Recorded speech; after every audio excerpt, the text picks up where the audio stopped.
Chapter 441 never disappointed. The batter fighter plane, which looked like a manta ray, slowly approached the Med's position, throwing flaming novae from the cabin as it moved along. From a distance, it looked like an airplane pulling a line. This time it was not Xiaoling who was in control, but Li Ziyu. He didn't dare let Xiaoling control him anymore. This girl was too expensive. He had to let her learn for a while first. Boom boom boom. The flaming nova exploded the moment it touched the protective shield, forming huge fireballs that spread in all directions, emitting scorching heat. The terrifying temperature directly dissipated the coldness around the Mede's position, instantly turning the cold winter into the hot summer. The fiery novas carried by the 4 bat fighters were enough for 2 rounds of blanket bombing, engulfing the entire Med position in a sea of fire. Through the eyes of the undead, Li Ziyu could not see the current situation of the Med tribe's position. All he could see was flames. The continuous explosions of the fiery nova formed a chain reaction. The high temperature carried the air waves rolling around, which were offset by the coldness of the winter storm, and turned into a thick white fog that enveloped the entire battlefield. It was fire just now, but now it's thick fog, so I can't see clearly. Xiaoling checked the Mede's positions below for signs of life, to see if the enemy is still able to move. It was difficult to see clearly using the eyes of the undead, so Li Ziyu simply gave up and turned to the most old-fashioned method. Although the sky-splitting fortress is a product of the mechanical system, it is still essentially undead, and it also has the life detection methods that the undead should have. The Medes have a lot of life force. The life force has not decreased. They are still able to move. The attack has been detected as a failure. The voice of the royal sister Xiaoling soon reached Li Ziyu's ears, but it did not bring good news. There seems to be a faint feeling of mockery and joy. The attack failed. I think it is a teaching failure. Li Ziyu sighed. When the bat fighter attacked, Li Ziyu had already anticipated the possibility of the attack failing. After all, the flame nova is a bit ordinary. It has no problem dealing with ordinary races. The 2 rounds of ground-clearing bombing just now are enough to clear a large area of the battlefield. But the enemy is the Medes, who have more magicians than warriors. If they can't even stop the fiery nova, then Li Ziyu will really look down on them. As expected, they returned empty-handed. The cold wind howled, and the thick white fog formed by the pre-cooling of the hot air was quickly blown away, revealing the bombed Medes' positions. The flames had disappeared, and a huge ice cover appeared, covering the entire Med position. The Medes used a shield to defend against the first wave of bombardment from the flame nova, and the rest was left to winter storm. The forbidden magic easily dissolved the flames brought by the fiery nova. It not only extinguished the flames, but also froze them. The ice cover was covered with flame patterns, which were the traces left after the flames were frozen. Good job. I thought it might have no effect, but I didn't expect it to have no effect at all. Li Ziyu frowned. Master, we must act quickly. The evil spirit Arc and the bat fighter are under the enemy's forbidden spell. The temperature is too cold, and they are in danger of being destroyed. If Fawn can gather the fiery nova to attack one place, it may have a better effect. Xiaoling's royal sister voice came, waking up Li Ziyu, and she also made a complaint. She is the type who likes to eat large quantities and be satisfied. She likes to defeat an opponent with force. If she fails to win, it must be because she didn't eat large quantities enough.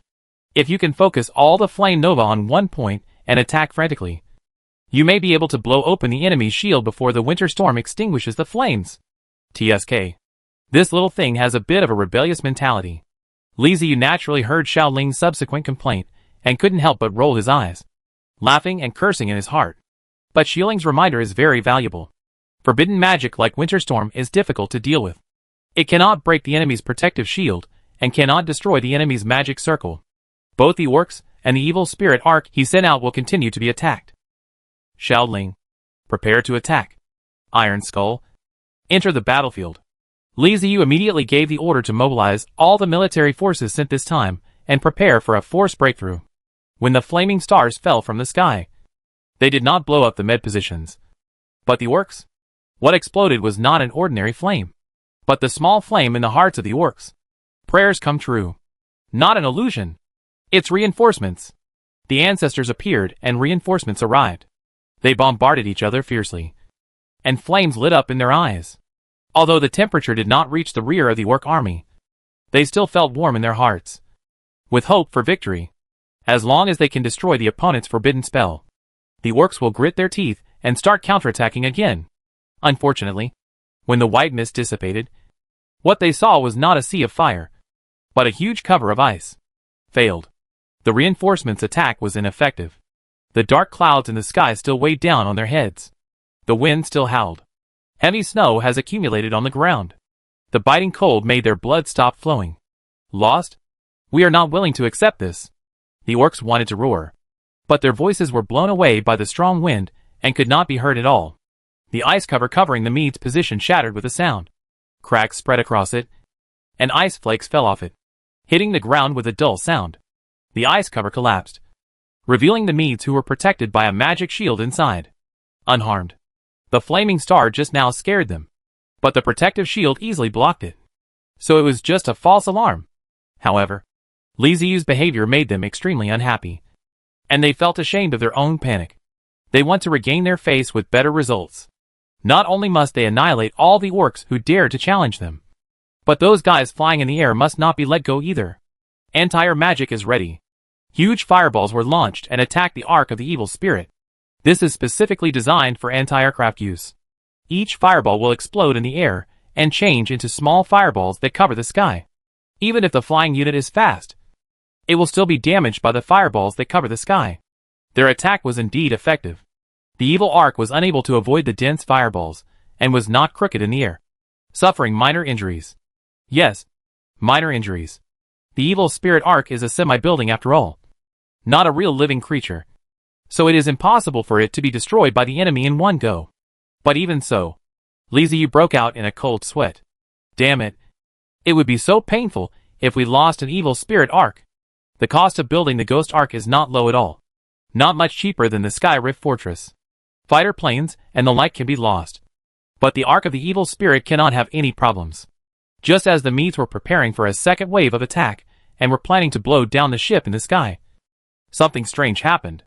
The dark clouds rolled up again, and after the Ark of the Evil Spirit, a larger fortress broke through the clouds and appeared before the Medes. Not only that, a fortress also rushed into the battlefield, spewing steam and approaching the Medes at a very fast speed. A moving city. They are not ordinary undead. They are with those guys from before. When the Med Magician saw the sky-splitting fortress in the sky and the Iron Skull mobile fortress approaching them, he had an epiphany. Such mobile cities had also appeared in the ancestral god world and caused quite a bit of trouble. At first, the Medes felt very novel when they saw this mobile city, thinking that their ancestor god had created something interesting again. But when they discovered that the mobile city would destroy the ancestral world, plunder and rob without restraint, they could no longer tolerate it. They tried to negotiate with the people in the city, but they were arrogant and conceited. They either refused to negotiate or started to drive them away without saying a word. Just when the Medes were becoming increasingly unbearable, they received news that these mobile cities were actually attempting to enter the forest where the ancestor god lived. That holy land. Fed up. Even if they were also created by the ancestral god, they cannot do this. That is God, their creator, and their faith. The Medes launched a brazen attack. How could a mobile fortress, which had just been built, not be able to stop the Medes? That's why there were the wreckage of the mobile fortress that Liziu had seen before. They were all mobile fortresses that were destroyed by the Medes. The appearance of the Iron Skull mobile fortress was naturally completely different from the mobile fortress. But the Medes immediately remembered the mobile fortress they had destroyed, and quickly linked the two together, figuring out many things in an instant. The sky-splitting fortress is ready. Start dropping bombs, one after another. Flaming novas were thrown down from the Sky Rift Fortress. The number was even greater than the number dropped by the bat fighters, and they fell down in a dense mass. The Medes, who had just been bombed, saw the familiar scene and immediately realized that the attack was coming again. They quickly organized their men and deployed a magic protective shield. In the violent explosion, there was a sea of fire, and white mist rose up again, covering the entire area, which created an opportunity for the Iron Skull. Hidden in the white fog, the other side could not see the Iron Skull. But the Iron Skull was able to use the basic abilities of the undead and the breath of life to lock onto the location of the Medes and quickly approach. The bombing was much more intense than the last time, but the Medes still managed to hold on. However, this time the winter storm failed to freeze the flames. And when the white mist dissipated, a transparent protective shield was revealed. It's over. The Mede magician wiped the cold sweat from his head and just breathed a sigh of relief. But when he looked up, he froze on the spot. Not far from the Mede position, a huge steel fortress stood. They could even clearly see the undead patterns on the fortress. Ha ha ha ha, damn pills. Defense. The Mede magician let out an extremely shrill scream. In his eyes, this huge steel fortress was much more terrifying than the flying fortress that was casting flames in the sky. Waves of magic were released one after another, replenishing the protective shield that had not yet disappeared, making it strong again and adding more defensive attributes to it. Iron Skull. Load the main gun with rock-breaking giant SH.LS and prepare to attack. Liziu, who was far away in the castle of the undead and watching the battlefield through the eyes of the undead, showed a ferocious smile on his face and gave orders to the Iron Skull. The gears turned. The collision of steel made a loud noise. Steam rose, and inside the Iron Skull, a huge cannonball was taken out of the ammunition depot, transported along the track, and loaded into the gun bay with a scratching sound. The steam guard cannon is fully loaded. The huge gun began to move, adjusting its angle and aiming at the defensive shield on the med position. Hee, fire, ah ha ha ha ha. Boom. Liziu seemed to hear the strange and excited laughter of the undead in the Iron Skull. With a roar, the rock breaker giant blasted out. Most of the SH.LS of the steam guard cannon are named after titans, as if they were designed to target titans. Rock giants are creatures with a strong affinity for earth. Their bodies are naturally covered with hard rock. As they grow, the rock on their bodies becomes thicker and harder. An adult rock giant's body rock is harder than steel. Not only do they have extremely strong physical defense capabilities, they also have extremely strong resistance to magic, making them a well-known meat shield among the giants. As the name suggests, the rock breaker bullet is aimed at rock giants. It is a type of ammunition in the steam guard cannon that has an armor-piercing effect. Of course, despite the name, the rock breaker bullet may not be able to break the rock giant's defense. But since it was named this, it must have an effect. Liziu didn't believe that the rock giant's SH.LS couldn't penetrate the Mede's protective shield. The rock-breaking giant bullet hit the protective shield hard in front of the eyes of Med and Liziu. At the moment of impact, the warhead of the rock-breaking giant bullet suddenly opened, revealing four sharp claws that grabbed the surface of the protective shield, and a four-sided sharp cone protruded from the inside. Not good. When he saw the four-sided pointed cone, Magician Med screamed.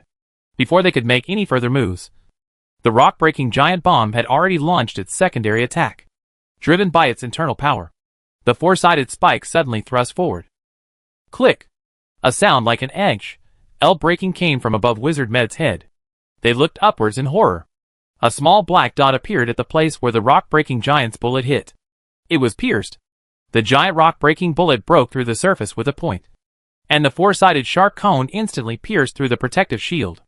Then it twisted, and cracks quickly appeared with the small black dot as the center, spreading to the surroundings. Boom! Just as Wizard Med was horrified, the rock-breaking giant bomb suddenly exploded. The original intention of designing the rock-breaking giant bomb was to use a cluster bomb. When dealing with the rock giant, the mother bomb grabs the rock on the opponent's body surface and uses secondary propulsion to shoot the four-sided pointed cone bullet into the body of the rock giant for explosion. Unfortunately, the power was just a little bit off and failed to destroy the protective shield, so it exploded outside. Even so, the Mede's magic shield was damaged. It was too late to repair, because the Iron Skull entered full attack mode the moment the rock-breaking giant bomb exploded. Mechanical hunters, Lum steam-powered machine guns, Lum storm position machine guns, all kinds of weapons roared, and countless ammunition poured madly onto the Mede's protective shield. There was already a hole in it due to the rock-breaking giant's bullet, and now it was being attacked by so many weapons at close range. So no matter how strong the protective shield was, it was useless. When the Iron Skull was designed, it was considered to be able to attack fortresses and larger mobile city shields. Their shields are much stronger than those of the Medes. Duh. Click. Click. Click. Snapped. Fragments flew all over the sky, and the Mede's protective shield was shattered. The Mede magician was stunned. The smile on Liziu's face became even more ferocious. I knew that the Iron Skull wouldn't let me down. It would beat them all without making a sound. Shoot. Shoot. Destroy their magic circle of forbidden magic. Without the protection of the protective magic circle, the med magicians themselves were extremely vulnerable. Under the overwhelming ammunition, who would be stupid enough to stay in their positions? They all cast magic to retreat from the battlefield. This is also the routine operation of the Medes. Faced with the battle situation in life, they prioritize their own lives. Only by keeping their lives can they continue to fight. A huge amount of ammunition poured down. Chapter 442, the end of the test. Fierce firepower output poured down. The Medes cast magic one by one and quickly left the battlefield. As magicians, they have no shortage of ways to preserve their lives. Of course, not everyone was so lucky. The Iron Skull's attack came too quickly, and many magicians were hit by artillery fire before they could leave. There were casualties and wailing everywhere. Without the magician's control, the energy of the magic circle was cut off. The forbidden magic circle flickered twice, and eventually lost its magical brilliance. The howling wind stopped. The snowflakes in the sky dispersed. The ice and snow formed by magic quickly melted, and the dark clouds dissolved and dissipated around. The forbidden spell Winter Storm is over. The Iron Skull chased the Mede magicians and Mede warriors, who failed to escape all the way, and the sounds of da-da-da and bang-bang-bang were endless. However, Li Ziyu did not let the Iron Skull go too deep, because who knows if the other party would have an ambush. If some large magic circle comes and the Iron Skull is destroyed in it, Li Ziyu will cry to death. It was not easy to defeat the Medes this time. The Medes did not notice the existence of a third party from the beginning of the battle, and their attention was basically on the army of the Orc Empire. Li Ziyu caught the opponent off guard. Even so, he still used the sky-splitting fortress, the evil arc, and the Iron Skull to repel the opponent. If it were a head-on war, it would be hard to say what would happen. The Undead army would have a hard time withstanding the large-scale meteorological forbidden magic like Winter Storm. Li Ziyu asked Xiao Ling to evaluate how the Undead Legion would fare against the Winter Storm. Xiao Ling's answer was that if it happened suddenly and without any preparation, the low-level Undead would not be able to withstand the Winter Storm, and their soul fire would be extinguished in the extreme cold. The middle and high-level Undead would not die due to the cold, but would most likely be frozen, which was equivalent to being imprisoned and sealed, and they would probably not be able to rush to the opponent's position. Of course, there is also a problem of scale here. If Li Ziyu launches a natural disaster of that scale without any consequences, even with hundreds of millions of undead souls, even the Winter Storm will be useless. Winter Storm is a forbidden magic that consumes a lot of energy. It is simply impossible to cover hundreds of millions of undead. The dark clouds dispersed, and the sun shone on the earth again. The ice and snow melted and penetrated deep into the ground, moistening the soil, making the green grass appear more vibrant. Without the cold wind and snow, the strong physique of the high-level orc warriors allowed their bodies to recover quickly. The surging blood circulated in their bodies for a few times, and their bodies became warm, driving away the coldness that almost froze their bones. Those frozen orc warriors were also recovering, but not as fast as the high-level orc warriors. However, as their hearts worked hard to pump blood, their body temperature rose and their condition improved little by little. But even if he recovers, after experiencing such a thing, he will most likely get sick again. The most numerous were the low-level orc warriors, who were frozen in ice. The ice and snow in the Winter Storm were all created by magical energy. When the magic circle was destroyed, the magical energy dissipated, and the ice that froze the warriors also melted. Low-level orc warriors are not as lucky as other orc warriors. Whether they can survive depends entirely on luck. Those with strong vitality still have a chance, but those with weak vitality have basically died when they were frozen. Li Ziyu feels that the best outcome is that 60% of these low-level orc warriors can survive. Moreover, many of the 60% of orcs who survived will be left disabled. Their hands and feet were frozen and would become necrotic, and some of them were probably seriously injured as they were recovering from the war. According to rough estimates, in this battle, even with Li Ziyu's help in the end, the Orc Empire would still lose about 40,000 orc warriors. But this is much better than the Medes' plan to use the Winter Storm to wipe out 100,000 orc warriors. When the orcs stood up, they saw the Iron Skull mobile fortress, which seemed to be emitting infinite light in the sun. Like a savior, the ancestors heard our call. An orc warrior had tears in his eyes, and spoke in a silly voice. The senior orc beside him turned his head and looked at him, patted his shoulder and said, "Brother, Our ancestors are not undead. The orc was stunned for a moment, and looked at the iron skeleton carefully. This time he saw it clearly, with the obvious undead style on it, and suddenly fell silent. After being silent for a long time, he slowly said, "The ancestor has been dead for too long. Maybe he has become a ghost." The senior orc warrior widened his eyes, opened his mouth, and finally said dejectedly, "What you said makes sense." In the sky, bat fighters were flying slowly, with the Ark of the Evil Spirits in the center. At first glance, it seemed as if they were guarding the Ark of the Evil Spirits. But in fact, it was the opposite, and the Ark of the Evil Spirits was the guard. They flew towards the direction of the Sky Fortress. The war was over, and the Iron Skull started up again, looking handsome and elegant in the eyes of the orcs, and then accelerated and sailed away. The Medes retreated temporarily. But for the Orc Empire and the Medes, this war was just the beginning. The Orc Empire will not allow the other side to seize its cities and enslave its people, and the Medes will never give up their foothold in the main world. The conflict between the two sides is irreconcilable. Liziu has collected the information he wanted through this war. The orcs began to clean up the battlefield, collect the bodies of their companions, reorganize their troops, and prepare for the next battle. Everyone could see that it wouldn't be long before the next battle. The Orc Empire, the capital of all beasts. Inside the palace, the orc attendant gently knocked on the door of the study. The door opened a little, and a beautiful fox maid poked her head out to take a look, then asked in a low voice, "What's the matter?"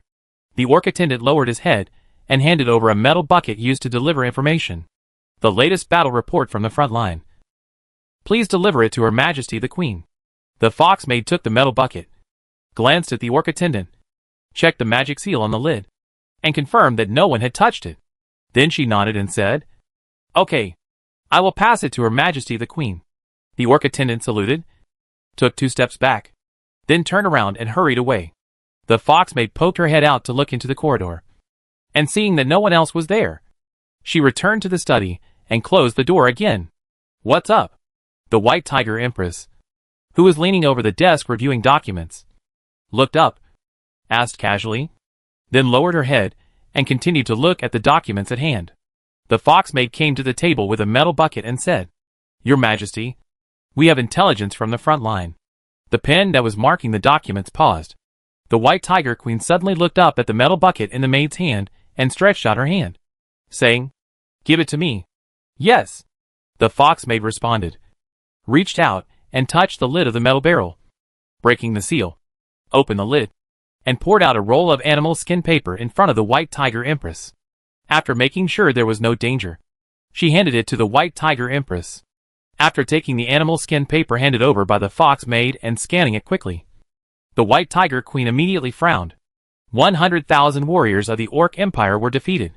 If the undead had not come to the rescue, the 100,000 warriors who were hit by the forbidden magic would probably have been wiped out.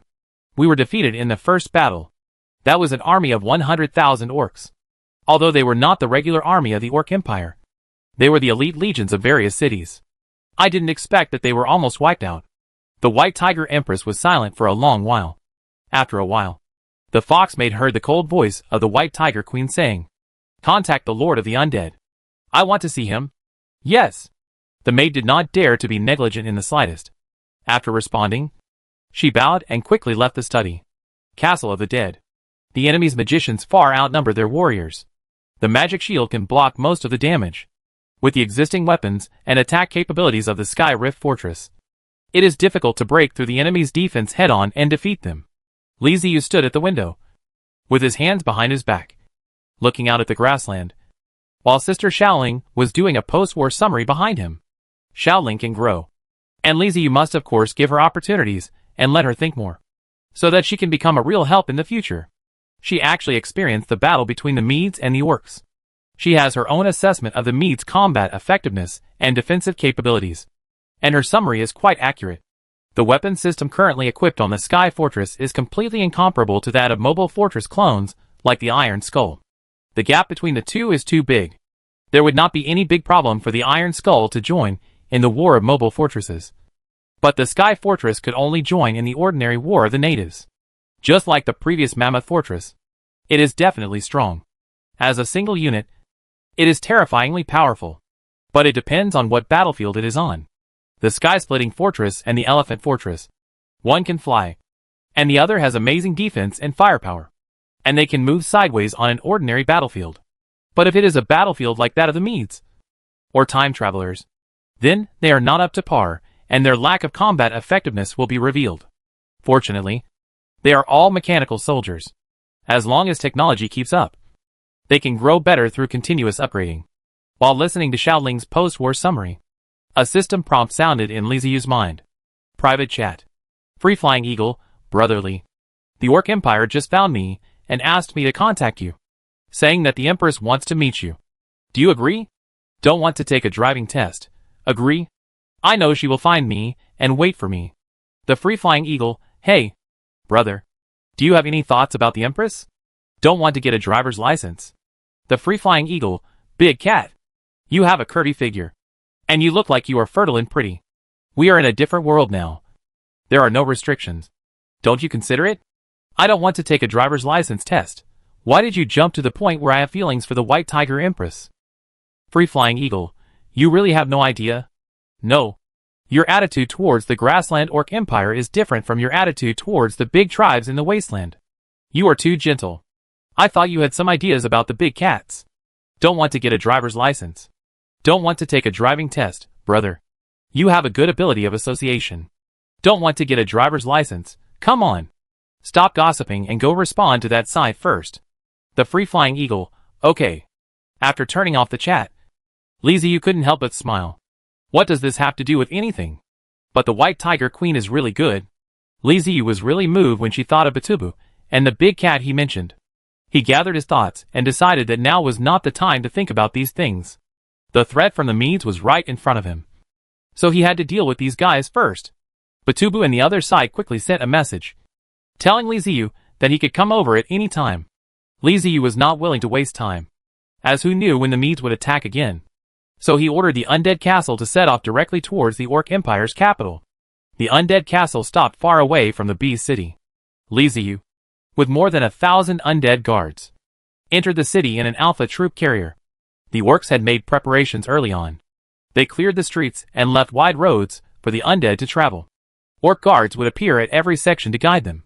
Li Ziyu arrived at the palace in this way, and under the guidance of the waiter, he came to a spacious reception hall. The White Tiger Empress already knew about Li Ziyu's arrival. The reception room had been decorated, and she was waiting there with her people. The waiter pushed open the door, and Li Ziyu stepped into the reception hall. The undead guard stopped at the door, guarding the main entrance to ensure the safety of the place. The reception room was simply decorated, with sofas on both sides and a long table in the middle. There were a lot of food on the table, mostly sweets and drinks. There were 6 people sitting around the long table, and it was obvious that this was not a public, formal meeting, but a small meeting where a real decision could be made. Among the 6 people, Li Ziyu only recognized the White Tiger Empress. She still looked the same as before, still cool and heroic. She was wearing a silver-white long skirt, her legs crossed, and her slender white hands resting on her legs, full of nobility. Li Ziyu was not familiar with the rest of the people. He just glanced at them and walked to the opposite side of the long table to sit opposite the White Tiger Empress. No greetings or formalities were performed, which was considered very impolite by other orcs. Even though they were all kings, they still had to show proper etiquette. But since the White Tiger Queen didn't say anything, the others naturally wouldn't say anything either. They just watched quietly. Li Ziyu glanced at the orcs he didn't know at the table and asked first, "What do you want from me?" The White Tiger Queen said in a calm and cold voice, "Don't bother to test me. You must know who those people are who suddenly attacked our city." "Oh, so direct." Li Ziyu smiled and nodded. "Yes, I know. I am from Med.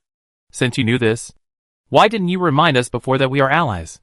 The White Tiger Queen's chest rose and fell, and she said angrily, "I have allowed your caravan to move around the Orc Empire, and all the orcs are cooperating with you. But Lord of the Undead, you made us bear the losses. What good does this do you? In the battle with the Medes, the orcs lost tens of thousands of warriors. Before the war with the Life Empire, the Empress probably would not care so much about the tens of thousands of warriors. But after the war with the Life Empire, the population of the Orc Empire dropped a lot, and there was a lot of work to be done. The Empress really felt distressed for the tens of thousands of warriors at this time. The Orc Empire is an indigenous people, not a mobile city under the control of a time traveler. As long as there are enough resources, the system can quickly create it with just a few clicks. It will take time for them to replenish their population. It hasn't been long since the war with the Life Empire ended, and a new enemy has emerged. Moreover, if the Lord of the Undead had shared the information with them in advance, the White Tiger Queen would definitely be more prepared. Facing the White Tiger Empress's rage, Li Ziyu simply shrugged and said lightly, "We are allies. Didn't my caravan bring any benefits to your empire? Didn't the cities of the empire become richer because of the caravan? Don't talk as if you didn't gain anything and only I took advantage. Okay. Also, I reminded you that I was the one who delivered the news that Band Hill was breached. If it weren't for me, you wouldn't know when you would have known that Band Hill was breached. As an emperor, is it really okay for you to blame me like this?" Chapter 443 It's the True God. As soon as Li Ziyu finished speaking, before the White Tiger Queen could say anything, an orc sitting at the table spoke first. "Lord of the Undead, this is the Orc Empire, not your undead castle. Watch your words, and do not challenge our patience." Li Ziyu looked over and found that the person who spoke was a pure-blooded orc. He had long golden hair that covered his neck, and his face and facial features were very three-dimensional. Judging from his looks alone, this orc was definitely more handsome than most Western models in his previous life. She is slightly older than the White Tiger Empress, probably no more than 30 years old. When this orc speaks, he likes to hold his head high and look at people with raised eyes, his face full of pride and arrogance. It was a kind of pride that came from the bottom of his heart, as if no one was born as noble as he was. Li Ziyu looked at the orc calmly and asked, "Who are you?" The orc still held his head high, looking at Li Ziyu with his eyes slanting, and said with pride in his eyes, "The 4 generals under the command of the White Tiger Queen of the Orc Empire. The golden lions with pure and noble bloodlines, who can run freely on the vast grasslands. And the brave and warlike lion man Oido." It was a long introduction. Li Ziyu rolled his eyes, and thought for a long time before finally asking, "So your name is Oido?" Oido suddenly glared and said loudly, "I am the vast grassland." Seeing that he wanted to introduce himself again, Li Ziyu quickly raised his hand and said, "Stop it. Don't say any more. I know who you are. Oido. That's enough." Li Ziyu's behavior made Oido feel humiliated. He shouted angrily, "Your language is so vulgar. I can hear contempt and disdain. Lord of the Undead, draw your sword and fight me in a duel between nobles. I want to challenge you. Isn't this just a pure problem, boy? And he still wants to challenge? Am I crazy? I'm fighting with you for no reason. Besides, how is it possible for me, an ordinary human with nothing special about me, to fight with a lion man like you?" Li Ziyu almost laughed out of anger. The corners of his mouth curled up slightly, and he pressed his hand towards Oido, as if coaxing a child, and said, Okay. You are awesome. You are strong. Okay. I am talking to your queen. You sit down first. You are trying to coax the child, right? Okay. Oido grasped the hilt of the sword at his waist, and was about to draw the sword when he heard the Empress's cry. "Oido, please don't be rude. Sit down." Turning around, he saw the Empress staring at him with a stern face. Oido angrily let go of his hand, sat down heavily, and panted heavily. "Puff. No. Hold it in. I can't laugh. I have been trained not to laugh unless it is absolutely necessary. I am the Lord of the Undead, a person of status. How can I laugh so casually? Luck. Peace. Luck. Peace." Li Ziyu took several deep breaths before suppressing her smile. The lion man Oido might be a good fighter. After all, he said that he was one of the 4 generals under the White Tiger Queen, and he was also a lion man, one of the 2 most powerful races in the Orc Empire. But it seems like this brain isn't working very well, especially that inexplicable pride. I really don't know where it comes from. I'm sorry. The White Tiger Queen glared at Oido and apologized to Li Ziyu. "I apologize to you on behalf of Oido's recklessness. Please don't pursue it." Li Ziyu waved his hand indifferently. Seeing that Li Ziyu had no intention of pursuing the matter, the White Tiger Queen breathed a sigh of relief and continued the previous topic. "Although I received your reminder, you did not tell me that the enemy was the Medders. Did you hide key intelligence that would undermine our alliance?" Li Ziyu spread his hands and said, So you think I know how many medders are attacking you? And how strong they are? The White Tiger Queen stared at Li Ziyu and asked. Don't you know? Li Ziyu rolled his eyes. Why should I know that the Orc Empire is yours? They attacked your city. How could you blame me after you were attacked? Even after I reminded you. You still question me. If you come here specifically to question me, then I won't keep you company. Also, let me make it clear that I am not your subordinate. Don't use the same tactics on me that you use on your subordinates. After saying this, Li Ziyu stood up, pushed away the chair, and prepared to walk out. Stop! Another orc slammed the table and stood up, shouting at Li Ziyu. Li Ziyu paused, turned back and looked at the orc. This time it is not a pure-blooded orc, but a beast-headed man. His head is still in the shape of a beast, with a white flat head, black and white hair, and a mouthful of sharp teeth, looking fierce but cute. Ah, the flat-headed brother. As soon as he came in, Li Ziyu had noticed him. The famous honeypot flat-headed brother. Her Majesty the Empress didn't ask you to leave. How dare you leave at will? If you disrespect Her Majesty the Empress, I will kill you. The flat-headed brother Boker shouted at Li Ziyu with anger, and was about to jump onto the table and rush over. Among the 4 great generals under the Empress, Botcher is the smallest but also the most ferocious. He is reckless, has a bad temper, and is extremely aggressive. It is a miracle that he can survive until now. In every battle, he would lead the charge and rush to the front. Oido got angry too early just now, and he was unable to get a word in. But now, he finally found the opportunity to jump out. What I mean is clapping the table a traditional skill of your Orc Empire? After just a few words, he slammed the table and stood up. Is this ever going to end? Li Ziyu was too lazy to pay attention to Bochier. He turned his head to look at the White Tiger Queen. Speechless. But the meaning in his eyes was very clear. Come on. Explain to me what is going on. The White Tiger Queen was also a little embarrassed at this time. First it happened to Oido, and then to Botcher. Twice in a row. Now it was no longer a question of whether the Lord of the Undead respected her or not, but a question of whether the orcs respected the Lord of the Undead. After a moment of silence, the White Tiger Queen took a deep breath and said in a still cold tone, I apologize to you on behalf of Bokier. Please return to your seat. Li Ziyu turned around, put his hands on the table, looked directly into the White Tiger Queen's eyes, and uttered 2 words. Ally? The White Tiger Queen was silent for a moment and nodded. Only then did he return to his seat. When he came in and saw the people present just now, he was already a little dissatisfied. He could tell that those orcs were not ordinary warriors, but high-ranking officials of the Orc Empire's military. What do you mean? Are you setting up a hangman banquet for me? Trying to scare me. Li Ziyu had already guessed what exactly happened from the conversation just now. It was because he had not told the Orc Empire all the information before, which made the White Tiger Empress unhappy and wanted to take advantage of her. The White Tiger Empress was very angry. She did intend to take control today, but the Lord of the Undead never fell for her tricks. He was very tough and would just turn around and leave if he was unhappy, and would threaten to start a war at any time. Aren't humans said to be polite? What's wrong with this Lord of the Undead? He's not manly at all. After a moment of silence, the White Tiger Queen raised her hand and let her 4 generals leave first. His Majesty. Oido wanted to say something, but the White Tiger Queen's sharp eyes immediately swept over him.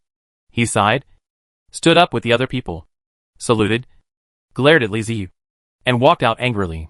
The only ones present were the White Tiger Queen, Li Ziyu, and the High Priest Morizha. Li Ziyu glanced at Morizha, with a look of inquiry and curiosity in his eyes. It can be seen that the 4 orc generals just now were very trusted by the White Tiger Queen. But they all left at this time, leaving only this old fox woman. After everyone else left, Morizha stood up leisurely, bowed to Li Ziyu, and introduced herself. I am Morizha, the High Priest of the Orc Empire's Hall of Valor. Her face was very kind and benevolent, making people feel good at first sight. Li Ziyu naturally did not put on a stern face for such an old lady, but stood up and said in return, Meetings? High Priest Morizha. Morizha smiled and nodded, then slowly sat down. After the 2 introduced themselves to each other, the White Tiger Queen said, Now that there's no one around, we can have a frank chat. Li Ziyu picked up a piece of dessert and said in a relaxed manner, Okay, tell me what happened and what you want to know. The White Tiger Queen stared at Li Ziyu with burning eyes and said, I want to know why the Medes suddenly appeared in the territory of our Orc Empire. And if there is anything else I don't know. Li Ziyu stroked his chin and pondered for a while. Then asked, What do you know now? The White Tiger Queen looked at Marisha. Everything she knew was told to her by the High Priest Marisha. Marisha smiled kindly and said to Li Ziyu, Respected Lord of the Undead, we don't know much about the Medes. We only know about them from the classics. They are a tribe that has long disappeared. If I hadn't seen them with my own eyes, I wouldn't even believe that they would appear. But there is not much information in the ancient books. We only know that the Medes are a tribe with extremely powerful magic. That's all. Li Ziyu nodded and decided to share the information he knew. The Medes have already come to the main world, and it seems that they are really difficult to deal with.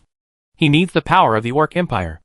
After arranging his words, he said, The Medes are a race created by the god Kelrudos. They are born with magical abilities. There are a lot of magicians in their army. In other words, the majority of their army is composed of magicians. This is different from our regular army. They worship the god Kelrudos as their ancestor god, the supreme god. They fight in all directions under the pretext of spreading the glory of God. They have been to many planes. Oh, many worlds. Our world is just one of the worlds they have been to. Compared to the orcs, they have been on the grassland longer. Long before the orcs came to the grassland, they were the overlords of this land.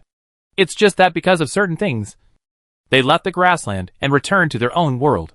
The Medes showed up this time to fight for territory and resources, and to take back their former territory.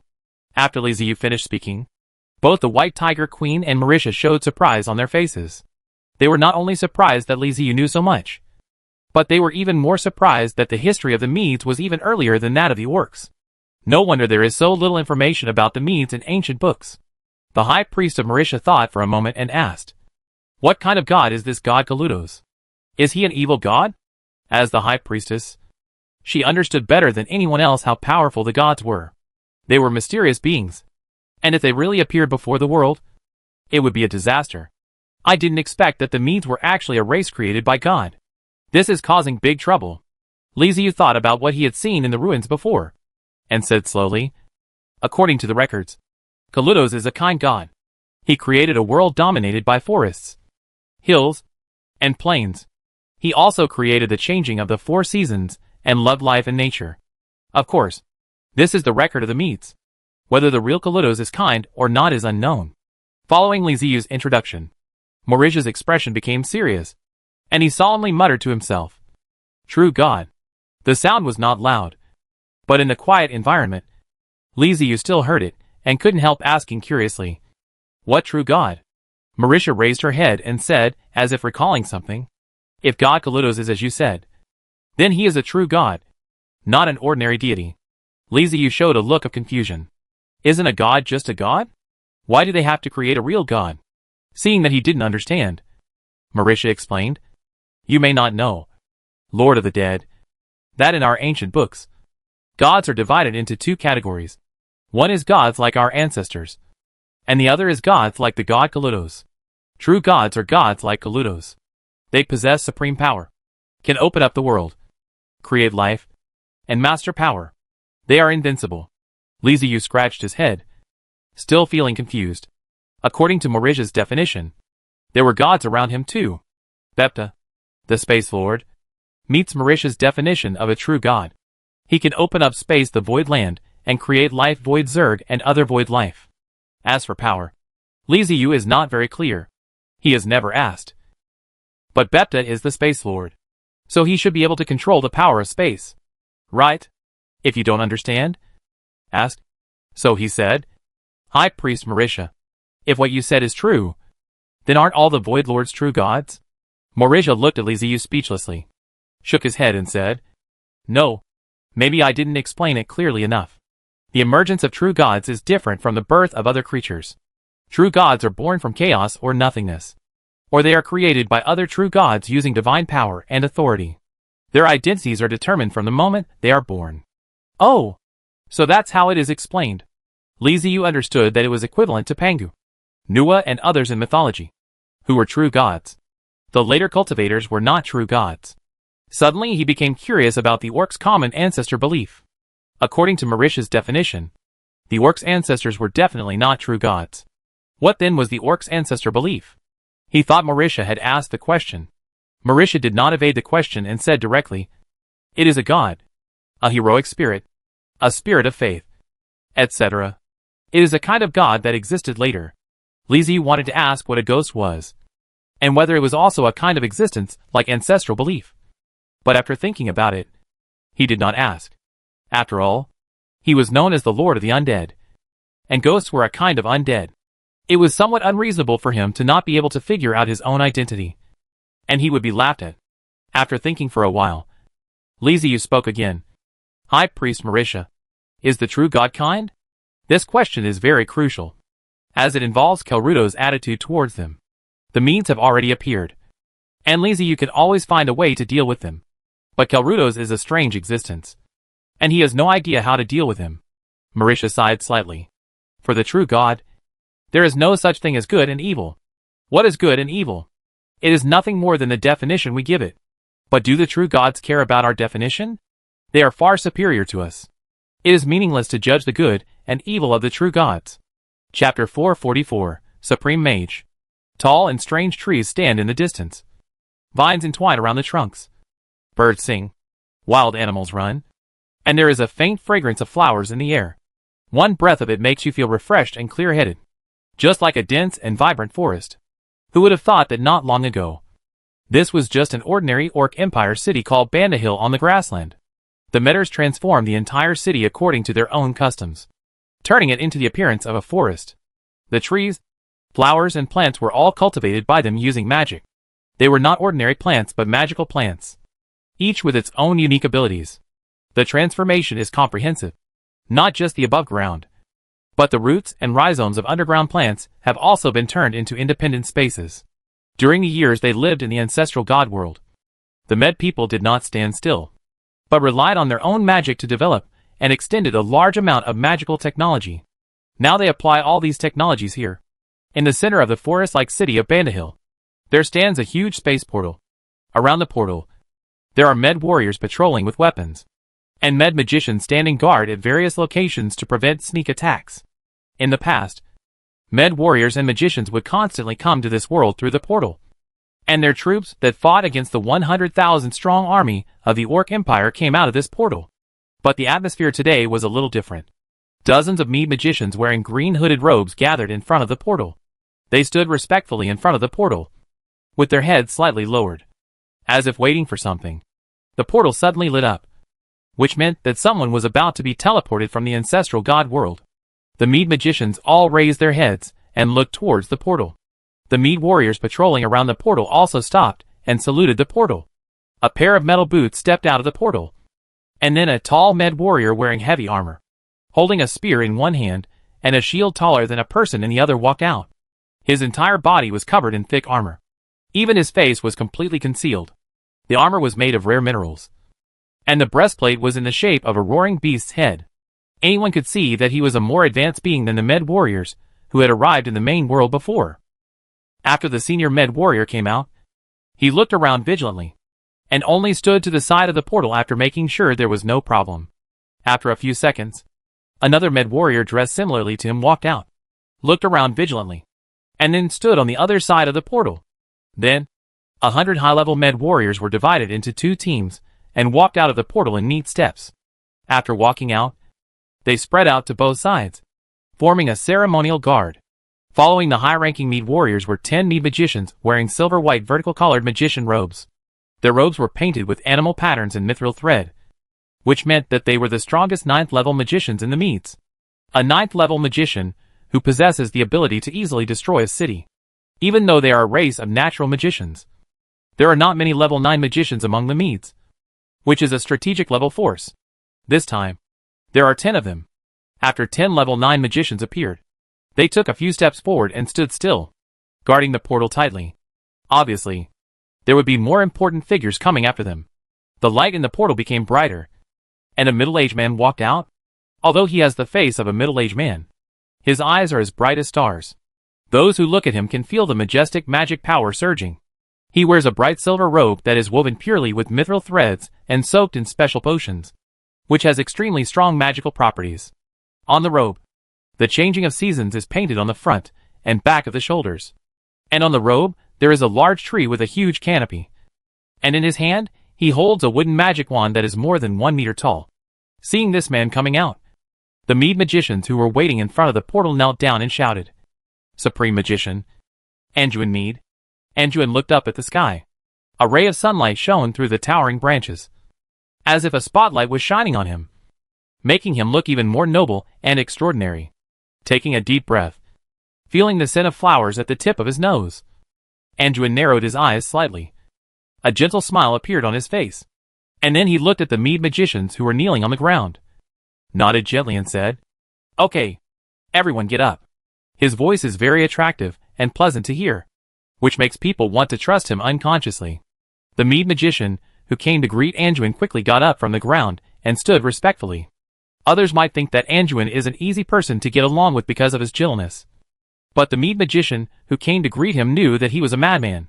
It is a horrible madman with violence and strong destructive power. All his gentleness is a disguise. To his enemies, he can be as cold and ruthless as winter. Anduin will only be sent out when the Meads encounter major events or their expansion is hindered. His only purpose is to eliminate all enemies that stand in their way. This is a real great god. We must serve him well.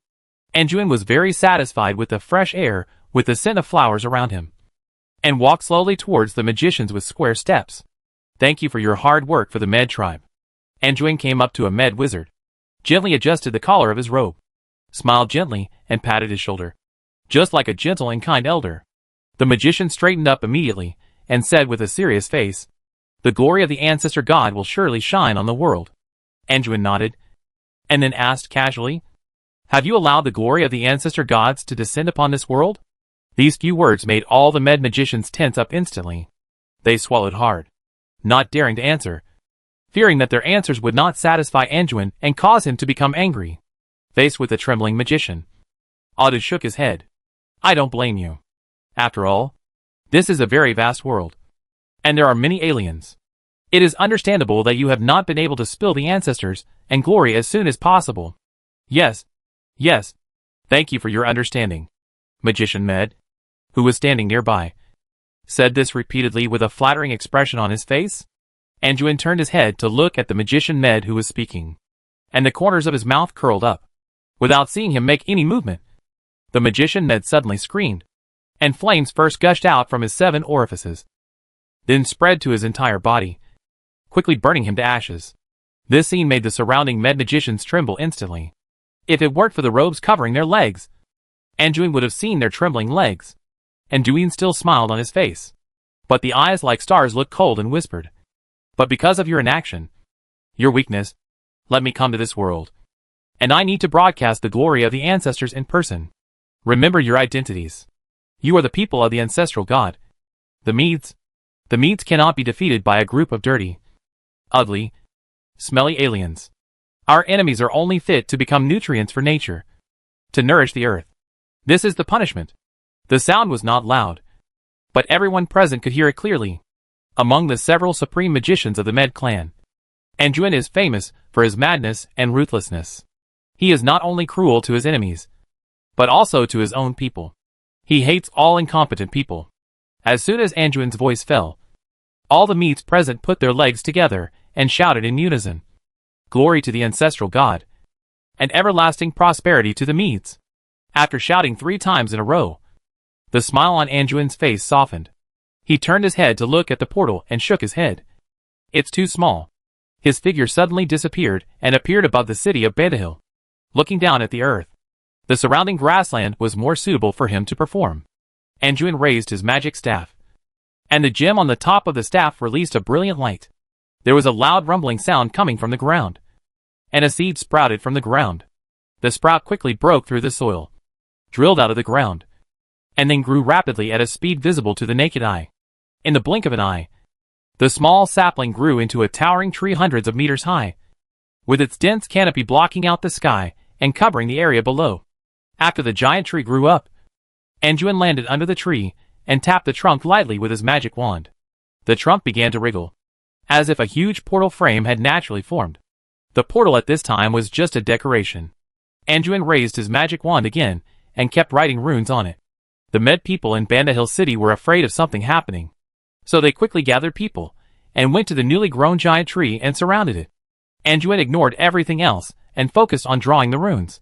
The teleportation magic circle runes that require hundreds or thousands of magicians to complete are not difficult for the supreme magician Anduin, and can be easily completed by one person. It took Anduin half a day to build a taller and more efficient portal. Standing in front of the portal, he inserted his magic wand into the ground and chanted the spell loudly. The magic circle emitted light, and the teleportation array was activated. The magicians present heard the sound of orderly footsteps.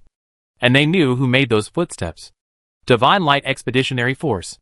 The Mede Legion directly under Anduin. A terrifying army that has made countless military achievements for the Medes, and is known to be invincible and never give up. Anduin led the Divine Light Expeditionary Force to fight in all directions. Every warrior and magician in it was a powerful being. It was said that the weakest member of the Divine Light Expeditionary Force was a level 5 med magician. Under everyone's gaze, an army slowly walked out of the portal. Their movement was not fast, but very heavy, and they carried a boundless murderous aura. Unlike what they had imagined, the uniforms of this army were still the traditional costumes of med magicians and med warriors. But there were signs of mending on them. Those were their medals. It was nicknamed the Medal of War within the Divine Light Expeditionary Force. In war, it is inevitable that they will be injured and their clothes will be damaged. But the Divine Light Expeditionary Force does not want to change into new clothes. They will replenish their own clothes. And these replenished parts are the war medals. For them, this is the best proof of their strength. It does look a bit shabby, but if you add the evil spirit they exude, it becomes extremely shocking. Castle of the Dead. Li Ziyu returned from the White Tiger Empress. With the intervention of the High Priest of Marisha, the negotiations went very smoothly, and the Undead and the Orc Empire formed a strategic alliance. Both Li Ziyu and the White Tiger Queen felt that they should unite to deal with the Medes together. From any perspective, the Medes are an extremely aggressive race with strong combat capabilities and a strong backing. If they fight alone, it is not to say that they cannot win. But the damage will definitely be great. Even Li Ziyu did not intend to face the Medes alone. As soon as he returned to the castle, he found Bepta standing on the roof of the castle, gazing into the distance, looking like a stargazer with a thoughtful expression on his face. Li Ziyu came up behind him and looked in the direction of his sight. He saw nothing but the sky and the prairie. So he asked, "What are you looking at?" Bepta still stared into the distance and said, "I feel a strong spatial fluctuation. Someone has opened a spatial channel." Li Ziyu rolled his eyes, feeling that this was nothing to be surprised about. The direction you are looking at is the direction where the Medders are. They are teleporting Medders here every day. They have already connected the ancestral god world with this world and established a portal. I have never seen you do this before. Bepta turned his head and glanced at Li Ziyu, then shook his head and said, "This time it's different. The spatial fluctuations are very obvious. Not like before." Li Ziyu suddenly became curious. Although Bepta had followed him for a long time, he had never seriously talked to Bepta about space knowledge. He might as well take this opportunity to chat about it. He had a hunch that knowledge about space would become increasingly important in the future, since the spatial fluctuations of the Med tribe have attracted Bepta's attention this time. "Is there really a problem?" Li Ziyu asked. "The spatial fluctuations are obvious." "What does this mean?" Bepta retracted his gaze and explained seriously. "Space fluctuations are often related to energy and volume. The larger the volume, the larger the space that needs to be opened. And the stronger the space fluctuations will be, the stronger the energy passing through the portal and the space crack, the higher the requirements for the space channel. So this will also lead to increased space fluctuations." Li Ziyu understood immediately, and his expression became serious. "According to what you said, there may be a being with powerful energy in the Medes?" Bepta nodded. "Since I can sense the spatial fluctuations, it means that the energy level of the spatial channel opened by the other party is not lower than the spatial crack last time, and may even be stronger than that." Hiss. "This is really a bit troublesome. In the last space channel, even higher level demons appeared, and even the Demon Lord began to find a way to get over. The Medes created this space channel. What on earth did they bring into this world? Could it be that they brought a guy of the Demon Lord's level?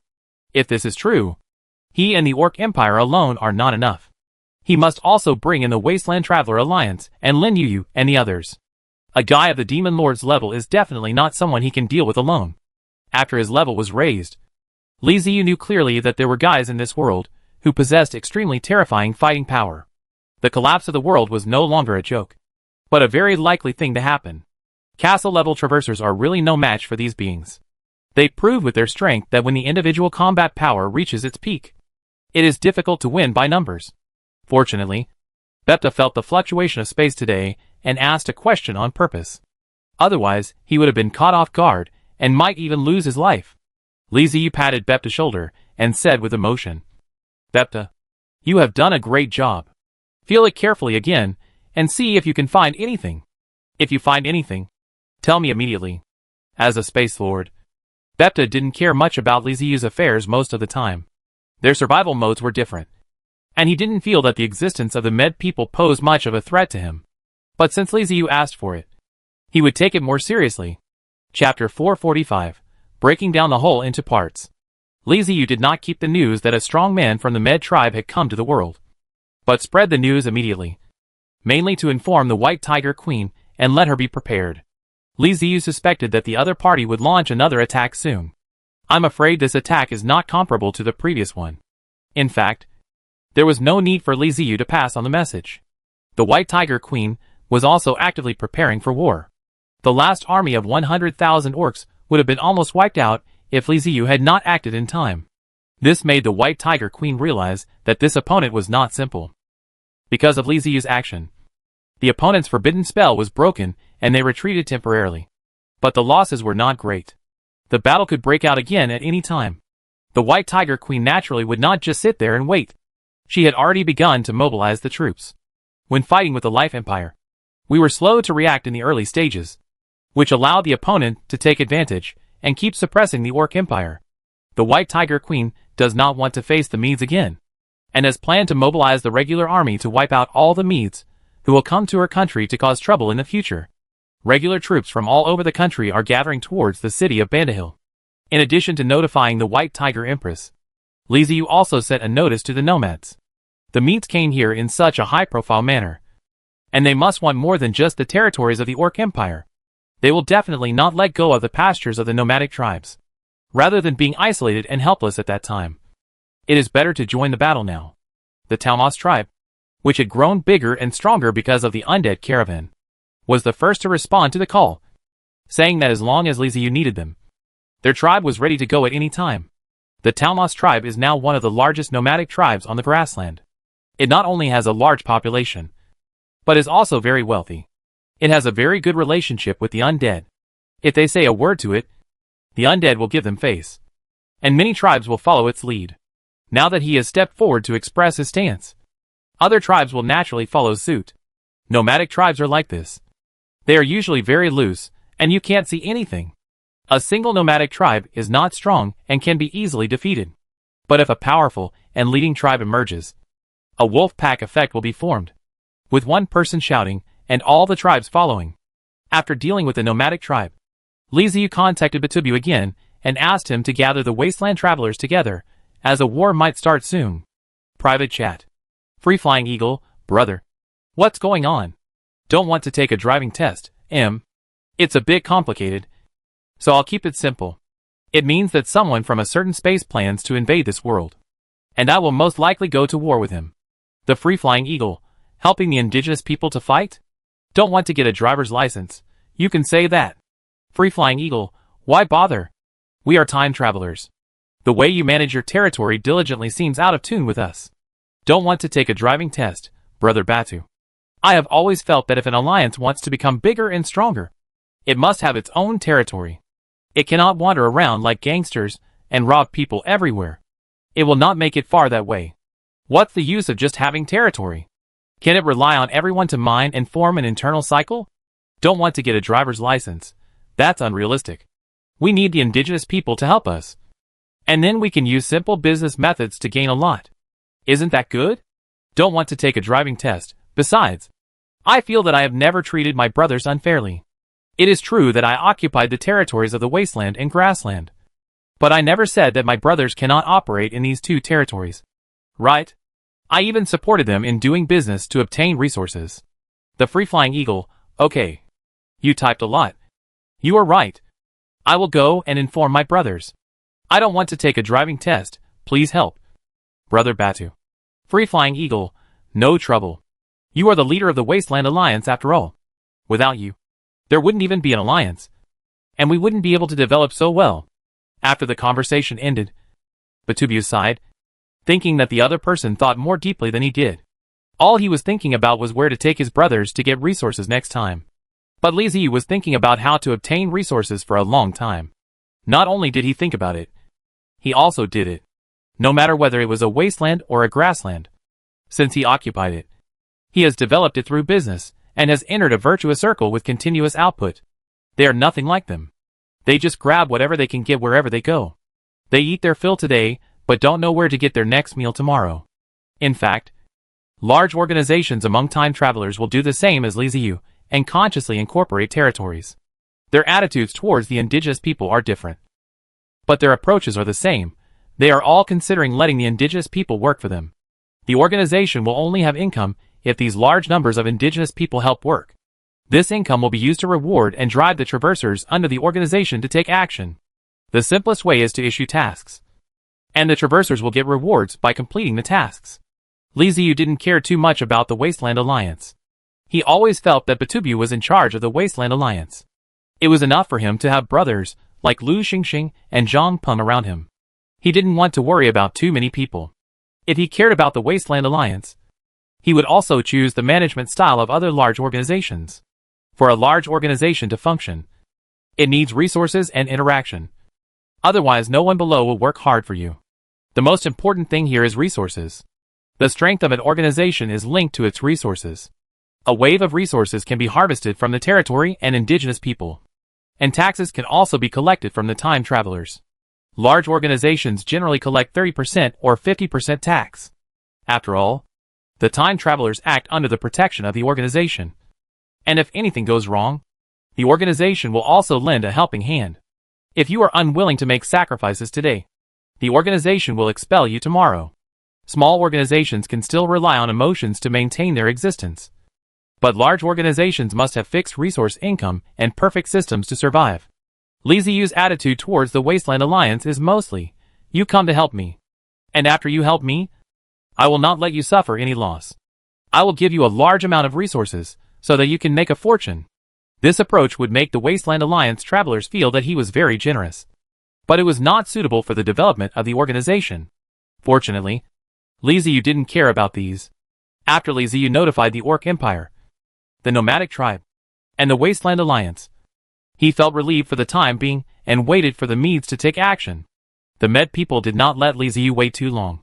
On the 15th day after Bepta sensed the strong space fluctuations, Li Ziyu met the delegation from the Orc Empire. They brought the latest news from the Medes. A Mede who called himself Anduin Medes delivered a letter to the White Tiger Queen. The letter stated that the Medes were the people of the ancestor god Kelrudos. They came to this world with good intentions, and were willing to use God's light and civilization to help all living beings in this world. As long as you believe in the god Kelrudos, voluntarily give up resistance, and integrate into the Med clan, the world will become a better place, and peace will come to every corner of the grassland. I hope the White Tiger Queen of the Orc Empire can make the right choice. In order to show the kindness of the Medes, Anduin Mede was kind enough to allow the White Tiger Queen to choose a senior Mede magician under his command to form a couple and bathe in the glory of the ancestor god.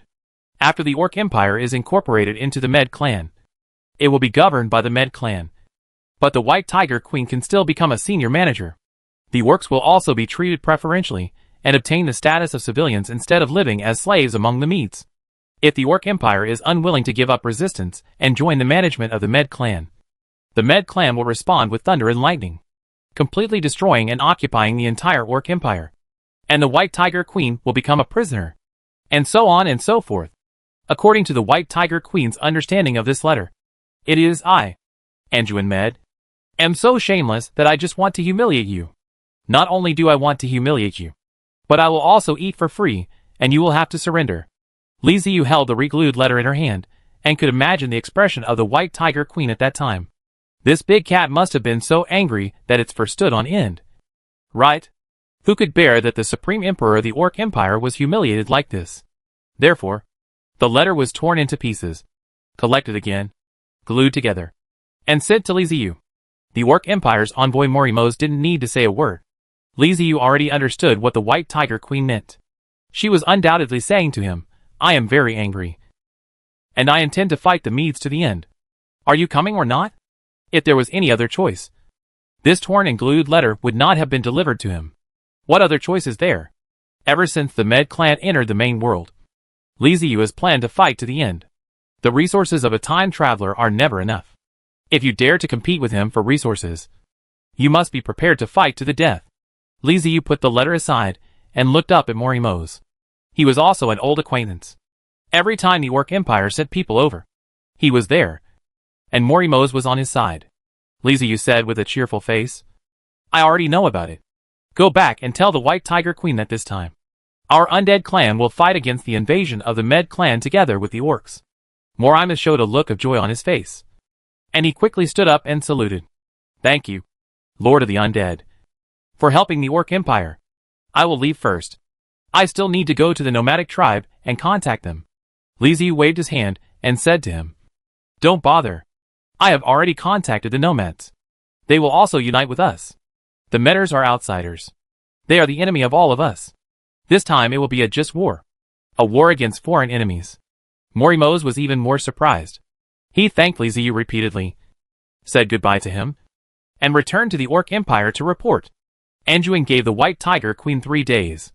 When the 3 days were up, Anduin, who had not received a response, immediately launched a war that swept across the entire grassland. The Divine Light Expeditionary Force consists of a total of 100,000 people, including more than 60,000 magicians of various levels, and the remaining 40,000 are Med warriors. Anduin had great confidence in the Divine Light Expedition under his command. He simply broke up the 100,000 people and divided them into many teams, ranging from dozens to thousands of people, and dispersed into the grassland. The White Tiger Queen had originally assembled her troops, intending to have a decisive battle with Anduin at Bandit, but she did not expect the other side to do such a thing, which actually broke up the team and disrupted the original plan. There are 2 options before the White Tiger Queen. One is that she will disperse the team that has just been gathered and chase after the Med army to prevent them from harassing the Orc Empire city. The other is to continue to gather together and kill towards Bandit to directly destroy the opponent's stronghold in this world. The ministers were also divided into 2 factions, each expressing their own opinions. One side said that they should disperse and not let the Medes harass other cities, as the Orc Empire needed a stable rear. Only in this way could the warriors fight with peace of mind. The other side said that they could not disperse. If they dispersed, then the original assembly would be a joke. It would be better to take advantage of the fact that the army was still there and work together to eliminate the other side's high-level officials. In this way, the other side would have no roots, and if they went deep into the grassland alone, they would be exhausted to death. The ministers were arguing so much that the White Tiger Queen felt a headache after listening for a while. There was no point in continuing the quarrel. She decisively interrupted the ministers and expressed her own thoughts. Don't disperse the troops. Attack Bandit as planned. This was the final word, and the White Tiger Queen had made up her mind. With the White Tiger Queen speaking, naturally no one else would say anything more. The Orc army continued to march towards Bandit city as planned. There was nothing wrong with the White Tiger Queen doing this, concentrating her forces on destroying the other side's hometown. But she ignored the fighting power of the Medes this time. It was also because they knew too little about the Medes, and did not know that they were dealing with a famous legion among the Medes. Just as the Orc army was rushing to Bandit city, the grassland was already in complete chaos. The scattered Divine Light Expeditionary Force conquered everywhere and captured several cities, villages, and tribes of the Orc Empire. Not only the Orc Empire, but even the nomadic tribes on the grasslands could not escape. In the eyes of the Divine Light Expeditionary Force, the nomadic tribes were no different from the Orc Empire. They were all a group of uncivilized and barbaric orcs who lacked civilization. They just passed by and took everything with them. They truly demonstrated the power of magicians. Any magician from the Divine Light Expeditionary Force is a mobile turret if pulled out alone, let alone so many of them gathered together. The main force of the Orc Empire is on the side of Bandit, and there is almost no force within the Empire that can contain them. Reports of requests for help from all over were continuously sent to the beast capital like snowflakes, and the White Tiger Queen frowned every day. The Divine Light Expeditionary Force appeared on the grassland like wildfire, causing panic in many cities, villages, and tribes of the Orc Empire. Even the nomadic tribes were greatly affected. They felt as if they had experienced another invasion by the Life Empire. In this situation, the Undead Caravan will naturally be affected. During the war, most goods have lost their original value. But the value of 3 types of goods are increasing: weapons, food, and medicine. Liziu had already judged that the Medes would take action, and he was even prepared to get involved if they had a decisive battle with the Orc Empire.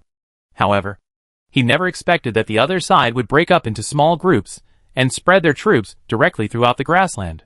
Moreover, the battle became more and more intense, and the number of Medes increased as more and more people were killed. While fighting, they continued to recruit young and strong orcs, using some kind of magical slave contracts to forcibly control them, and using them as vanguards and cannon fodder. This resulted in the fact that after a series of battles, the Med army not only did not decrease in size, but its numbers continued to increase. Liziu called him an expert, saying that this is comparable to my undead race. He thought that the Medes had elite troops, 1 against 100 or even 1,000. But he guessed wrong. They all wanted them. The troops of this tribe are not only powerful in combat, but also know how to recruit foreign tribes to serve as slaves. Liziu knew that it was time for him to leave. If he didn't, with the Medes' current momentum, the Medes' army would be able to reach the Orc capital before the Orc Empire could capture Bandit. So he sent a message to Batub. Go, join the battle, and kill those Medes. Chapter 446 New Name. This is a village consisting of hundreds of prairie rabbit people.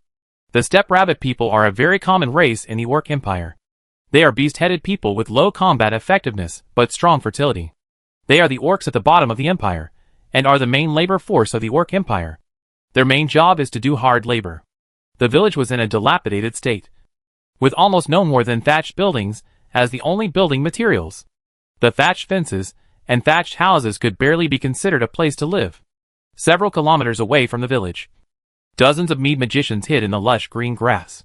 One magician pointed his finger at the ground, closed his eyes, and felt something carefully.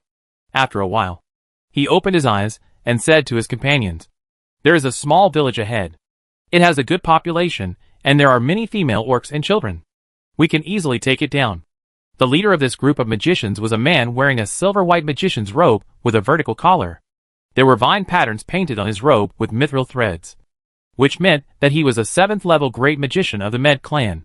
The rest of the people wore green hooded robes. Some of the robes had animal patterns painted on them with gold threads, while others had bird patterns painted on them with gold threads. The ones with bird patterns were level 5 magicians, while the ones with animal patterns were level 6 magicians. The leading 7th-level magician was sitting cross-legged in the air at this time. If you look carefully, you can find that there is a strong whirlwind dragging him down. After hearing the report from his men, the great magician nodded. The whirlwind beneath him disappeared, and he landed lightly on the ground. "Let's go.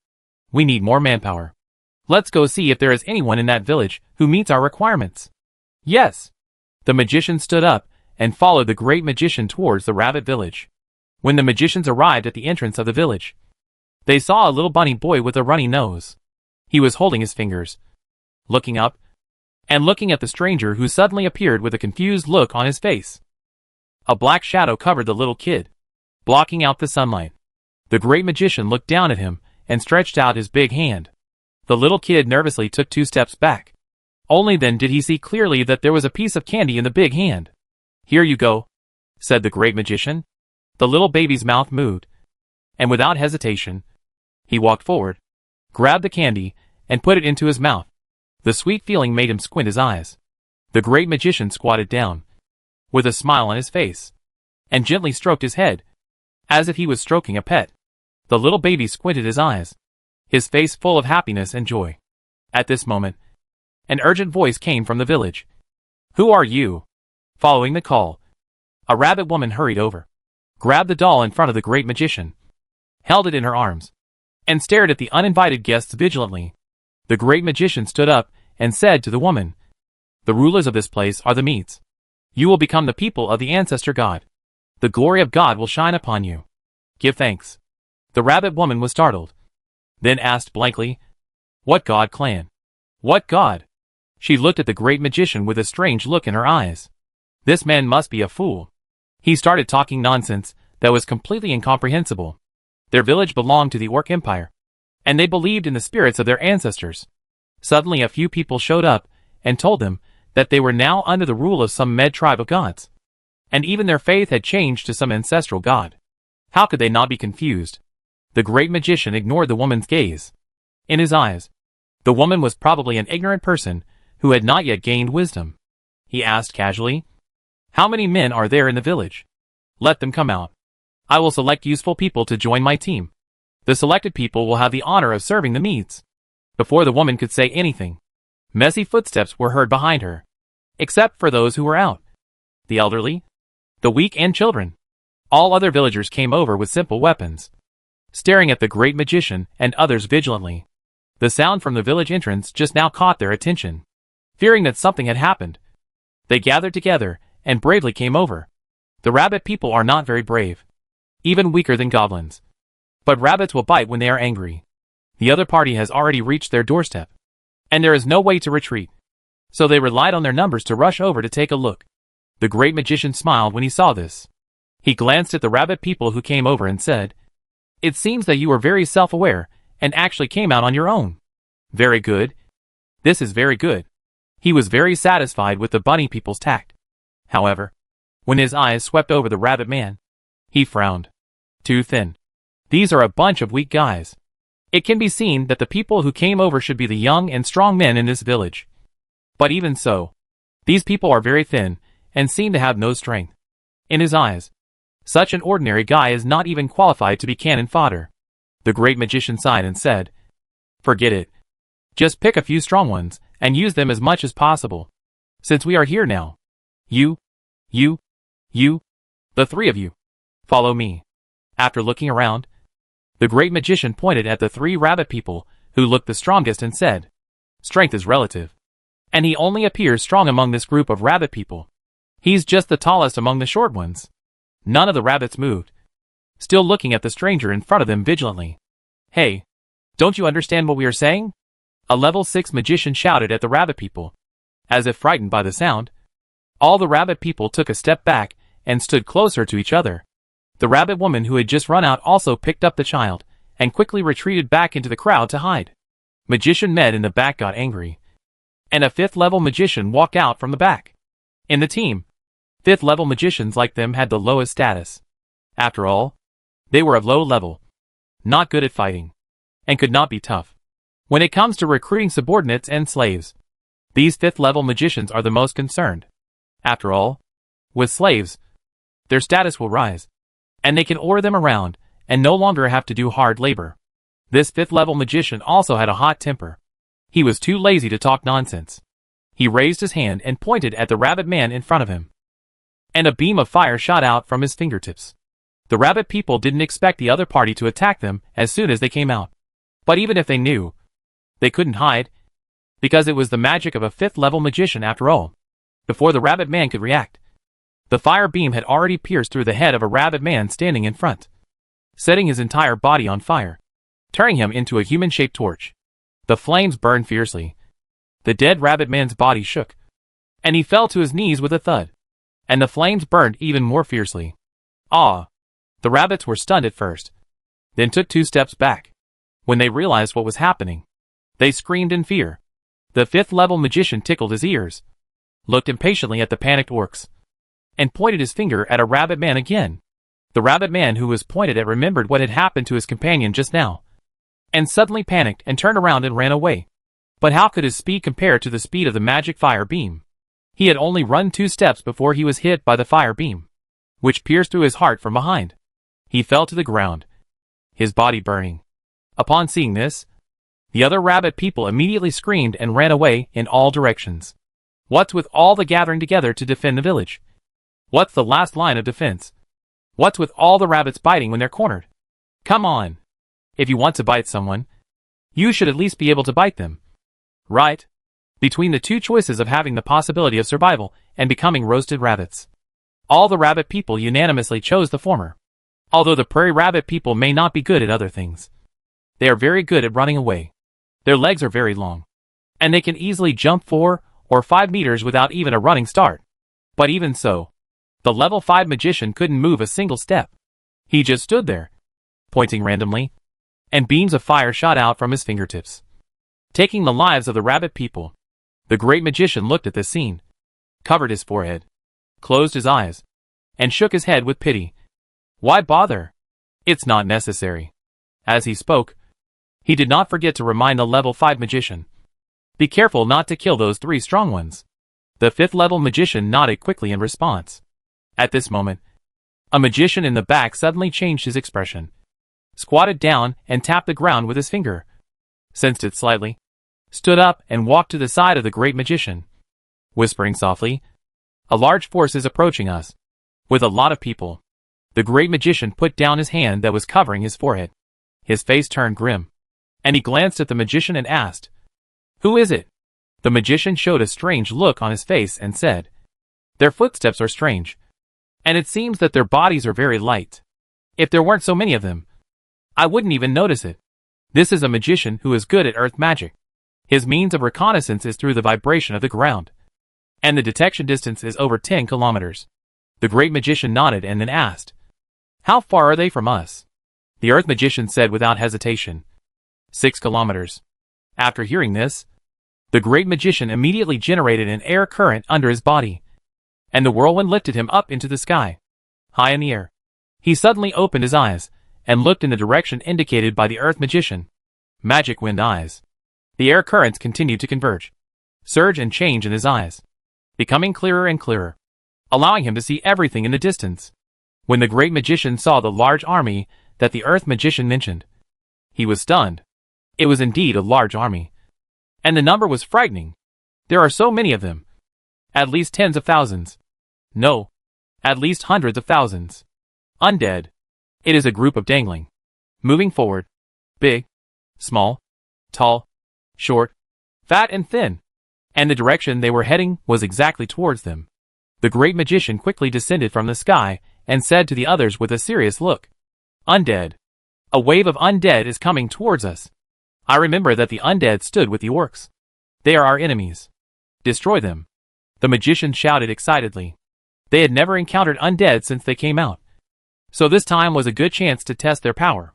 The great magician shouted in a low voice, "Shut up."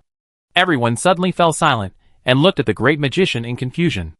Those who can join the Divine Light Expeditionary Force all have some battle-maniacal attributes. After all, the basic mission of the Divine Light Expeditionary Force is to conquer everywhere, and they have to go to other worlds to conquer from time to time. Precisely because they often have to go to other worlds, they may encounter various opponents at any time. If they are not battle maniacs and do not have a heart yearning for battle, they will not be able to stay in the Divine Light Expeditionary Force for long. After everyone quieted down, the great magician said, "There are a lot of undead. More than 100,000. The number of over 100,000 made the magicians present hesitate. Should we fight or not? Then the great magician paused and continued, "We are too few in number. We must prepare and ambush them to eliminate them. Fight. Fight. Fight." Instead of being frightened, the magicians became excited.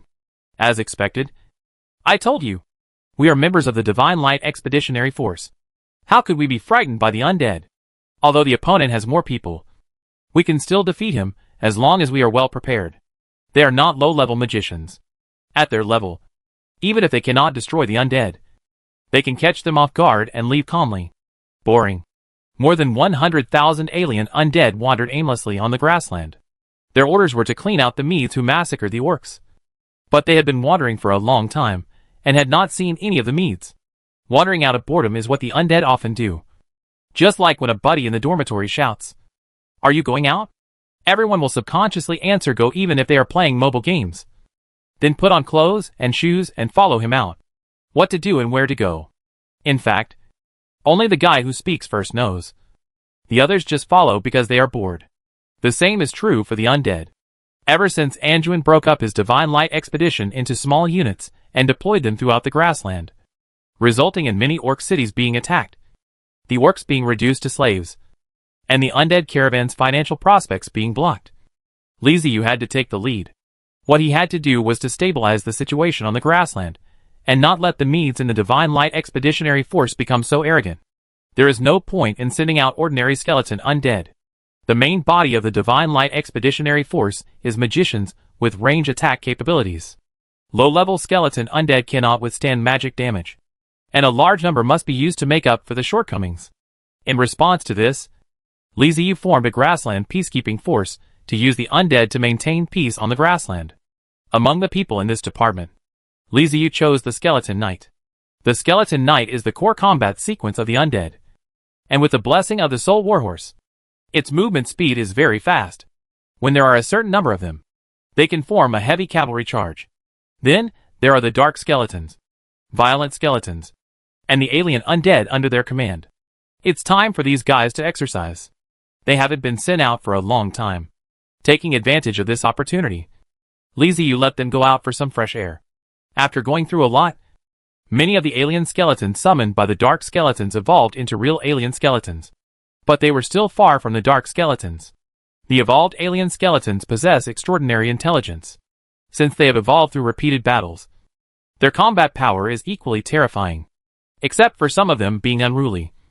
The rest are pretty good. These evolved alien skeletons have become the core of the Dark Skeletons, responsible for managing those alien skeletons that have not yet evolved. After being sent out by Liziu, Dark Skeleton also dispersed his men and searched everywhere for traces of the Med people. Oh, by the way, in order to make the Dark Skeleton stand out from the crowd, Liziu gave these old friends names. The new name of the Dark Skeleton is Cold Ball. The Violent Skeleton is called Mountain Cannon. The Physical Skeleton is called Shield Mountain. The Strength Skeleton is called Great Power. And the Speed Skeleton is called Fast Runner. The Intelligent Alien Skeleton was very dissatisfied with the name given by Liziu and tried to resist, but was suppressed by the Great Lord of the Undead. The more than 100,000 alien undead souls moving towards the Rabbit Man village were dispatched from Cold Ball and his men. If someone could see clearly the expressions in their soul fire, they would surely find that they were like a group of dull people, without energy and spirit, without the desire to fight. They had no interest in fighting. But soon, the fun began. The alien undead in front had no idea that they had walked into a huge magic circle, which was specially set up for them by the Mede magicians. Chapter 447 Mithril Undead. Boom! With a roar, the earth shook and the soil rolled. On the ground, a magic circle quietly emerged under the feet of the undead. It was so huge that it could even cover the entire undead team. Large-scale magic, Earth-Sea Tide. The defenseless alien undead were unable to stand steadily under this wave of magical attacks, and they staggered to this and that, watching the soil beneath their feet crack and the ground sink into pits. The surrounding soil soared into the sky and turned into huge waves of soil, which hit them heavily. Judging from the situation, the Mede magician actually wants to use this magic to directly swallow up these hundreds of thousands of alien undead spirits. The earth waves came down and buried everything.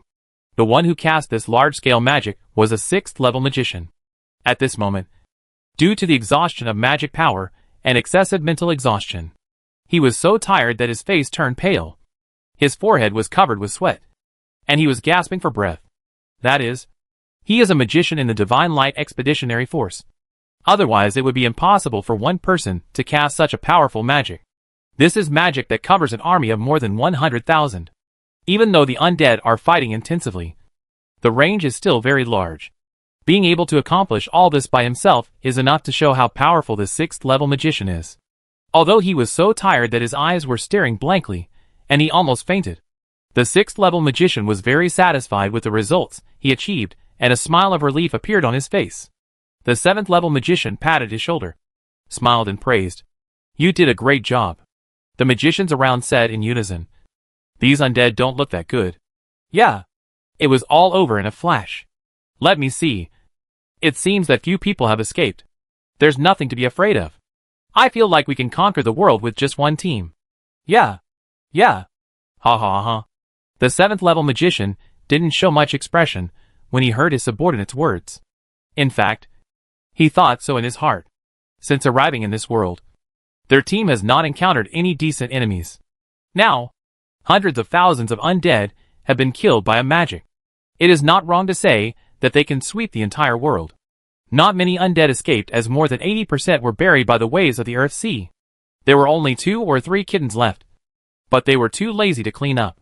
I believe that after experiencing this, the undead will understand that their meads are invincible, and the best solution is to become their subordinates. Okay, let's go find the next place, and hopefully come across a city instead of another village. The 7th level magician said to his subordinates around him, and the magicians immediately stood up with laughter and prepared to leave. But just as they took a step forward, the earth magician, who was good at reconnaissance, suddenly stopped. His ears twitched twice. He quickly squatted down and pointed his fingers on the ground. After exploring for a few seconds, his face became serious and he stood up and shouted, "There's movement underground. Those undead are not dead." His words made the mead magicians, who were about to leave, stop and look at him in surprise. Not dead? Even the 7th level great magician turned around with a puzzled look on his face. He moved his body and rose high into the sky, looking towards the place where the sea waves had just occurred. The ground, which had experienced a wave of large-scale magic, seemed to have been completely renovated. The soil was a completely new color, and the grass that was originally more than half a person's height had disappeared. Looking from a high place, it looked like a person's head suddenly had a bald spot. The soil that had originally calmed down suddenly shook twice, and then a thick white bone arm broke out of the soil. The arm swung in the air a few times, pressed on the ground, and pulled upward with force. Soon the second arm also stretched out. The 2 arms exerted force at the same time, and an undead covered in mud crawled out of the soil. His soul fire is similar to that of ordinary skeleton undead, but it has a slight yellow halo. Very faint, but visible. This is a physical skeleton that has not yet fully evolved. When the yellow halo in his soul fire becomes more intense, he will become a formal physical skeleton. With the appearance of the first undead, the fresh soil began to boil like boiling water. One after another, white bone arms broke out of the soil. One after another, undead crawled out of the soil, densely packed and endless. The most conspicuous ones are some of the guys with flames on their bodies. These are the violent skeletons. They are very angry about being suddenly attacked, and they want to chop people. If you have the guts, just fight head-on. Why are you trying to launch a sneak attack? Can't afford to play. As more and more undead appeared, the expression of the 7th level great magician in the air became amused. Interesting. He's not dead, he muttered to himself. No wonder the undead are difficult to deal with. They were clearly bewitched and buried alive, but they crawled out of the ground as if nothing had happened. If this were a normal situation, he would have died instantly. Not to mention that there is no oxygen after being buried alive. The weight of such a large amount of soul falling from the sky is enough to crush a person and break bones. But the undead are fine. When the 7th level great magician landed, he saw that the faces of his companions were all filled with disbelief. They had apparently discovered through their own means that the undead were nothing. It seems that we have underestimated the undead. If we want to destroy them, we may have to put in more effort. The 7th level great magician said with a smile. I'm sorry. It's my fault. The 6th level earth magician, who had just released the earth and sea shockwaves, lowered his head and said in shame, No, it's not your fault. We underestimated the undead. After all, the undead are dead. Burying them with soil is the same as sending them home. The 7th level great magician made a little joke and said comfortingly. The magicians around laughed. Just because he survived tides of Earthsea doesn't mean other magic can't kill the undead. If it doesn't work once, try again. You can always kill these undead. But before they could make any move, the undead had already discovered them. The undead that were able to escape under magic just now were naturally the fastest skeletons. After they escaped from the range of the magic circle, they looked everywhere for who was the old 6 who dared to plot against them. The result was found on the head of Magician Med. Through the soul network of alien undead, the speed skeleton spread the message silently, which resulted in all the undead knowing the existence of the magician. Hundreds of thousands of undead scattered and surrounded the magicians. As soon as the undead made a move, the magician noticed it. There were only dozens of them facing hundreds of thousands of people. They certainly couldn't fight without prior preparation, so they each used magic to dodge, while more than 100,000 undead were chasing them relentlessly. And they would not be satisfied until all of these guys were killed. News came to Liziu from all directions. Many undead discovered the trace of the Med magician, but it was extremely difficult to kill him. These guys are not only highly aggressive and possess powerful range magic, But they are also ruthless. Once they find something is wrong, they will run away at the first opportunity, using the kite tactic to the fullest. During this period of time, wizard men suffered few casualties, but the undead suffered quite a few losses. If the number of undead is too small, we cannot defeat them head-on. If the number of undead is too large, they will just run away. There is really no good way to deal with them for the time being. But there is also good news. At least it helped the Orc Empire out of trouble. If Li Ziyu had not sent a large number of undead to move around in the Orc Empire and chase the Medes everywhere, the Orc Empire would definitely have fallen into dire straits now. According to intelligence, the number of magicians coming this time is not only large, but also very powerful and of high level. To deal with the Orc city, a few thousand people dared to attack the city by force, and directly use magic to cover and attack it, round after round, which was extremely brutal. With the undead restraining them, the Medes dared not act recklessly. They were afraid that when they were halfway through the siege, a large group of undead would suddenly jump out and attack them. The result of some restraint is that the orcs have a chance to catch their breath. Li Ziyu hid in the castle of the undead, constantly thinking about how to deal with these Medes. He felt that if he relied on mechanical undead, it would be difficult to defeat the opponent. A battle of this level could only be won by relying on traditional psychic powers. The reason for this feeling is that the last time they rescued the Orc Empire's 100,000 troops, the forbidden spell-level magic cast by a mere tens of thousands of people required the evil Ark, the sky-splitting fortress, and the Iron Skull to all go into battle to break the situation. When facing the Med Tribe Magician army, the power displayed by the evil Ark and the sky-splitting fortress was not very strong, and they could not even break the enemy's protective shield. The Iron Skull can break through, but we can't rely on it to win every time. Right? The regular undead troops must be upgraded to a level that can fight against the enemy. After coming to this conclusion, Li Ziyu suddenly realized that every time he developed technology, he was almost always improving the technology of mechanical undead, but neglected his main line of psychic technology. This is not difficult to understand. After all, mechanical technology is similar to the technology in the previous life, and most of them are physical attack modes, which are quick to take effect and visible to the naked eye. Naturally, Li Ziyu is slightly biased towards them, but now it seems that the psionic system must not be abandoned. It has its own reasons for existence, and it is very likely that in the later stages, the psionic system will be truly powerful. Otherwise, the undead would not have always regarded the psionic system as their main technology. Li Ziyu has been studying the psychic system recently, hoping to continue to improve his psychic military strength. Psionic troops not only consume resources to improve technology, but also consume a lot of materials, such as skeleton spirits. The skeleton monsters are very powerful soldiers. Li Ziyu is confident that the skeleton monsters can fight the Medes on half terms. However, the materials required to summon the skeleton monsters are limited. They require the corpses of demons, which are special undead spirits, except for the last time when a crack opened in the wasteland, allowing Li Ziyu to collect a lot of demon corpses. He has not seen a demon again, and even if he wanted to summon a skeleton spirit, he couldn't do it. This is also the reason why Li Ziyu did not release the skeleton spirit to defend the grassland this time. He was reluctant to use the skeleton spirit to fight a war of attrition. If the skeleton knight was killed by the enemy, the worst that could happen is that we could replenish them. If the alien undead were lost, the worst that could happen is that we could let Cold Ball and the others summon them. But if the skeleton spirit was lost, that would be a real loss. Without it, the materials could not be found. Previously, all the research was on mechanical technology. This time, Li Ziyu was studying psychic technology. He already had experience, and was not in a hurry to unlock the technology. Instead, he studied it carefully. He discovered that runes, inscriptions, engravings, etc. played an extremely important role in psychic technology. And psychic technology in its later stages almost relied on these to advance technology. It is not difficult to understand. Just like in mechanical technology, there are technologies such as spiritual science, material science, structural science, etc., which all must be studied and illuminated. After studying for a while, Li Ziyu suddenly felt that some things in psychic technology and mechanical technology seemed to overlap.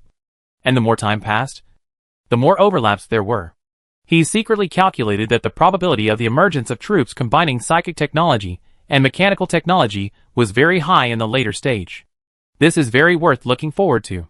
For example, the advanced psychic soldier, the Bone Dragon, is equipped with various mechanical and technological weapons. Not only can it spray dragon breath, it can also launch missiles and fire machine guns. Are you afraid of it? Of course. This is just speculation now. Li Ziyu is not quite sure whether the two can be combined in the future. There are still a lot of technologies such as runes, and they have to be studied bit by bit. Fortunately, after going through a series of mechanical technology studies, Li Ziyu has more experience, and the research is not difficult. The only trouble is that there are so many different technologies that it is impossible to study every one of them. If he studies everything, the resources he has now will be completely overwhelmed. He needs to be more targeted. The first thing to do is to build the building. Spirit Pattern Temple. Level, Main. Category, Architecture. Introduction. One of the famous research institutes of the skeleton Undead clan. If you want to develop more advanced Undead technology, this is an essential building. Requirements. Skeletons *1, 000 units. Psionic energy *1, 000 units.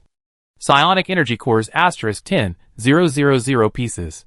Occupied area, 100 units. The Spirit Pattern Temple is a prerequisite building. If you want to unlock more psychic technologies, this building is indispensable. Other functions are unknown. But if you want to unlock technologies such as runes, the Spirit Pattern Temple must exist. This building is not small, covering an area of 100 units.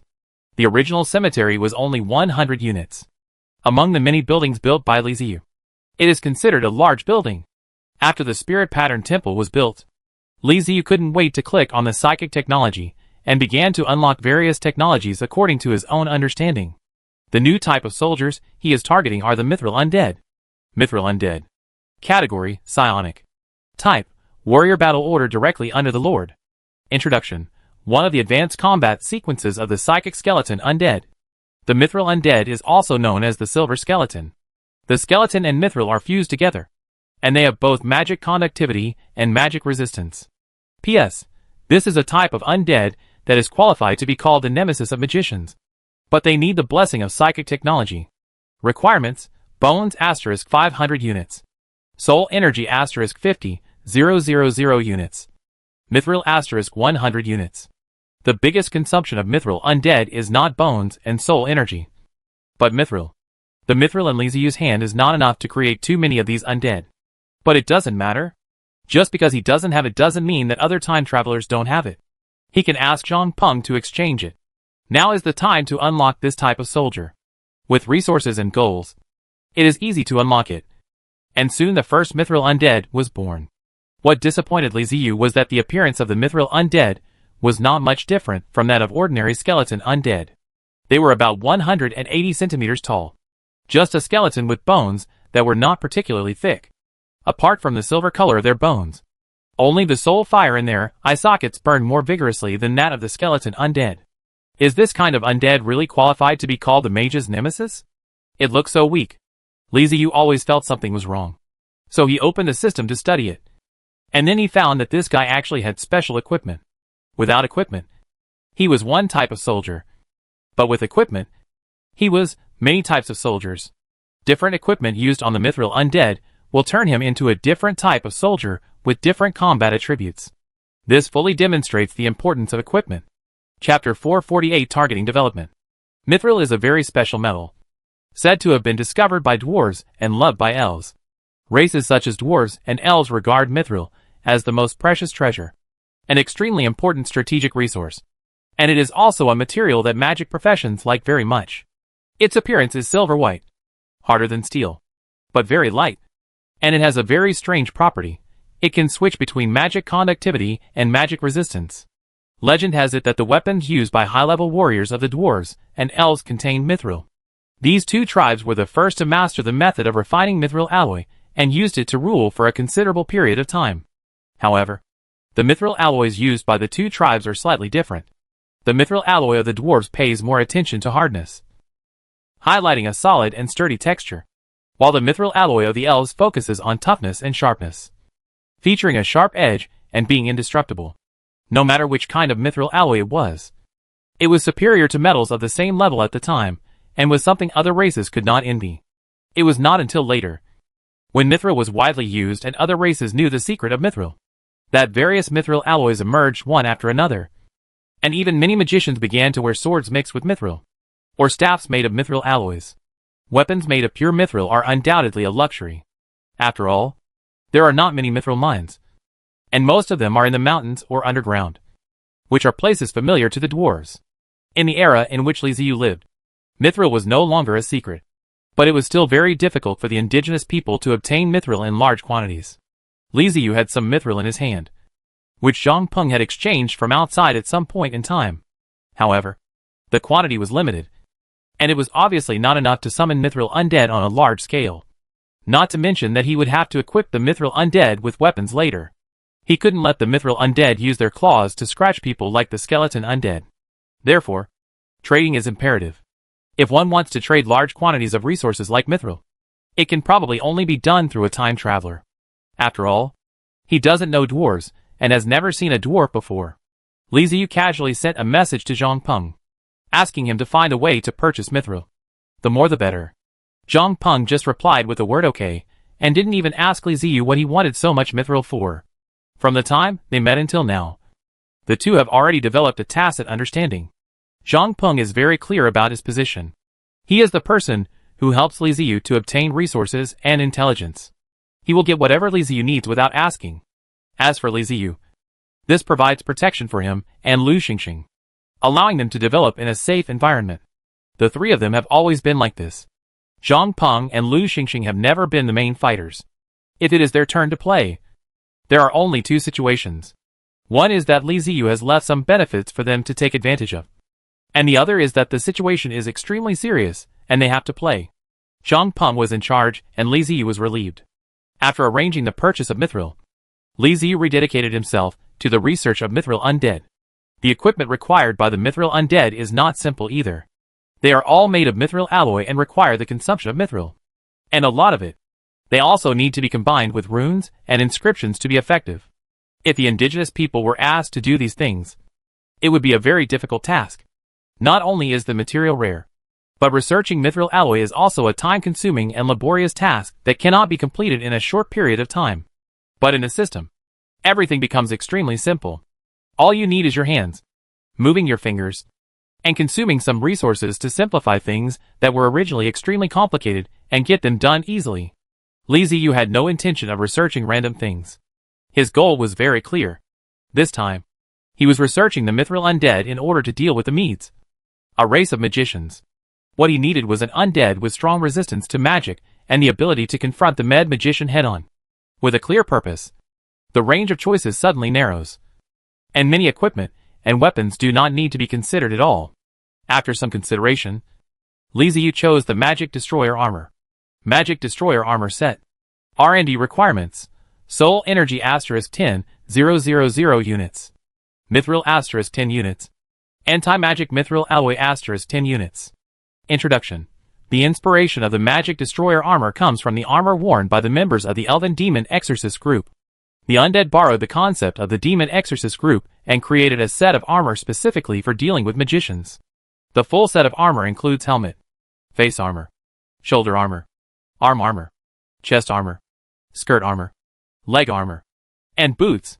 When the full set is complete, the inscriptions will operate automatically, and the armor has a very strong magic resistance effect. P.S. The Magic Destroyer armor only has basic magic resistance effects and no other special abilities. Please use it with other parts to get better results. Since we have to deal with the Mede magician, we might as well use something ruthless. Liziu took a look and found that this set of armor was created entirely to deal with magicians. There is nothing much to say. Just study it. He also checked to see that in addition to the basic inscriptions, he could also add runes inside and other inscriptions outside the armor. The undead could use soul energy to drive these runes and inscriptions, and would not be affected by the mithril's anti-magic effect. It's a bit of a rogue move. But soul energy is strictly speaking an independent energy, and does not belong to magical energy. After getting the armor, the next thing to consider is the weapon. Liziu chose a weapon called the Demon Breaking Whirlwind Blade. Demon Breaking Whirlwind Blade. R&D requirements: Skeleton * 1000 units. Mithril * 3 units. Alloy * 1000 units. Introduction: This is a multi-purpose weapon. It can be used as a two-way long sword in close combat, and as a whirling sword for long-distance throwing. It is worth mentioning that the magic-breaking whirlwind flying blade contains mithril, which will activate the anti-magic property of mithril, giving this weapon a certain magic-breaking effect, which can destroy most low-level and medium-level magic. But please note that the magic-breaking whirlwind flying blade has no special destructive effect on range-type magic. P.S. It is used to kill people anyway. So isn't it good enough to break the opponent's magic shield? Don't expect more. Now that the armor and weapons are equipped, it wouldn't be excessive to also equip them with a shield. Right? Lizzie, you picked and chose the anti-magic spindle-shaped long shield. Magic-resistant spindle shield. R&D requirements: Skeleton * 2000 units. Mithril * 10 units. Alloy * 3000 units. Introduction: The anti-magic shuttle-shaped long shield is a large shield that can protect the whole body. Because of the addition of mithril, it not only has considerable magic resistance, but also is light in weight, and has good resistance to both physical and magical attacks. P.S. The shield is used for defense, but you can modify it. Who doesn't have a dream of graffiti? In fact, when the mithril undead are equipped with magic destroyer armor, they can become a new type of soldier. The name of the soldier is named after the armor, called Magic Destroyer. But it always feels weird without weapons, shields, or anything like that. Are we waiting for the undead to come onto the battlefield and hit people with their fists? This doesn't seem to be much better than scratching someone with their claws. Therefore, Lizzie, you equipped it with a magic-breaking whirlwind blade and an anti-magic shuttle-shaped long shield to enhance it. Make a set of armor, weapons, and shields that have just been made, and then combine them with the mithril undead. A new type of soldier is born. The name is still Magic Destroyer, but the combat effectiveness is incomparable to that of ordinary magic destroyers. The armor was shiny, the weapons were shiny, and the shield was shiny. Almost blindingly, Z used 24K titanium alloy eyes. No, this is not my undead style. How come my undead has this kind of appearance that is full of justice and Madonna feeling? Not majestic and ferocious at all. Lizzie expressed his dissatisfaction, saying that this was the tune that only the Cavalier's boss would like.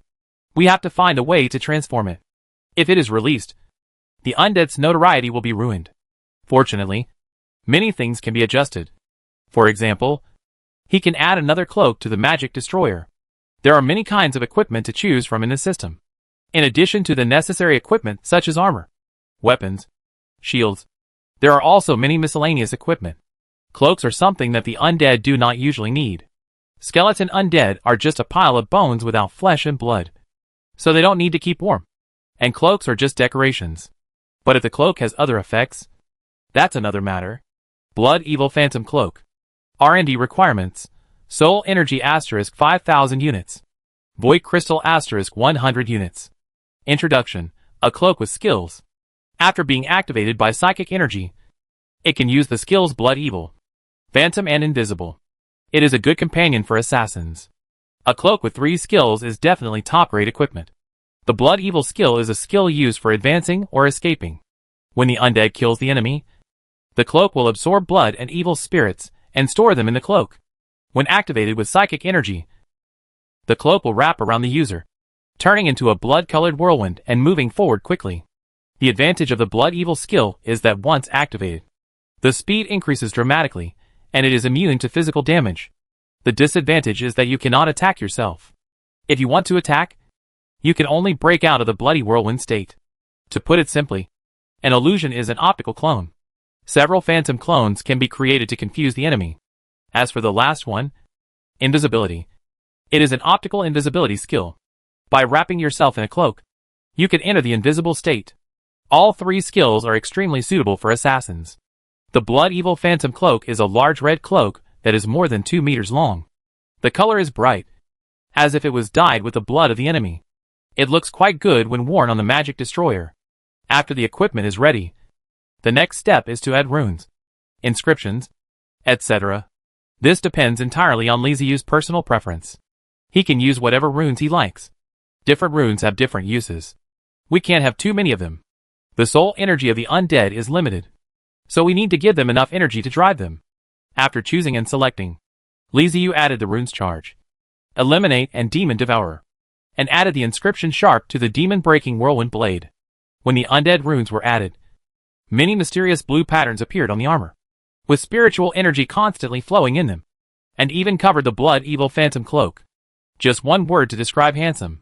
Li Ziyu opened the system interface again, and found that the information of Magic Destroyer had been updated.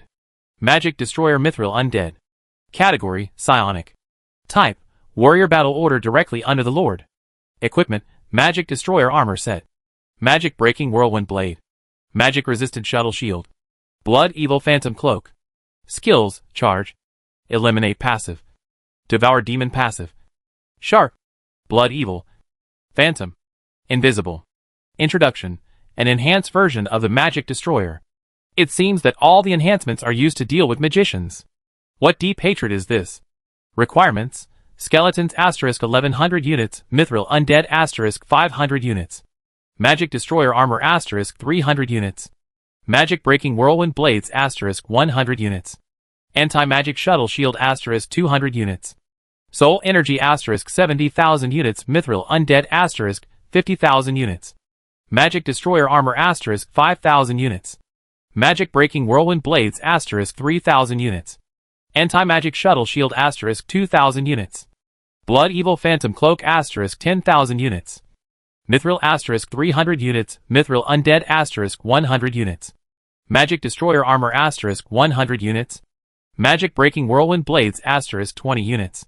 Anti-Magic Shuttle Shield * 80 units. The Magic Destroyer, a type of military force designed to target magicians, was born. Although the troops were available, the resources required to summon the Magic Destroyer made Li Ziyu's mouth twitch. It was too much. The Magic Destroyer is not something like the Sky Rift Fortress or the Colossus Fortress. It is simply a type of soldier. Just like the Skeleton Knight and the Dark Knight. It is a single type of soldier. But the demand is so high. If Li Ziyu summoned Magic Destroyers in large numbers, like he summoned Skeleton Knights and Black Warriors, he felt that he would go bankrupt, as the cost would be higher than summoning a few more Sky Rift Fortresses. You have to take it slow and not summon too many Magic Destroyers at once. That would just cause trouble for yourself. It has to be said that the advantages of mechanical technology are quite obvious.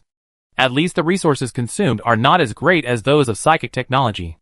The consumption of psychic technology soldiers increases in the later stages, and even time travelers may not be able to afford to raise too many of them. The reason why the Magic Destroyer consumes a lot of resources is also related to Li Ziyu. He equipped it with more things, such as weapons, shields, cloaks, runes, and inscriptions. It is equivalent to the top-end version of the Magic Destroyer. After thinking it over, Li Ziyu felt that he should test the combat effectiveness of the Magic Destroyer first. Don't make too many of them. If the combat effectiveness of this thing can't keep up, then he will have no place to cry. Let's start with 100 and test the waters. Anyway, the magicians of the Med tribe are now scattered all over the grassland. Send 100 Magic Destroyers over to test their combat effectiveness and see if they can defeat the enemy. Then decide how many to summon later. After all, Magic Destroyers are a high-level type of soldiers, and they also involve weapons and equipment. Li Ziyu waited for 2 days before he saw the 100 Magic Destroyers. When the Magic Destroyer was ready, Li Ziyu summoned the Evil Spirit Ark and asked the Evil Spirit Ark to carry the Magic Destroyer to find the Med Tribe magician. The most useful means of transportation that Li Ziyu has now is actually the Ark of the Devil. It can fly in the sky and is not easily detected. It is faster than the Sky Fortress and is just right for transporting a small number of elite troops. The Magic Destroyers lined up in an orderly formation and entered the Ghost Arkansas. Li Ziyu watched the Ark take off and took a deep breath. The Divine Light Expeditionary Force had only been on the grassland for a few days, but they had already caused unrest on the grassland. They were causing trouble everywhere, and although they were restrained by the undead, they could still find opportunities. The defender can never be more flexible than the attacker. The army assembled by the White Tiger Queen also entered the city of Bandahil in a mighty manner, besieged several cities occupied by the Medes, and waited for the order to attack. Facing the vast number of orcs, Anduin was not panicked at all. At his level, numbers no longer had much impact in his eyes. The so-called quantitative change leading to qualitative change was just a joke. If you want to bring about a qualitative change, you have to at least be able to hit the person. Right? Anduin, the Supreme Sorcerer. Can he be attacked by ordinary orcs? Of course not. But the attacks launched by Anduin with a wave of his hands and a movement can cause heavy casualties to the orcs. So Anduin was not panicked at all. He was very confident. After all, his combat power alone was equivalent to that of the entire Divine Light expedition. Chapter 449, First Battlefield. High in the sky, the Ark of Evil Spirits was moving forward at a rapid speed, and its destination was where a team of less than 100 med magicians was located. 100 magic destroyers were lying quietly in the landing cabin. Arrived at the destination and found the target. Landing capsule ready for launch. The Ark of Evil Spirits faithfully carried out the orders given by Liziu. Their mission was to drop 100 magic destroyers in front of Magician Med. On the grassland, a team of dozens of magicians stopped and looked up at the sky. Just when the evil Ark discovered them, they also discovered the evil Ark. The Divine Light Expeditionary Force is a frequently combat-related force. The magicians in it have extensive combat experience and are well aware of the role of intelligence. So after they arrived in this world, they immediately began collecting intelligence. After this period of time, they have gained a lot of understanding about the grassland. They discovered that there were two major forces on the grassland, namely the Orc Empire and the nomadic tribes. There were traces of the undead in both the Orc Empire and the nomadic tribes, and it seemed that the orcs and the undead were in very good harmony. The situation is very strange. In their cognition, the undead are beings that represent death and are enemies of all living things. Every time the undead appear, it means the extinction of a large number of creatures. But on the grassland, this situation did not occur. Not only did the undead not massacre the orcs on a large scale, they also got along well with the orcs. The two sides lived together, and the undead even helped the orcs. When they were moving on the grassland, they saw many undead buildings. The undead buildings were easy to spot because they were built with bones. They had an eerie aura and could be recognized at first sight. According to the confessions of the orcs they captured, these buildings can be used by any orc as long as they abide by the rules of the undead. This came as a big shock to the Medes. At the same time, they had a very strange feeling, as if someone was always watching them. After investigation, they found eyeballs. The eyeballs floating in the sky always followed them, which made them realize that this might be some kind of reconnaissance method of the undead. The Mede magicians began to pay attention to the sky, and whenever they found the eyes of the undead, they would destroy them with magic to prevent the undead from obtaining their information, because they had been on guard against the sky. They immediately noticed when the evil spirit Ark appeared. Here comes a big guy. Finally here. Cleaning those eyeballs every day is too boring. After waiting for so long, finally something decent has arrived. Sensing the evil Ark in the sky, the med magicians were not afraid. Instead, they became excited. They joked with each other, started to stretch their bodies, took out their magic equipment, and prepared for battle. Such a huge ship of the undead came from the sky, and was heading towards him. It couldn't be here to deliver wine and meat. It must be an enemy. Suddenly, a lot of things fell from the sky. The med magicians were afraid that they were attacked by the other party, so they immediately cast defensive magic to be on guard. However, they found that the place where the other party attacked seemed to be a little crooked and fell at a distance from them. Apart from a few noises of it hitting the ground, there was nothing special about it. What's the situation? The med magicians looked at each other, all puzzled, and used their own detection methods to explore the place where they had just landed. They were oval-shaped eggs that fell from a high altitude, creating holes on the ground and standing upright in the holes. Several med magicians looked up at the sky in surprise. Although they could hardly see it with their naked eyes, they could still feel the evil Ark in the sky. Are they really delivering food? Coming all this way just to drop a bunch of eggs? The eggs are quite large and made of a strange material. Just when Magician Med was puzzled, steam suddenly gushed out of the egg. A crack appeared, and it actually opened by itself. A fully armed warrior, holding a long sword in one hand and a long shield in the other, walked out. It turns out that he is not here to deliver food.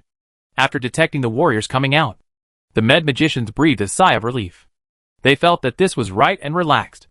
After the magic destroyers came out, they gathered together and walked towards the med magician. The landing capsule was dropped not far from the magician's location, only a few hundred meters away. For the magic destroyer, The distance of a few hundred meters passed in a flash. Seeing the opponent coming towards him, the med magician had no intention of waiting and directly released magic, throwing all kinds of fire, water balls, and other messy magic at him.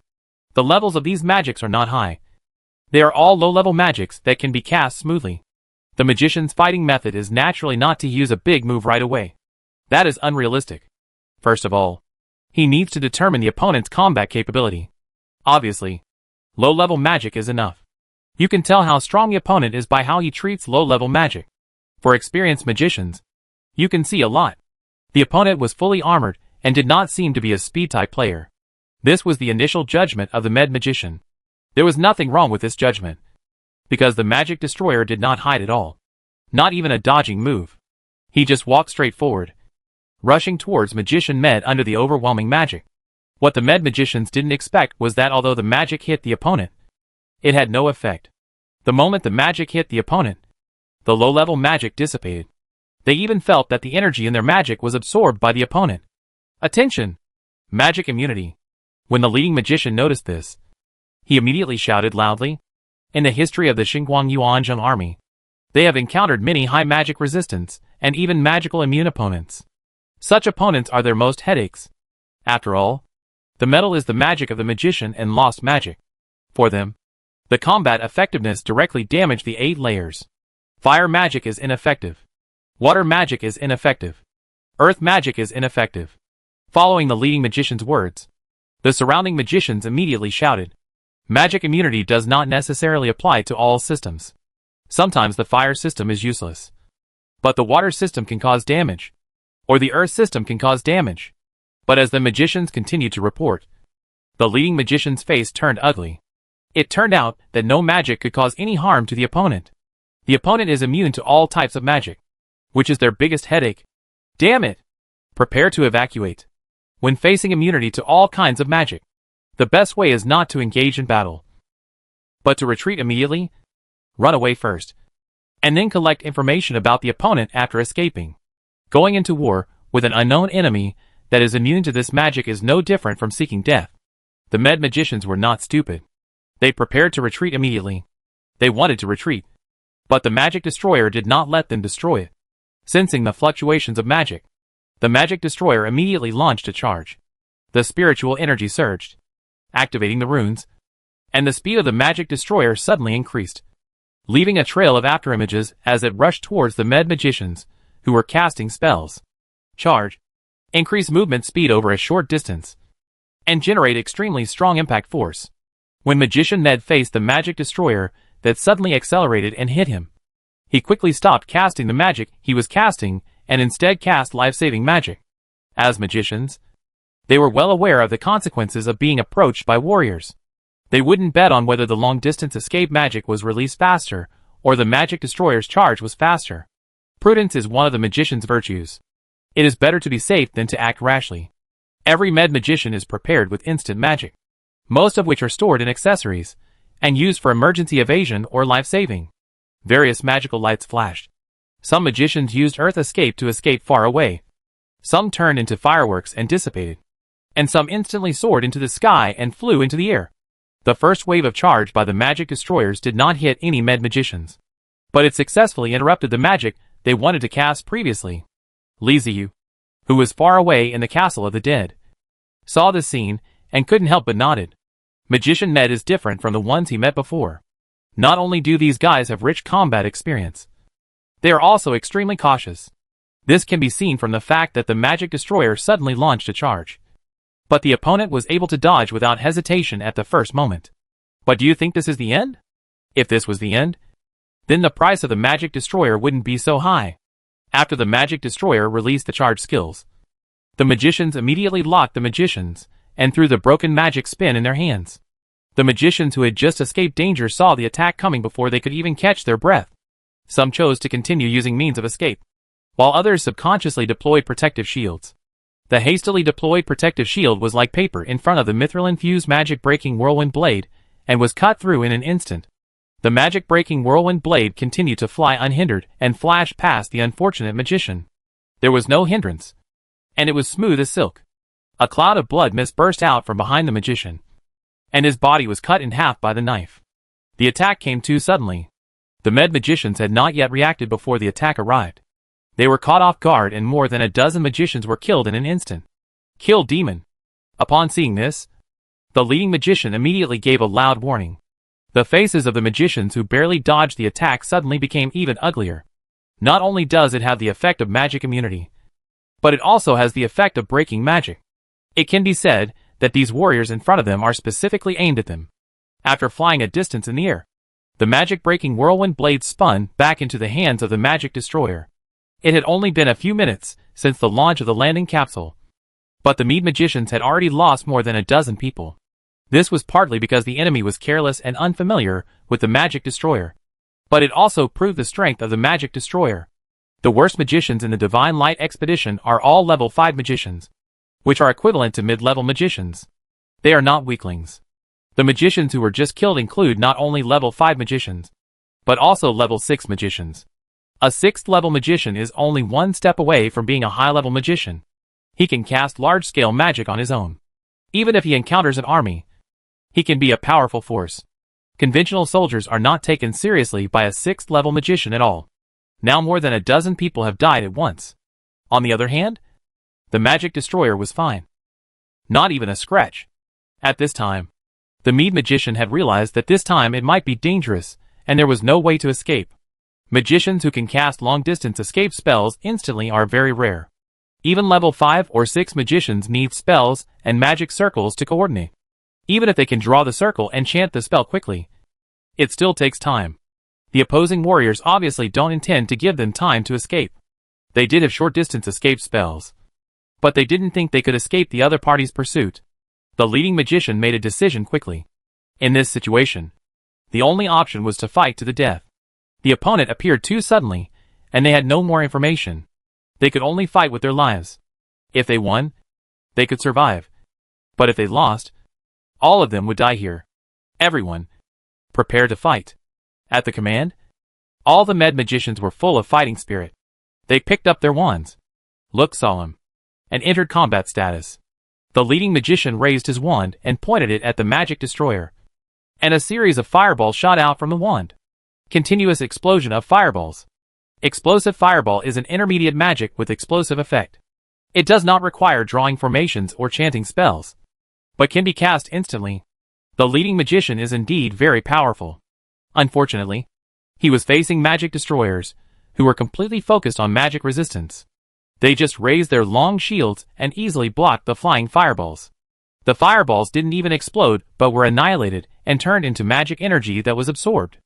Other magicians also took action, and soon all kinds of magic spread across the entire battlefield.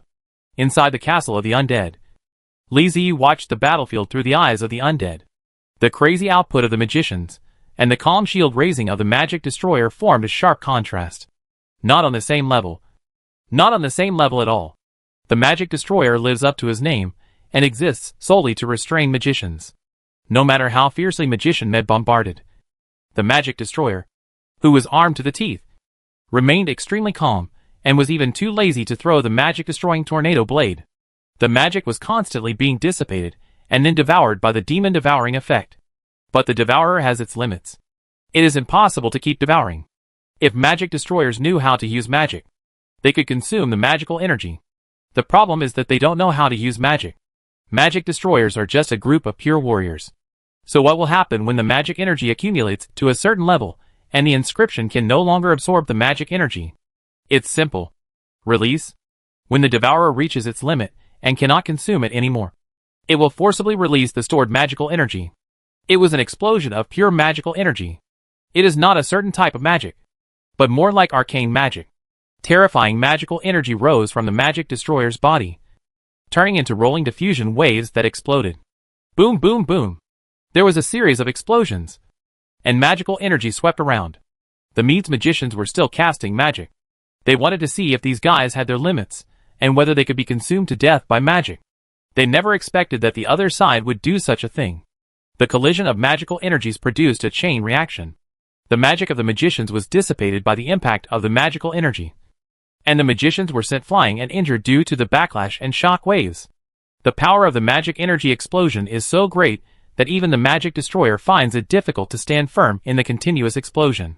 Fortunately, they have shields, so they don't end up like the magician. The energy tide that formed swept across the area where they were.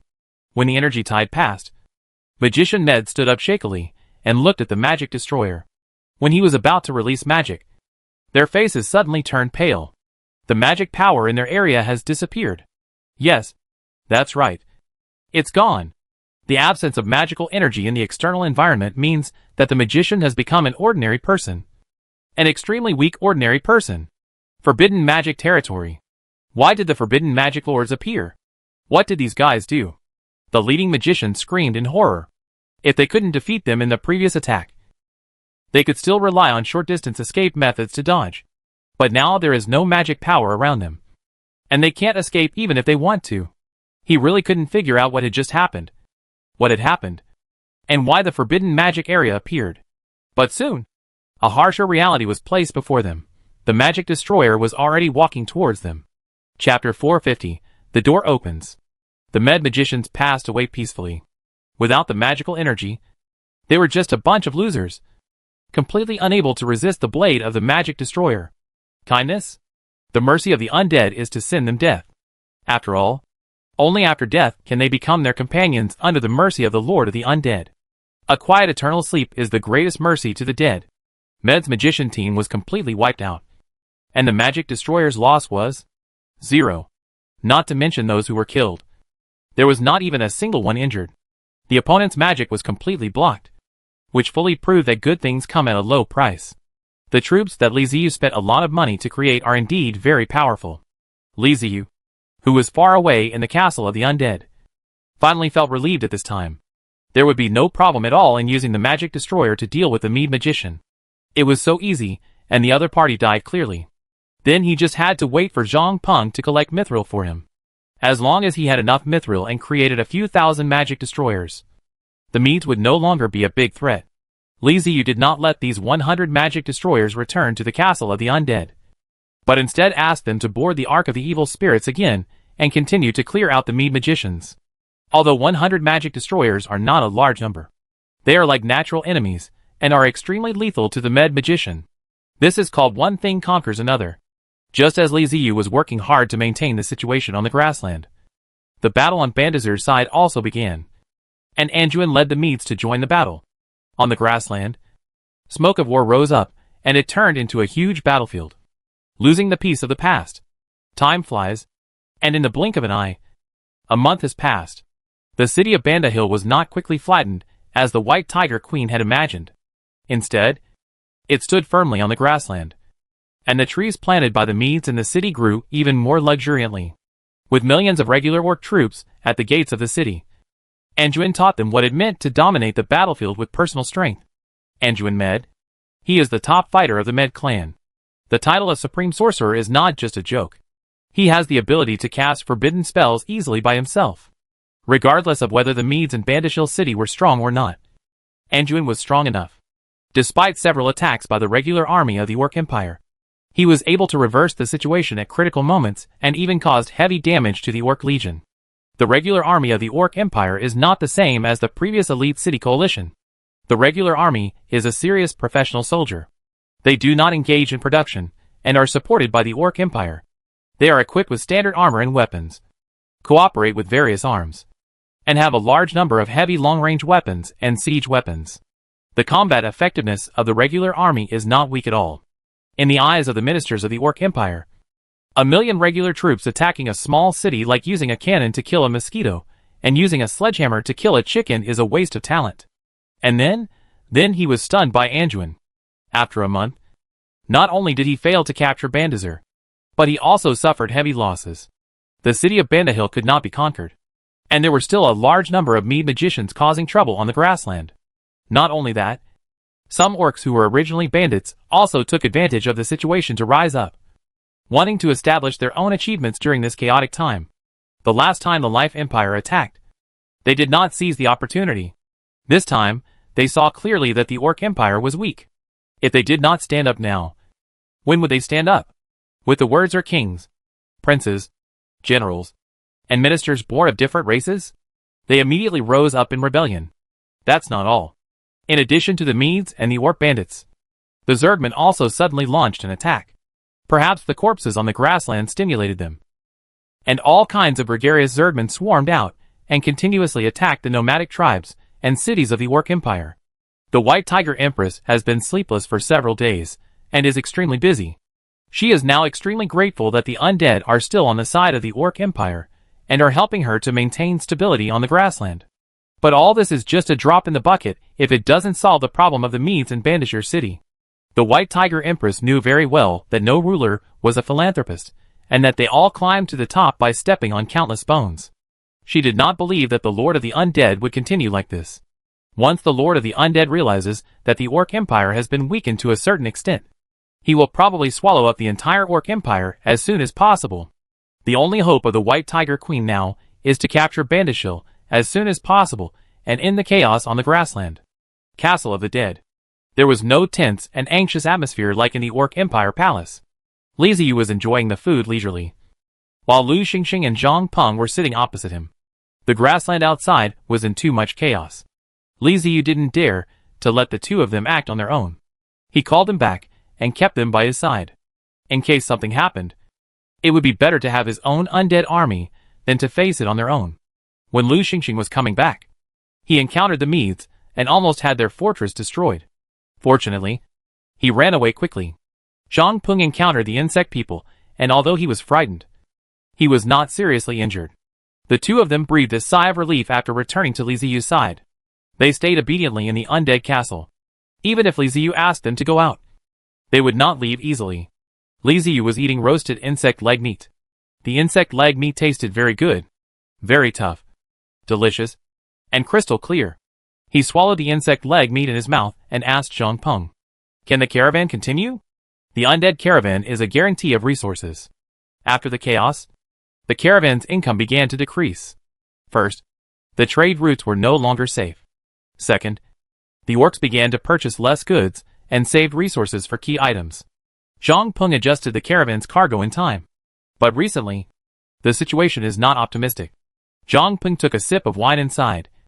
The bandits, the Medes, the Bugmen, and those brave city soldiers are all targeting the caravans. Many of our caravans have been robbed, and a lot of goods have been lost. I have already moved the trade route underground. Moving underground will make it much safer. But this will also slow down the caravan's speed and reduce our income recently. The current situation is helpless. But fortunately Zhang Peng has established an underground passage system in advance. Even if he loses the ground trade routes, he can still operate underground. However, the underground area is limited, and it is impossible to send out a large number of caravans like before. And the underground is not completely free of danger. The biggest threat underground comes from the Insect Man. Or more precisely, from Ant-Man. The Ant-Man tribe lives underground and likes to dig holes everywhere. Sometimes they will dig into Zhang Peng's tunnel. In the past, it didn't matter that such things happened. They were just a few little cats, and we could just get rid of them. But with the recent Zerg riots, Zhang Peng no longer dares to be careless. He doesn't know how long the underground caravan can last. Li Ziyu frowned slightly. In a month, Zhang Peng collected a lot of mithril for him, and the number of magic destroyers had reached 3,000. It's not that he doesn't want to summon more magic destroyers. It's because the price of magic destroyers is very high, and mithril is hard to get. Even if Zhang Peng were to collect mithril, it would not be easy to collect it in large quantities. However, 3,000 magic destroyers were barely enough, thanks to Anduin's division of troops, which gave Li Ziyu an opportunity. Now the Ark of the Evil Spirit has become an aerial transport ship, carrying the magic destroyer everywhere, and dropping the magic destroyer in to clean up whenever there is a chance.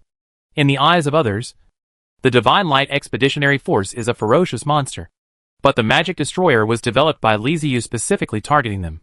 Faced with this kind of guy who is almost immune to magic, the magicians in the Divine Light Expeditionary Force can only cry out in vain.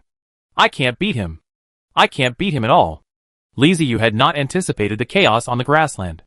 He did not expect that so many people would take advantage of the chaos to rise up.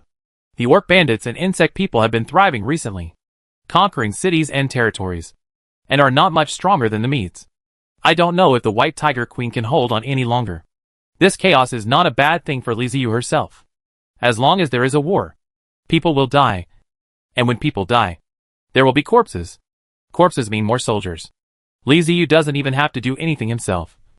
And he has a steady supply of soldiers. Isn't this a good thing? No matter how you look at it, Li Ziyu made a profit from the invasion of the Medes. It's just a matter of how big the profit is. If the Orc Empire still exists after this war, Li Ziyu can let Zhang Peng continue to do business, and thus make continuous profits.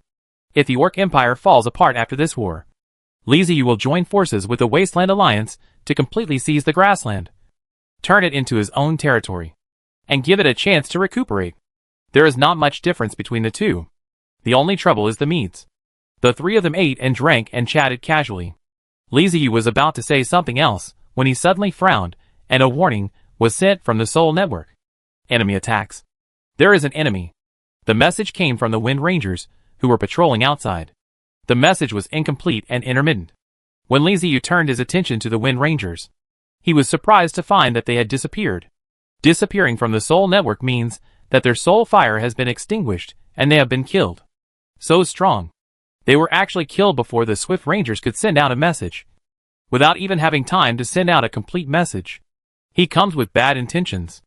Li Ziyu put down the food in his hand, ordered more Wind Rangers to set off, and contacted the Eye of the Dead.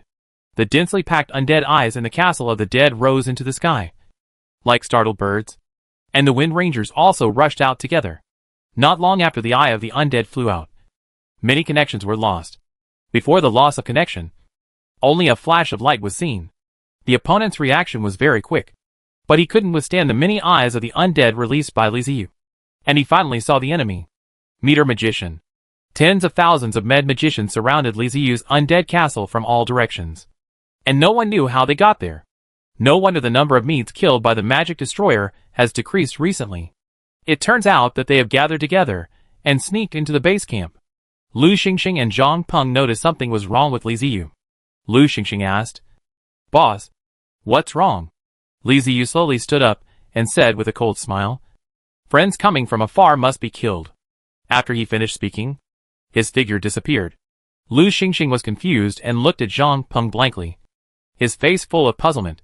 Zhang Peng took a sip of water and swallowed the food in his mouth before saying to Lu Xingxing, "It means that the enemy has come to our door." Lu Xingxing finally reacted. Li Ziyu had already reached the top of the castle and looked around the grassland. Although I don't know how the other party got here and how they avoided the detection of the undead. If they think that they can easily deal with me without the magic destroyer, then they are really overthinking. If you hadn't come to provoke me, peace could have been maintained for a while. But since you've come here to die, don't blame me. The Medes formed square formations, activated magic circles, and surrounded the castle of the undead. There are not many people in each square formation. Probably only about 100 people. When Li Ziyu discovered them, they had already made preparations. In each magic circle, there was a magician raising his staff and aiming at the castle of the undead. Magic arrows shot up into the sky and flew towards the castle of the undead. The psychic defense shield and the barrier of despair activated automatically. Alert! The castle is under attack. A warning from the system sounded in Li Ziyu's mind. The magic arrows hit the psychic shield, emitting bursts of light, but failed to break through the psychic shield. Li Ziyu had a cold face and watched quietly. Although the wave of attacks failed, the med magicians were not discouraged.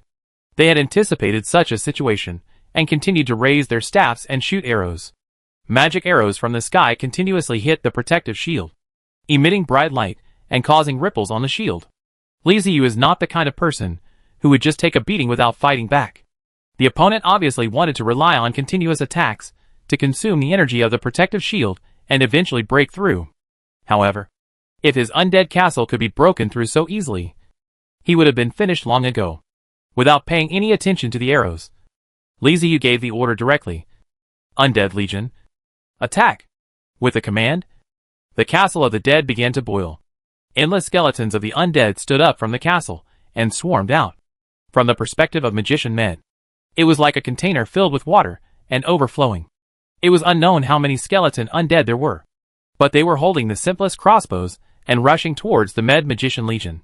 The Divine Light Expeditionary Force had experienced the baptism of war. Although the number of undead was so terrifying that it made their scalps tingle, they remained extremely calm. They firmly believed that numbers could not determine everything. In particular, the undead rushing towards them looked extremely weak, and not the kind of creatures that could kill them. The magician in front cast a ranged magic at the oncoming skeleton undead. These are all very simple magics, but when used by magicians in the Divine Light Expeditionary Force, their power has increased several times. Any magic such as a fireball falling on the skeleton undead can easily blow up dozens of undead. In an instant, all kinds of spells were flying all over the grassland, and the skeleton undead madly attacked the opponent's spells. When they got close, they shot with crossbows. The enemy is protected by a magic shield, and the power of the crossbow is too small in front of the magic shield. But they are numerous. If one is not enough, what about hundreds or thousands? The Mead magicians remained calm and kept shooting magic arrows at the castle. The magicians in the front row were enough to deal with the undead. Often, the undead would face a massive bombardment of magic as soon as they reached the range of the crossbow. There was no expression on Liziu's face as he looked at the heavily damaged skeletons of the undead. The skeleton undead are cannon fodder and are used for consumption, while the undead troops behind the skeleton undead are the real output units.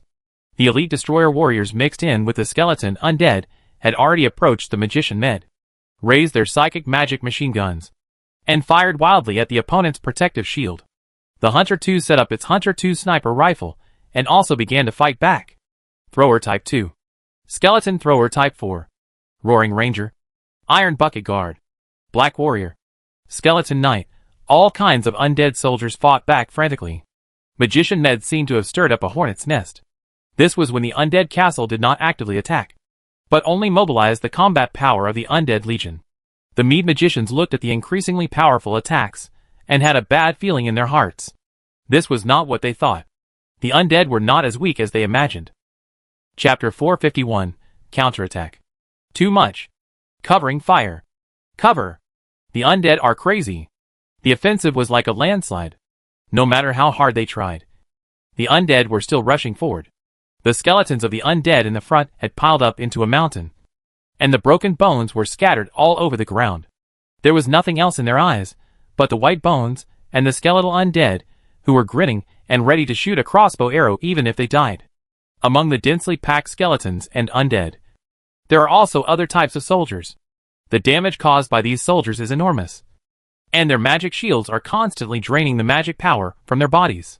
Small-range skills such as exploding fireballs can no longer meet the needs, and the undead killed by the explosions are not as fast as they can be replenished. If they continue like this, they will be completely overwhelmed by the undead. As the med magicians shouted, they gave up their previous small-range magic and turned to large-range magic. Meteor showers, freezing spells, hail rains, tornado blades, all kinds of area magic appear in turn. The bodies of low-level undead are fragile. They cannot even resist small-scale magic, let alone large-scale magic. They are instantly cleared out in large numbers. Magician Ned's pressure suddenly eased, and as he breathed a sigh of relief, a sarcastic smile appeared on his face. What's the use of relying on numbers alone? As long as the magic shield is not broken, they can stand in a safe place and release magic to destroy the undead in batches. Liziu, standing on the roof of the castle, looked at the battlefield below with an expressionless face. It was useless. Most of the skeletons that Magician Ned destroyed were undead. However, the number of skeletons in Liziu's hands was frightening, and the ones that were destroyed were just a drop in the bucket. But it is almost time to launch a counterattack. We can't just let the other side do whatever they want. We sent out the undead just to test the opponent's combat effectiveness. Now that the test is almost done, let's continue. Magician Ned dispersed the formation. There were only more than 100 magicians in each small formation. It was a waste to use the Fist of Annihilation. Song of Death and Rain of Death would be enough. Secondary guns ready. Free fire. Death Rain ready. Fire freely. The castle of the undead is alive, and is made up of countless undead. Liziu doesn't need to go looking for trouble himself. Just let them fight on their own. All he has to do is grasp the overall situation. Boom boom boom. After receiving the order, the death song, which had been patient for a long time, immediately opened fire. Sharp-angled bullets were sprayed out and scattered towards the various med-magician formations. The Rain of Death also began to be launched, falling everywhere like flowers scattered from heaven. The Iron Skull is dispatched. Fortress Colossus is ready to go. The skeleton demon spirit is ready to go. Orders continued to be issued. And Magician Med was horrified to find that the fighting power of the undead had suddenly become stronger. Much stronger than they had expected. Although Death Song is a secondary gun. It is a relative secondary gun aimed at mobile cities. Use siege weapons to attack Med Magician. And the attack intensity will increase immediately. Not to mention the Iron Skull, which was equipped with a large number of weapons, and swept across the battlefield the moment it appeared. The Iron Skull's attack is not magic. It's basically physical. But it can't withstand the fierce firepower. It fully demonstrates that all fear comes from insufficient firepower. Not to mention the main gun steam guard cannon, and the secondary gun mechanical hunter on the Iron Skull. Even the Lum steam-powered machine gun, and the Lum storm position machine gun are serious heavy firepower weapons. The sounds of da-da-da and boom-bang were endless, echoing throughout the earth. Li Ziyu still did not send out his other fortress clone. The intelligent undead. This was his trump card that he had been hiding. It's not like you can't win. So there's no need to reveal all your cards. The noise of the fight was so loud. He didn't believe that no one would notice it. It was a good opportunity for him to show off his muscles, so that no one would dare to come looking for him. The Iron Skull charged into the battlefield and easily broke through several small magician formations, beating the magicians inside into sieves, leaving no trace of their shapes. The sudden increase in the intensity of the attack made Magician Med realize that if they didn't show their true skills, they might never be able to use them again. There were large tents everywhere on the grassland. People were shouting and beasts were roaring. Looking closely, they were a group of orcs with beast heads and human bodies. Ever since the Medes attacked, the Orc Empire has shown signs of decline, and bandit groups from all over the country have emerged. They are one of the most recently emerging bandit groups, with over 10,000 members and a huge momentum. Taking advantage of the Orc Empire's unpreparedness, they raided several villages and even attacked the city. They failed to capture it, but they did extort a sum of money and resources from the other side. That was when things were going well. Among the many large tents, there was an especially large one in the center. It was made of fine animal skins and had various runes painted on it and decorated with animal bones.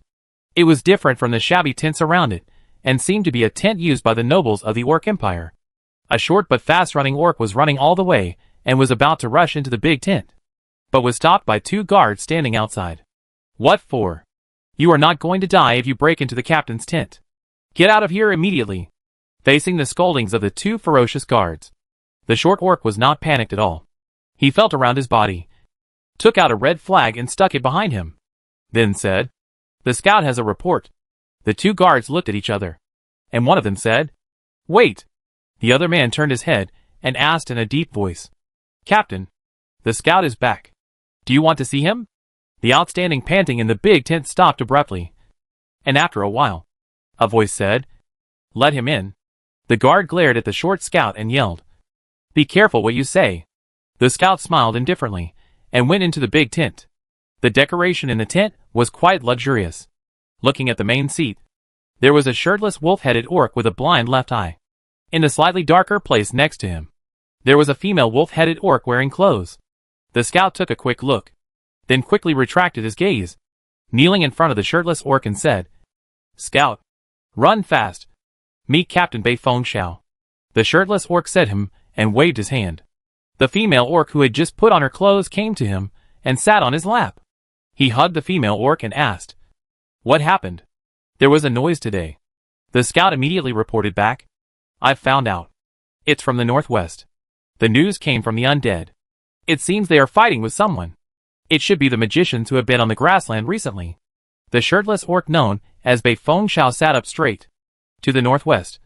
That's the lair of the undead.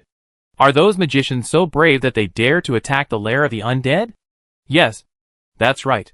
If they weren't attacking the lair of the undead, there wouldn't be such a big scene. I can hear it from such a distance." "Anything else?" The boy only found out about the situation in the northwest. "Well, go down and get some food." "Thank you, Captain." The orc scout named Runfast then stood up and walked out of the tent backwards. After leaving the tent, he glanced at the 2 orcs guarding the gate, then ran to get the food with a smile. Inside the big tent, Bei Feng Xiao held the female orc in his arms, stroking his chin in deep thought. The female orc was obviously familiar with his appearance. She sat obediently on his lap, not moving or saying a word. After thinking for a while, Bei Fengxiao shouted outside, "Someone come." The guard standing outside the door immediately ran in with his head lowered, not daring to raise his eyelids, and hunched over and asked, "Captain, what do you want me to do?" Bei Fengxiao pushed the female orc aside, stood up, tightened his pants, and said loudly, "Brothers, get ready. We are about to set off to check out the undead." The guard raised his head in surprise and said, "Captain, it's very dangerous over there with the undead. We only have these brothers. If we anger the undead, we might not be able to survive.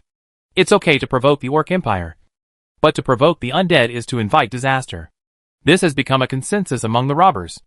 It's not that no one has ever had any thoughts about the undead caravans. There were even some arrogant people who actually robbed the caravans, but ended up with nothing but ashes and their bodies being taken away.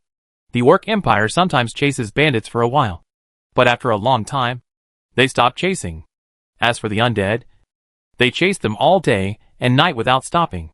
When they are hunted by the undead, no force on the grassland will give them shelter. Neither the Orc Empire nor the nomadic tribe will shelter those who are hunted by the undead. They are more likely to help the undead hunt them." Bei Fengxiao glared at the single remaining eye and yelled, "Do you think I'm stupid and have no brains? Do I need you to remind me?" The fierce light in the single eye made the guard tremble. He didn't dare to say anything more and said honestly, "Yes, I will go down and inform the brothers now." Bei Fengxiao waved his hand impatiently and sent the guards away. He knew in his heart that although his men said they were brothers, in reality they were only together because of interests or because they couldn't survive. These people feared power but not virtue. If you are nice to them, they will feel that you are easy to bully. You have to beat and scold them like livestock from time to time, and then they will be obedient. Not long after the guard went out to notify, an orc lifted the curtain and entered the tent. The one who came in was also an orc with a wolf head, named Kao Yuanhong, and he was the second in command of the bandit group under Bei Fengxiao. Kao Yuanhong came in hurriedly and asked bluntly, "Brother, what's going on? Are we going to go to war with the undead?" Bei Fengxiao saw his brother coming over and laughed. "It's not that I want to go to war with the undead, but the wind blew into our brother's hands." After hearing this, Kao Yuanhong suddenly became curious and asked quickly, "What happened?" Bei Fengxiao waved his paw, asked Cao Yuanhong to sit down first, and then explained, "Just now the scouts reported that something happened with the undead, and they were fighting with others. You can hear the wind in the grassland is restless today, and that's because the undead are fighting with people." Kao Yuanhong had heard about this before, so she nodded and asked in confusion, "Brother, are you planning to take advantage of this opportunity to break into the undead castle and rob it? To be a bandit on the grassland, one must not only be ruthless, but also smart.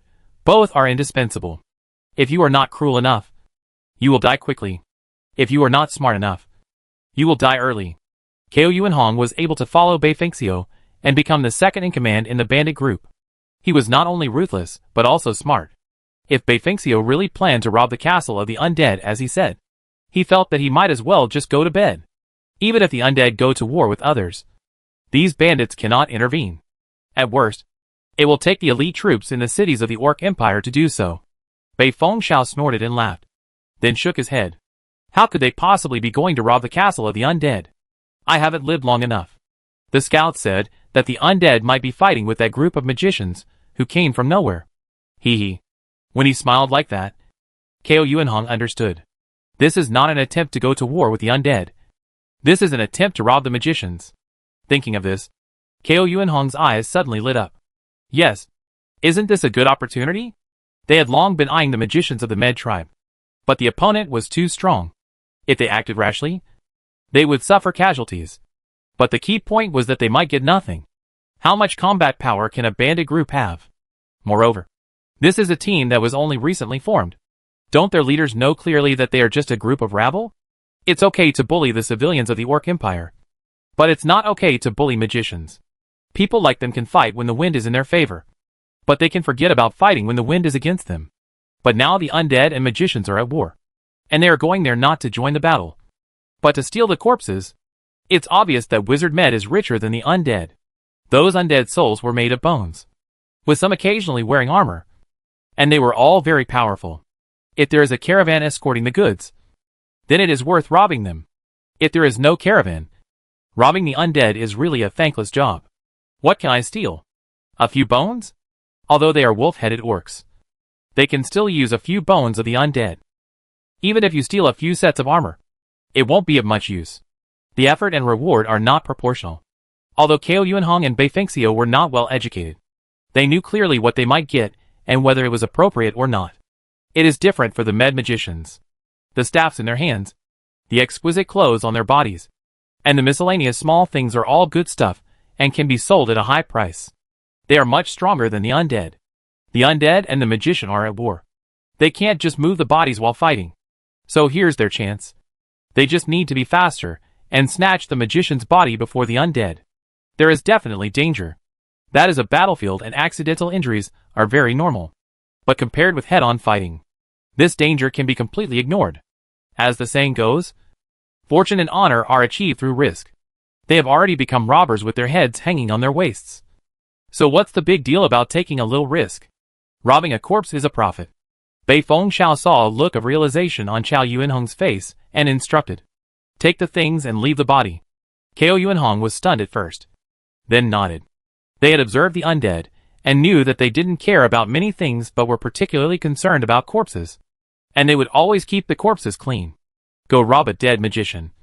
Strip him of his belongings. Leave the body to the undead. And sell it at a good price. Maybe they won't pursue the matter. Cao Yuanhong clapped his hands and said admiringly, "You are the elder brother. You are so thoughtful. If it were me, I would not have thought of this. I understand. I will arrange it right away." Bei Fengxiu nodded with satisfaction and waved to him. "Go ahead. Tell the brothers to hurry up. We have to hurry up and set off," Cao Yuanhong said quickly. "Don't worry, big brother. The bandits on the grassland are always prepared. Because no one knows when the next opportunity to plunder will come. So they always have to hurry."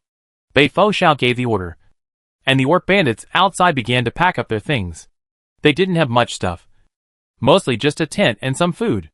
Under Bei Fengxiu's management, every bandit had at least one mount.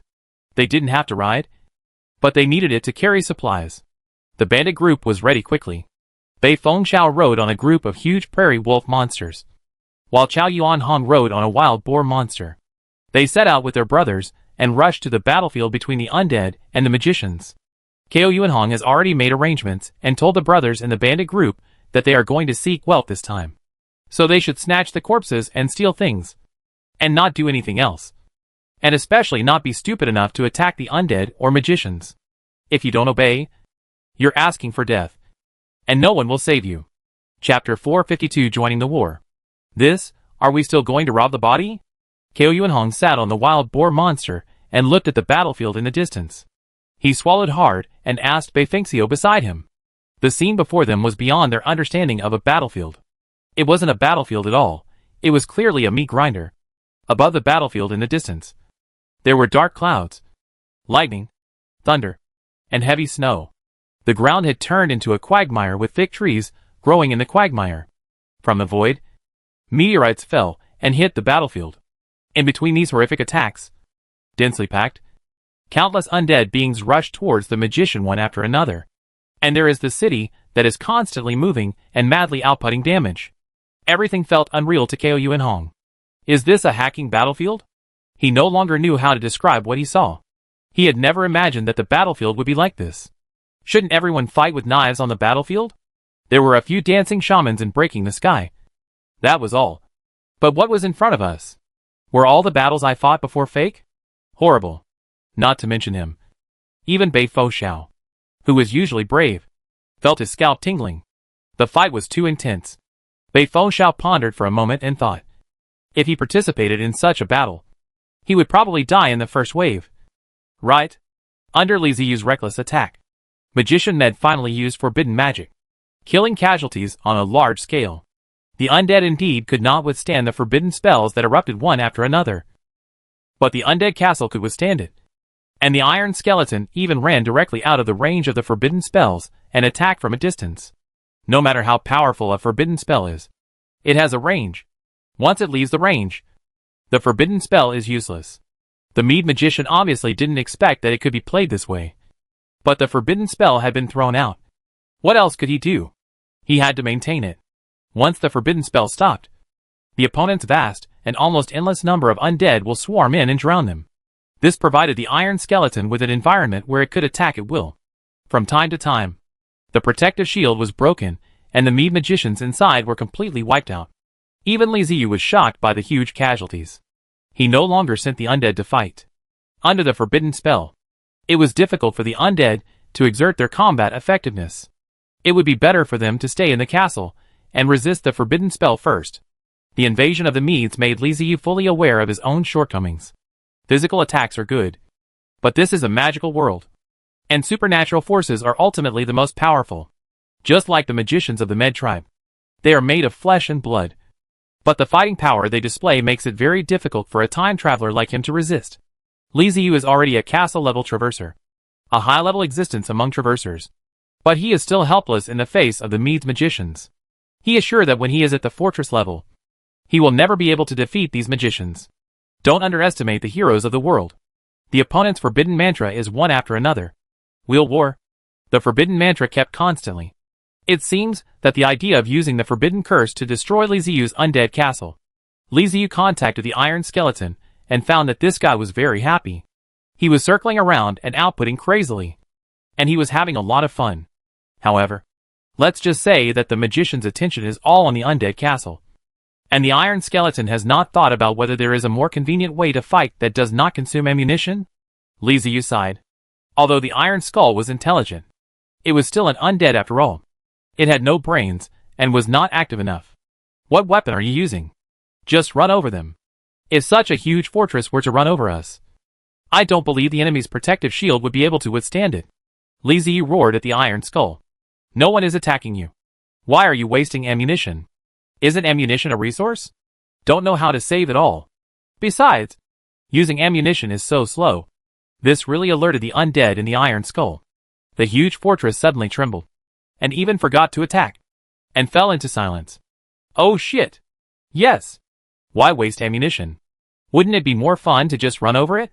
Clusters of soul fire flickered within the Iron Skull, expressing sincere respect to Liziu. It turns out that our boss is the smart one. The Med Magician's attention was all on the castle of the undead, and he really didn't notice the Iron Skull. Although the Iron Skull is not a fortress-class ship, it is equipped with a large number of weapons, most of which are made of metal. Coupled with its size, it is definitely a huge metal mountain. When he changed his attack method and gave up attacking with weapons, and instead directly crushed the opponent, the damage he caused was even more horrific than when he used weapons. The magic shield built by more than 100 magicians may have a chance to defend against intensive physical attacks, but it will definitely not be able to withstand the crushing of the fortress. It felt like a city as huge as a mountain was falling right on your face. This attack is extremely shameless, but extremely effective. The Iron Skull gathered all its strength and rushed towards the magicians. Wave. With just a slight sound, the magic shield shattered in an instant, and the magician protected inside would be cut into pieces if he was slow to dodge. After finding this tactic effective and easy to use, the Iron Skull immediately became excited and charged across the periphery of the battlefield, crushing the enemy madly. Right. That is it. Go ahead and crush them to death. Standing on the top of the castle, Liziu laughed as he watched the Iron Skeleton rolling back and forth in the distance, constantly crushing magicians to death. What is hard power? This is hard power. This is the real crushing. The effect is amazing. Liziu turned and looked at the remaining magicians, who were still trying to maintain the forbidden spell, with a strange smile on his face. While summoning the undead back, he activated the castle of the undead. The size of the castle of the undead is even larger than that of the iron undead. So shouldn't we make use of it? Liziu let the undead castle join in the battle to crush the magician. One castle, one fortress after another, let go and did whatever they wanted. The magicians below are in big trouble. It's not that they haven't seen mobile cities before. There have also been travelers from the ancestral god world before, but they killed those travelers in the form of mobile fortresses, giving them no chance to develop. Now they finally understand how terrifying the mobile city will be when it grows up.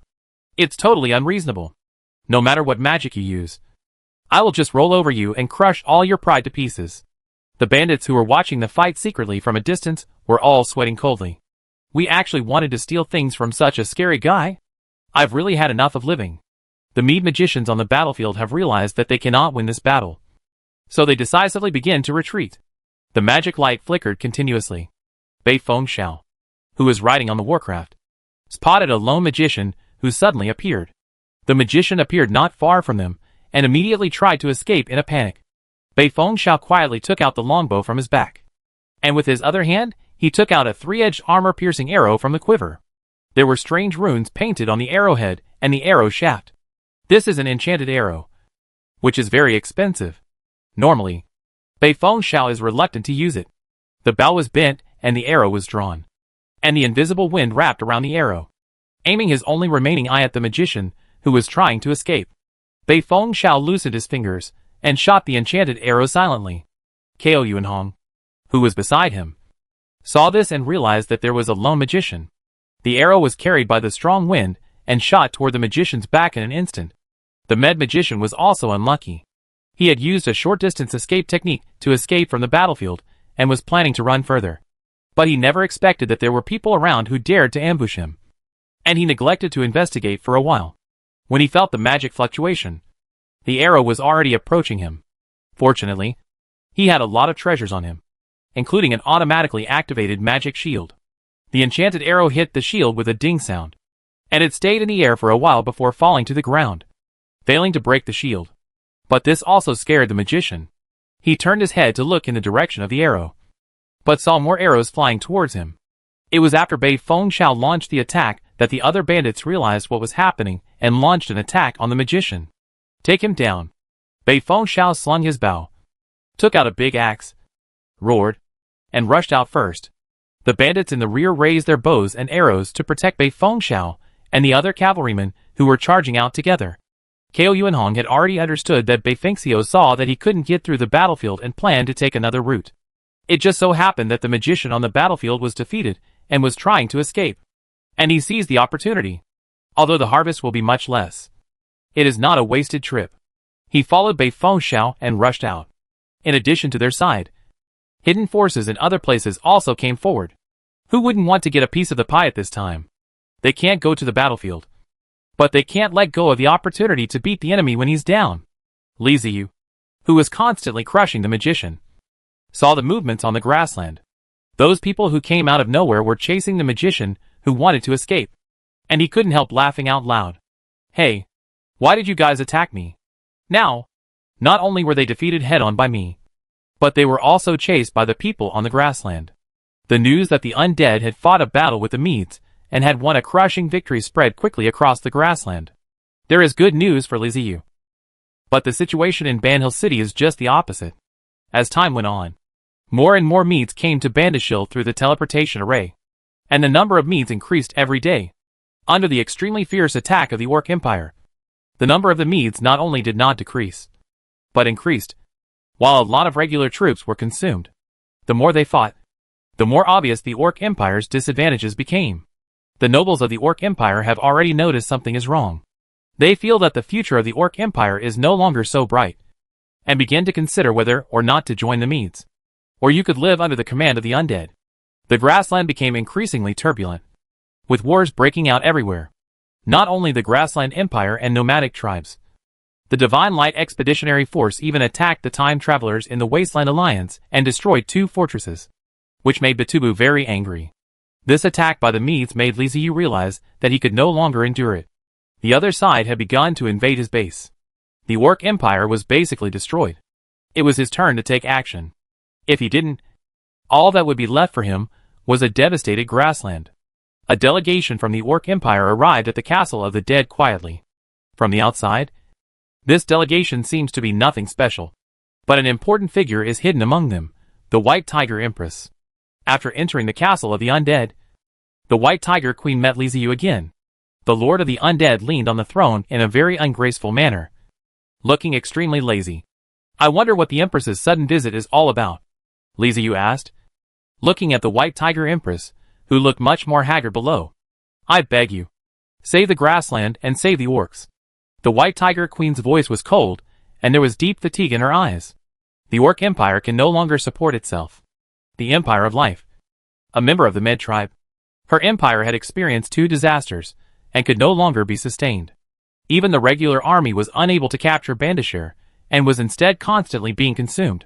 The long battle made the soldiers become impetuous, and had begun to lose their fighting spirit. This means that the Orc Empire's combat effectiveness is constantly decreasing. And the further it goes, the more difficult it will be to sustain. The only thing she could do was to seek help from the Lord of the Undead. Only this human who controlled the Undead could save the Empire in this situation. You still remember the last secret conversation, right? Liziu asked softly. Remember. The White Tiger Queen nodded. That's good. I will help the Orc Empire this time. But after dealing with the Med tribe, the Orc Empire will belong to my Undead tribe, Liziu said calmly. The White Tiger Queen was silent for a long time, and finally nodded, saying seriously, if it is as you said before, I am willing to give up the throne and let you become the new Emperor of the Orc Empire. I'm not interested in the position of Emperor. The Undead are enough for me to manage. What I want are resources. Liziu slightly stood up and said to the White Tiger Queen seriously, the Undead will be integrated into the Orc Empire and will take over the entire Orc Empire. In addition, you should know your ending. You will sign a sole contract with me on behalf of the Orc Empire. I do. The White Tiger Queen did not hesitate for too long. Liziu nodded with satisfaction, took out a sole contract from the system, and pushed it in front of the White Tiger Empress. The White Tiger Empress carefully read the contract. It was written in great detail, basically the same as what Liziu said. She would also sign the contract as the Empress of the Orc Empire. Once signed, the Orc Empire would fall into the hands of Liziu. The prerequisite is that Liziu needs to defeat the Medes and allow the Orc Empire to survive. This is not a simple slave contract, but a special kingdom contract. This kind of contract, also known as the Devil's Contract, concentrates all the power of a force on one person. The only ones who are qualified to sign such a contract are emperors or kings, representing the country and offering the entire country's fortune and the souls of its citizens. It's similar to the racial contract. In the contract, the requirements for the White Tiger Queen are even more stringent, and she herself will become Liziu's slave. The White Tiger Queen was silent for a long time, finally sighed, and signed her name on the contract. The moment she signed the contract, a piece of her soul was torn off and sealed in the contract. The pain was so severe that the White Tiger Queen couldn't help but scream out in pain and fell to the ground. The contract burned before her eyes and turned into ashes. She could feel that a mysterious force had descended upon her and bound her. She has always been called the White Tiger Empress. This was the first time that Liziu knew her name. Astasia Oriana. The contract has been signed. It's settled. Liziu stood up, walked to the White Tiger Queen Oriana with a smile, and whispered, as you wish. The Undead will join the battle, and do their best to eliminate all the Medes who have invaded the grassland. From this day on, the Undead announced that they would officially join the battle, and would completely wipe out all the Medes in the grassland. At the same time, the Wasteland Alliance announced that all Wasteland Alliance traversers would join the battle, follow the Lord of the Undead, and eliminate the Medes.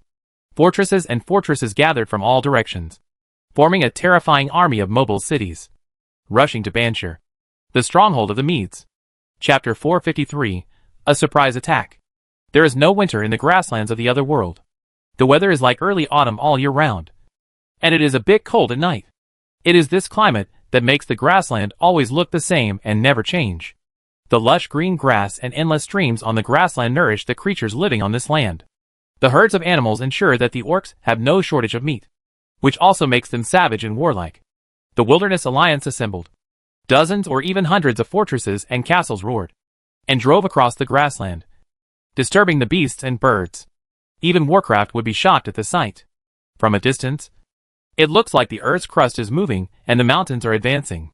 Rushing in the front is Liziu's Undead castle, followed by Batubu, Timur and Aya, the three giants of the Wasteland Alliance. This was a rare collective activity, and all members of the Wasteland Alliance were very excited. With so many fortresses and castles gathered together, they didn't feel that they would lose at all. Private chat. The Free-Flying Eagle, brotherly. How do we fight? Shall we charge forward together? Don't want to take a driving test, no. The other party is a magician. If we rush over in a large group like this, the other party will be able to use forbidden spells without restraint. Don't want to take a driving test, spread out and fight. The place we are going to attack is a city.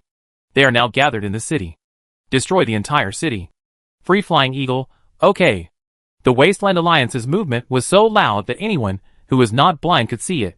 Not only did the Orc Empire and the nomadic tribe know their news, but even the Medes knew the news. After receiving the news, Anduin did not underestimate Liziu and the others, nor did he act rashly. He urgently summoned the Divine Light Expeditionary Force scattered across the grassland and asked them to come back and prepare for battle. This should be the decisive battle between Chaoyuan and them. As long as they get rid of this enemy, the grassland will probably fall completely into the hands of the Medes. The sun has just risen above the horizon, and its light has already illuminated the earth. The golden sunlight is sprinkled on everything around it, as if covering the world with a golden halo. However, the Medes in Bandit Hill City were in no mood to appreciate this beauty because they were surrounded. Looking around, huge cities surrounded Bandit Hill and were located in the center. Anduin stood on the highest tree canopy, looking around at the mobile fortresses and mobile castles, his face changing from gloomy to happy. He had seen similar things in the ancestral god world, but those movable cities were very small and simple. He did not expect to see such a huge and prosperous city in this world. What is it like to live on it? He was very curious and wanted to go up and take a look if he had the chance. What a pity. It's the enemy. His eyes swept across the 4 unusually tall moving cities in all directions, and finally landed on the moving city that was decorated with skeletons. The lair of the Undead. At that time, his subordinates reported that they had discovered a city of the Undead, which was suspected to be the base of the Undead, and asked him for instructions.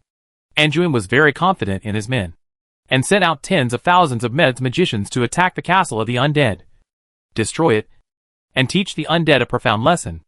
As a result, not only did the Med magicians fail to destroy the castle, but they suffered heavy casualties. This behavior also angered the Undead, which led to the siege of Bandit Hill City. With a flash of thought, Anduin guessed the reason why Bandazir was besieged. The only thing he didn't expect was that the allies of the Undead would be such huge mobile cities. I suffered from insufficient intelligence. The castle of the Undead stood tall, and special skills formed dark clouds above the castle, blocking the sunlight and casting a black curtain. Millions of ghosts hovered and wandered under the black curtain, forming a huge green halo. If you got close, you could even hear their screams as they flew in circles. Only Liziu and the Undead knew that the so-called screams were just the ghosts communicating with each other, and what they were communicating about were not serious matters. They were probably just gossiping, or chatting when they had nothing to do. Anyway, they just wanted to watch the fun. Liziu was teleported from the castle to the top. When Liziu's figure appeared, the ghosts immediately closed their mouths. They were not convinced by others, but they were convinced by the Lord of the Undead. After all, they were still living in his soul coffin. Liziu ignored the group of ghosts, who liked to watch the fun when they had nothing to do. He walked silently to the parapet and looked at the city of Ban Hill in the distance. It has to be said that the Medes are indeed very accomplished in magic. In just a short period of time, they have transformed a grassland city into a forest, and it seems that there are magical plants everywhere. When he swept to the fortress around, a castle with a smile on his face, and the Wasteland Alliance finally revealed. After the battle with the Life Empire, the Traversers in the Wasteland Alliance obtained a large amount of resources, and their overall strength increased significantly. Now they can truly become Liziu's helpers. After mobilizing the entire Wasteland Alliance, it meant that the conflict between him and the Medes had reached an irreconcilable point and negotiations were meaningless. Liziu waved his hand and released countless undead eyes, observing Bandazir from all directions. He unexpectedly saw Anduin standing on the top of the tree canopy and looking at them. A sentence inexplicably emerged in my mind. When you stare into the abyss is also staring at you. Well, it's time to put an end to this farce. Reload the Fist of Annihilation. Liziu pointed to the tallest and largest green tree in Bandit Hill City. Attack! The Fist of Annihilation gathered energy, and with a dull sound, a sun slowly rose into the sky. It was like a flare. The travelers in various fortresses and castles all saw the psychic explosive bomb rising into the air from their own positions. They watched helplessly as the psychic explosive bombs rose into the air and then fell towards the city of Bandit Hill. An invisible protective shield rose from the city of Bandit Hill and blocked the psychic explosive bombs. The psychic explosive bomb exploded. Sparks flew and burned on the protective shield. but gradually went out due to lack of fuel. Bandhill could defend against a psychic explosion bomb easily, but it was a signal to tell others to attack. Sure enough, after only 2 seconds of silence, all kinds of attacks suddenly sounded, and countless physical and magical attacks smashed towards Bandazer's head. The city of Bandhill also launched a counterattack, starting with forbidden magic. The battle between the two sides became intense from the very beginning. Every med magician knew that this was a war of annihilation launched by the enemy against them. Once they failed, their foothold would disappear, and their ambition to enter this world would also be destroyed. Artillery fire, magic, blood and fire echoed together, like a song of praise to the god of war. Long before the arrival of the Wasteland Alliance, the army of the Orc Empire had already retreated. This was what Li Ziyu told the White Tiger Queen Ariana. This was not a war that the army of the Orc Empire could participate in. He had already foreseen the horror of this battle. There was no need to let the people of the Orc Empire suffer additional casualties. These were his future people on the grassland. The troops of the Orc Empire watched from afar, dumbfounded. No wonder they were told to stay as far away from them as possible. If they got any closer, they would easily lose their lives. Endless artillery fire and magic enveloped the entire city of Bandhill. The Traversers from the Wasteland Alliance did not even think of using warriors to attack. They were going to rely on their numerical advantage and firepower to raze Bandhill to the ground. The Mead Magician did not allow the other side to attack him. He desperately released magic and continuously attacked the mobile city outside. But everyone could see that it was only a matter of time before Banhisher fell. Anduin could naturally see the problem that everyone else could see. Amid the rumbling of artillery fire, he stood on the highest tree canopy and used his magic power to prop up the protective shield that protected Bandazer. The teleportation array below has been opened, and the Med people are returning to the ancestral world through the teleportation array in an orderly manner. Anduin admitted that he had underestimated this world. Even his own Divine Light expedition had suffered heavy losses. But this does not mean failure. It is just a temporary retreat. They have obtained the coordinates of this world, and can return to this world at any time. The purpose of retreating is to study how to deal with those mobile cities, and how to deal with the undead more effectively. Anduin looked up at the sky, which was completely obscured by the artillery fire, his face expressionless and calm. Even though he was under attack from dozens of fortresses and castles, he still showed no signs of running out of magic power. This is the power of the Supreme Magician.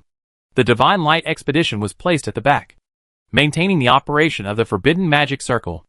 Anduin received news from the Divine Light expedition that the seeds had been planted, and they were ready to evacuate and could leave at any time. Anduin ordered all members of the Divine Light expedition to retreat, and he would cover the rear. Balls of light flickered in the city, and members of the Divine Light expeditionary force used magic to move to the vicinity of the portal one by one, and then quickly left through the portal. Without the support of the Divine Light expeditionary force, the power of the forbidden spell began to decline until it dissipated. Li Ziyu immediately became alert. Something was wrong. Cease fire. He sent a message to the travelers from the Wasteland Alliance. After several minutes, the artillery fire and magic gradually died down. Looking around, it was a mess. The area surrounded by the Wasteland travelers had turned into scorched earth. The ground around Bandhill City dropped several meters, and Bandhill City, protected by a magic shield, stood like an isolated island. Anduin used a magic shield to protect the Meads in Bandhill City, minimizing the impact of the war on Bandhill City. But Bandhill City was still inevitably affected. The once lush green trees and vegetation now appear much duller, wilted, and lifeless, but still alive. The time travelers looked at the still existing Bandhill City with surprise. Some of them could not believe their eyes. Dozens of fortresses and castles were bombarded for nearly 2 hours. But the enemy was actually fine, and even the magic shield was still there. They asked themselves, even if it was a mobile castle, it would probably have been destroyed by the bombardment of so many of their mobile fortresses. But the city before them actually survived. No, it wasn't the city that survived. It was the magician standing on the highest tree canopy that survived. Li Ziyu was the first to react. Although there was still a lot of life energy in Bandhill City, those life energy all came from plants, not living things.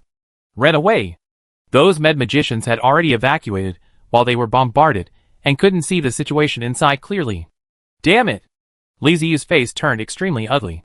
He mobilized all the Traversers in the Wasteland Alliance to launch a devastating attack on Bandhill City. However, Not only did they fail to destroy the city, even Magician Med was safely evacuated, which meant that their efforts were completely in vain. From the time he traveled through time until now, Li Ziyu had never felt so aggrieved, let alone felt that anyone was so powerful. It's all because of that man. The Med man standing on the tree canopy. The supreme sorcerer known as Anduin Med. One of the people with the pinnacle of personal martial arts. Anduin's performance not only surprised Li Ziyu, but also shocked the time travelers. They couldn't imagine how powerful a person had to be able to block the attacks of so many people on his own, firmly guard the city, and protect everyone. And it didn't even look like it was effortless. This broke everyone's cognition. They are time travelers, even if they cannot become protagonists with halos. Isn't it a bit too much to improve their personal strength to this level? Doing so would make them appear foolish and overestimating their own capabilities. No, they are still easy to deal with. The key point is those castle-level travelers. The traversers who attacked Bandit this time were not all fortress-level. There were also 4 castle-level traversers. They all know that castle-level traversers are at a very high level. The first echelon. Among the current traversers.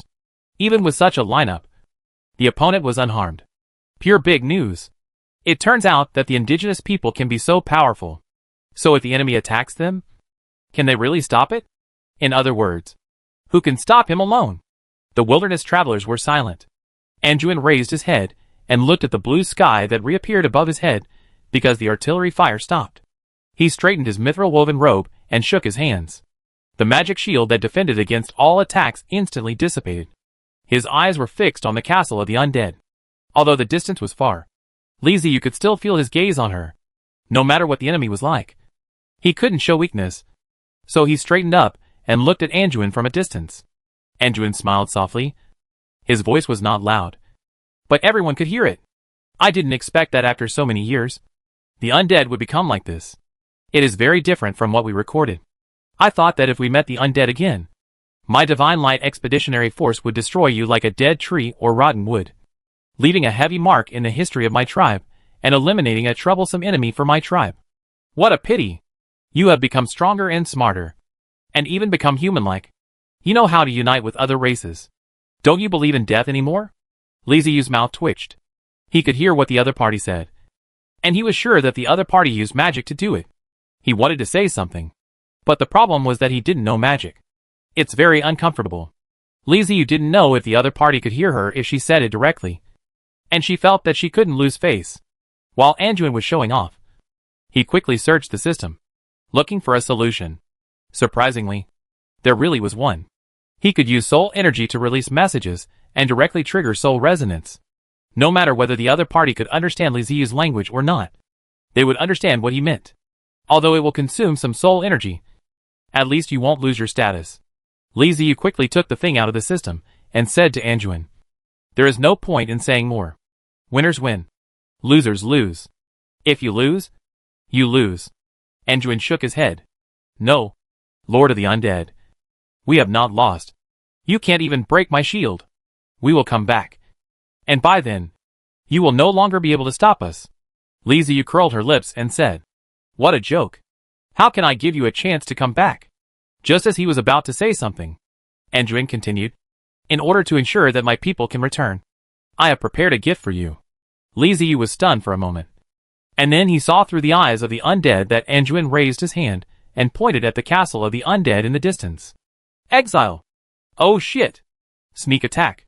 Chapter 454, Rescued. Exile! Anduin pointed at the castle of the undead, and the magic was instantly activated. I don't know when. He had set up a magic circle around the castle of the undead, and now it was activated, covering the entire castle of the undead. Vine chains formed by magic stretched out from the void and tightly wrapped around the undead castle, making it unable to move. Rush out. When Li Ziyu saw the magic circle, he realized that something was wrong. He gave an order to the castle of the undead to activate it and leave quickly.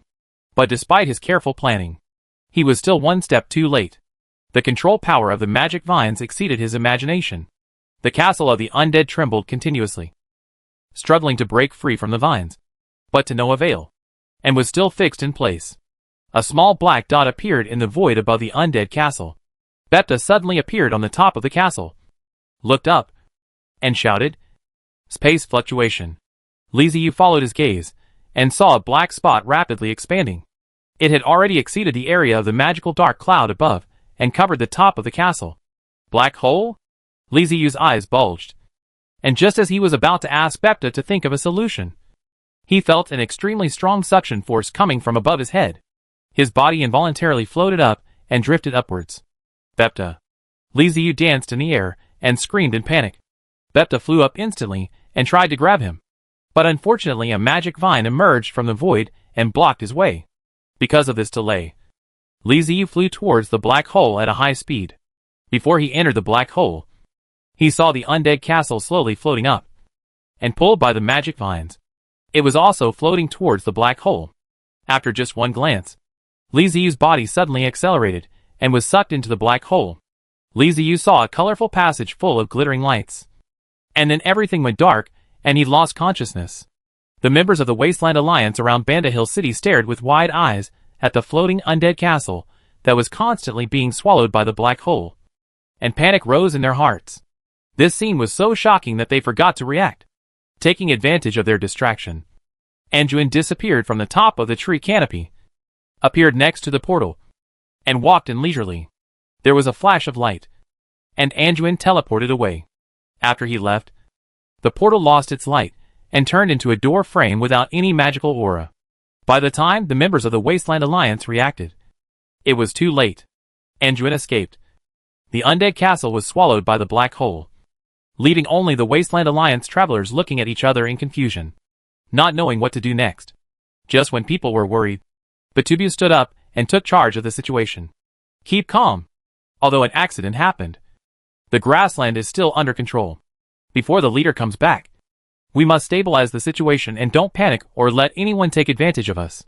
In total darkness, Li Ziyu felt as if he was floating in the water. But there was no obstruction. He could feel his body, but he could not control it, nor could he open his eyes. Time passed by little, and he remained in this state. There was no sound around him, and it was extremely quiet. He didn't know how long it was before a feeling of loneliness came over him and made him want to scream. But he couldn't control himself and couldn't make a sound. The longer time passed, the more irritated Li Ziyu became. After struggling for a long time, he finally gave up and calmed down. Then he slowly relaxed and accepted his fate. After a while, the feeling of irritability came back and he struggled again. But still to no avail. Be calm again. Accept your fate again. I get annoyed again and again. Resign myself to my fate again and again. Struggle. Give up. Struggle again. And give up again. Repeatedly. Li Ziyu has completely lost the concept of time. Is this what the eternal silence of the dead is all about? He thought to himself with self-mockery. But eternal silence is not the silence of the awake. Right? I'm going crazy. What kind of magic is this? Is it trying to torture me to death? This is a feeling that can drive a person crazy. Li Ziyu kept recalling every detail of his past life and everything that happened when he traveled to another world.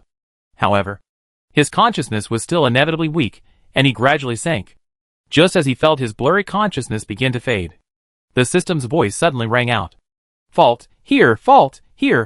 Try to sort. Troubleshooting has failed. Anomalies appear. This is normal. Reconnecting here.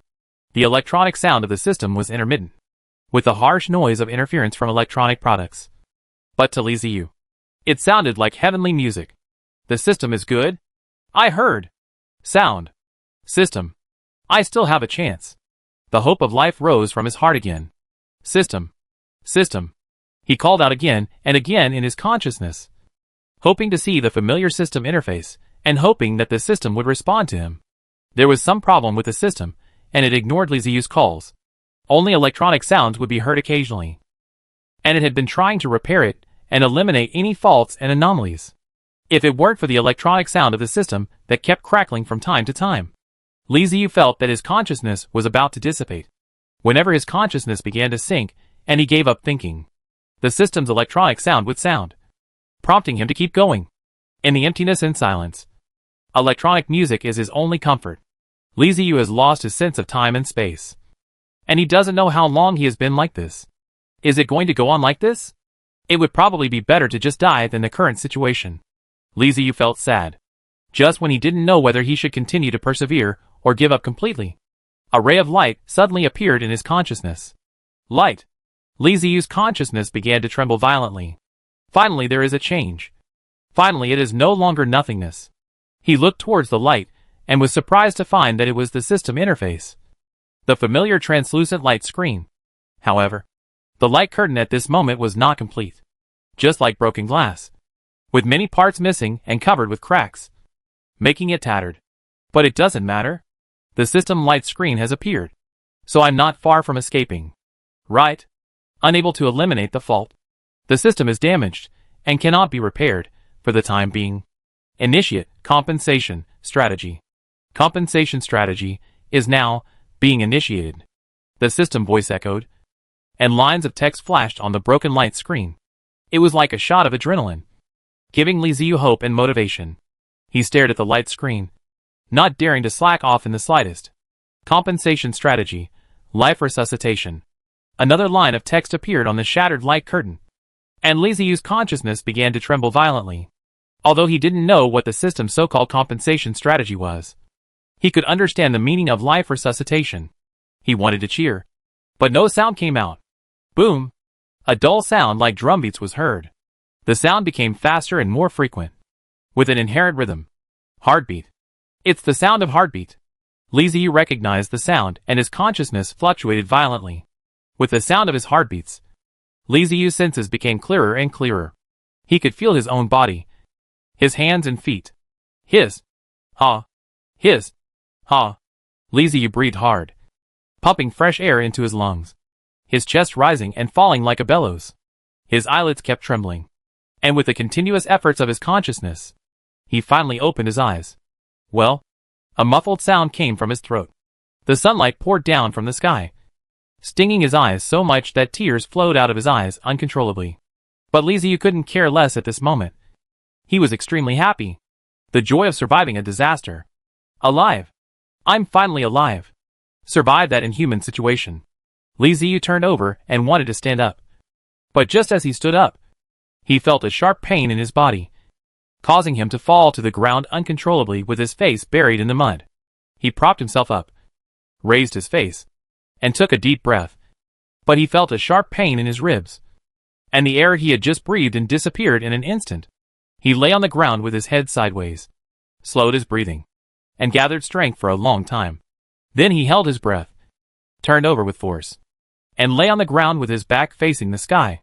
The pain in his ribs became worse, so much so that he dared not breathe. It hurt so much. Li Ziyu grimaced, feeling the pain in his body, his ribs and right foot. These two parts were the most seriously injured, probably fractured. Hope the internal organs are okay. It hurt elsewhere, too, but he couldn't tell what the injuries were. He lay on the ground, breathing slowly, his eyelids trembling with exhaustion. No, I can't sleep. I don't know where this is. I don't know if there is any danger. I can't sleep. But the feeling of exhaustion was not something an ordinary person like him could resist. So he finally closed his eyes and fell into a deep sleep. Well, while in his sleep, he suddenly felt a sharp pain, as if someone was trying to pull him up. Li Ziyu could not help but cry out in pain. Then he heard a surprised female voice. Awake! Still alive. Not dead. Hey, can you hear me? Li Ziyu was extremely weak and powerless. He opened his eyes slightly and looked at the person who spoke. She was a young girl, about 16 or 17 years old, with a dirty face, black and white patches, and hair like hay, dull and lifeless. But her voice was crisp. Just now, the girl wanted to pull him up, which aroused his injury and woke him up in pain. The girl was not very strong and not tall, so she could only pull up half of his body with all her strength. Li Ziyu's ribs were broken, and half of his body was pulled up. He felt like he couldn't breathe, and couldn't even take a deep breath. His lips were dry, and he said in a slightly hoarse voice, It hurts. The girl didn't seem to notice that it was because she pulled half of her body that Li Ziyu felt more pain. Instead, she tilted her head and asked, Where does it hurt? Can you stand up and walk by yourself? Li Ziyu took a few deep breaths before whispering, You're pulling me and it hurts. The girl was startled for a moment. Then she reacted and quickly let go of her hand, and Li Ziyu fell to the ground again. As a result of his injury, Li Ziyu suddenly felt dizzy and passed out.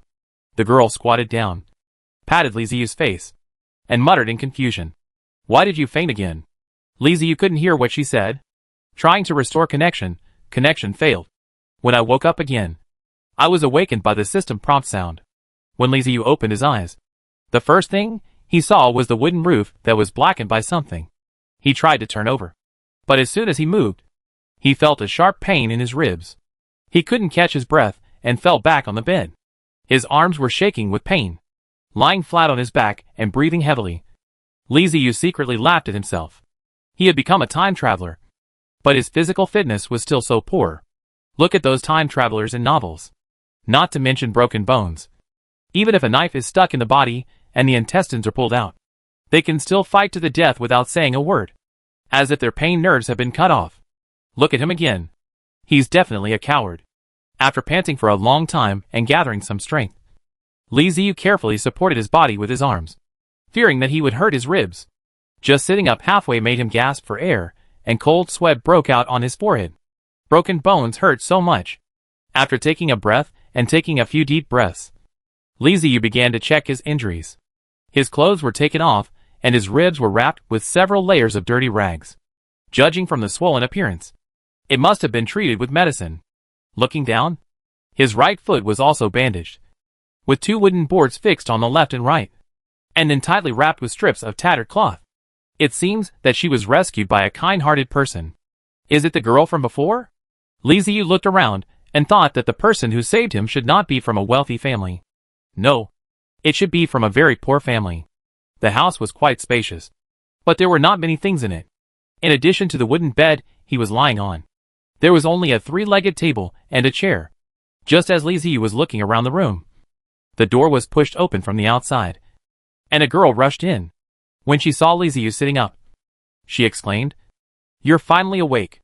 Li Ziyu looked at the girl and realized that she was only about 1.6 meters tall, very thin, and looked malnourished. It was hard to tell what material her clothes were made of, but they were probably cheap material like linen, and as dirty as her face. Seeing the girl's impetuous appearance, Li Ziyu wanted to bow, but the pain from his ribs made it difficult for him to move. So he had to sit down and said, "Thank you for saving my life." The girl seemed uncomfortable with this way of speaking, and quickly waved her hands and said, "It's okay. It's okay. I just saw you fainted, so I saved you. We should all help each other." As she spoke, her voice lowered, as if she had thought of something. Her eyes rolled, and then she continued, "Your clothes had already rotted when I rescued you." Li Ziyu waved her hands and said to the girl, "It's okay. It's just a piece of clothing. It doesn't matter. Girl, don't mind it. My name is Li Ziyu." "What's your name?" When the girl saw that Li Ziyu didn't mention the clothes, she immediately smiled and said, "My name is Elena." Li Ziyu thanked Elena again for saving her life and asked, "Elena, what is this place?" Elena blinked and said, as a matter of course, "This is my home." Seeing that Elena didn't understand what he meant, Li Ziyu continued to ask, "What kind of world is this?" Elena tilted her head and thought about it, then asked in confusion, "What do you mean by world?" "The world is the world." Li Ziyu sighed, nodded, and stopped asking this question. Judging from Elena's clothes, she should be from a poor family and probably doesn't know much. I won't get anything out of her by asking her, so I just gave up asking. "Miss Elena, my injuries have not healed yet. I am afraid I will have to recuperate here for a while. I hope I can forgive you for bothering me." "Well, it's okay to live here, but the food, you may not be used to the food we eat." "It doesn't matter. I'm already like this. It's good enough to be able to stutter. I don't dare to ask for more." "Oh well." Elena also knew that the injured person needed to rest, so she chatted briefly with Li Ziyu, and then closed the door and left.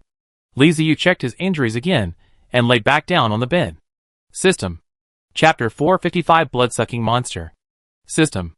Li Ziyu called out softly, and a curtain of light suddenly opened in front of his eyes. It still looked tattered and covered with cracks, like a broken mirror or a cell phone with a smashed screen. The area in the center of the screen is slightly more intact, with only a slanted crack running through it, but it is still clearly visible. The system uses this area to display some text. There was a line of words on it. Connection failed. No content temporarily. Li Ziyu looked at the line of words, sighed, and felt anxious. The Undead's mobile castle and system are his reliance for traveling to another world and his capital for settling down. But now this happened. Anduin is such a cruel guy. Exile, judging from the name, should be a magic with spatial properties. It threw him, and the castle of the Undead, to some unknown place. The castle of the dead has lost connection. And even the system has had problems, making it difficult to operate normally, let alone find the location of the castle of the dead. Without the castle of the Undead, Li Ziyu is just an ordinary person with poor fighting ability. Forcing himself to calm down, Li Ziyu analyzed his current situation. It can be said that it is very bad. This is equivalent to crossing again. Or there is no golden finger. And the kind of crossing with the body. He was injured and trapped here. He had no idea what was happening outside or in this world. There was too little information, and he had no idea where to start. The system is damaged. And I don't know how much function it still has. And I can't test it for the time being. The castle of the dead has disappeared. And no one even knows whether it is in the same world as him. Li Ziyu, who had been to the void and talked with Bepta, now understood that he had passed through a space tunnel. The only thing to be thankful for was that the space tunnel threw him into a world with humans instead of throwing him into the space turbulence. So he was still alive. That's right. Bepta. Beta is a spatial lord. He should be familiar with such skills to Exile. In the end, he was sucked into the black hole. And he saw Beta and the dead castle fly. Well, can we look forward to Bepta's rescue? What worries Li Ziyu is the situation in the castle of the Undead. Are the people inside still alive? There is no need to worry about the Undead. But I wonder if Ming, and the others can withstand the space tunnel. I hope there will be no danger. After crossing into the other world, Li Ziyu had never left the castle of the Undead. Now that he suddenly lost his support, he felt extremely panicked. He didn't know if he could survive in this world. Nor did he know when his injuries would heal. Or if they would heal at all. Just as he was lying on the bed, thinking about something, the door was pushed open again. And Elena came in from outside with a tray, pulled a chair over, moved it to the side of the bed, and placed the tray on it. Eat something. It will help you recover faster. Thank you. Li Ziyu squeezed his smile and turned to look at the tray, with two fists on it that the size of the size was black, like a baked bun, with heat, and a pungent taste. Can this thing be eaten? Li Ziyu frowned slightly and glanced at Elena. If she hadn't saved him, he would have thought that Elena was going to poison him. Seeing Li Ziyu's look, Elena couldn't help biting her lip. These are all the food I have. As she spoke, she reached out and picked up a burnt black bun and broke it open. It made a crisp sound, revealing the gray flesh inside. She pinched a little bit and put it in her mouth, chewed it twice, and then swallowed it. It seems like he still feels a little unsatisfied. Li Ziyu's stomach was growling, reminding him that he needed food. So he struggled to get up and, imitating Elena's example, picked up a little gray pulp and put it in his mouth. The texture is terrible, and the taste is even worse. Just like eating a mouthful of raw cornmeal with a bitter taste. Judging from Elena's appearance, she must be living in poverty. It was good enough that she could bring him some food. He also said that he was not picky about food. Li Ziyu stopped tasting it and forced himself to swallow what was in his mouth. He grabbed the black bun and ate the filling in big mouthfuls, swallowing it continuously. Seeing this, Elena licked her lips, looked at the two buns reluctantly, turned around and walked out. After eating 2 burnt buns, Li Ziyu lay down again. His head felt dizzy, and he fell asleep again. We are detecting a weak signal. We are trying to restore the connection. Connection succeeded. The system is recovering. The harsh crackling sound of electric current woke Li Ziyu up. He opened his eyes blankly. His mouth was dry and his body was chilled. I have a fever.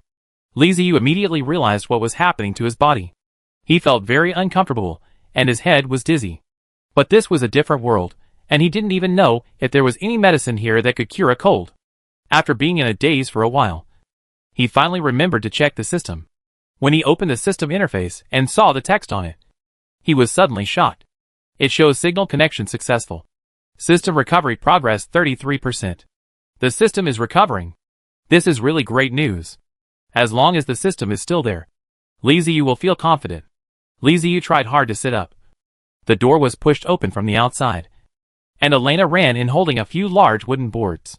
Seeing Li Ziyu sitting up, Elena was slightly stunned and said casually, "You continue to rest. I can do it myself." "What do you mean you can do it yourself?" "Because of the fever." Li Ziyu's head was a mess, and he looked at Elena busying around in a daze. She ran quickly to the window with a large wooden board in her arms, threw it down, and started banging it against the window, apparently trying to seal it up. You can tell from the skillful movements that this is not the first time he has done it. Li Ziyu shook his head and rubbed his eyes. Then he saw clearly that there was a card slot specially left next to the window, which was just the right size for holding wooden boards. "What are you doing? Why are you sealing the windows?" Li Ziyu asked in confusion, supporting his weak body. "Huh?" Elena kept sealing the window with wooden boards. She turned her head and looked at Li Ziyu in surprise.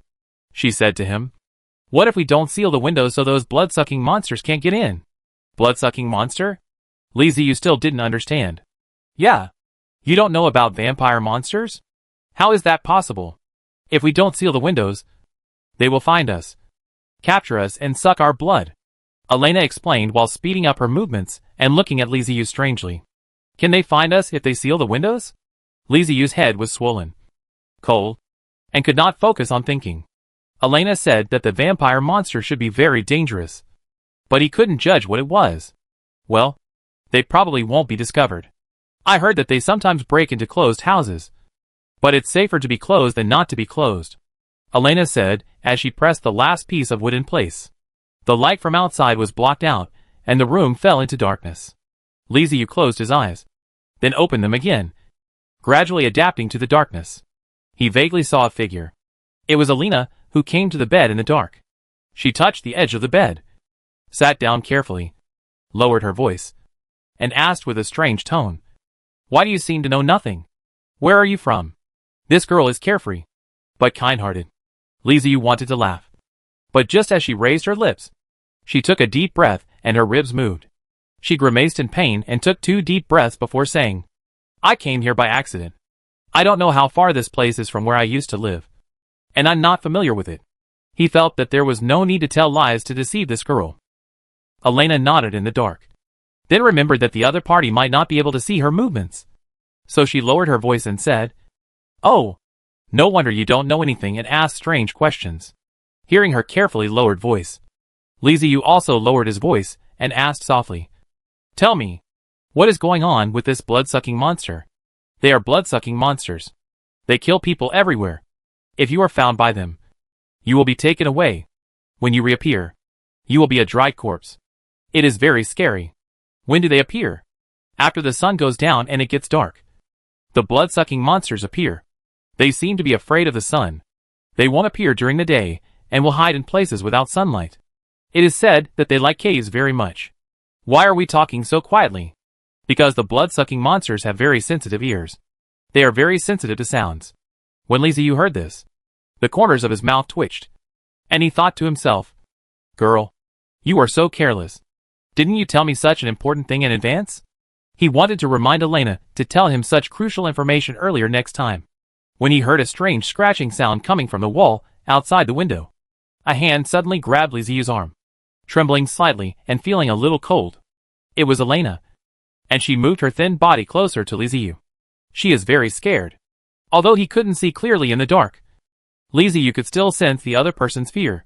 Creaky, creaky. The sound of claws scraping across wood. Something is out there. I can't be so unlucky that I was exiled to this world and just woke up to encounter a monster. Li Ziyu was so angry that she wanted to curse. Now was exactly the time when he was at his weakest since he traveled through time. He didn't know where the castle of the undead had gone. The system was damaged. His ribs were broken. His right leg was broken. And he had a fever. He was so weak that he had difficulty getting up. And then he encountered the monster at this time. Life is so hacking hard. The monster outside came close to the wooden board, breathing in, as if it was smelling the room.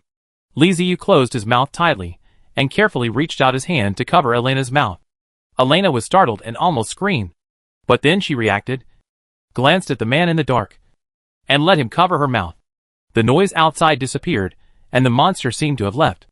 Li Ziyu and Elena breathed a sigh of relief at the same time. No matter what the monster outside is, Li Ziyu doesn't want to face it at this moment. Just when I breathed a sigh of relief, the wooden board sealing the windows suddenly shattered. Ah! A dark shadow rushed into the room, scaring Elena into screaming. The moonlight shone on the monster that rushed in, allowing Li Ziyu to see its face clearly. The gray-white skin, similar to humans, is stunned, with sharp claws on his hands, with a height of more than 1 meter 9, bald on his head, no hair. Appearance, it is a bit like Bat. No.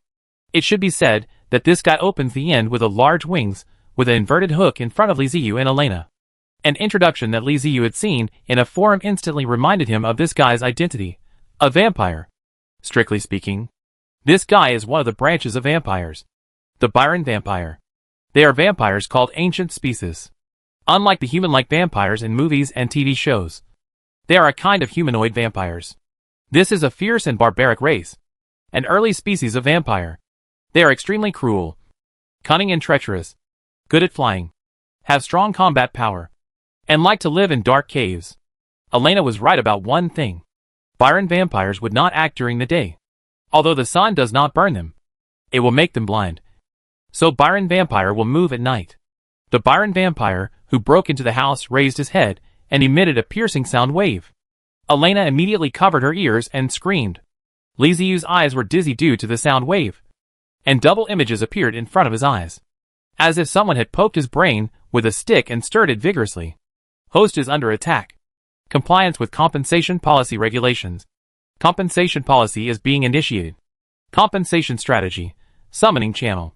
When the host is unable to locate and contact his mobile city due to system damage, he can activate a compensation strategy. Summoning channel to summon the races under his command in the mobile city within a limited range. Another explanation is that Li Ziyu can now summon the undead to come to his side to help. Suffering from a severe headache, Li Ziyu stretched out his hand. Dark Warrior. This is the most powerful undead he can summon at this time. A black vortex appeared out of nowhere, and the sounds of footsteps and metal friction were heard from within. Amidst the sound of rustling, a black warrior over 2 meters tall, wearing heavy armor and holding a long sword, walked out of the whirlpool, stood straight in front of Li Ziyu, waiting for his order. Li Ziyu didn't have time to think about anything else. He pointed at the Byron vampire and growled, "Kill it!" The black warrior who received the order turned around silently, without being affected by the other party's sound waves at all. He strode forward with sword in hand, and slashed diagonally with the sword. The black warrior's sword slashed through the Byron vampire with a sound of wind. The noise stopped immediately, and the Byron vampire stared at the black warrior with scarlet eyes, wondering why this guy was not affected at all. A line of blood spread from its left shoulder to its ribs, and blood spurted out. Ah! The injured Byron vampire let out a shrill scream, flew backwards, and jumped out of the house. The black warrior chased after him, rushed out of the room, and onto the street, swinging his sword and continuing to slash at the Byron vampire. The vitamin of Byron vampire is indeed strong. The sword of the black samurai was in the body. The flesh on his body was opened. He could faintly see the internal organs and bones, but it did not die. The granulation grew on the wound. After fighting with the Dark Knight for a few times, Byron the vampire realized that it was no match for the Dark Knight in a head-on battle. It flapped its wings and flew into the air, hoping to take down the Dark Knight with the air advantage. After flying into the air, Byron the vampire habitually opened his mouth and emitted sonic attacks.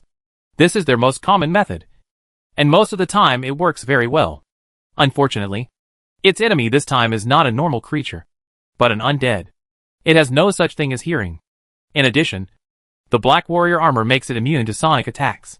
The black warrior looked up at the Byron vampire flying in the air, twisted his waist and turned around, exerted force with his arms, and threw the black warrior's sword out fiercely. The sword flew towards the Byron vampire with unstoppable momentum, piercing its abdomen. The remaining force pushed it back and nailed it to the wall. The black warrior rushed over, grasped the hilt of the sword, and twisted the sword. The severe pain made Byron the vampire struggle desperately. His claws scratched the black warrior's armor, causing sparks to fly. But the black warrior didn't care at all. His face was almost close to the vampire's. He twisted the sword and pulled it out violently, bringing up a handful of blood, without waiting for Byron the vampire to react. The sword stabbed into his chest, directly piercing his heart. Normally, the biggest weakness of a vampire is the heart. Once the heart is damaged, They will die immediately. However, Byron vampires are an ancient species. Their vitality is much stronger. They did not die, and can still commit crimes. Blood flowed from the corners of its mouth, and it became more and more crazy. The Black Warrior pressed down the hilt of the sword, dragged it downwards, twisted his body, stood up and swung the sword, throwing the blood stains on the ground. And the Byron vampire behind him was split into two halves, completely silent. Chapter 456. Rest in peace.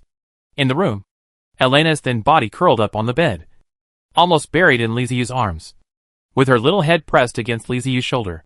Silvery white moonlight poured into the room from the broken window, shining on the two of them.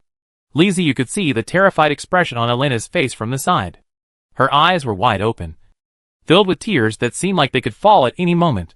Her mouth was tightly pursed, not daring to make a sound, and her face was pale with fear. Outside, there were screams of Byron vampires, the sound of armor colliding, and fierce fighting. Every time a sound came, Elena's body was shaking and trembling violently. The evil reputation created by Byron the vampire left a huge shadow in Elena's heart. She had never heard of anyone surviving after encountering a vampire monster, and she never expected that a vampire monster would suddenly appear in front of her one day. Elena didn't know who she was saving. She just had good intentions, and didn't want that person to die in front of her. But the person he rescued was obviously not simple. He actually summoned a man wearing heavy armor, and holding a long sword. I just don't know if the summoned person can kill the blood-sucking monster. Liziu stared at the broken window. To be honest, he didn't know whether the Black Knight could kill Byron the vampire. He had never encountered anyone from the vampire race. Without contact, he had no way to measure their fighting ability. The system only gave him the energy to summon the Black Knight, and he could not summon more powerful soldiers. He could only bet that the Black Knight was strong enough and worthy of the title of the core battle sequence. As Liziu and Elena were waiting anxiously and fearfully, with a sharp and piercing cry from the Byron vampire, the sound of fighting outside came to an abrupt end and fell into silence. Kala kala. The sound of metal friction was heard, and a dark shadow appeared in the moonlight, holding a long sword in one hand and standing outside the broken window. When Liziu saw the silhouette under the moonlight, his eyes suddenly lit up. It was the Dark Knight, not the Byron vampire. The core is the core after all. He saw the vampire. The Black Warrior bent down and re-entered the room. Elena looked at the tall figure approaching, and the tears in her eyes finally flowed uncontrollably. Walking to the bed step by step, the Black Warrior ignored Elena, who was crying silently, held the hilt of the sword with both hands, pointed the tip of the sword at the ground, knelt on one knee, lowered his head, and sent out soul vibrations. Greeting, my lord. Fortunately, I have fulfilled my mission and killed the invading enemy. Get up. Hearing this, the Black Warrior stood up and stood quietly in front of Liziu and Elena. It was not until this moment that Liziu completely relaxed. He collapsed on the bed with his back against the wall, his back wet with cold sweat. It was a close call. If it weren't for the system's compensation strategy, I would have really died here. As soon as he relaxed, he felt the pain in the broken bones, especially in his ribs, which made him hiss and gasp, grimacing. The sound of gasping made Elena turn her head back. She carefully supported him, but her eyes involuntarily drifted towards the Black Warrior. She asked in a trembling voice, Will he kill us? Liziu raised his hand and touched her dry hair, saying soothingly, Don't worry. I summoned him to protect us. How could he attack us? Although Liziu said so, Elena still felt uneasy in front of the Black Warrior. It was a fear from the bottom of her heart. She felt that the guy in black heavy armor in front of her was more terrifying than Byron the vampire. The Dark Knight is an undead, or the core combat sequence among the skeleton undead, representing death. When humans see him, even if he does nothing, they can still feel that terrifying aura. The window was broken, and the evening breeze blew in through the broken pieces, making Liziu shiver. Liziu was already running a fever, and after all this trouble, he felt even more uncomfortable and weaker. He took a breath and asked weakly, Elena, are there any other rooms? I'm tired and need to rest. Elena withdrew her gaze from the Black Warrior, looked at Liziu and said, Yes, I'll take you there. She stood up carefully, her eyes drifting towards the Black Warrior from time to time, and grabbed Liziu with both hands, trying her best to pull him up. Being pulled like this, Li Ziyu's eyes went dark in pain, and he couldn't help but scream. It hurts. It hurts. Let go. It hurts. His shout startled Elena, and she quickly let go of his hand. Li Ziyu fell on the bed, gasping for breath. He didn't dare to take a deep breath or a long breath. Every time he took a breath, he felt a sharp pain in his ribs. No. I can't let this little girl lift me up. She is too weak, and can't lift me up. It was not realistic to ask him to move on his own. His legs and ribs were broken, and he was weak due to fever. It was too difficult for him to stand up. Fortunately, he still has a compensation strategy provided by the system. The summoning channel has a cooling time, and it will be available again in a few minutes. Li Ziyu plans to summon a few undead, and then command them to move him. The cooldown time for summoning is about half an hour. Elena has been guarding Li Ziyu, and watched him summon another person, who is exactly the same as the previous heavy armored warrior. The slain Byron vampire was also dragged over and thrown outside the house, which was the undead's habitual act of thriftiness. The black warrior is much stronger than Elena, so it is no problem for him to lift Li Ziyu. Under Li Ziyu's command, 2 black warriors carried him into Elena's bedroom. The process was not smooth as they were too tall, and almost broke the door frame. It took a lot of effort to lift Li Ziyu over. Elena's bedroom is not much different from the room where Li Ziyu lives. At best, it is cleaner, and has an extra wooden wardrobe. The black warrior carefully placed Li Ziyu on Elena's bed, then stepped away, walked to the left and right sides of the wall, and stood obediently, acting as armor decorations. Elena looked at him carefully, then walked cautiously to Li Ziyu. Li Ziyu turned his head to look at her, thought for a moment and asked, "Where are the other people in your family? Why don't I see your relatives? This house only has 2 bedrooms and a living room." He had already looked around when the black warrior carried him just now. There was only Elena in the house besides him, and no one else. Hearing Li Ziyu's words, Elena's eyes dimmed, and she lowered her head and whispered, "My parents are dead, and I'm alone here." Li Ziyu quickly apologized. "I'm sorry for reminding you of sad things." Elena shook her head. "It's okay. You don't have to apologize. You saved me today. Otherwise, the blood-sucking monster would have killed me." Li Ziyu nodded and said to her, "You can rest assured and have a good rest. When the sun rises, we will have a good chat." "Good." Elena responded obediently, stood up, walked to the other side, and laid down on the ground. Li Ziyu was stunned when he saw this. And then he remembered that there was only one bed in the room. And if he took it, Elena would have no place to sleep, and could only sleep on the floor. The night was very cold, and the ground was even colder. If she slept there all night, with her small body, she would probably get sick the next day. Li Ziyu quickly asked the Black Knight to go to the room and move the bed he had been lying on for Elena to sleep on. After some trouble, there was an extra bed in the room, and Elena could finally lie down and rest. Perhaps because she was frightened, Elena fell asleep soon after she lay down, and Li Ziyu could hear her gentle breathing. The previous ordeal made Li Ziyu's broken bones hurt a lot. He couldn't fall asleep yet, so he just stayed up and summoned a dark warrior after a while. 4 black warriors were left inside the house for protection, and 4 more were sent outside the house to prevent other Byron vampires from approaching. It was not until the 8th black warrior was summoned that Li Ziyu felt sleepy and fell into a deep sleep. In the early morning, the sun shines on the earth again. Planks of wood were removed one by one. Smoke came out of the chimney. People woke up from their sleep, stretched themselves and walked out of the house, feeling fortunate that they had spent another safe night. The families living next to Elena's house were not as relaxed as the others. They walked out of the house one by one, trembling and cautious. This is where the poor people live. Everyone knows that there are dangers at night. Blood-sucking monsters will come out to catch people at night. So when the sun starts to set, they will close the doors and windows and hide in the house honestly. They dare not make any sound, not even to snore, for fear of being discovered by those monsters. They heard some noises last night, like the roars and shrill screams of wild beasts, as well as the sounds of fighting. There was no doubt that it was a blood-sucking monster coming to catch people again, and they were not sure whether the monster had left. After looking around, he found that everything on the street was normal. So people came out of the house. When they came out and looked at Elena's house, they were stunned. Standing at the door of Elena's house were 2 tall and strong warriors wearing heavy black armor and holding swords in both hands. Oh! No. More than 2. The neighbors found the broken windows and walls, and the Byron vampire, who was thrown against the wall and was long dead. Next to the broken window, there were 2 of the same warriors standing. Wait, that's a blood-sucking monster?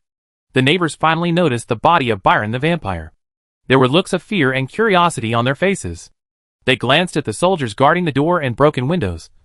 And finally, they couldn't help their curiosity. They carefully surrounded it, pointing at the body of Byron the vampire and whispering to each other. Is that a blood-sucking monster? I don't know. This thing is really big and scary. That must be a blood-sucking monster. I've heard people say it looks exactly like this corpse. These warriors must have killed it. Elena is so lucky. Yeah. I don't know how these warriors got here, and why they want to protect Elena. Elena is a poor person, and so are the neighbors around her house. The existence of the Darth Vader is incompatible with them, and they may never see him in their entire lives. If they could say a word to him, they would probably be able to brag about it for the rest of their lives. But it exists just like this, guarding Elena's house like a sculpture at this moment. Whether it was the corpse of a vampire monster or the Dark Warrior, they were both great topics of conversation. People who had little entertainment would naturally not let them go and would speculate and inquire about them. The rustling sound outside woke Elena up. She rubbed her eyes, then woke up suddenly, a look of alert and fear on her face, and looked out the window in surprise. The blood-sucking monster is coming again? The wooden boards covering the windows had not been removed yet, and Elena, who had just woken up, could not tell whether it was day or night outside. When she looked inside the room, she found 4 black warriors standing obediently as armor decorations, and her heart suddenly calmed down a lot. Last night, only 1 armored warrior was able to kill the ferocious Byron vampire. Now there are 4 warriors in the house, so it seems there will be no danger. Elena approached carefully, tiptoed to the window, squinted her eyes and looked out, with a little light in her eyes. It's daybreak. The sunlight outside made Elena feel relaxed all of a sudden. She grabbed the wooden board and was about to remove it covering the window as usual. But she suddenly stopped and turned to look at the other bed. Liziu was still sleeping, and showed no sign of waking up. Elena gently let go of the board, tiptoed out of the house, and closed the door. When she got outside, the rustling sound became more obvious. It was the sound of people talking. She went over to follow the sound and found that it was the room that the blood-sucking monster broke into last night. Through the broken window, she could see that there were several circles of people gathered outside, pointing and whispering. Hey! That's Elena. It's her. She must know what's going on. Elena? Come quickly. Is this monster a blood-sucking monster? Were you attacked last night? Was the window broken by a monster? Come over and talk to us. The sharp-eyed neighbor saw Elena and immediately shouted loudly, and the others also asked questions when they saw this. Elena was startled, and turned her head to look at her room guiltily. Seeing that there was no movement, she quickly ran to the broken window and put a finger on her mouth. Shh! Don't be so loud. Don't shout. Seeing her nervous look, the neighbors looked at each other, but their voices became quieter, and everyone's eyes fell on Elena. Elena, tell Grandma what's going on. What happened last night? What about the soldier at your door and the monster corpse? An old lady with wrinkles on her face and gray hair, who looked very kind, stepped forward and asked the most concerned question on behalf of the neighbors. Elena grabbed the old lady's hand and stepped out of the broken window. Grandma Lisa, let's not talk about this here. Let's stay away from it. Although she didn't understand why Elena walked away, Grandma Lisa still followed her to a distance, and the neighbors who gathered around also followed, with curious looks on their faces. After walking a few dozen meters, Elena turned her head and felt that the distance was about right. If she spoke in a low voice, it would not disturb Liziu. So she told Grandma Lisa and other neighbors what happened yesterday. As expected, the neighbors cried out in surprise. When Elena finished, Grandma Lisa pulled her hand and said, You saved a big shot. Elena, your kindness will be rewarded in the end. Elena nodded in agreement. If she had not saved Liziu yesterday, she might have been captured and killed by the vampire monster. Others also echoed this, feeling that Elena was lucky to survive. Grandma Lisa, I have to go cook. If he wakes up, he will definitely be hungry. Elena said softly. She had already made things clear, and now she had to prepare food. Oh, yes. Go ahead. Good girl. Grandma Lisa said kindly, touched her head, and let her go. Elena is a child she watched grow up. Just like her granddaughter. Now that she has such an experience, she is sincerely happy for her. The neighbors around also smiled kindly. Chapter 457 Undead Dependence. Get out of here. You lowly scum. You stinking rats in the gutter. Get out of the way. Get out of the way. Before Elena could return to the house, she just walked to the door and heard a noise and scolding coming from not far away. Soldiers in armor and holding spears rushed over and beat the poor people who had no time to dodge aside. Following the soldiers was a man in his 30s, wearing a gorgeous robe and a mustache. He looked disdainful and cursed the poor people around him loudly. Looking further back, there are private soldiers of the nobles who are even better equipped, wearing shining helmets and armor, with one-handed swords on their waists, guarding the noble masters riding on horses. The noble old man was in his 30s, with blonde hair. He frowned and covered his mouth and nose with a handkerchief, as if the air in the street made him feel uncomfortable. It's Master Toronto.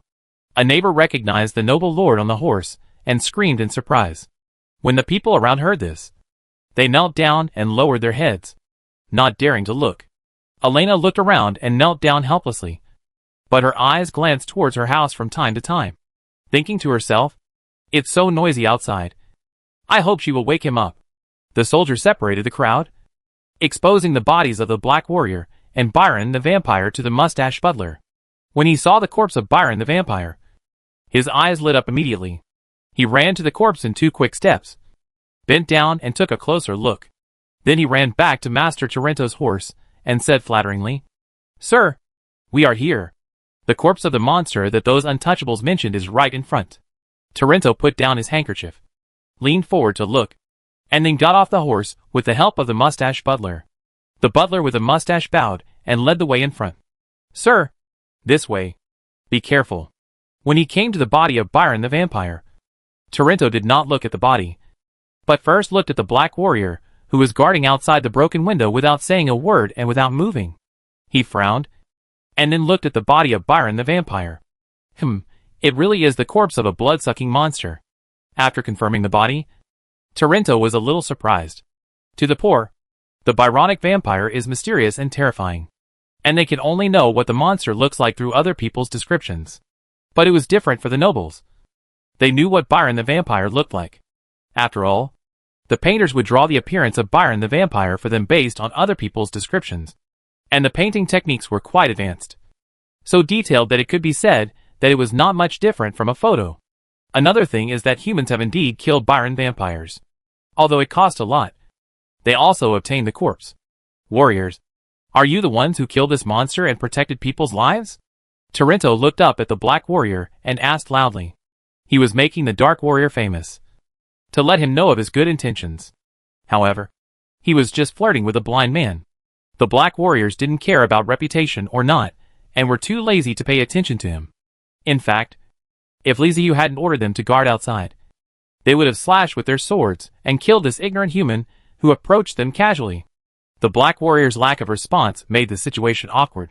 A look of displeasure flashed across Toronto's face, but he soon showed a kind smile again. As a noble, he looked down on these warriors who made a living by relying on their muscles. However, these nobles had to rely on these muscular warriors to fight for their lives, so they could only act kind and respectful to them. In particular, Toronto discovered that the armor and weapons of these warriors were even better than those of his own private soldiers. The armor completely covered the Black Warrior, although one could not see what the person inside looked like. His size and height were there. This could not be faked, and was not comparable to that of a private soldier. This kind of majestic warrior gives people a sense of security, which is what every noble hopes to have. Toronto was born into a noble family, so he naturally understood how much money it would cost to support such a powerful warrior. As for whether they were guerrillas or hired warriors, there was no need to think about it, because no hired warrior would be willing to use such good armor and weapons. Besides, there was not just one warrior in front of him, but 4 warriors dressed in the same way. He immediately realized that there was a nobleman around, and not just an ordinary nobleman, but someone powerful and even more noble than him. What Toronto couldn't understand was why a noble would run into the slums and kill the vampire monster at night. Was he here for excitement? This kind of thing is not without precedent. I wonder which sir has arrived. I am the local shepherd. Toronto. Can you come out to see me? Seeing that the black warrior did not respond, Toronto shouted again. This time he shouted towards the house. After waiting for a while, there was still no response. Now Toronto was really unhappy. Even if you have a high status and are protected by powerful warriors, it is not good to look down on others like this. We are all nobles. So can you at least give us some face? He turned his head and glanced at the mustached butler beside him. The butler immediately understood and asked loudly, "Whose house is this?" The neighbors all looked at Elena, who was kneeling at the door with her head lowered. The mustached butler immediately walked over, stood in front of Elena and asked, "Look up and answer. Is this house yours?" Elena looked up fearfully, looking at the big shot who was once out of reach, and replied with a trembling voice, "Yes, this is my house, sir." Ahem. The butler with a mustache coughed lightly, leaned closer and asked in a low voice, "Let me ask you, which lord are these soldiers outside guarding?" It's an adult I rescued yesterday. His name is Liziu." Elena answered honestly. "Liziu?" The mustache-wearing butler thought about it, but couldn't find the owner of this strange name in his memory. So he had to run back to Master Toronto and report what he had just learned. Toronto frowned. He had never heard of the name either. Toronto knew all the nobles around. After all, there were only so many noble families. Even if he didn't know all of them, he knew the main characters. But the name Liziu was too unfamiliar and so strange. Could it be that it came from some other place? I haven't heard that any nobles are going to pass by here. Toronto is the local shepherd, who is equivalent to a person in charge of public security. He has great power, and is the first to know about any disturbance in the surrounding area. If there is any important person passing by, he will naturally know about it, and the other party will normally come over to say hello. There are large tracts of wilderness between cities, with many wild beasts, magical beasts, and blood-sucking monsters, making travel inconvenient. The habit of the nobles when traveling is to meet the shepherd and the city lord when they arrive in the city, report to them, and make friends and expand their circle. But Toronto was sure that this person named Liziu had never reported it. Crack, crack, crunch. The wooden door behind Elena was pushed open, and a black warrior came out with a sword in hand. His tall figure cast a shadow on Elena, covering her. As their souls shook, Elena and the others heard a majestic and deep voice asking, "Who is making a noise? What happened? Why did you disturb our lord's rest?" "Elena, our lord asks you, when will we eat?" It's not a normal sound, but it's a resonance of the soul. It's not language, but I can understand what he means. Elena's face turned pale. Although the black warrior saved her life last night, she still felt that these heavily armored warriors with scary patterns such as skulls were frightening. She quickly whispered, "A noble master is coming. I haven't cooked yet. You need to wait a moment." Hearing the voice below, the black warrior lowered his head and saw Elena kneeling on the ground. "Who is delaying my master's meal? I will kill him." Is it so brutal? Don't you want to ask a few more questions? He wants to kill people as soon as he opens his mouth. How cruel. The neighbors, soldiers, and noble Lord Toronto present were all silent. They did not doubt the words of the heavy armored warrior. Through the resonance of souls, they could clearly feel that the other party was serious.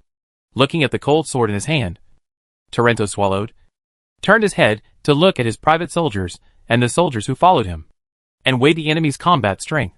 He felt that although he had the advantage in numbers, he might not be able to stop the other side from killing him. The two black heavily armored warriors who were guarding the broken window raised their heads, and there seemed to be fire flashing in their eyes, staring at him intently. "No, it's not like that. It's just that there is a flash of fire." The blue flames danced inside the helmet. "Ah!" Toronto was startled and took 2 steps back, bumping into a private soldier and almost falling down. His exclamation attracted the attention of the black warrior at the door. He turned his head and looked at Toronto, the soul fire in his eyes beating. The black warrior turned around and walked towards Toronto. Toronto felt inexplicably palpitating and fear emerged in his heart. He subconsciously grabbed a pendant on his chest and held it in front of him, pointing it at the black warrior. The pendant was neither gold nor wood, and no one knew what material it was made of. It looked like a skull mask, hideous and ferocious. There was a small blue gem embedded on the skull's forehead, as if it had a third eye, judging from the degree of wear and tear on the pendant. This pendant was not made recently, but has a long history. When the pendant faced the approaching Black Warrior, a strange thing happened. When Torrento raised the pendant, a surge of energy surged out from the gems and laid in the pendant. A rune flashed on the skull mask, and then two small flames burst out from the empty eye sockets and burned out of thin air. The Black Warrior stopped and looked at the pendant in surprise. He was very familiar with the energy on it. It was the breath of soul energy, and it was the soul energy of the undead. The runes and energy conveyed a simple message that only the undead could understand. The holder was a follower. This is actually a token of the undead, used to prove the identity of the holder. The Black Warrior raised his hand, held the pendant in his palm, and asked Torrento, "How did you get this pendant?" Thinking that the Black Warrior would take action, Torrento, who had his eyes closed and was trembling, heard the question and opened his eyes a little, and answered in a low voice, "This came from the temple, and it has been passed down from generation to generation in our family." Temple? Inherited from ancestors? The Black Warrior stretched out his finger and touched Torrento's forehead, releasing an extremely subtle trace of soul energy. A blue light emerged from Torrento's forehead, forming a rune that was very similar to the rune that flashed on the skull mask pendant just now. An ancient undead rune meaning followers. This man who is so useless that he picks his feet is actually a member of the undead race. The Black Warrior became more and more surprised. He was created by the system. Although he knew a lot about the undead, his understanding of the history of the undead was vague and confusing. He instinctively felt that the skeleton undead were all under the command of Liziu. Could it be that the master had taken in some followers? The Black Warrior withdrew his hand and said to Torrento, "Stand here and don't move. I will be back soon." How could Torrento dare to object? He just nodded obediently. The Black Warrior turned around and looked at his companions, talked to them, asked them to keep an eye on the matter, and then returned to the house. Liziu had already woken up at this time. He didn't look very good and was a little grouchy. He summoned 8 Black Warriors last night and went to bed late. He was just sleeping soundly when he heard a noisy sound outside, which woke him up. Seeing the Black Warrior coming back, Liziu asked, "What's going on outside? Where's Elena? When are we going to eat?" "My lord, there is a follower making noise outside and disturbing you. Do you want me to kill him?" Now it was Liziu's turn to be surprised. He asked in confusion, "Followers? What followers? Are they orcs? From the wasteland to the grassland. Liziu has subordinates from many races, but they are basically all orcs." Then he reacted and asked excitedly, "Did you find the castle?" The Black Warrior shook his head and said simply, "I didn't see the castle. The one outside is a human family member." "Human relatives?" Liziu blinked, his face full of confusion. He couldn't remember when he had ever accepted human followers. Or rather, he had never encountered a real indigenous human force. So naturally, there was no such thing as human followers. Where did these human followers come from? "Are you sure that's a dependent?" "I have confirmed it. There is a bloodline rune on his body to prove it." "My dependents?" "The followers of the undead. When have I ever accepted a human follower?" "Wait, you just said a follower of the undead?" "Yes." Liziu was silent. "There is a lot of text to say about my followers, and the followers of the undead.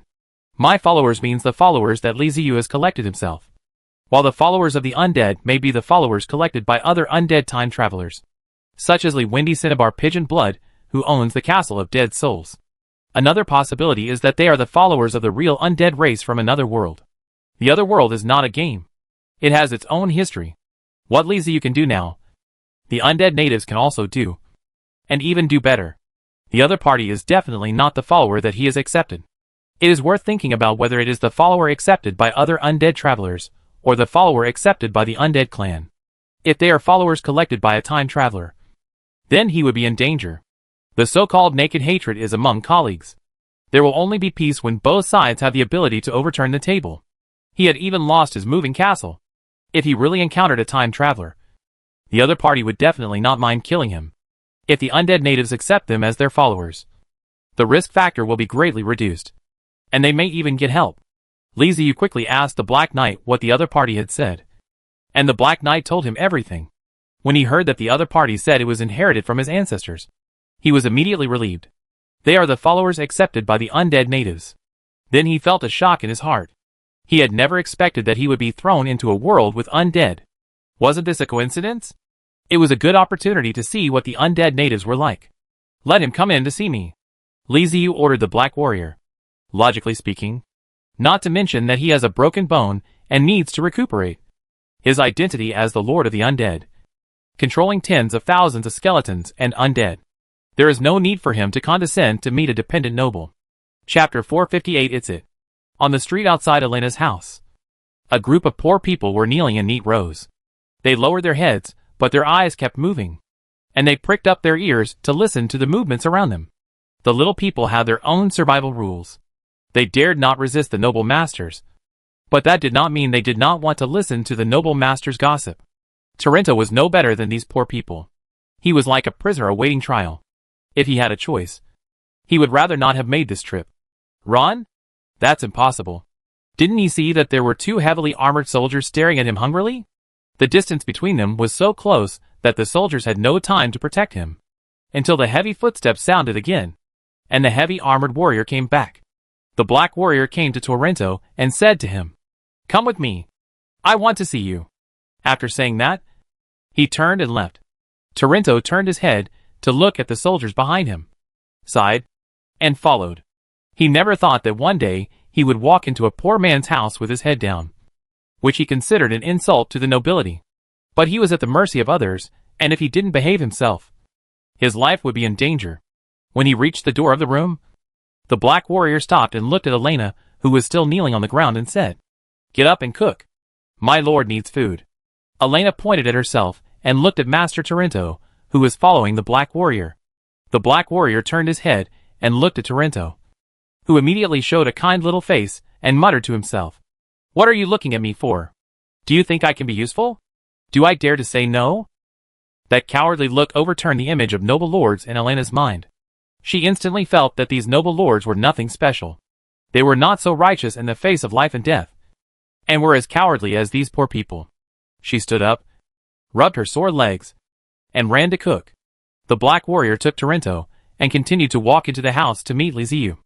As he entered the bedroom, Torrento smelled the scent of herbs. Nobles rarely use herbs. They prefer magic potions with stronger recovery abilities and faster recovery speeds, or they seek help from a magician to use magic to recover directly. In their minds, only poor people use herbs to heal their wounds. Scanning the room, Torrento's eyes were fixed on Li Ziyu, who was leaning on the bed. "Family, why don't you pay homage to my lord?" the Black Warrior said dissatisfiedly.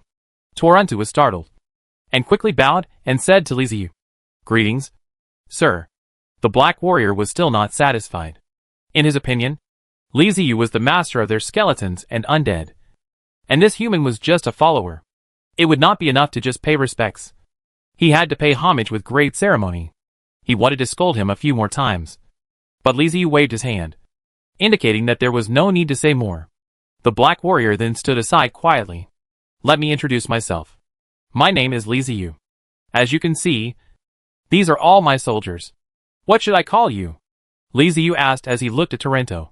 "Sir, my name is Torrento, and I'm the local shepherd." Torrento responded without any airs.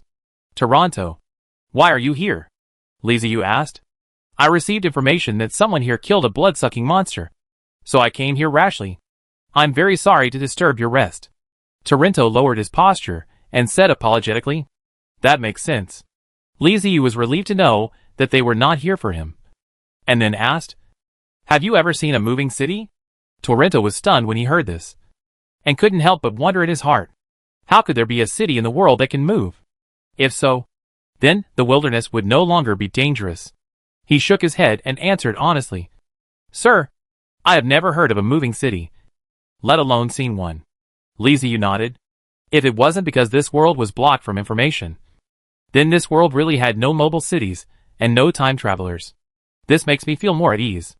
Sometimes time travelers are more worrying than the natives. "Toronto, I heard that you have an heirloom pendant." Li Ziyu turned and asked about the pendant. "Yes, sir, the pendant is here." Torrento took off the skull mask pendant from his neck and presented it with both hands. Li Ziyu took the pendant and took a look at it. Just by looking at the skull mask, he could tell at a glance that it was an undead style item. Holding the pendant, Li Ziyu asked Torrento. Do you know what this pendant means? How would I know what this pendant means? Isn't it just an ornament issued by the temple? Every noble family should have a few of them. What's so special about it? Torrento grumbled inwardly.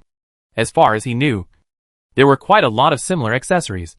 Not just pendants, but also rings, earrings, bracelets, armlets, and even some weird accessories, such as nose rings, tongue studs, and the like. There are many kinds of ornaments, but the common point is that they all came from the temple, and they all have a creepy skull shape, and they are all inherited from ancestors.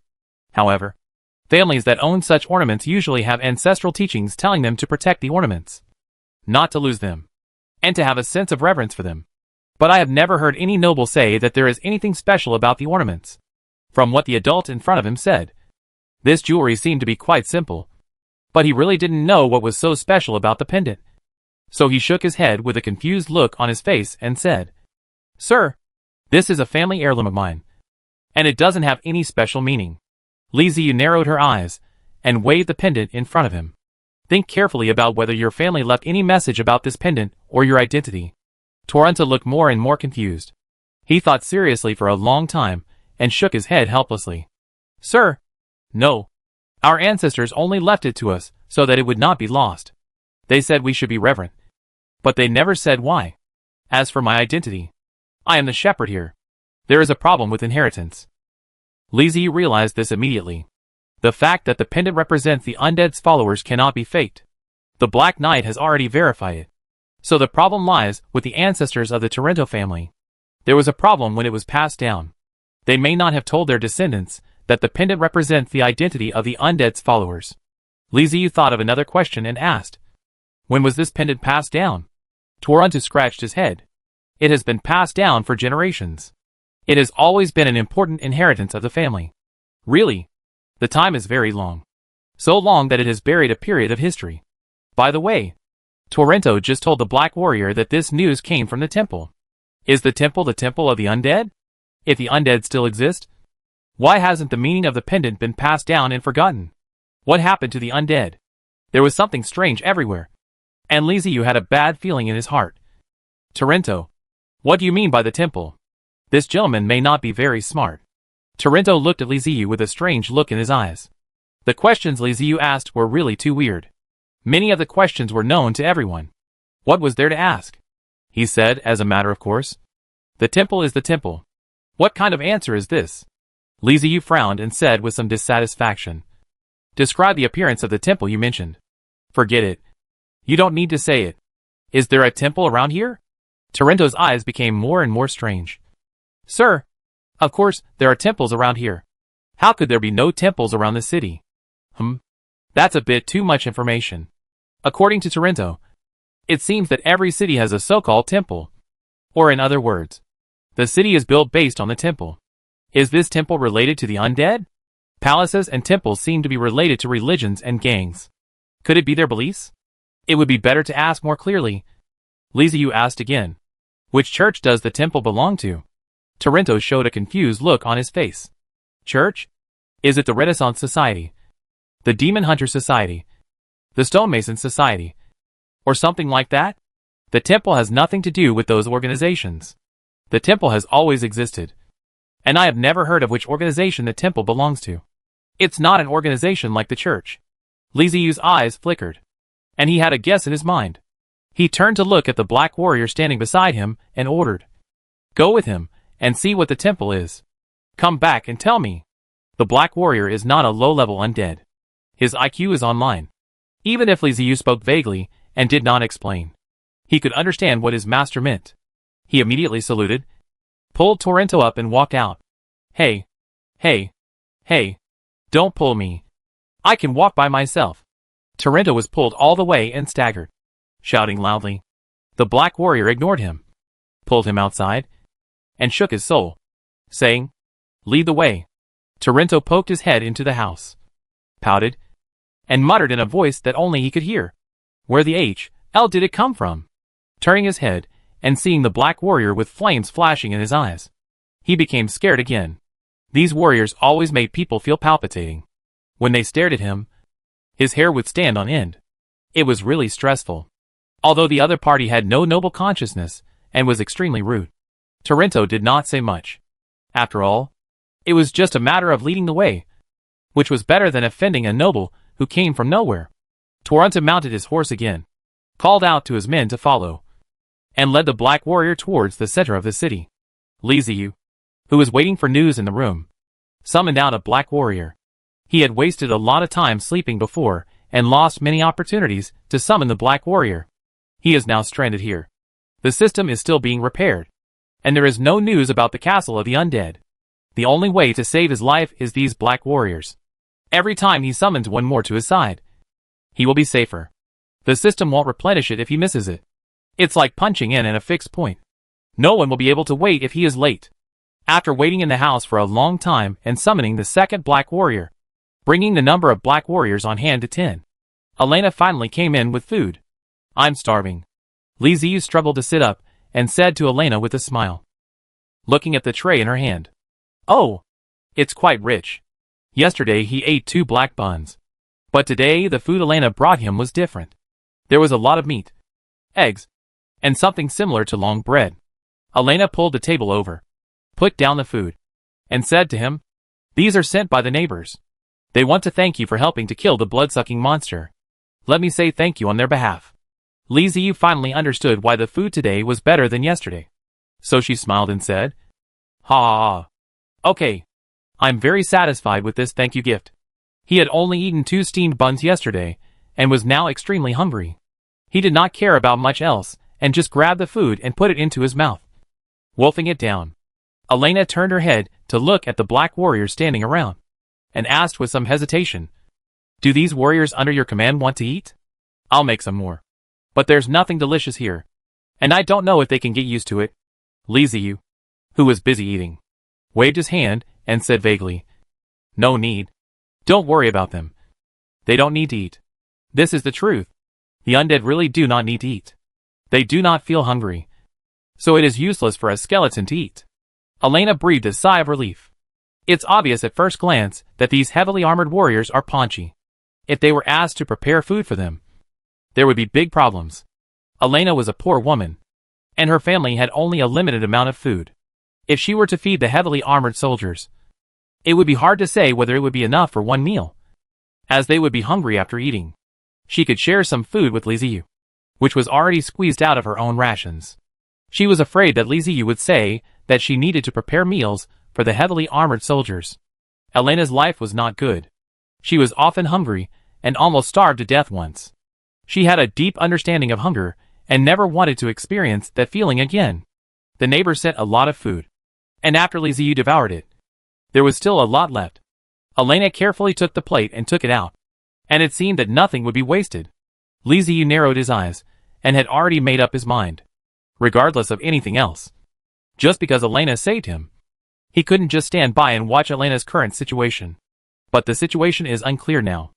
If he can find the castle of the dead, he will naturally give Elena wealth. After a short break after dinner, Darth Vader and Torrento came back. The two walked into the room again, and this time Torrento didn't seem as afraid as before. "Sir." Torrento performed a noble salute and stood aside. He still didn't understand where Liziu came from, and what level of noble he was. He just wanted to get some information from the heavily armored warrior, but failed. But he was also sure that the other party had no ill intentions, or in other words, did not care about him at all. Then there is no need to be too afraid. The black warrior stepped forward and saluted, then said, "Fortunately, I have fulfilled my mission and have found out the situation of the temple." Liziu's eyes lit up. "Speak." "The temple in the city is the temple of the dead of our race. This city is protected by the temple. This temple has existed for a long time, and should have nurtured guardian guards and heroic skeletons. But for some reason most of them have been destroyed, and the rest have been severely injured and are sleeping. Their injuries have not recovered, and I cannot wake them up. It really is the temple of the dead." He had just wondered whether this so-called temple was the temple of the dead that he could build in the system. Now it was confirmed that it was the same thing. Liziu then asked, "Are there any other discoveries?" The black warrior said without hesitation, "I sense the aura of the cemetery. It should have been arranged by my tribe, but I did not detect the aura of my tribe members." "Good. Beautiful. Not only is there the Temple of the Dead, but there is also a prayer cemetery. There is no need to think too much about it now. It is certain that this city was built with the help of the undead. After all, the undead themselves have no use for the two buildings, the Temple of the Dead and the prayer cemetery. They are completely for their own subordinate races. When the Black Warrior said that he did not detect any trace of his tribe members, he meant that he did not detect any trace of the undead in the city. There are no undead. Sure enough, something went wrong. Liziu's previous guess was proven again. Torrento doesn't understand the meaning of the pendant. History has buried the truth. The dead have disappeared inexplicably. The guardian guards in the temple and the skeletons of the heroes have been severely damaged and fallen into a deep sleep. What on earth has happened in this world? Liziu suddenly felt a sense of crisis. But after changing his mind, he gradually relaxed. Although the undead disappeared, their dependent races did not seem to suffer any major consequences. Judging from what Torrento said, the people in this city were living quite well. As long as you're careful, it shouldn't be a big problem. Chapter 459, All Dependents. Can't understand. Do not understand at all. Torrento stood by and stared at them in amazement. He completely understood what Liziu and the Dark Knight meant, even though he had experienced it himself. And even though he had taken the Dark Knight to the Temple of the Dead, he still didn't understand. After Liziu asked the Black Warrior, he looked at Torrento and asked him, "Do you know the undead?" Torrento shook his head and said, "I don't know the undead clan." "Is the Holy Corpse you are talking about?" "What the H.L. is the Holy Corpse?" Liziu frowned and asked, "Then do you know who built the temple?" Torrento knew this question very well. It was just a simple question of common sense. He answered without hesitation. It was the Holy Corpse that built the temple. The temple looks after every one of the Holy Corpse's people, giving us shelter and safety, and preventing the evil spirits from approaching us. Their people can recuperate and have children. He spoke so fluently, as if he had recited it countless times, and it came out of his mouth just like a believer reciting doctrine. Liziu understood that the Holy Corpse that Torrento mentioned was probably the undead, who built the Temple of the Dead. Torrento's ancestors were relatives of the undead, so they must have had a deep connection with them, and had great respect for the dead. So they called the dead Holy Corpses. It is hard to say whether Torrento really respected the dead, but some things had indeed been passed down from that time, as can be seen from the fact that he spoke such a long paragraph so fluently. The Black Warrior said that he didn't sense the presence of the dead in the city, but Liziu still wanted to ask again, "Have you seen the Holy Corpse?" Torrento shook his head again, and said with a wry smile, "Not to mention me. Even my father has never seen the true appearance of the Holy Corpse. Legend has it that there is a Holy Corpse in the temple, but it has never appeared in front of us. At least no one here has seen the Holy Corpse. Well, it seems that someone in the city knows that the guardian guards and heroic skeletons are sleeping in the Temple of the Dead." Liziu moved his body, adjusted to a slightly more comfortable position, and then asked, "Do you want to see the Holy Corpse?" Torrento was silent for a while, but finally nodded. He was not a worshipper of the Holy Corpse, nor did he have any pursuit for it. But if he could see the legendary Supreme Being, why not see it? The reason why nobles are nobles is not simply because they are born with noble status, but also because they know more than others. Compared to the common people who work hard to fill their stomachs every day, the nobles are more enthusiastic about seeing the world and working hard to understand all its secrets. Many secrets are hidden in history, and it is unknown why history has had gaps. It was as if nobles like Torrento knew that there was a temple in the city that had existed for who knows how many years, and that the temple was closely related to the Holy Corpse. But no one knew what the Holy Corpse was all about. Liziu looked at the Black Warrior and signaled him to take off his helmet. Torrento subconsciously followed Liziu's gaze and looked at the Black Warrior, and saw that the burly, heavily armored warrior grabbed his helmet, and with a click, he slowly took off the helmet. When he saw the face under the helmet, Torrento's pupils contracted sharply. His body trembled with fear. His legs went weak, and he subconsciously took 2 steps back and fell to the ground. He stretched out his trembling finger and pointed at the Black Warrior. His throat seemed to be blocked by something, and he couldn't speak. It was a hideous skull with jagged fangs and exposed bones covered with scars. It seemed like a veteran who had survived countless wars. Through the empty eye sockets, one could see a blue flame burning in the skull. Torrento fell to the ground and didn't know how to describe the thing in front of him. He couldn't even be sure whether this guy was alive. "Why is it a skeleton?" What about the burning flame? He is clearly already a skeleton. So why can he still move? Countless doubts and fears rose up in Torrento's heart, making his mind a mess, as if it were a boiling pot. He? Torrento's pupils trembled violently, and he couldn't even utter a complete sentence. His eyes kept wandering between the Black Warrior and Liziu. The Darth Vader himself brings pressure and fear. And coupled with what he suddenly saw, it was already quite good that Torrento could barely make a sound. Liziu smacked his lips, signaling to the Black Warrior that he could put on his helmet. With a click, the Black Warrior put his helmet back on. But it was obvious that Torrento had suffered a great shock. Even though the skull in front of him had disappeared, he still looked terrified. As you can see, this is the holy corpse you mentioned. Just when Torrento's mind became unclear due to fear, Liziu's voice came and made him regain some consciousness. Holy corpse. Holy corpse. I see. No wonder. Torrento suddenly understood. The holy corpse you are talking about is actually called the Undead, Liziu said softly, leaning against the wall. He really didn't dare to speak loudly because his ribs hurt. Torrento looked at Liziu steadily, and he finally came to his senses. No one else knows what the holy corpse truly looks like. But the person in front of him not only knows it, he also treats the holy corpse as his subordinate. So who is this person, and how high is his status? He asked in a trembling voice. Who are you? Liziu forced a smile. I am their king. And also your master. Liziu was very calm and confident when she said this. He has accepted several races as his followers and signed soul contracts several times. So he is very familiar with the terms and conditions. As for humans, there is generally no way to actively sign a soul contract. At best, it is a blood contract, which is far less binding than a soul contract. After all, the bloodline will be diluted. But the soul contract is different. It can't even be called a contract.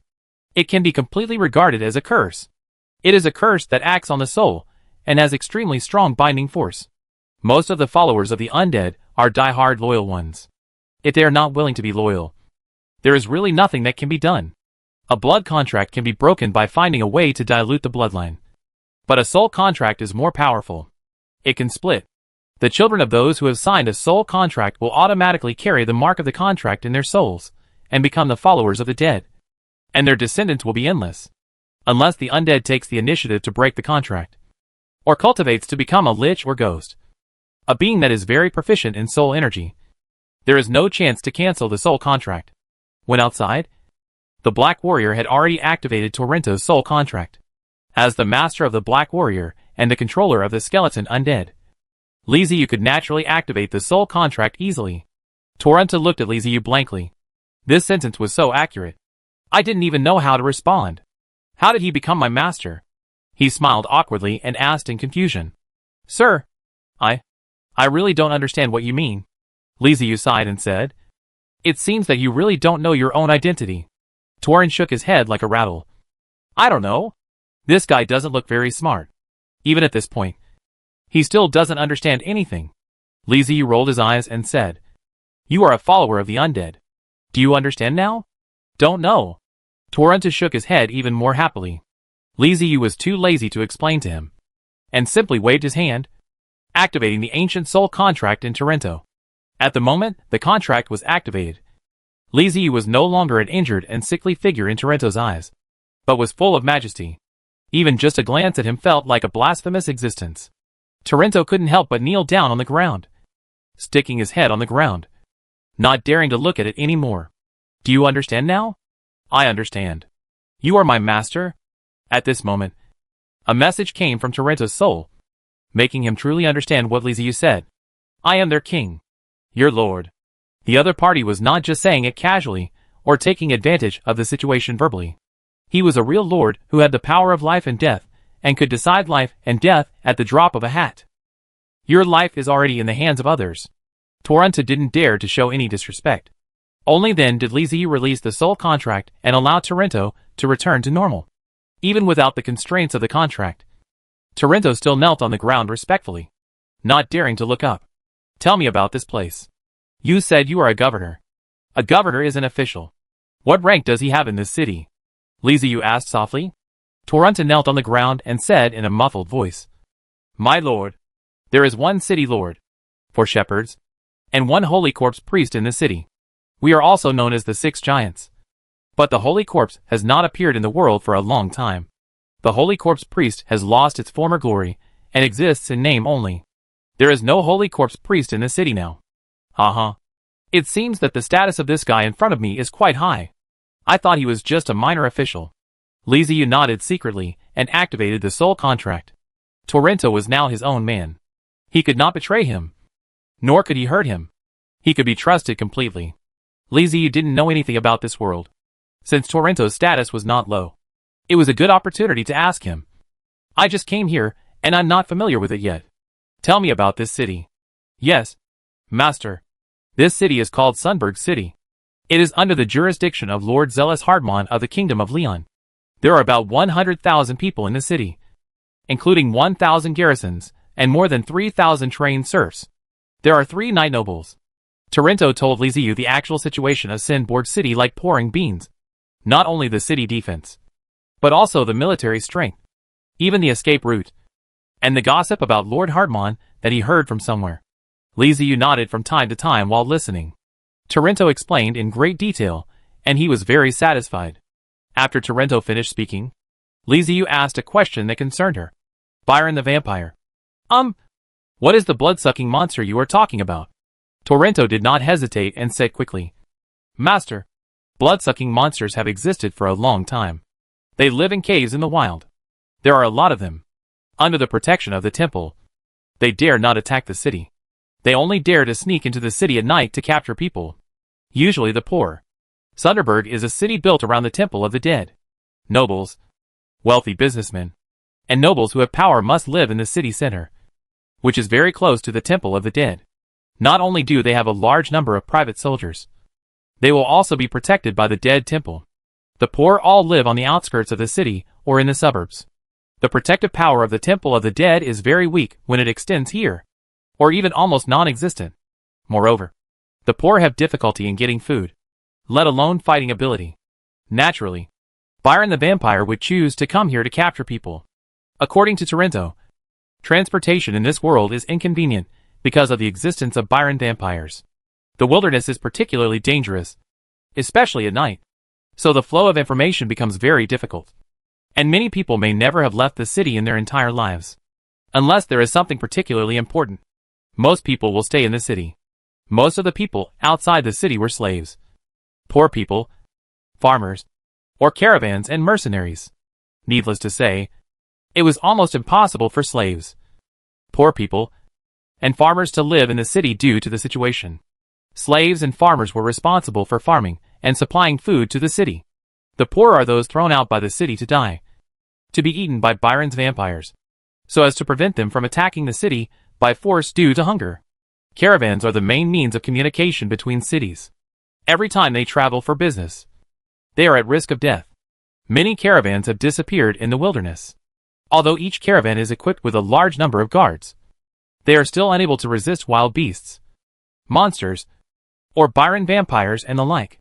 Mercenaries are different from them. They generally have good combat capabilities. They rely on going out of the city to hunt and complete tasks to obtain resources and money. It is voluntary. And of course, the casualties are also serious. After figuring out Byron the vampire, Liziu asked again, how many people like you are there in the city? This? Torrento hesitated. Liziu snorted softly, causing Torrento's body to tremble. Master, I really don't know. If it weren't for your divine appearance, I wouldn't even know my identity. Torrento explained very quickly. This was the truth. He didn't know what his ancestral pendant meant, nor did he know that he still had a soul contract on him. The undead had disappeared for a long time. The Holy Corpse had become a legend, and the Holy Corpse priest, who was once one of the 6 giants, had become a mere figurehead. How could he know what was going on? Liziu thought about it, and it made sense. It was a bit embarrassing for him. So he changed the topic and asked, how many nobles have this kind of pendant? Torrento said knowingly. This pendant is an ornament handed down from the temple, although the type of ornament is different. Most of the old nobles have it. All old nobles have them. If there is no accident, the old nobles should be dependents. Liziu became excited. If he could get all the nobles of Cinderberg into his hands, it would be of great help in finding the castle of the undead. Okay. Torrento. You can go out. I need to rest. Li Ziyu waved his hand. After talking for such a long time, he really felt a little exhausted. The environment here was too bad. And the broken bone had started to hurt. Torrento knelt and moved outward as if he had been pardoned. He stood up carefully at the door and was about to leave when he suddenly stopped and asked in a low voice. Master, I can find a magic potion for you to heal your wounds. Or ask a magician to come and heal you. Li Ziyu was happy and said to him, I need magic potion. Don't let the magician come over for the time being. I need to recover as soon as possible. Seeing that he could help Li Ziyu, Torrento suddenly became happy and said repeatedly, Master, please wait here. I will go buy some magic potion and bring it to you soon. Well, Torrento, you're pretty good. Li Ziyu nodded with satisfaction and watched him leave quickly. After Torrento left, Li Ziyu felt tired and lay down carefully, falling into a deep sleep. Chapter 460 Entering the Inner City. Li Ziyu couldn't sleep well due to broken ribs and difficulty breathing. He woke up after a short nap. Torrento acted very quickly.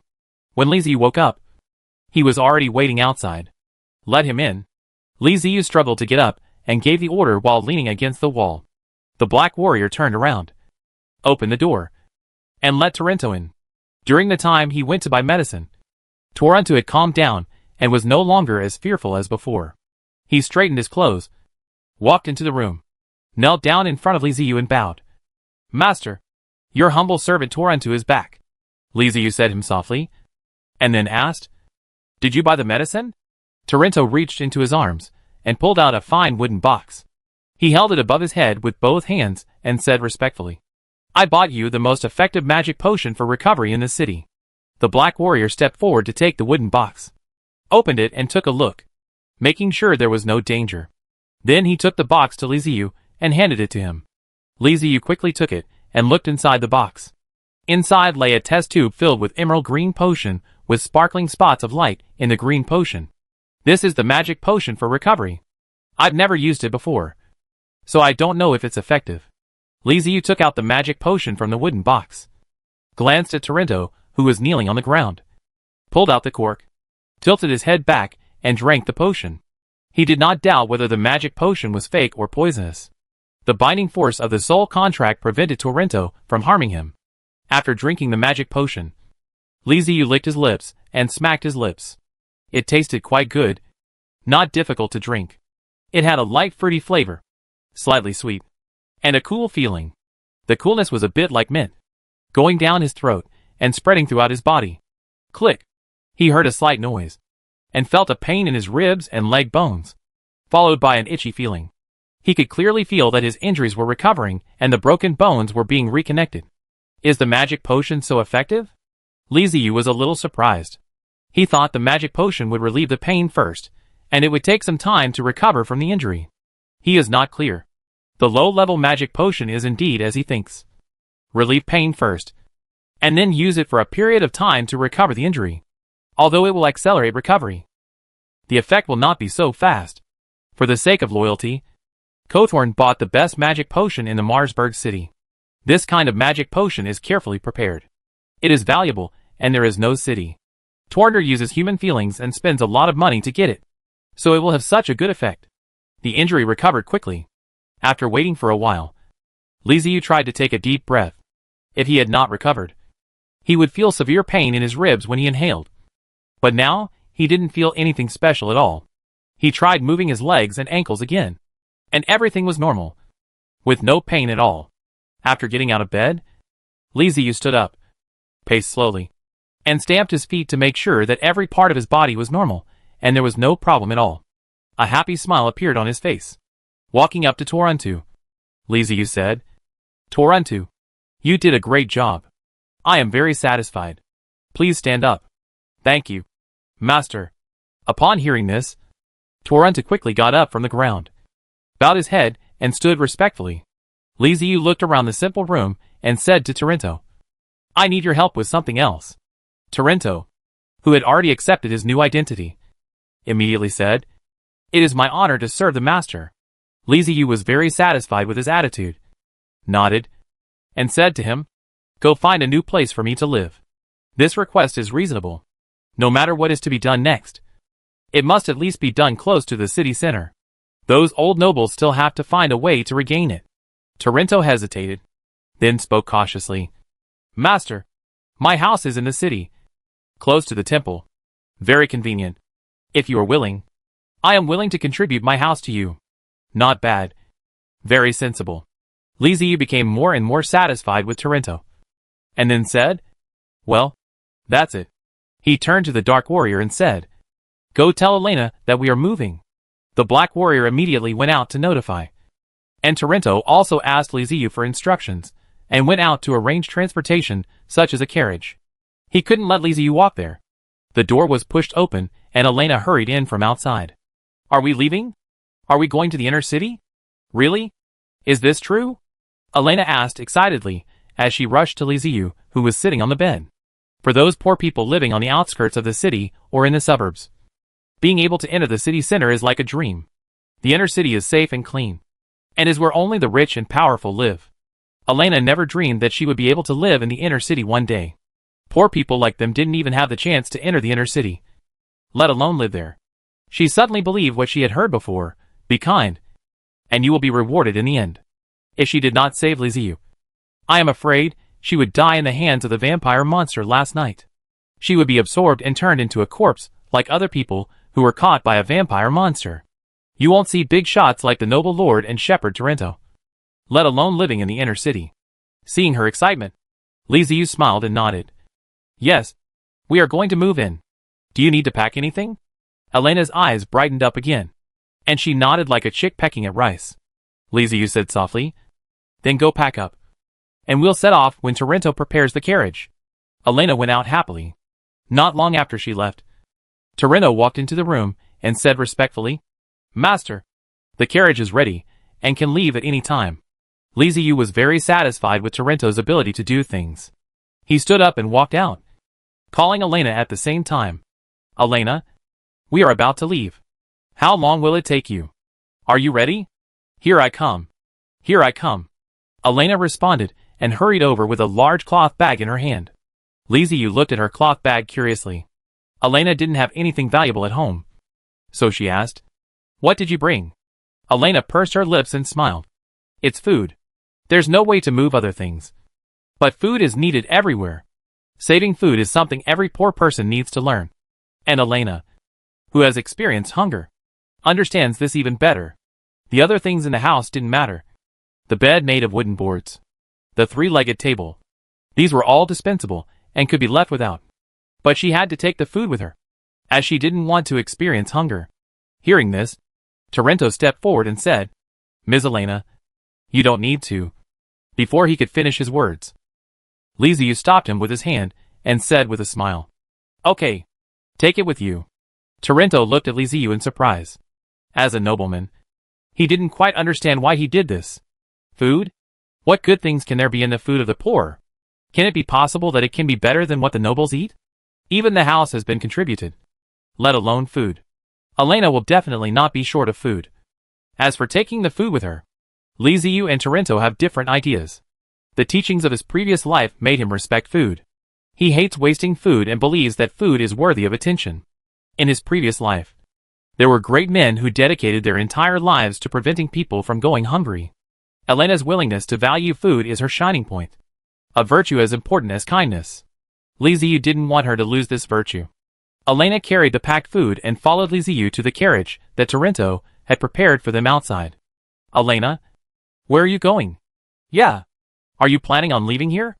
The neighbors watched from afar, and several of them who cared about Elena couldn't help but ask. They didn't know what had just happened, and they became anxious when they saw Elena was about to get on the carriage. I'm going to the inner city. When I come back, I'll tell you about the fun things in the inner city. Elena waved to her neighbors with a smile on her face. The neighbors were surprised that Elena could go to the inner city. Elena and Liziu boarded the carriage. Taranto rode a horse and brought his private soldiers to protect the carriage. He ordered the soldiers to clear the way and return to the inner city. The suburbs, slums, and civilian areas on the edge of the city are dirty and messy. The ground is wet and muddy, and even the air has a stench like a dry toilet in summer. No one cares about these sloppy civilians. In the eyes of the aristocratic master, Civilians are a group of people who are only worthy of their disabled. And the slums are not even more people. They are worse than slaves. But the only purpose of living is to attract the eyes of vampire monsters, so that these monsters will not rush directly to the inner city. The street where Elena lives is the slum area. The houses are built with wooden boards. The architectural techniques are very casual. It focuses on a strange shape. The triangular house is not special here. Like Elena's house, it is already a very good existence here. That is the only heritage left by her parents.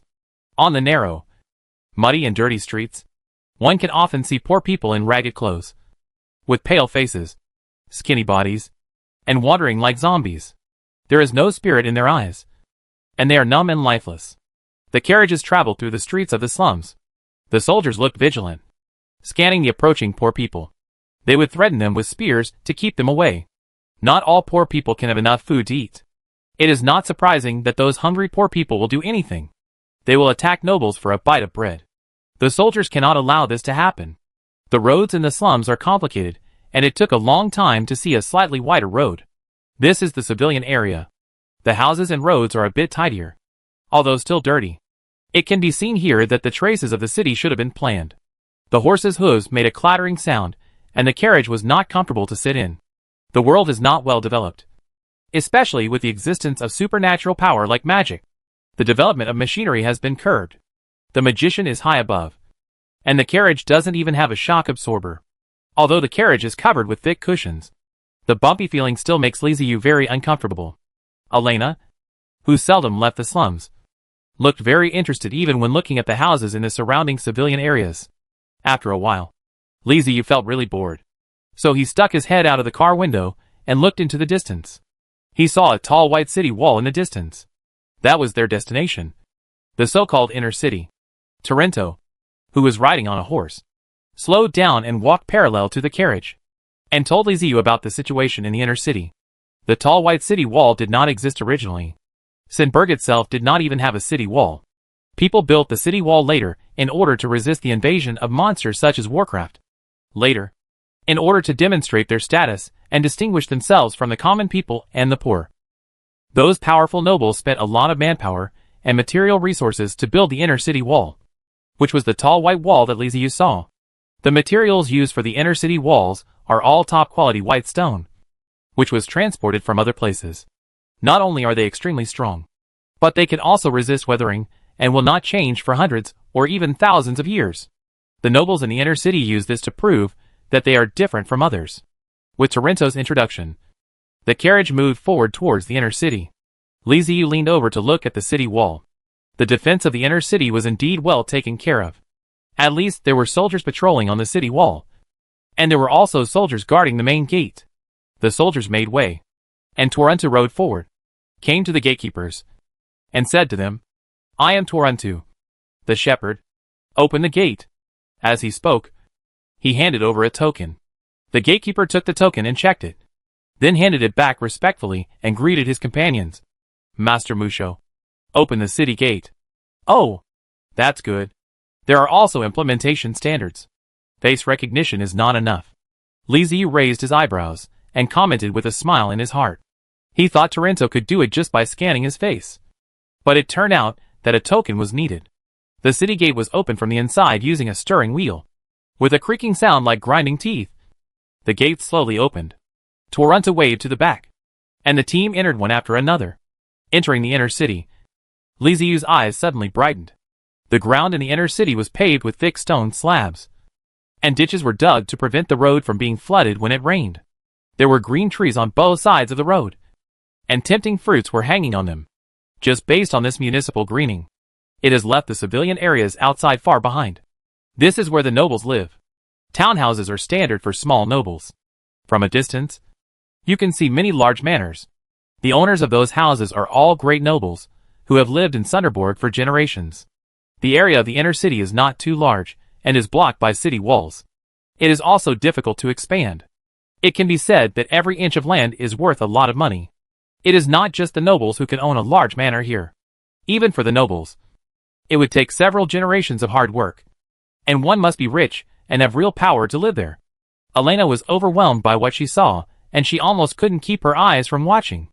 Li Ziyu was also looking at the environment of the inner city with great interest. He was very surprised by this place. It is indeed clean. And there are many traces of magic. For example, there is always a feeling of breeze blowing on your face. The air is constantly flowing, taking away the meaning, keeping the air fresh. And it also has a light fruity scent. There were people who were specifically responsible for cleaning, fertilizing and watering the trees, sweeping the roads, and ensuring cleanliness. These people were often slaves who had served the nobles for generations. Commoners were not even qualified for such jobs. Torrento, where is your house? Li Ziyu asked curiously. Torrento, who was riding on a horse, pointed to the distance. Li Ziyu looked in the direction he was pointing and could vaguely see some buildings. But they were not very clear. He simply stopped paying too much attention to them, as he would know when he got there anyway. The group walked through the streets and headed inward until they stopped in front of a huge manor. The servant on duty in the gatehouse ran out immediately when he saw the team coming. When he saw Torrento riding on the horse, he immediately ran over to hold the horse and said respectfully, "Sir, you are back. Thank you for your hard work." Torrento nodded condescendingly. "Well, go open the door and welcome the distinguished guest." The concierge glanced at the carriage and quickly replied, "Yes." Chapter 461 Monster Lair.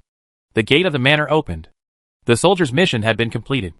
They saluted and said goodbye to Torrento and returned to where they should go.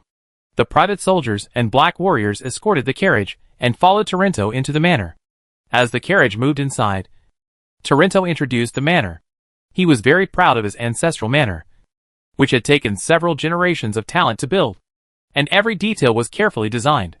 The old nobles built manors not only to show their financial strength, but also to leave a way out for themselves. The manor was their last fortress. Each manor has a large amount of vegetation, a large number of fruit trees planted, and farmland reclaimed. This is the most basic thing, which can meet the survival needs of the manor at critical times. In addition to the main building, the huge villa, there are many other functional buildings, such as watchtowers, warehouses, stables, pig pens, etc.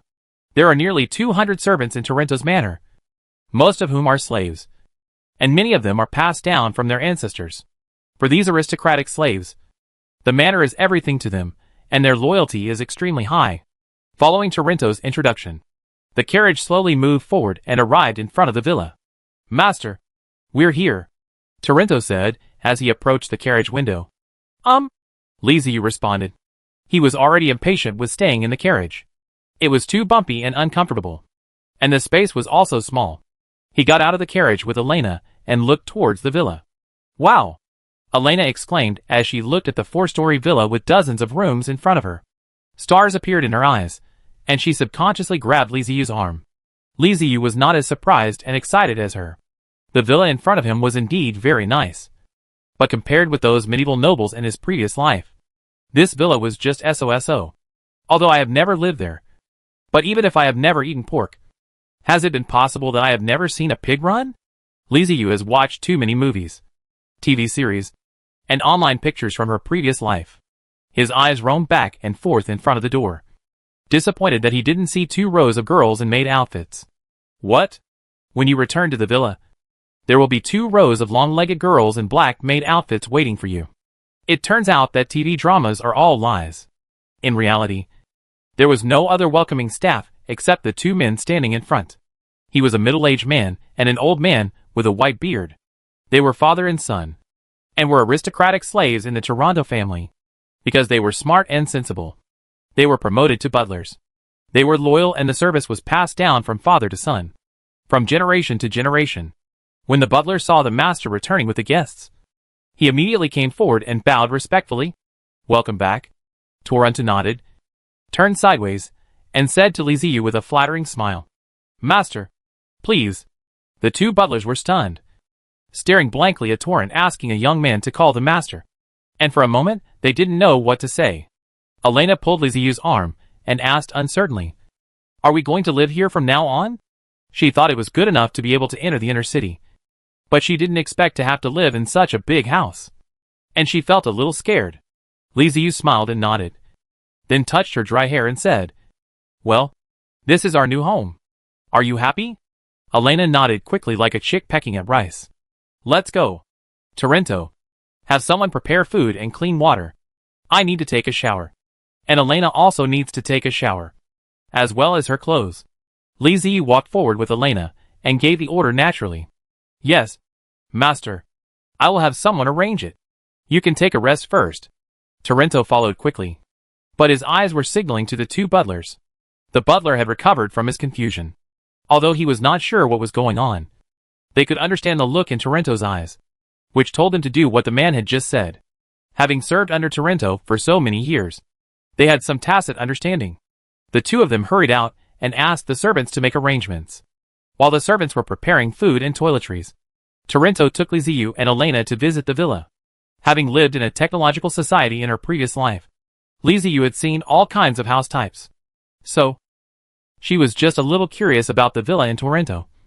But Elena was almost dazzled by the sight. The clean and tidy interior, the abundant items, and the luxurious decorations were all things Elena had never dreamed of before. She couldn't use her poor vocabulary to describe it all. And after a long while she could only say it's so beautiful. After walking around the villa, Li Ziyu and Elena each chose their favorite bedrooms, both of which were spacious and bright, with new bedding. The housekeeper was waiting for the three of them at the stairs, and the bathroom was ready. Well, let's go clean it first.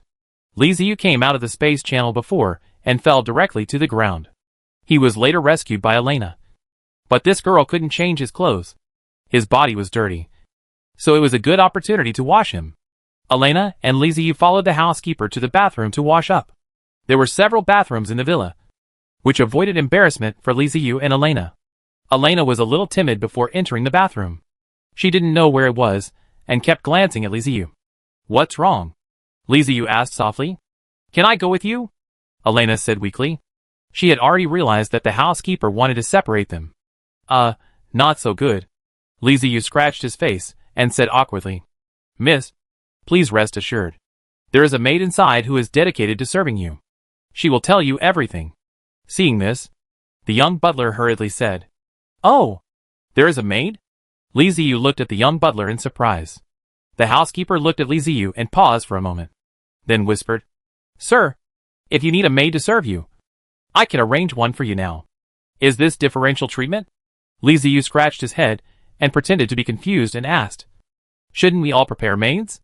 The housekeeper looked at Li Ziyu speechlessly and explained, I see that the young lady is not familiar with this place.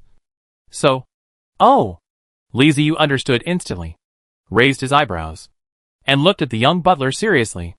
This butler is good, very smart, and can read people's expressions. From her words and actions, the butler could tell that Li Ziyu was not unfamiliar with anything in the villa, and was particularly curious about it. This showed that Li Ziyu had a very high status, and should have had experience with similar villas. But Elena was different. The butler could tell at once that she looked inexperienced. In order to avoid embarrassment, the butler has given instructions not only in the bathroom, but also in other places. As long as Elena needs anything, there will always be servants waiting to serve her and answer her questions. Torrento did not explain the identities of Li Ziyu and Elena to the housekeeper. But when getting off the car, Torrento called the man master, although he didn't know what it meant. At least this man had a very high status, far above Torrento. Then, seeing Torrento personally taking the two men on a tour of the villa and explaining things to them, their identities became even clearer. Li Ziyu and Elena's status in the housekeeper's heart continued to rise, and their treatment also increased. Li Ziyu and Elena entered the bathroom prepared for themselves respectively. Hot water was already in the bathroom, and the steam made the whole room warm. There was a small square bathtub in the middle of the bathroom. Oh, that's really good. Li Ziyu smiled with satisfaction, quickly took off her clothes and rushed into the bathtub, soaking her body in the water and letting out a comfortable moan. Cool. Looking back, it seems that I have never found a chance to take a bath since coming to this other world. Well, when I find the castle of the dead, I'll build a bathhouse and take a bath there whenever I want. It'll relax my meridians and activate my blood circulation, and it'll be very comfortable. The warm water made Li Ziyu relax, as if he had returned to his previous life. At that time, he liked to go to the bathhouse to take a bath for a long time. As I was thinking, I fell asleep without realizing it. Master? Master? Hearing the calls, Li Ziyu opened his eyes blankly. A warm feeling, Liziu felt the still warm water temperature as she slowly regained consciousness. The sounds outside the bathroom became more and more real. It was Tarento's voice. He sat up from the water, splashed some water on his face to sober up, and then answered. "What's wrong?" A voice outside said. "Master, are you okay? The food is ready. Miss Elena is waiting for you. Do you want to come out to eat?" Liziu was stunned for a moment, then realized that he might have stayed in the bathroom for too long. Tarento was worried that something might go wrong, so he ran over to ask. He got up from the water, dried himself, and was about to get his dirty clothes when he found a set of clean new clothes lying aside. From underwear to outer robes. They were of an alien style, very loose and very easy to wear. Liziu turned his head to look at his dirty clothes, and simply put on the new clothes that Tarento had prepared for him. After coming out of the bathroom in new clothes, Tarento was waiting outside. When he saw Liziu coming out, he was about to kneel down and pay his respects, but was stopped by Liziu. "All right. No need to kneel. Just pay your respects. It's too troublesome to kneel every time you see her." Tarento showed an excited look on his face. For him, this was a good sign. He bowed and said, "Yes, master." Liziu nodded. "Where's Elena?" Tarento leaned forward and replied, "Miss Elena is already waiting at the restaurant." "Master, are you going to eat?" Feeling his empty abdomen, Liziu couldn't help but ask, "What time is it now? How long have I been washing?" "Master, it's almost evening now. And you've been taking a shower in the bathroom for the whole afternoon." Liziu took a deep breath, feeling somewhat helpless. Taking a bath was so comfortable that such a long time passed without him noticing. More importantly, he fell asleep and even forgot to summon the Black Warrior. He waved his hand and said to Tarento, "Okay, let's go get something to eat." Tarento and the butler led the way, and the group entered the restaurant. In order to welcome Liziu, Tarento used the main dining room, which is used for banquets.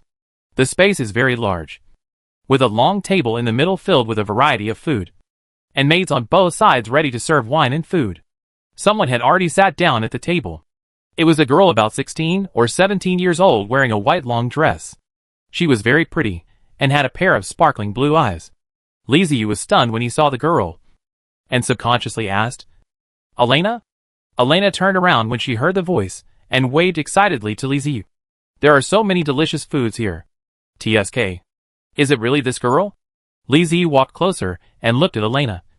The smile on her face became even more intense. Elena is not the kind of girl who looks very beautiful at first glance, but she is very attractive. Before this, Elena looked dirty, with stains covering her face, and she was wearing tattered and dirty linen clothes. Liziu hadn't seen what she really looked like. After washing, she turned into a beauty. At this time, Elena had turned into a little foodie, constantly swallowing her saliva at the food on the table. There were a lot of food on the table, including roast suckling pig, roast turkey, stewed meat and other meats, as well as various fresh vegetables and fruits. These were things Elena had never seen in the poor area, but the aroma of the food told her that these things were delicious. She had been waiting at the dining table for a long time, but Liziu didn't come no matter how long she waited. Elena endured it again and again, and finally asked Tarento to call Liziu. Seeing that Elena's saliva was about to flow out of her mouth uncontrollably, Liziu laughed and said, "Eat it. Don't hold it back." Elena looked at Tarento. She knew that Tarento was the master of this place. Tarento smiled and gestured to Elena, signaling her to be polite. Seeing this, Elena no longer hesitated and started eating. Although she was a pretty girl, she was extremely rude when eating. She had a chicken leg in her left hand, ribs in her right hand, and her mouth was stuffed full, like a warehouse. The deliciousness of the food made her eyes shine. Liziu couldn't help laughing and said to her, "Eat slowly. There's plenty of food. No need to be so anxious." Elena didn't understand table manners. The only thing she knew was to fill her stomach with food. When she was in the slums, she didn't eat like this. She also took small bites, but that was because there was little food. If she ate in big mouthfuls, it would be gone in 2 bites. She had to chew slowly and savor the food carefully to feel full. Now, in front of her was a plate full of delicious food. For the first time in her life, Elena ate to her heart's content. There was no regard for table manners or etiquette. The only thing she had to do was to stuff as much food as possible into her stomach. Tarento was a traditional nobleman, with a porcelain plate in front of him, a knife in one hand and a fork in the other. He put the food on his plate and ate it, thinking about it carefully, which was in stark contrast to Elena.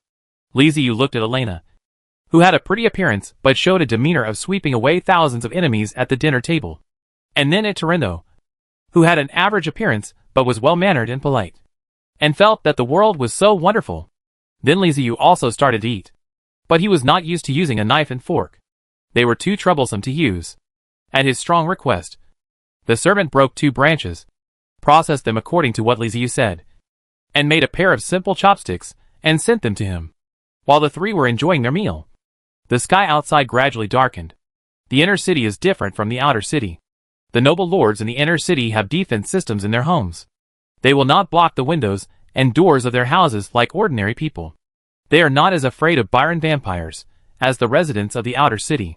As night fell, more than 10 kilometers away from the city of Sunderborg, there is a mountain here, which is called Duya Mountain because its appearance resembles the shape of teeth. There is a huge cave entrance halfway up the Duya Mountain.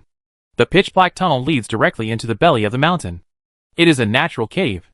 Inside the mountain, in addition to the jagged stalactite columns, there are also a group of creatures like giant bats hanging upside down on the ceiling of the cave.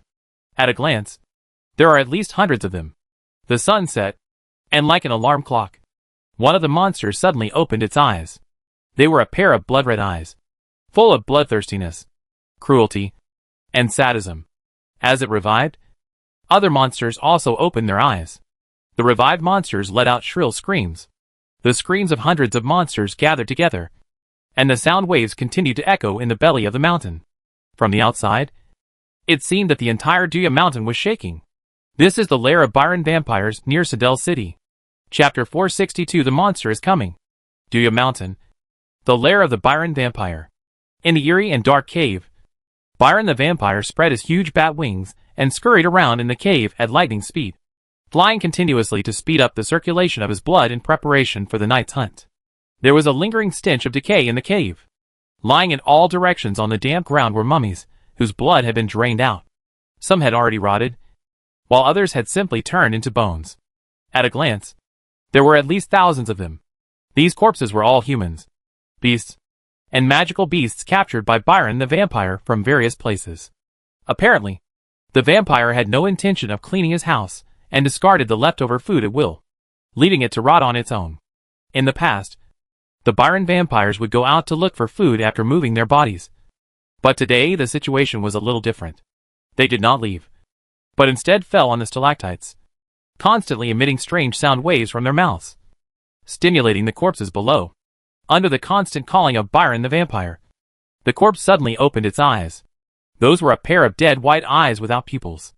The blue-black blood vessels bulged on the long-dried corpses. The corpses trembled and slowly crawled up. The resurrected corpse walked unsteadily, swinging back and forth as if its joints were dislocated. Byron's bloody corpse, a half-magical, half-undead blood-dwelling creature created by Byron vampires using the toxins in their blood.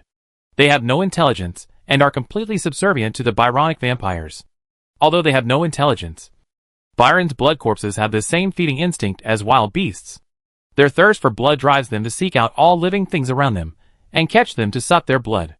What's even more terrifying is that Byron's blood corpses can become stronger and stronger by sucking blood. And the stronger they are, the more they crave blood. With each hunt, Byron's blood corpses' hunting skills will be enhanced. The long-lived Byron blood corpses are excellent hunters, and their excellence is accompanied by endless blood and evil. Thousands of Byron blood corpses were awakened by Byron vampires, driven by Byron vampires. The blood corpses staggered out of the cave. The process was not smooth. The Byron blood corpses that had just been revived did not know how to dodge. They were often tripped by protruding rocks, and had to struggle for half a day before they could stand up again. After leaving the cave, the situation became even more serious, and they would even fall off the cliff. But after all, they are half magical and half undead creatures. They have long lost their sense of pain, and falling from a height will only make them struggle for a while longer. Byron the vampire flew out of the cave of Duya Mountain like a bat, soaring into the sky and forming a large black shadow under the moonlight. They circled around Duya Mountain, screaming continuously, using sound waves to control Byron's blood corpses and drive the direction of their movements. That direction was clearly the city of Sunburg. Nightfall. On the outskirts of Sonderborg. The lights were out. Thick wooden boards covered the doors and windows. And the noisy world during the day became silent. Even livestock would not make any noise at this night. High in the sky, black figures flew over, spread their white bat wings, and stared at the rough and simple houses circling in the sky below. A Byron vampire broke away from the group, landed on the ground, turned his head and glanced back. There was a dense figure that was shaking, and thousands of Byron blood corpse, who had just resurrected, was hungry. The Byron vampire who landed on the ground raised his claws with sharp nails, pointed at the simple house in the distance under the night sky, and opened his mouth to emit sound waves. As the order came down, Byron's blood corpse, which was originally wandering around, made hee-hee and sounds from its mouth, and its speed suddenly increased as it rushed towards a house in the distance. The Byron vampires are tired of capturing people one by one. They are hungry and eager for a carnival. They have been to Sunburg many times and have long been familiar with this place. No one cares about the humans outside the city, and the people inside the city walls taste better. But what really makes them salivate are the humans behind the high walls of the inner city. They want to taste the blood of those people. Tonight, they came with bloody corpses. They wanted to break through the city walls, kill indiscriminately, and have a hearty meal. They wanted to go behind the high walls and taste the humans hiding behind them. The blood zombies approached the human gathering place in the suburbs. They have the same problem as Byron vampires. Their eyesight is not very good, but their hearing is very developed, and they can hear the smallest noises. The delicious smell of blood coming from behind the wood stimulated the blood corpses. Hunger made them restless. Their thick, long, black nails scraped against the wooden board, making crackling sounds. When the people in the house scream because of the scratching sound, Byron's blood corpse will receive the signal and frantically bang on the doors and windows to launch an attack. The attack of one Byron blood zombie will attract the attention of its companions, and more Byron blood zombies will follow suit and attack. Whenever doors and windows are destroyed, a brutal feast begins.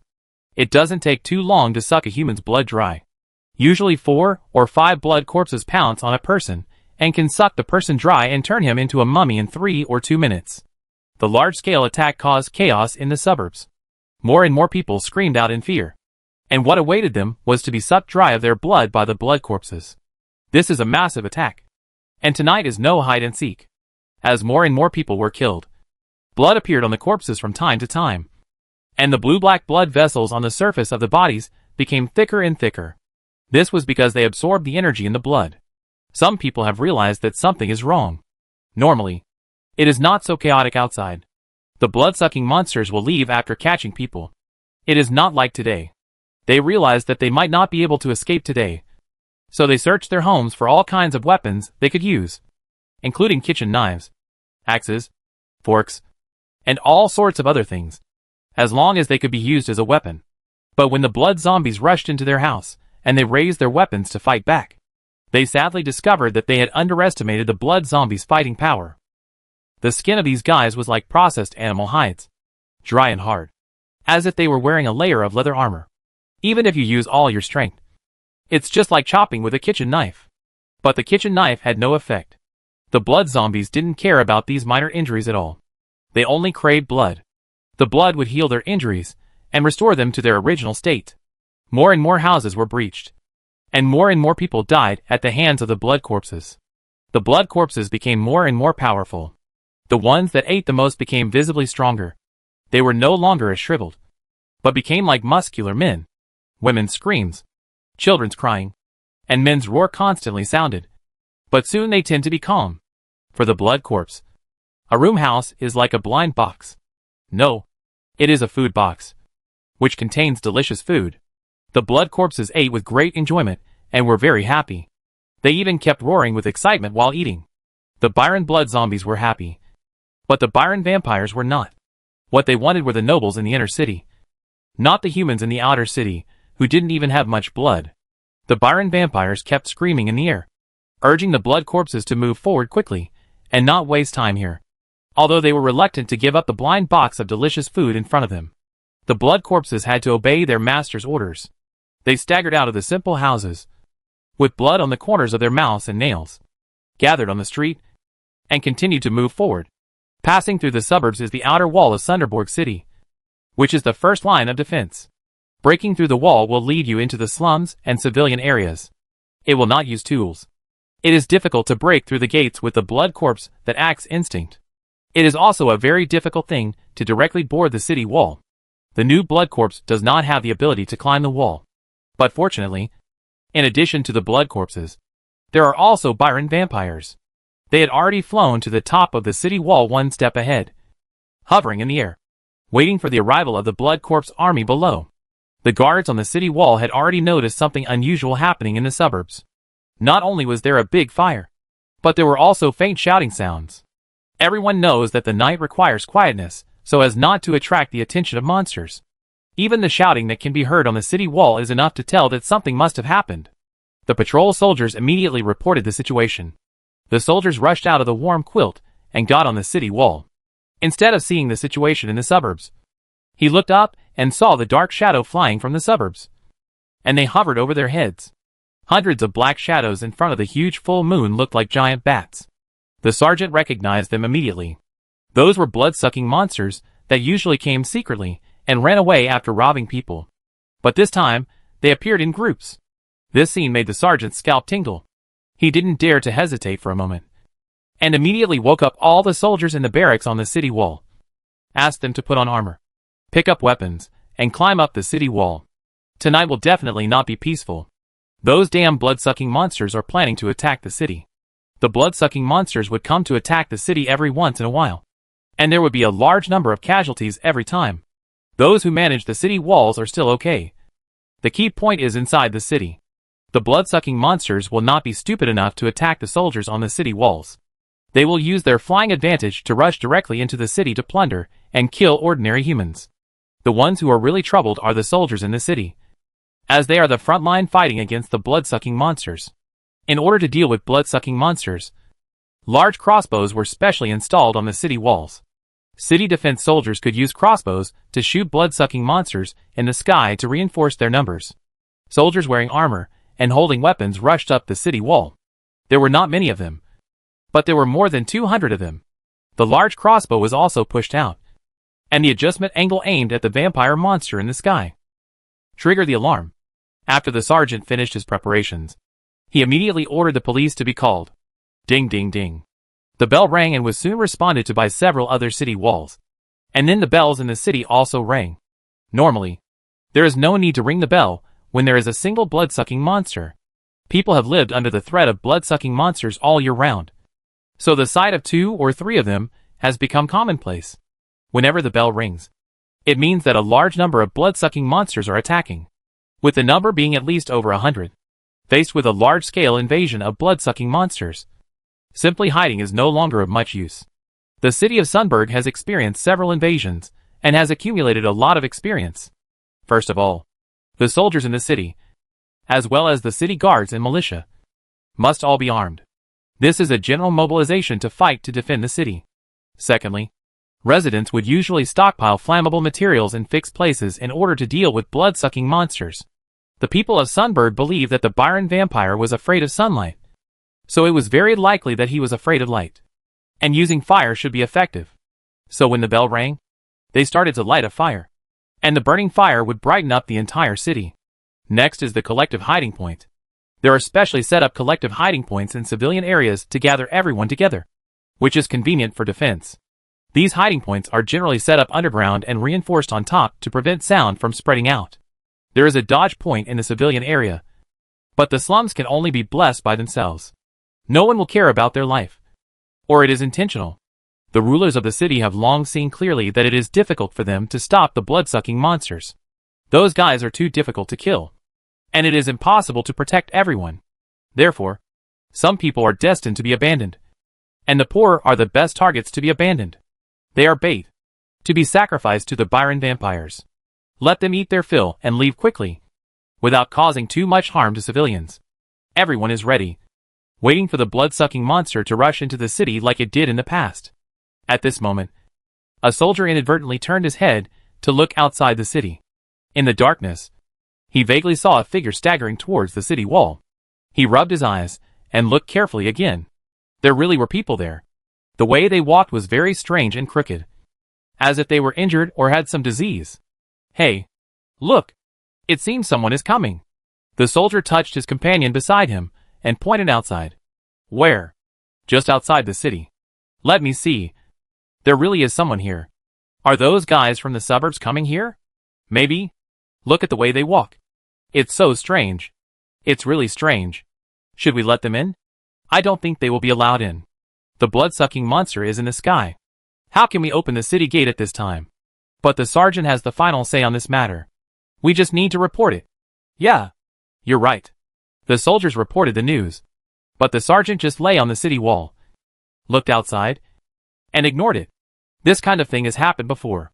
People in the suburbs, fearing the blood-sucking monsters, rushed into the city as if fleeing. But now the city is facing an even greater danger. There are hundreds of blood-sucking monsters. The sergeant doesn't believe that there are more blood-sucking monsters in the suburbs than here. Let them in. Impossible. Absolutely impossible. It's good enough that they are not shot to death. That's just right. I hope these guys can attract firepower. And it would be best if the blood-sucking monsters can capture these guys. The sergeant thought so. The sergeant did not realize that those guys outside walking towards the city wall were not from the suburbs at all, but a group of Byron blood corpses thirsty for blood. They were the main force of this attack on the city. Just as the blood corpses were approaching the city wall, the Byron vampires also launched an attack. Contrary to their usual behavior, they did not fly directly into the city, but instead rushed towards the city walls one by one. What's going on? Why are they coming towards us? Crossbows? Shoot. Shoot them quickly. Don't let them rush over. Upon seeing this, the sergeant started shouting in panic, commanding his soldiers to attack quickly. Unfortunately, Byron's vampire was too fast, and he flew in the air and was extremely flexible. He was faint and suddenly, and the soldiers could not aim. The soldiers could not hit, dodging the crossbow arrows that could have hurt him. The Byron vampire rushed up the city wall with a scream. After knocking down the soldiers with his tall body, he used his sharp claws to wreak havoc on the city wall. The blood dyed the city wall red. The unlucky soldier was immediately targeted by the Byron vampire. He had an expression of disbelief on his face until his death. He couldn't understand why the blood-sucking monster would abandon the city and suddenly attack the city wall. Chapter 463 Big Trouble. There was a full moon in the sky, and the pale moonlight filled the city of Sunderborg. The outer wall of Sunburg was covered in blood, with broken limbs, pierced and torn bodies of soldiers thrown everywhere like rag dolls, as if it were the work of a mentally dark child. Byron vampire is a heterogeneous creature, which is much stronger than ordinary humans. Even if soldiers wear armor, it is difficult to resist their sharp minions. The weapons of soldiers are also difficult to cause fatal damage to Byron vampire.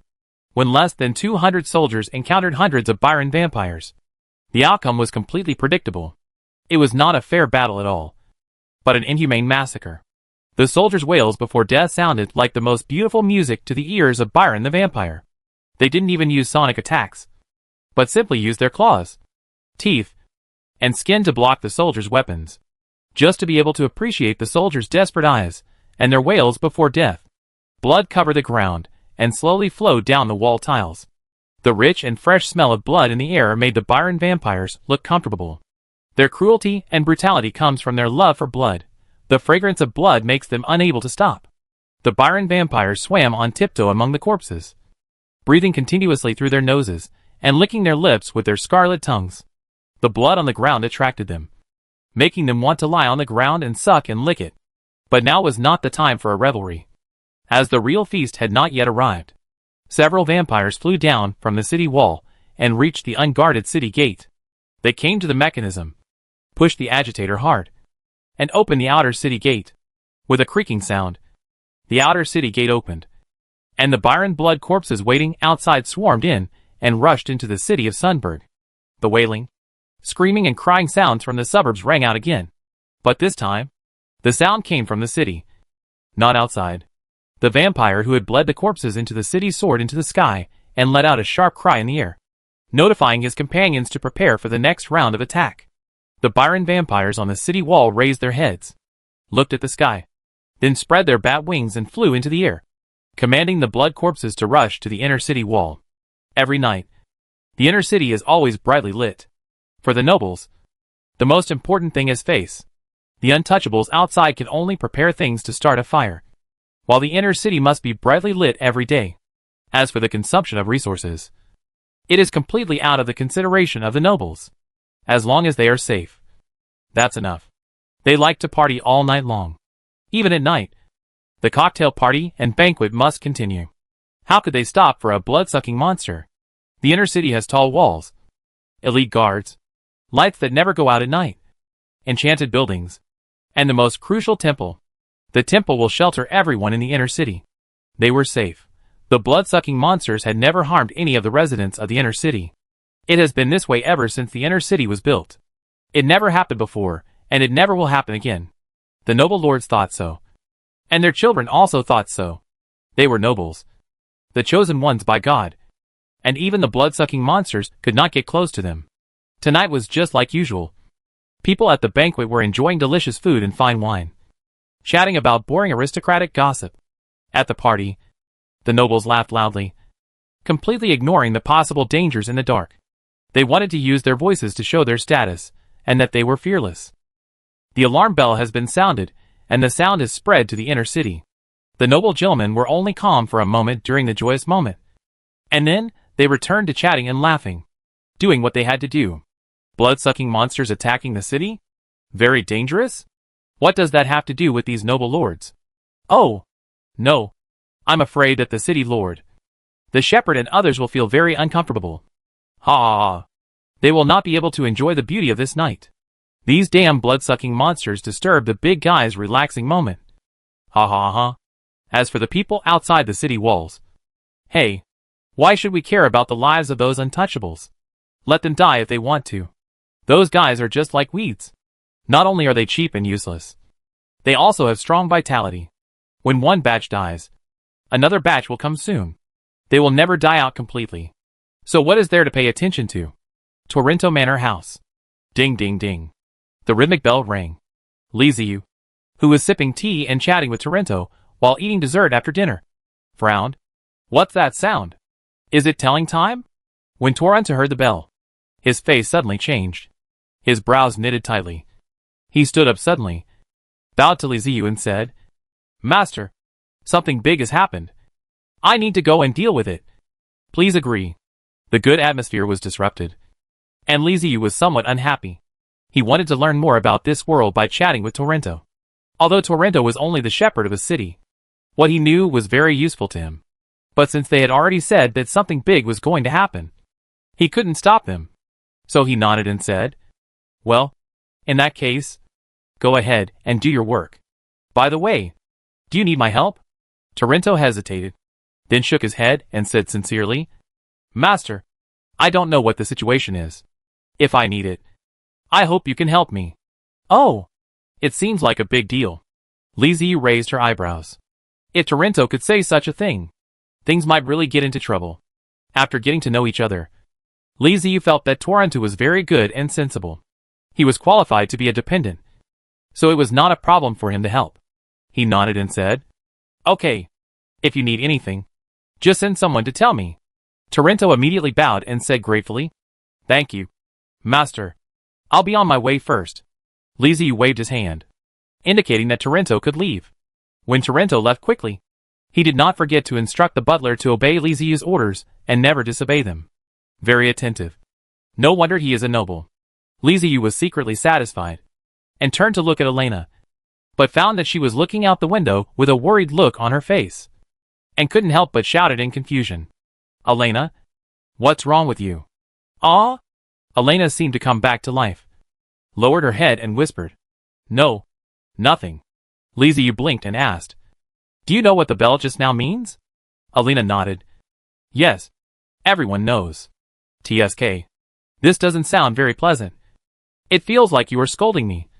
After all, I don't know. Liziu looked at Elena helplessly and spoke again. Tell me, what does the bell mean? Why is it ringing at night?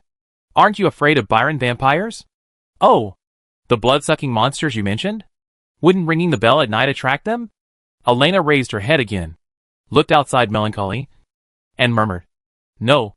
The blood-sucking monsters are here. There are so many of them. Otherwise the bell wouldn't ring. That's the alarm bell. When the bell rings, it means a large number of blood-sucking monsters are coming. I don't know if they can avoid it." Now Liziu understood why Elena looked worried and depressed. It turned out that Byron the vampire had come. As for her last sentence, she was probably worried about the neighbors on that street. Liziu picked up the teacup, took a sip of the fruity tea, and comforted him. "Don't worry. The bell has rung, and the soldiers will drive the monster away." Elena shook her head and said to Liziu, "No, the soldiers will not care about us. Whenever the blood-sucking monsters attack the city, we become sacrifices. The nobles of the inner city offer blood food to the monsters. After we feed the monsters with our lives, they will leave and will not invade the inner city again." Liziu's hand holding the teacup stopped in midair. After a few seconds, he exhaled and slowly put the teacup down. "Do you feel comfortable or not?" "Naturally it is uncomfortable. Anyone with a sense of justice would feel uncomfortable hearing such things. Is this fair or unfair? Nature is unfair. But there is not so much justice and fairness in the world. Liziu is not a saint, and the profession of saint has long been out of fashion. No one setting up a stall will claim to be a saint. Besides, even if he wanted to manage it, does he have the ability to do so? The castle of the undead is no longer there, and he only has about 20 black warriors left. Even if he sends all of them out, they won't be able to save the people in the city. Sunderborg was not under his jurisdiction, and he had no obligation to manage it. If it is a follower of the undead, like Torrento, he can lend a helping hand, but as for others, he can only wish for the best.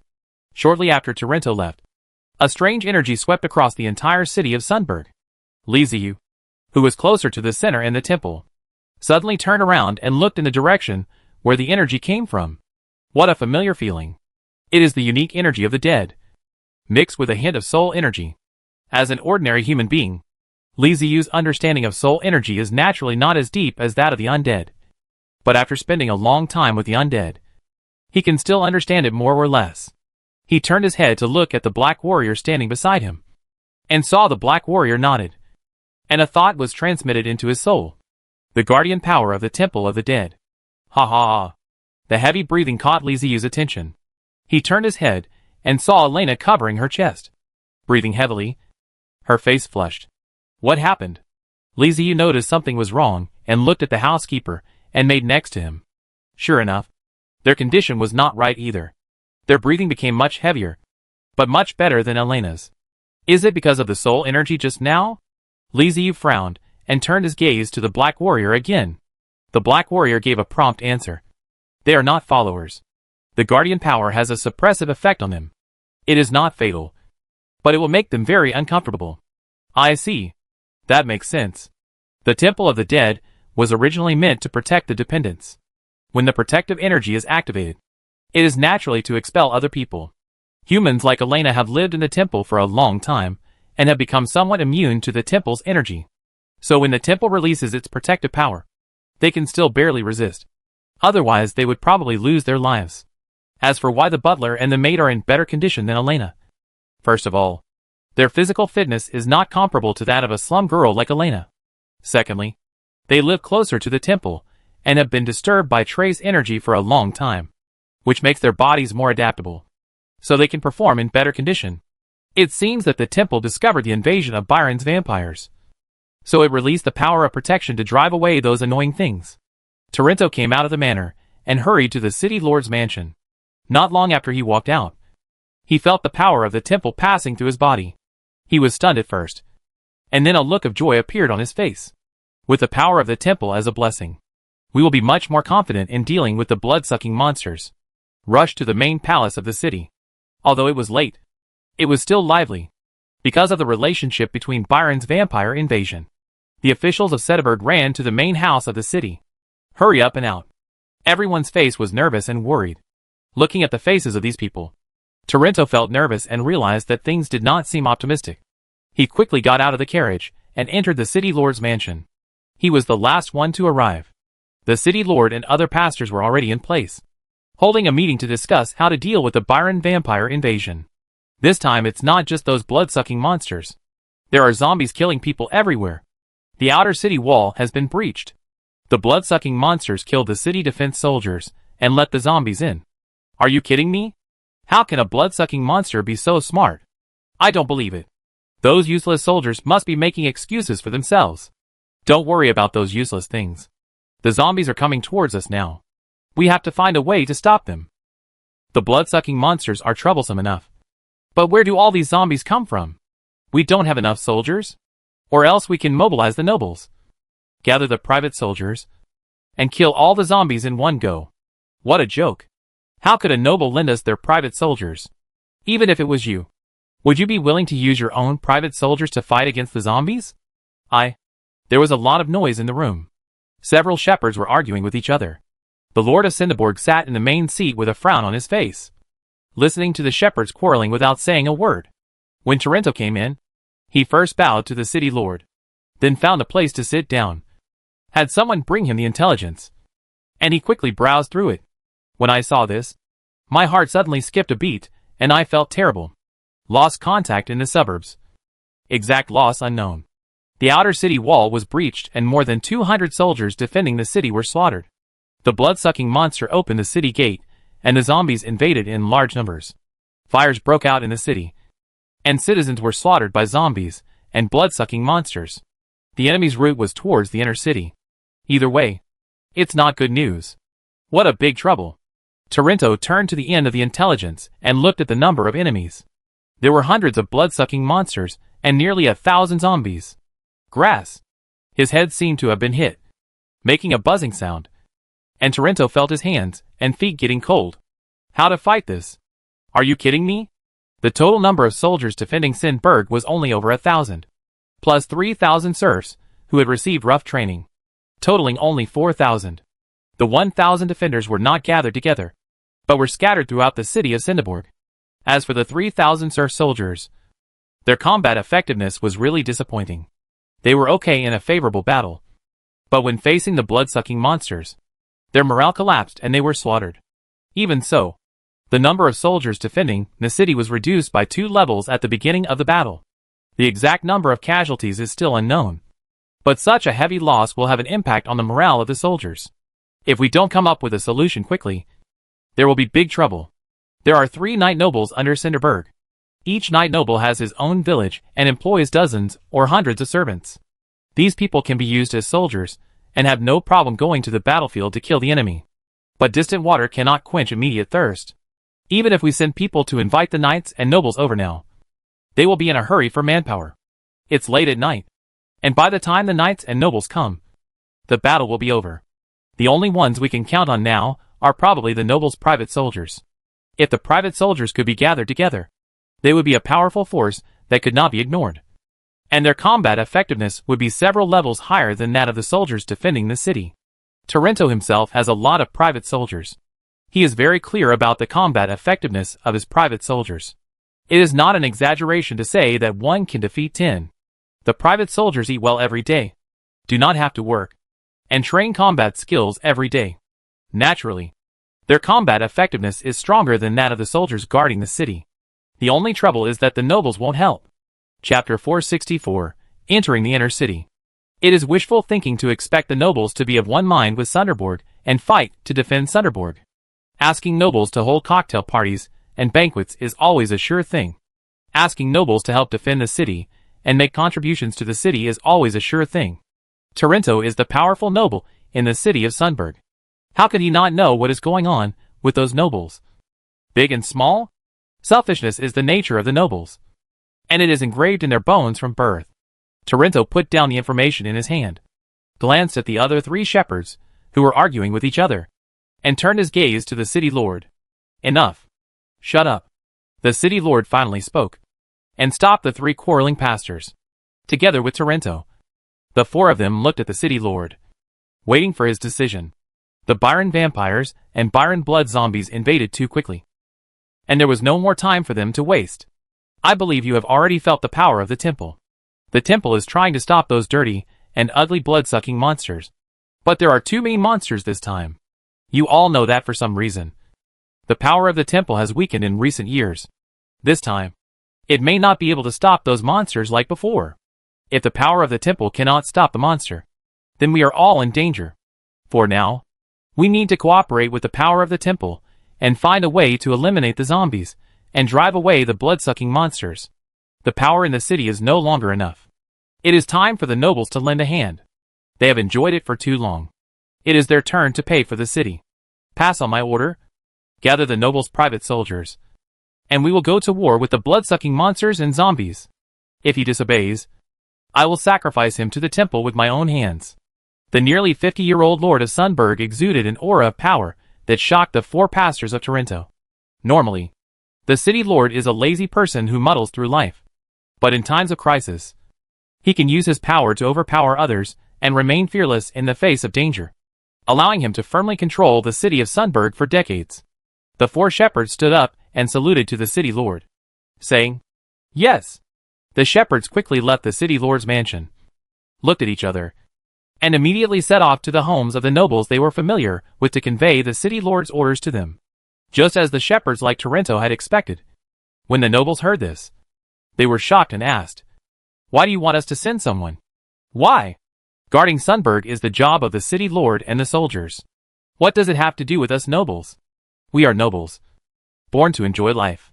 You people in the city lord's mansion are not doing things well, and you want us to bear the burden. This is impossible." The nobles refused sternly, and said that they should be responsible for the safety of the lives of the citizens of Sundberg, and they should fight off the monsters and restore peace to Sundberg. They speak in a righteous manner, but in fact, only they themselves know what they are thinking in their hearts. There was no use in persuading them kindly. So Taranto and the others took out the city lord's order. "It's no use talking to you nicely. Right? Okay. Then just obey my orders." They relayed the city lord's words to the nobles verbatim, speaking clearly and unambiguously. Although the city lord is usually easy to talk to and looks weak and can be bullied, when it comes to this kind of time, he can really be ruthless. This has been verified by history. When he just became the city lord, there were many troublemakers among the nobles who completely disobeyed his orders. The city lord endured it until a blood-sucking monster broke into the city, and the city lord raised his butcher knife against those troublemakers. The troublesome nobles were directly beheaded on the charge of betraying the city of Sundberg, and the rest of the family were thrown onto the battlefield in the name of making meritorious services to atone for their sins. The city lord said at the time that as long as you fight bravely and survive the battlefield, all your crimes will be forgiven. A group of tender and delicate noble young masters and young ladies who only knew how to enjoy themselves and would cry bitterly even if they cut their fingers. Faced with the vicious, bloodthirsty and brutal Byron vampire, their fate was predictable. No one survived. All died on the battlefield. That was the first time that the city lord showed his iron-blooded methods to the nobles of Sundberg. It was not until then that the nobles in Sundberg suddenly realized that the city lord was also of noble birth. The nobles are masters of disguise. They use kindness, goodness, courtesy, etc. to disguise themselves in order to cover up their true faces of selfishness, cold-bloodedness, viciousness. The city lord has never been a good guy. He is a poisonous snake waiting for an opportunity. If he gets the chance, his whole family will die and no one will survive. When the nobles heard the city lord's order, all sorts of past events came to their minds, and they couldn't help but shudder. "Do you obey my orders?"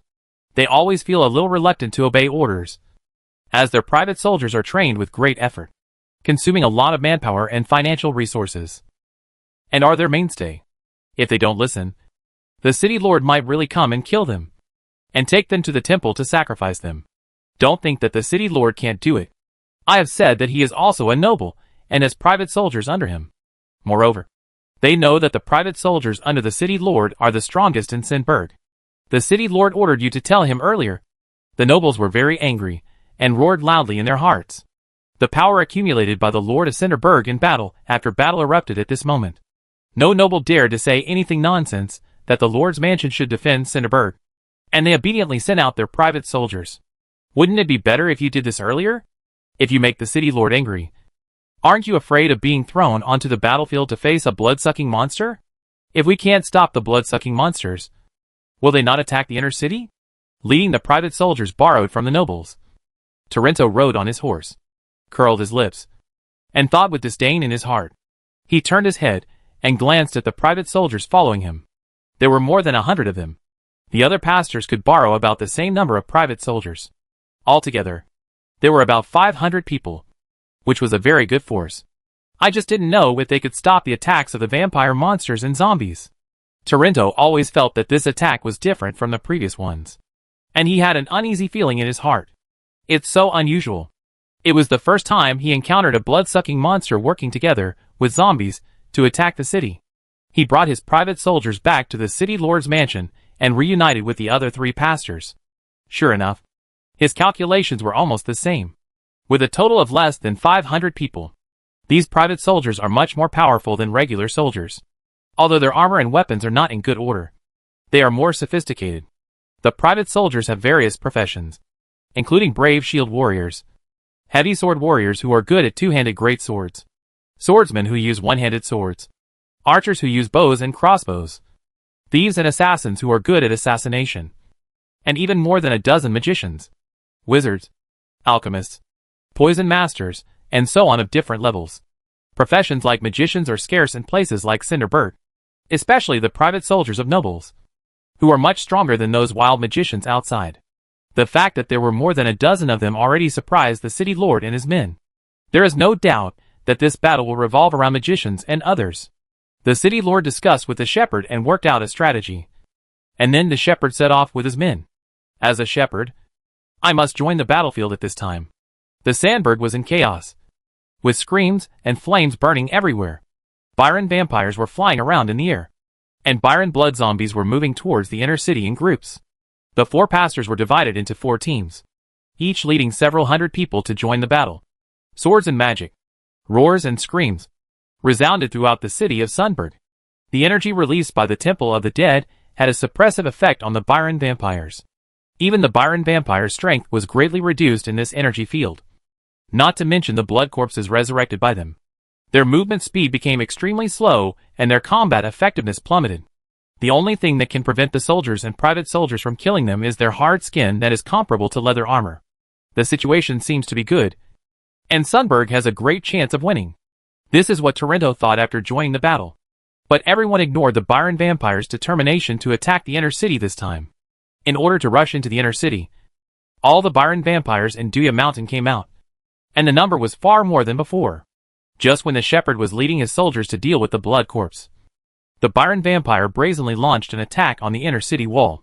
They swooped down from the sky, taking advantage of the soldiers on the city walls to launch sneak attacks, killing people and then running away, or carrying people into the air and throwing them down. Torrento, who was on the battlefield and commanding soldiers to deal with the blood corpses, heard a chaotic noise behind him. He turned his head and saw blood-sucking monsters flying above the inner city wall. Damn it! Those blood-sucking monsters are heading towards the inner city. Torrento exclaimed in horror. This is something that has not happened in many years. First of all, the defense of the inner city is much tighter than that of the outer city, and the soldiers are much more elite. Once the blood-sucking monsters attack the inner city walls, the nobles will immediately send private soldiers to reinforce. In addition, the inner city is close to the temple, and the protection of the temple will greatly weaken the blood-sucking monsters, so that they can only exert their combat effectiveness at the 3rd or 4th level. Although Byron vampires are strong, attacking the inner city will cause them casualties, so they often attack citizens in the outer city, but do not touch the inner city. I didn't expect that they would be so rampant this time, and head straight for the inner city. Not good. Torrento's face suddenly changed. The inner city had indeed been tightly defended before, but this time blood corpses appeared. In order to deal with these blood corpses, the city lord's mansion mobilized a part of the soldiers in the inner city, and also drew on the private soldiers of the nobles, which caused the defense of the inner city to become empty. The number of blood-sucking monsters attacking this time is several times greater than in previous times. Even with the protection of the temple, the soldiers on the city wall may not be able to stop them. Go back to defense. Go back to defense quickly. Torrento had no time to deal with the zombies. The inner city was obviously more important. All the important facilities in the city of Sinborg are in the inner city, and a large number of nobles live there. Once the blood-sucking monsters break through the inner city, it will be a disaster. Without a leader, won't the city of Sinborg be left to the blood-sucking monsters to wreak havoc? The zombies are no longer important. These guys have been weakened by the power of the temple. Although ordinary citizens cannot kill them, they can easily escape. This is enough. He must return to defend now. As Toronto roared, the soldiers gave up the zombies in front of them, retreated in an orderly manner, and followed Toronto to the inner city. The Byron vampires were no longer satisfied with continuing to attack the soldiers on the city walls. They found that there were fewer soldiers in number, and the battles were not as fierce as in previous years.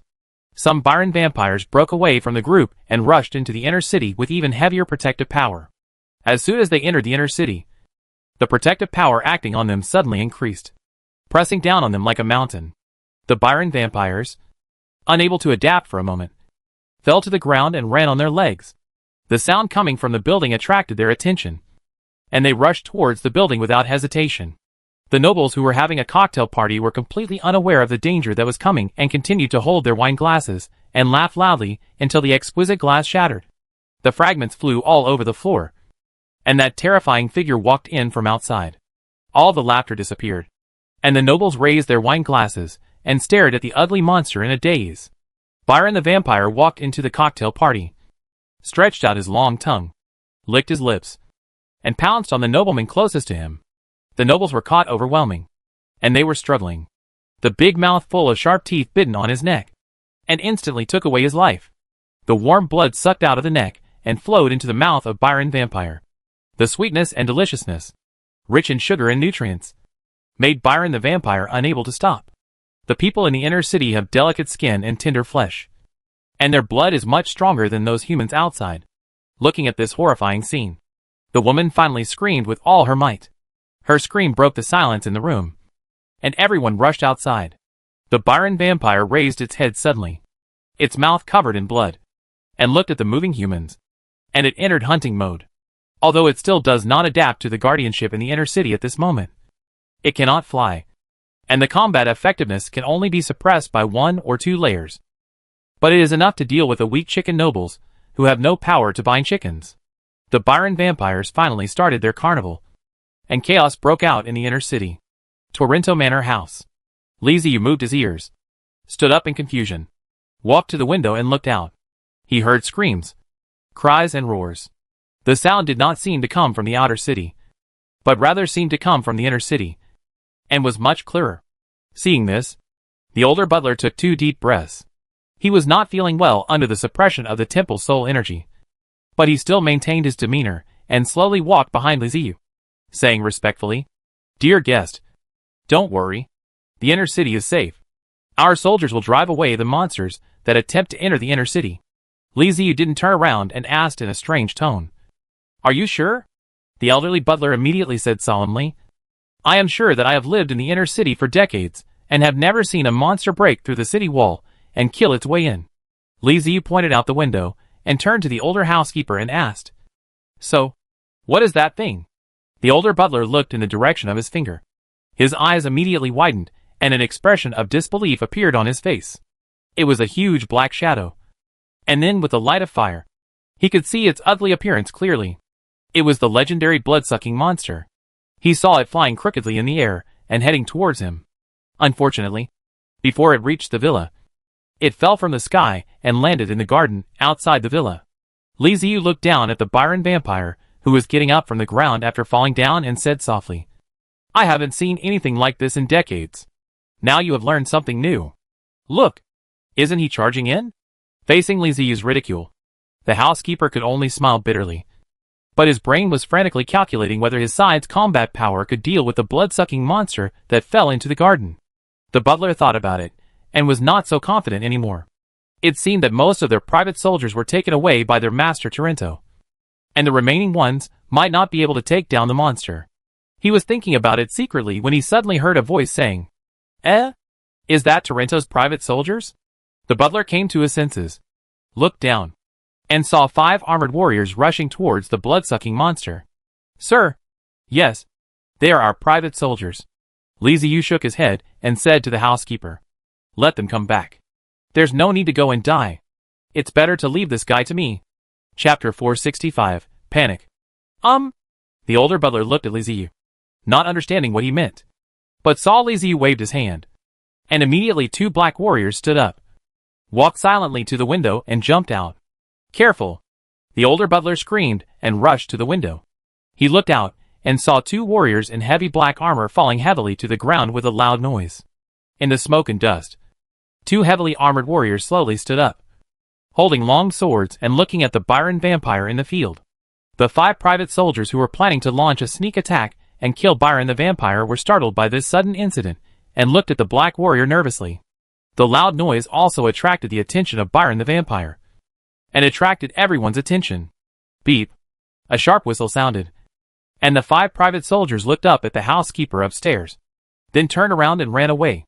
If it weren't for their duty, they would not be willing to face such a terrifying monster. Now that the butler has issued the order to retreat, why not run away? Byron the vampire didn't even turn his head to look at the retreating warriors. He stared at the 2 black warriors standing calmly and sensed a huge danger from them. Squeak. Under pressure, the Byron vampire actually launched the first attack. Suppressed by the soul energy of the Temple of the Dead, it could no longer fly. But with the help of its legs, its speed was not slow. It burst out with all its strength and pounced on the black warrior. The energy of the Temple of the Dead suppressed Byron the vampire, but it had no effect on the Dark Knight. Instead, it had a slight beneficial effect. The 2 black warriors raised their swords and strode forward, facing the oncoming vampire without fear. Puff! Blood splattered. 2 arms with long black nails flew into the sky. The black warrior's sword disappeared and slashed across the chest and abdomen of Byron the vampire. Another black warrior swept his sword and cut across the neck of Byron the vampire. The Black Knight and the Byron vampire passed each other, shook off the blood drops on their swords, and stood with their swords in hand. 2 thin lines appeared on Byron's chest, abdomen and neck. Dirty and smelly blood flowed out from the wounds. His body slowly separated and broke into 3 parts and fell to the ground. The elderly housekeeper upstairs was stunned. Solved? Solved? So simple. So easy. Who are these 2 warriors in black armor? Who can kill the powerful blood-sucking monster so easily? The black warrior turned around, holding the sword upside down with the tip of the sword pointing downward at the ground. He felt it, and confirmed that the vampire Byron had no soul breath left. Then he walked towards the villa and went back upstairs. Many servants in the building had been secretly watching the battlefield just now. When they saw the black warrior, they hid aside in fear, lowered their heads, and dared not make a sound. In barbaric times, people worship the strong, respect the strong, and fear the strong. The black warrior walked up the stairs step by step and returned to the dining area, seeing the 2 black warriors come in as if nothing had happened. The older butler took a breath and looked at Liziu with more respect. No wonder the master respects this gentleman so much. Just look at his subordinates. They are so powerful. Who dares not respect them? Liziu ignored the 2 returning black warriors. He already knew the result when the 2 black warriors left. When he was rescued by Elena, he had already encountered the Byron vampire. At that time, he summoned the Dark Knight. It was not a big deal for the Dark Knight to fight against a Byron vampire. He dealt with the opponent in a few moves. There will be no surprises this time. Not only is it 2 against 1, but Byron the vampire's strength is also suppressed. And he can't even fly. It's like a tiger with its claws cut off. If the black warrior can't win, there is no need for him to exist. Standing by the window, looking outside, Liziu frowned and said softly, "Butler, my lord, please give me your orders. Can you tell me what's going on outside? I feel like something is not right." "Yes, sir. I will go and ask about it." Liziu nodded, and the older butler left quickly. The younger butler took his place and stayed by Liziu's side. With a position like Torrento, he naturally had his own intelligence network. The old butler quickly obtained detailed information about the city. The moment he saw the information, his face changed drastically, and he ran back in a hurry, not caring about etiquette, and rushed directly back into the restaurant. Hearing the noise behind him, Liziu turned his head and saw the old butler rushing in hurriedly with a roll of animal skin paper in his hand. "Sir, the situation is not optimistic. We should go to the emergency shelter or rush to the temple." The old butler rushed to Liziu, not even bothering to catch his breath, and spoke anxiously. Liziu reached out and took the animal skin paper from the old housekeeper. He unfolded it and asked, "Slow down. Don't be anxious. Tell me what's going on." As he spoke, he glanced at the animal skin paper. I really don't understand." Liziu didn't recognize the words on it at all. He said nothing and calmly rolled up the parchment again. Liziu's calmness reassured the old butler. He took 2 deep breaths and bowed slightly. Sorry. I failed. Liziu waved his hand, indicating that it was okay, and said that the current situation was fine. The blood-sucking monsters used zombies to attract the attention of the inner city. When the adults led the soldiers to rescue and repel the zombies, the blood-sucking monsters launched an attack. Although there were soldiers and the temple to suppress them, their numbers were too large. Some of the blood-sucking monsters still rushed into the inner city and wreaked havoc in the inner city. Now many nobles have died. We have made plans in advance. The old butler quickly explained the current situation. Oh, is that so? Liziu nodded, indicating that he understood. No wonder there was such a mess outside. It turned out that the Byron vampire had broken in. But it doesn't matter. He is not afraid. If it was a Byronic vampire in its heyday, it would be difficult for the Dark Knight to deal with it. He would need to consider seeking refuge and protecting himself first, although there are not many black warriors around him. The combat effectiveness of the Byron vampires has dropped too much. Liziu doesn't care even if he is besieged by hundreds of Byron vampires. Sanshin, the problem is not big. Liziu patted the old housekeeper's shoulder and soothed. Sir. The old butler opened his mouth, but then swallowed back what he was about to say when he remembered the scene where the blood-sucking monster was instantly killed by 2 black warriors. The lord in front of me has brought a lot of such warriors. If they all have such fighting power, it seems that there is no need to be too afraid. Go. Gather all the servants. I will arrange my soldiers to patrol and protect. Liziu ordered. Yes, sir. The old butler said gratefully. Even though he is a butler to the master, they are just inferiors. When danger comes, no one will care about the lives of servants like them. If they could exchange their lives for their own, the nobles would sacrifice the lives of their subordinates without hesitation. For the nobles, servants were not much different from livestock. If they died, they died. The worst that could happen was that they could just spend money to find them. The old butler didn't expect that the man in front of him would still think of them at such a critical moment. And a warm feeling suddenly rose in his heart. The inner city is experiencing a major change that no one expected. The Byron vampire gave up the civilians in the outer city, who were within his reach, and suddenly turned to attack the inner city, catching the nobles in the inner city off guard. They fled, looking for a place to hide, and cursed the city lord. What a ridiculous thing to do! Just because they were afraid of the city lord's ruthlessness, they lent him private soldiers. As a result, the private soldiers were taken out to fight. But the enemy's main force directly attacked the base camp. Without their private soldiers, the nobles were like a toothless tiger. Even though the Byron vampires were already extremely weak, they were still unable to deal with them. Apart from running away, they had no better way to deal with them. If private soldiers were by their side, they would never be in such a mess. At least those blood-sucking monsters would not dare to act recklessly. The nobles could only pin their hopes on the 4 shepherds returning with their troops as soon as possible, rather than lingering for the sake of the untouchables in the outer city. They gathered together spontaneously, fighting and fleeing with the remaining private soldiers in their hands. Behind them, a dozen Byron vampires followed with playful looks on their faces, as if they were playing a game of cat and mouse. Not to mention the nobles. Even those private soldiers, who were dressed in armor, and usually shouted orders, were filled with fear at this moment. The armor they were so proud of was nothing in front of the blood-sucking monster. A few scratches from its claws could easily make holes in it. The strength and skills they had trained themselves to possess were not even enough to break the skin of the blood-sucking monster. The panicked nobles had no idea where they were going. They only knew that they could not stop, and had to keep running.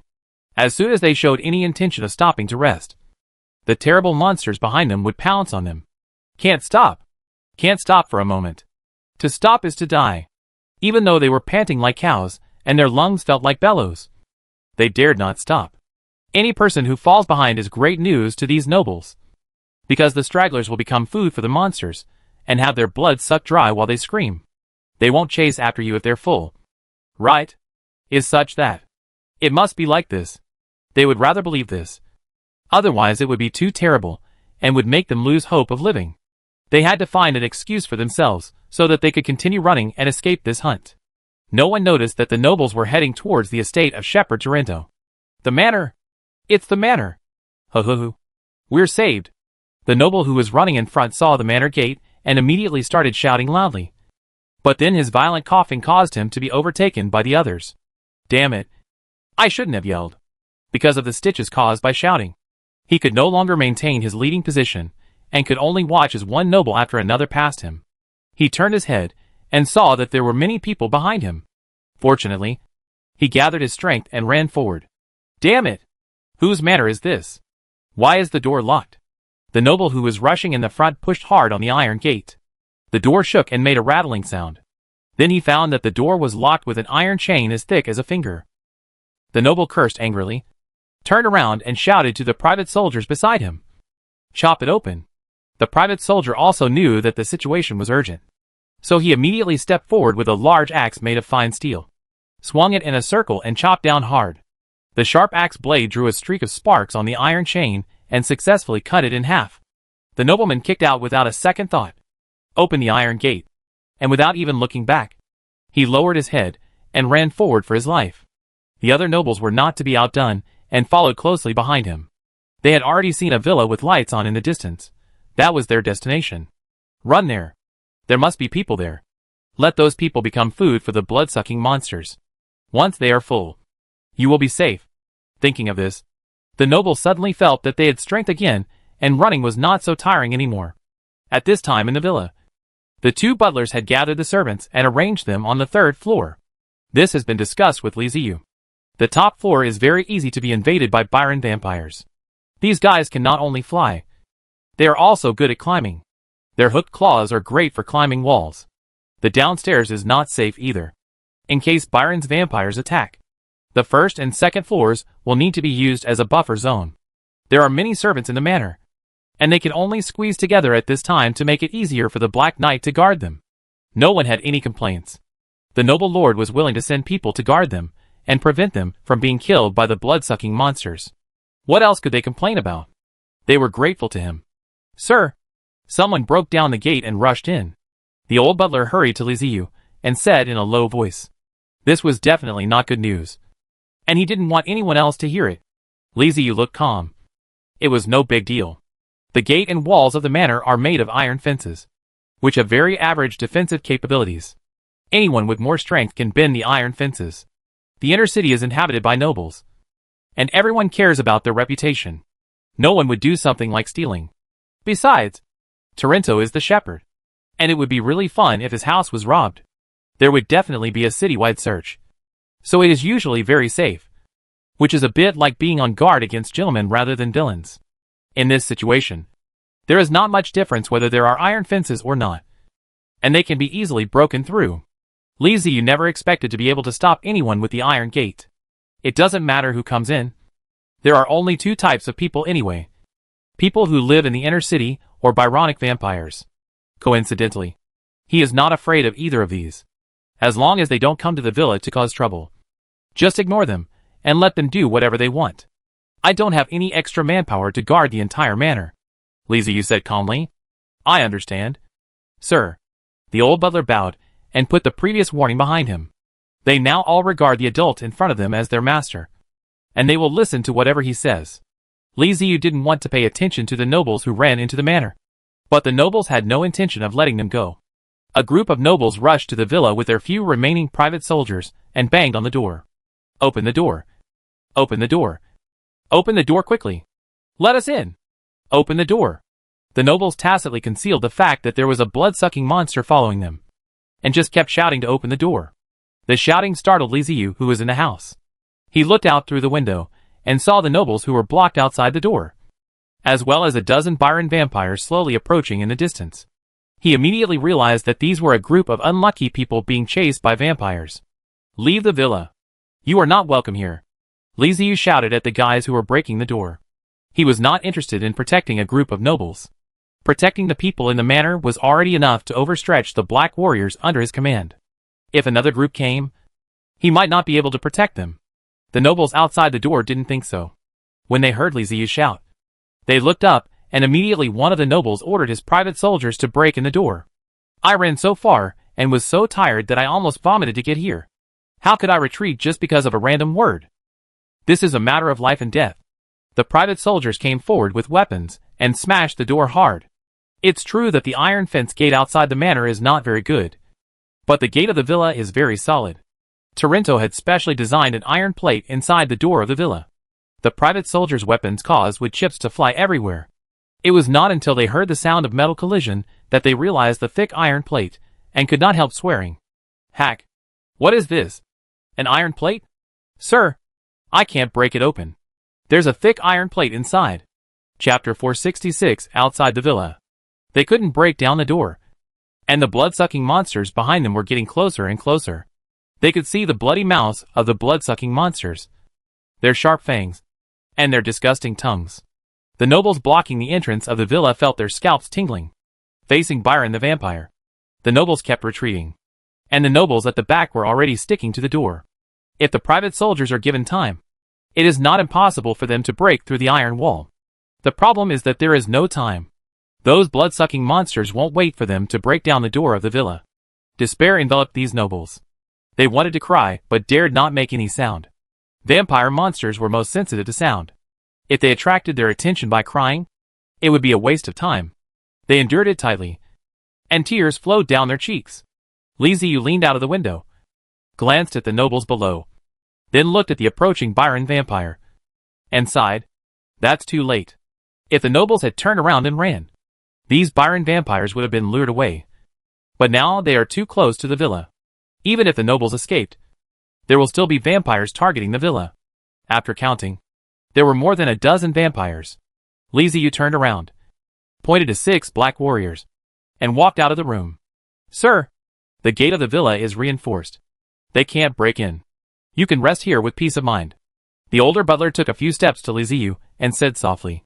He was reminding Liziu not to pay attention to those nobles, and just let them die at the hands of the vampire monsters. No one will hold Liziu responsible for this. Watch someone die without helping. What a joke. It's a good thing that the nobles were not held accountable for bringing the blood-sucking monster here. The old butler didn't want Liziu to get involved in this mess. Although the Black Knights had already proved how powerful they were, it was better to have less trouble than more. The night was still long, and no one knew what would happen. Conserving their strength and hiding in a safe place is what they should do. It's useless. We have been discovered. The people outside are dead. Can you guarantee that they won't come in? Instead of waiting for them to attack us, it is better to get rid of them as soon as possible. Liziu looked at the old butler helplessly. All vampires have one characteristic, which is the ability to recover by sucking blood. Now the Byron vampires are suppressed by the energy in the Temple of the Dead. If they are allowed to suck enough blood, they will be able to recover to their peak state or even become stronger. Since we can't avoid them, we should get rid of them while they are still weak. Seeing that Liziu had made up his mind, the old butler stopped trying to persuade him, and told the young butler to stay here and tell the servants not to panic. He then followed Liziu to the first floor. Why are you following me? It's very dangerous. Liziu asked the old butler while tilting his head. You are an honored guest. I cannot watch you step into danger while I hide behind. The old butler said seriously. But Liziu could hear a slight tremor in his voice. Liziu was very satisfied with the answer and nodded. Don't worry. No one will get hurt. We don't need to go out. Just leave it to my soldiers. Arriving at the gate, the old butler put his hand on the mechanism and looked at Liziu. Open the door. At Liziu's command, the old butler immediately pulled the mechanism. The bolt automatically lifted up, and the door opened to the outside.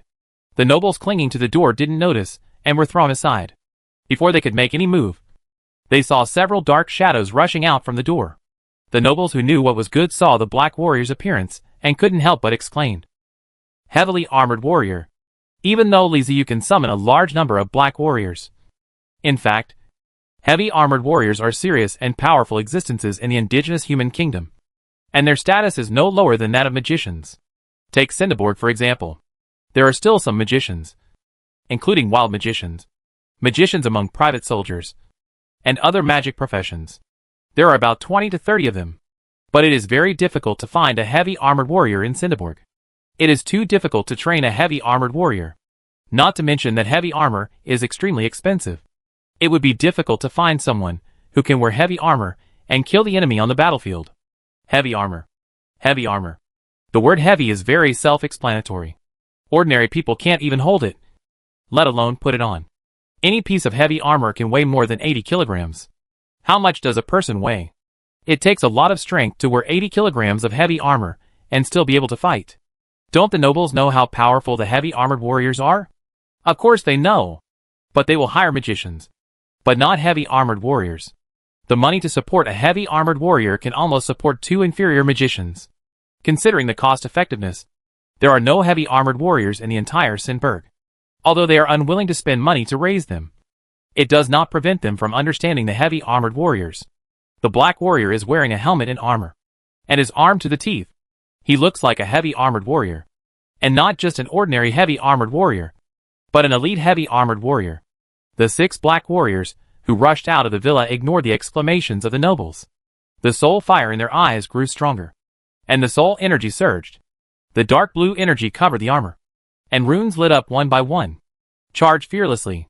The psychic power activated the runes, allowing the black warrior to use his skills, leaving behind a trail of afterimages and instantly rushing towards the Byron vampire.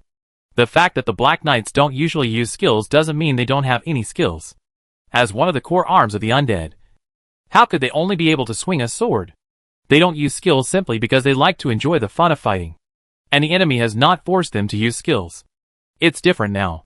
The master has given orders, asking them to quickly get rid of those guys outside. There are more than a dozen Byron vampires, but they only have 6 people. They need to deal with them as quickly as possible, so they have to use their skills. The nobles saw the black warrior, and Byron the vampire naturally saw him as well. But before they could make any move, the 6 black guys suddenly accelerated and rushed towards them, so fast that they had no time to react at all. The heavily armored body slammed heavily into Byron's vampire. Logically speaking, Byron's vampire was only about 1.9 meters tall, but the black warrior was over 2 meters tall and much stronger than Byron's vampire. With such heavy armor on, it wouldn't be surprising if he could knock the Byron vampire away. The black warriors had rich combat experience, and of course, they couldn't knock the Byron vampires away. They grabbed their arms the moment they hit them. The vampire Byron was knocked into the air, and then was pulled back by the black warrior. He held Byron the vampire's arm with one hand, and handed over the sword with the other. Puff! The black warrior's sword pierced through Byron's chest, giving the vampire a chill. Then he pulled the sword down and ripped open the vampire's chest. Even though the Byron vampire had his stomach ripped open and spilled all over the floor, he was still alive. Instead, the despair before death aroused his ferocity, and he wanted to have a final battle with the black warrior. The black warrior did not give it this opportunity. He put his sword on the neck of Byron vampire and swept it away. Gurgle. The ugly head fell to the ground. In the blink of an eye, before the nobles could react, the black warrior had already killed 6 Byron vampires, and the foul-smelling blood splattered everywhere. Good. So strong. The nobles all opened their eyes wide, their faces filled with horror. Even the private soldiers were the same. They had fought with Byron vampires before, and knew how tough these guys were. They didn't expect that they would be as vulnerable as chickens and dogs in front of these heavily armored warriors. Are we too weak? Or are the heavy armored warriors too strong? A smell like that of a long rotten corpse emanated from the dead Byron vampire, making the nobles unable to help but dry heave. The dark warriors stepped over the bodies, and walked towards the remaining Byron vampires. The battle ended quickly, and the Byron vampires died peacefully. They were weak and severely suppressed, and when they met the black warrior who fought with all his might, it was a crushing defeat without any suspense. Click! A hideous Byron vampire head was thrown to the ground, and the 6 black warriors turned around and returned to the villa. The heavy footsteps brought a great sense of security to the old butler who saw everything. With such warriors protecting us, we have nothing to fear even in this dangerous night.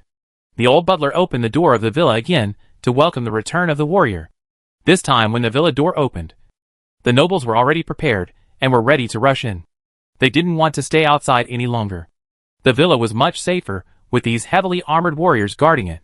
But just as they took one step in, they suddenly stopped and didn't dare to go any further because they saw 2 tall figures standing at the door.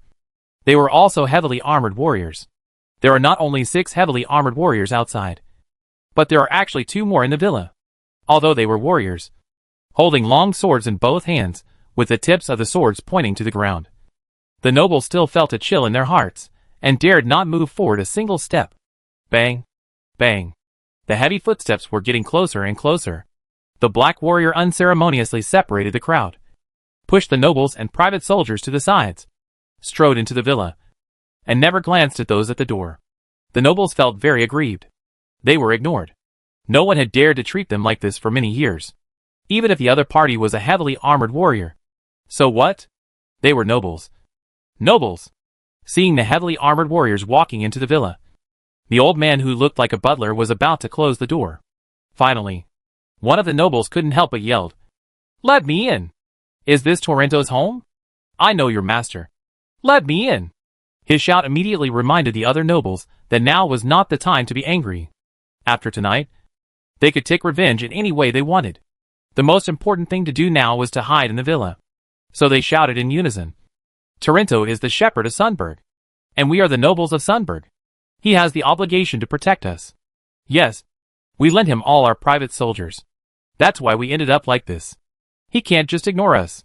You are just a butler, and have no right to make decisions. I order you to get out of the way. We are going in." Li Ziyu was very unhappy with the noise. He separated the black warriors and walked to the front door. Looking at the clamoring nobles, he said unhappily, "Why didn't I see you shouting like that when we faced those Byron vampires just now? I saved you. But you dare to talk like that?" The nobles looked Li Ziyu up and down, and looked at each other, seeing the confusion in each other's eyes. It seemed as if they had never seen this person before, and had no memory of him. "Is he a noble?" One noble plucked up the courage to step forward and asked Li Ziyu, "Who are you? I have never seen you in the inner city. Why did you appear in the home of the Torrento shepherd?" Li Ziyu rolled her eyes. "Who I am has nothing to do with you. As for why I showed up at Torrento's house, do I need to report to you? Go away. Go wherever you want. Don't block me here." Li Ziyu waved his hand and drove the nobles out like livestock. Just when the nobles were trying to find a way to get into the villa, someone else came from behind. "This time we came to Torrento. After learning that the blood-sucking monster had broken through the defense line and entered the inner city, Torrento no longer wanted to continue fighting with Byron's blood corpse. His hometown had been robbed, so he had no mood to fight outside. He hurried back with his men. Rescuing the inner city was secondary. What he was most worried about was problems with the manor. As he had a great god at home, he could ignore the lives of other nobles, but he could not ignore that great god. If something happens to this great god, there will be rivers of blood, even more damage than that caused by a vampire monster. He led his soldiers and private soldiers all the way back without any concealment, and this behavior soon attracted the attention of Byron the vampire. Torrento originally wanted to get rid of the blood-sucking monster following him, but he didn't expect that the soldiers with the advantage in numbers were no match for the monster. He didn't have time to fight, so he simply ran back as fast as he could. You are most familiar with your own home, so you will be mostly safe once you arrive at the villa. As long as the villa's defenses are turned on, it will definitely not be easy for Byron the vampire to enter the villa. In this way, Torrento ran back to the manor with more Byron vampires. From a distance, he saw a group of people gathered at the door of the villa, and the door of the villa was open. He immediately felt something was wrong and hurriedly urged the soldiers to speed up. The sound of footsteps behind him attracted the attention of the nobles. When they turned around, they saw hundreds of people rushing over, and the one in the front was the old acquaintance, the shepherd Torrento. "It's Moo Show. He's back. Toronto, get this man out of the way. We need to go inside for shelter." Seeing the real boss coming back, the nobles immediately regained their courage and shouted loudly. As soon as they finished shouting, they discovered the Byron vampire falling behind Torrento's team. There were more of them than the Byron vampires chasing them. Nearly 30 or so. These 30 or so Byron vampires had previously sucked human blood, and their strength had been restored a lot. They were jumping around, and from time to time, they would flap their wings and glide for a distance in the air. They were obviously more difficult to deal with than the previous vampires. "Oh my god! It's a blood-sucking monster! Run!" The nobles instantly panicked and pushed each other as they ran towards the villa. The black warrior standing in the front raised his foot without hesitation and kicked the noble in front, kicking him out directly. He rolled on the ground and screamed in agony, and finally stopped in front of Torrento. Torrento looked at the noble, who was holding his abdomen and crying in pain, then turned his head to look at the Byron vampire, who was getting closer and closer behind him, and said to Li Ziyu, "Master, hurry. Let us in. The monster is coming. We have to activate the magic circle." Li Ziyu looked behind him, shrugged, and signaled the Black Warrior to make way. The noble seemed to have been pardoned, and ran into the villa in panic. Torrento also entered the villa as quickly as possible, with private soldiers and soldiers following him into the villa.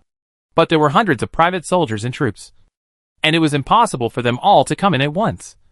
But the Byron vampire was getting closer and closer. Hurry! Hurry up! Don't dawdle! Torrento shouted loudly, urging the soldiers to speed up. Seeing this, Liziu nodded at the Black Warriors.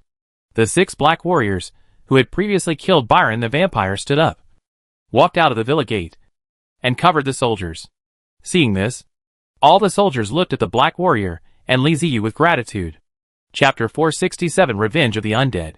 The presence of the Black Warriors covering the rear reduced the soldiers' nervousness, and they hurriedly, eagerly but orderly, entered the villa quickly. That is to say, the villa in Torrento is big enough. Otherwise, it would not be able to accommodate so many people. Torrento stood on the 2nd floor, directing the soldiers entering the villa to disperse to various places, and not to block the people in the rear, who had not yet entered. Seeing the soldiers entering the villa, the Byron vampires realized something was wrong. The duck in their mouths could not be let go, so they immediately sped up and approached the villa. Liziu looked at those Byron vampires coldly. He didn't need to say anything more because the Black Warrior had already stepped forward with a sword in hand. The last soldier entered the villa, and Liziu asked the old butler to pull down the mechanism to close the door of the villa. Sir, they are still outside. The old butler held the mechanism and looked at the Black Warrior outside who was fighting with Byron the vampire. Don't worry about them. Just close the door, Liziu said calmly. The old butler was still a little hesitant. In his heart, those Black Warriors are heroes and their protectors. How could he bear to lock such people out? Torrento was on the 2nd floor directing the soldiers to disperse while looking at the 1st floor. Seeing that the gate had not been closed for a long time, he shouted to the old butler, "What are you doing? Close the gate. Do you want to let those blood-sucking monsters in?" The old butler looked at his master and Liziu, then glanced at the Black Warrior, who was still fighting a bloody battle with the vampire monster outside. Finally, he gritted his teeth and pulled the mechanism. 6 people against nearly 30 blood-sucking monsters. Even heavily armored warriors can't win. Right? Closing the door means cutting off their way to survival. The old butler wanted to save the Black Warrior, but he could not ignore the words of his master Torrento, and even more so the people in the villa. If the blood-sucking monster rushed in because of his soft-heartedness, it would be an inhumane massacre, and he would become a sinner and a shameful murderer. Under the action of the mechanism, the door slowly closed. The old butler inserted the bolt and felt as if he had lost all strength. In order to ensure his own survival, he personally killed the soldiers who were protecting them. Even though he had seen many intrigues among the nobles, the old butler still couldn't bear it. Torrento had seen the true face of the Black Warrior, and he knew very well that they were not ordinary heavily armored warriors, but a group of real holy corpses. He did not think that the holy corpses worshipped by people would die so easily. The current plan is not to consider the holy corpses outside, but to protect ourselves and not cause trouble to the holy corpses. When Torrento saw the door closed, he ran away and entered a secret room. He pressed the ring representing the family emblem on his hand into the mechanism that had been prepared long ago. The family ring is the key to unlock the villa's defense. When he puts the ring into the mechanism, the energy is immediately connected. Magic runes light up one by one. A huge magic circle appears on the ground, and an invisible protective shield rises to protect the entire villa. This is a magic circle that took several generations of the Torrento family to complete. They kept repairing it, and invited several magicians to help design it. Finally, they created such a magic shield to deal with the situation today. Torrento breathed a sigh of relief when the magic shield was activated normally. With the magic shield in place, the villa should be safe and secure. According to the family's assessment, this magic circle can block the full-force attack of less than 100 Byron vampires. Well, Byron vampires in their prime. The magic shield has enough energy to last for a whole night. It is safe in the villa. Liziu felt the magic shield, and a look of surprise appeared on his face. He didn't expect that Torrento had a backup plan. He actually underestimated him. Well, that's true. Torrento is a noble after all, and a noble family rooted in Sunburg. He is not one of those newly promoted nobles without any foundation. It is completely understandable that he has some life-saving methods. He turned his head and saw that Torrento had come out of the secret room and was coming down from the second floor. Li Ziyu called him to the window and looked outside. From their perspective, they could see a transparent protective cover, just like glass. It did not block their vision, so they could still see clearly outside. The 6 black warriors were fighting with the Byron vampire. There were more of them this time, and they had recovered some strength. It was somewhat difficult to kill him directly as before. As the saying goes, 2 fists cannot beat 4 hands, and a hero cannot defeat a large number of people. Even though the Dark Knight is much stronger than the Byron vampire in his heyday, there is no way to kill all these vampires in a short time. Torrento looked at the fierce battle outside and was terrified. The Holy Corpse was a legendary existence, and only those who were very old might have the honor of seeing it. No one of their age had seen the real Holy Corpse. Although they had never seen the Holy Corpse, they had seen Byron the vampire, and had a deep understanding of vampires. Although he firmly believes that the Holy Corpse will not die so easily. How can you do it? Torner's heart has no bottom, and asked Li Ziyu with a very small voice. Adults? Can several Holy Corpses be hit by a vampire monster? Li Ziyu didn't even turn his head, still staring outside, and said calmly, "It's just a matter of time. I don't think it will take too long." While he was talking, the Black Warrior outside finally found an opportunity, and killed 3 Byron vampires. It's really just a matter of time. Once the number of Byron vampires begins to decrease, it means that the Dark Warrior is beginning to turn the situation around. If the vampires don't run away, the Black Warrior will definitely kill them all. After fighting for more than half an hour, there were less than 10 vampires left, and the Black Warrior was doing nothing, chasing them with a sword. Byron the vampire also reacted at this time. The opponent was not a rookie, but a group of ferocious devils. Many of their companions died, but they did not cause any effective damage to them, and even their armor was not broken. Why are you still fighting? Run! The remaining Byron vampires refused to fight anymore. They spread their wings and flew away, fleeing out of the manor. The enemy fled, and the Black Warriors did not chase him. Their main task was to protect Li Ziyu. They would kill him if they could, and let him go if they couldn't. Li Ziyu's safety was the most important thing. Seeing the Byron vampire being driven away, Li Ziyu looked at Torrento and asked, "Can the shield be removed?" Torrento showed an embarrassment on his face. "We can withdraw, but if we want to start again, we need a day to recover. The CD time is quite long." Li Ziyu shook his head, indicating that there was no need to retreat. In fact, it doesn't matter to him whether to retreat or not. With the protection of the Black Warrior, he is not afraid of those Byron vampires. But he is not afraid. But others are. The magic shield can at least prevent Byron's vampire from rushing in. So let's just retreat. He gave orders to the Black Warriors outside to guard the door. After receiving the order, the Black Warrior walked to the door silently, and blocked the gate of the villa with his tall body. Li Ziyu thought about it, turned to Torrento and asked, "If you can't get in, can you get out?" Torrento said quickly, "You can go out. The protective shield is one way. You can't go in, but you can go out." The family had considered this matter a long time ago. Not being able to go out means not being able to fight back or escape. Doesn't that mean trapping yourself? That's of course not possible. Therefore, this point was taken into consideration during the design process. The protective shield can block the enemies, but the people in the villa can attack the enemies outside. And if necessary, they can abandon the villa and escape. As long as I can get out. Li Ziyu nodded with satisfaction. He did not intend to give up the 6 Black Warriors outside, as long as they could go out. If something unexpected happened, he could send other Black Warriors to rescue them. Turning his head to look, Li Ziyu said to Torrento, "There are too many people. It's not suitable for you to accompany me. Go and make some arrangements." Torrento nodded quickly and left in a hurry. He would save people, but would not allow the soldiers who entered the villa to walk around freely. There are many valuable things in the noble's mansion, and someone might be tempted. Torrento understands human nature very well, and he doesn't want his kindness to turn into cruelty to himself. Seeing that nothing was wrong, Li Ziyu returned to the restaurant. This was now the safest place in the entire villa. Torrento did not arrange for anyone else to come. Only the Black Warrior and Elena, who looked nervous. Elena heard the noises of quarreling and fighting outside, but she didn't even dare to go to the window to take a look. She covered her ears and hid under the dining table. It was not until Li Ziyu came back that he pulled her out from under the dining table. Liziu pulled Elena and pressed her down on the chair, and said softly, "It's okay. It's safe here. And I have driven the vampire away." Elena looked up and asked unsurely, "Really?" Seeing her frightened expression, Liziu nodded and said solemnly, "Of course. I won't lie to you. My warriors are very strong. They have killed vampires before, as you know," remembering that the Black Warrior had indeed killed Byron the vampire before, and Elena had even seen the vampire's corpse. She began to believe what Liziu said. Liziu thought of Elena, whom he had just found under the table, and couldn't help but said, "Why did you think of hiding under the table? You can't avoid vampires if you hide under the table."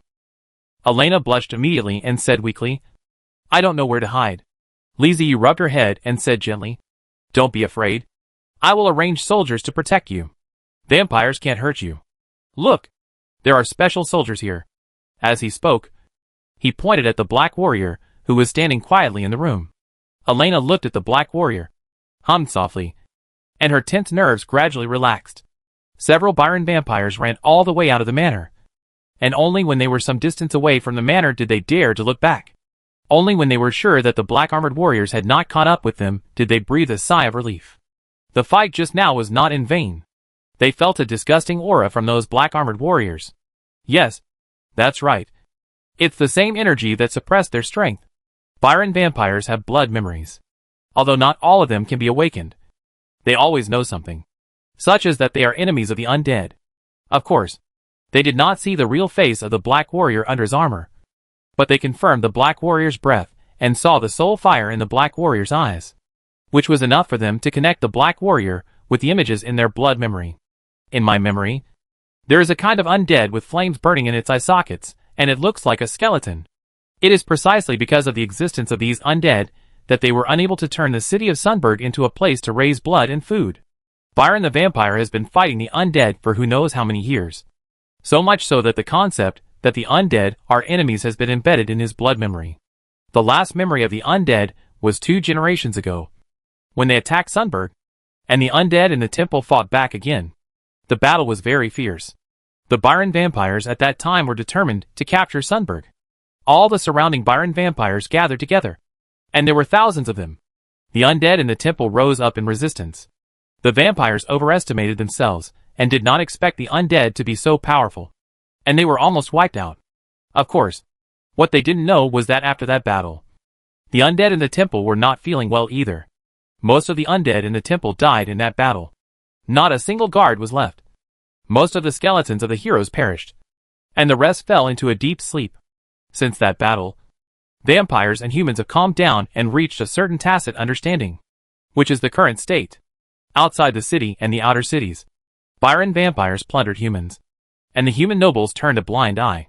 As long as it was not too excessive, they didn't bother to care. Vampires will not launch large-scale invasions at will, and will try their best to restrain their desires.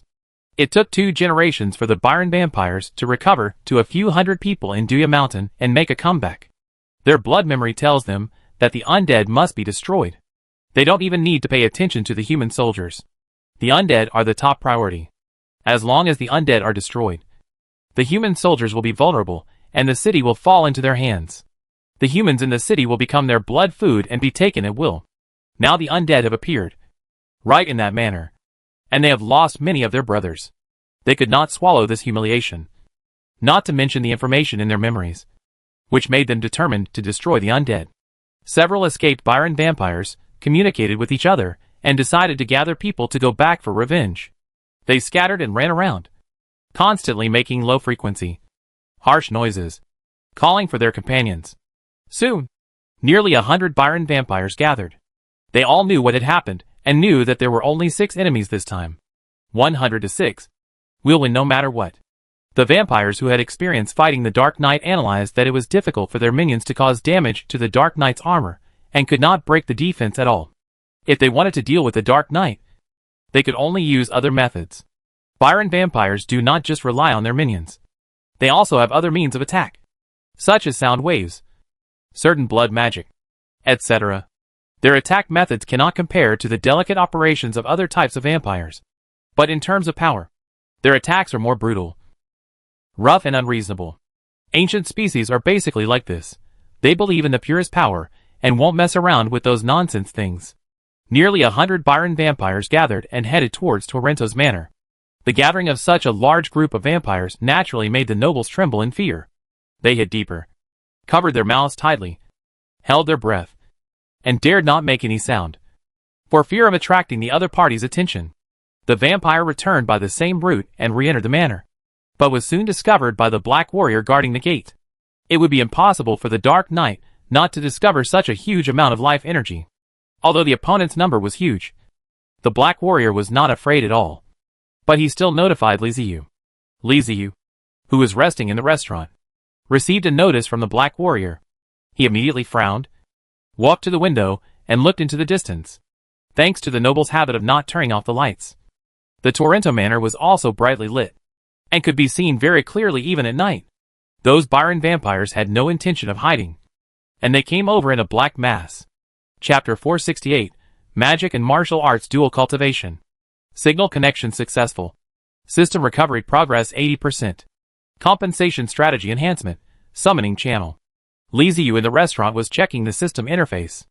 At this time, the system interface had basically returned to normal, except that there were still a lot of cracks on the screen. However, it was much better than when he first came to this world. The summoning channel is further enhanced. Li Ziyu can summon more undead soldiers, and the level of summoned undead soldiers is also increased. In addition to the Black Warrior, Skeleton Knight and Nether Colossus can already be summoned, and even Elite Destroyer Warriors, undead soldiers with extremely strong firepower, can be summoned. The repair of the system made Li Ziyu breathe a sigh of relief, which meant that he was one step closer to regaining his undead castle. At the same time, the undead soldiers that could be summoned also gave him a great sense of security. At this moment, the Black Warrior who failed to enter the magic protective shield and could only guard the gate outside sent a message that the Byron vampires attacked again, with more than 100 of them than before. The Black Warriors could still deal with 30 or so Byron vampires, but if there were 100 or so, the Black Warriors would have no way to deal with them, and would not be able to deal with them in a short time, especially since these Byron vampires had been wreaking havoc in the city for a while, sucking human blood and recovering a lot of strength. It would be almost impossible for 6 Black Warriors to win. Wow, there are ways of them. And I'm playing a tower defense game here? After the summoning channel was strengthened, Li Ziyu was no longer afraid of Byron Vampire. With such powerful troops in hand, Byron Vampire was nothing to him. Li Ziyu immediately opened the summoning channel and summoned Elite Destroyer Warriors. Elite Destroyer Warrior Chapter 344. One of the classic arms of the Mechanical Technology Department is the combat unit used by Li Ziyu on the Evil Arc. The Arc of the Evil Spirit can carry 3,000 soldiers and send them to the battlefield when necessary. If used well, these 3,000 soldiers are enough to change the direction of the battlefield. It can be said that it must be equipped with elite troops. The fact that Li Ziyu set the troop type to Elite Destroyer Warriors is enough to explain the problem. As a classic branch of the Mechanical Technology Department, the Elite Destroyer Warriors are not inferior to the Dark Warriors, and are even more powerful than the Dark Warriors. This is because they are equipped with a large number of mechanical technology weapons. They are like a mobile ammunition depot, and their firepower is extremely ferocious. The passage opened and 4 Elite Destroyer Warriors walked out of the passage. They are 2 meters 80 centimeters tall, much stronger than Darth Vader, with a human-shaped upper body and 4 arms, and a lower body with 4 mechanical spider legs. Li Ziyu did not avoid Elena when he summoned Elite Destroyer Warriors. She had seen him summon the Black Warrior before, and more than once, so it didn't matter. But he ignored the horrific appearance of the Elite Destroyer Warrior. The Black Warrior is still acceptable, as long as he doesn't take off his helmet. He is equivalent to a heavily armored warrior. His size is quite oppressive, but still within Elena's tolerance. The Essence Destroyer Warrior is different. It is simply a crazy creation of Frankenstein. Not only is it big in size, it also looks ugly and scary.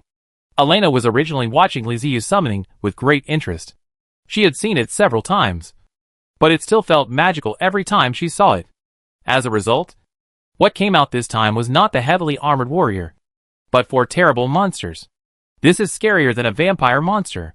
After the 4 Elite Destroyer Warriors saluted Li Ziyu, they immediately sensed the presence of a living person and turned to look at Elena. Elena, who was hiding behind the table, saw 4 Elite Destroyer Warriors looking at her. She suddenly turned pale, rolled her eyes upwards, and fainted.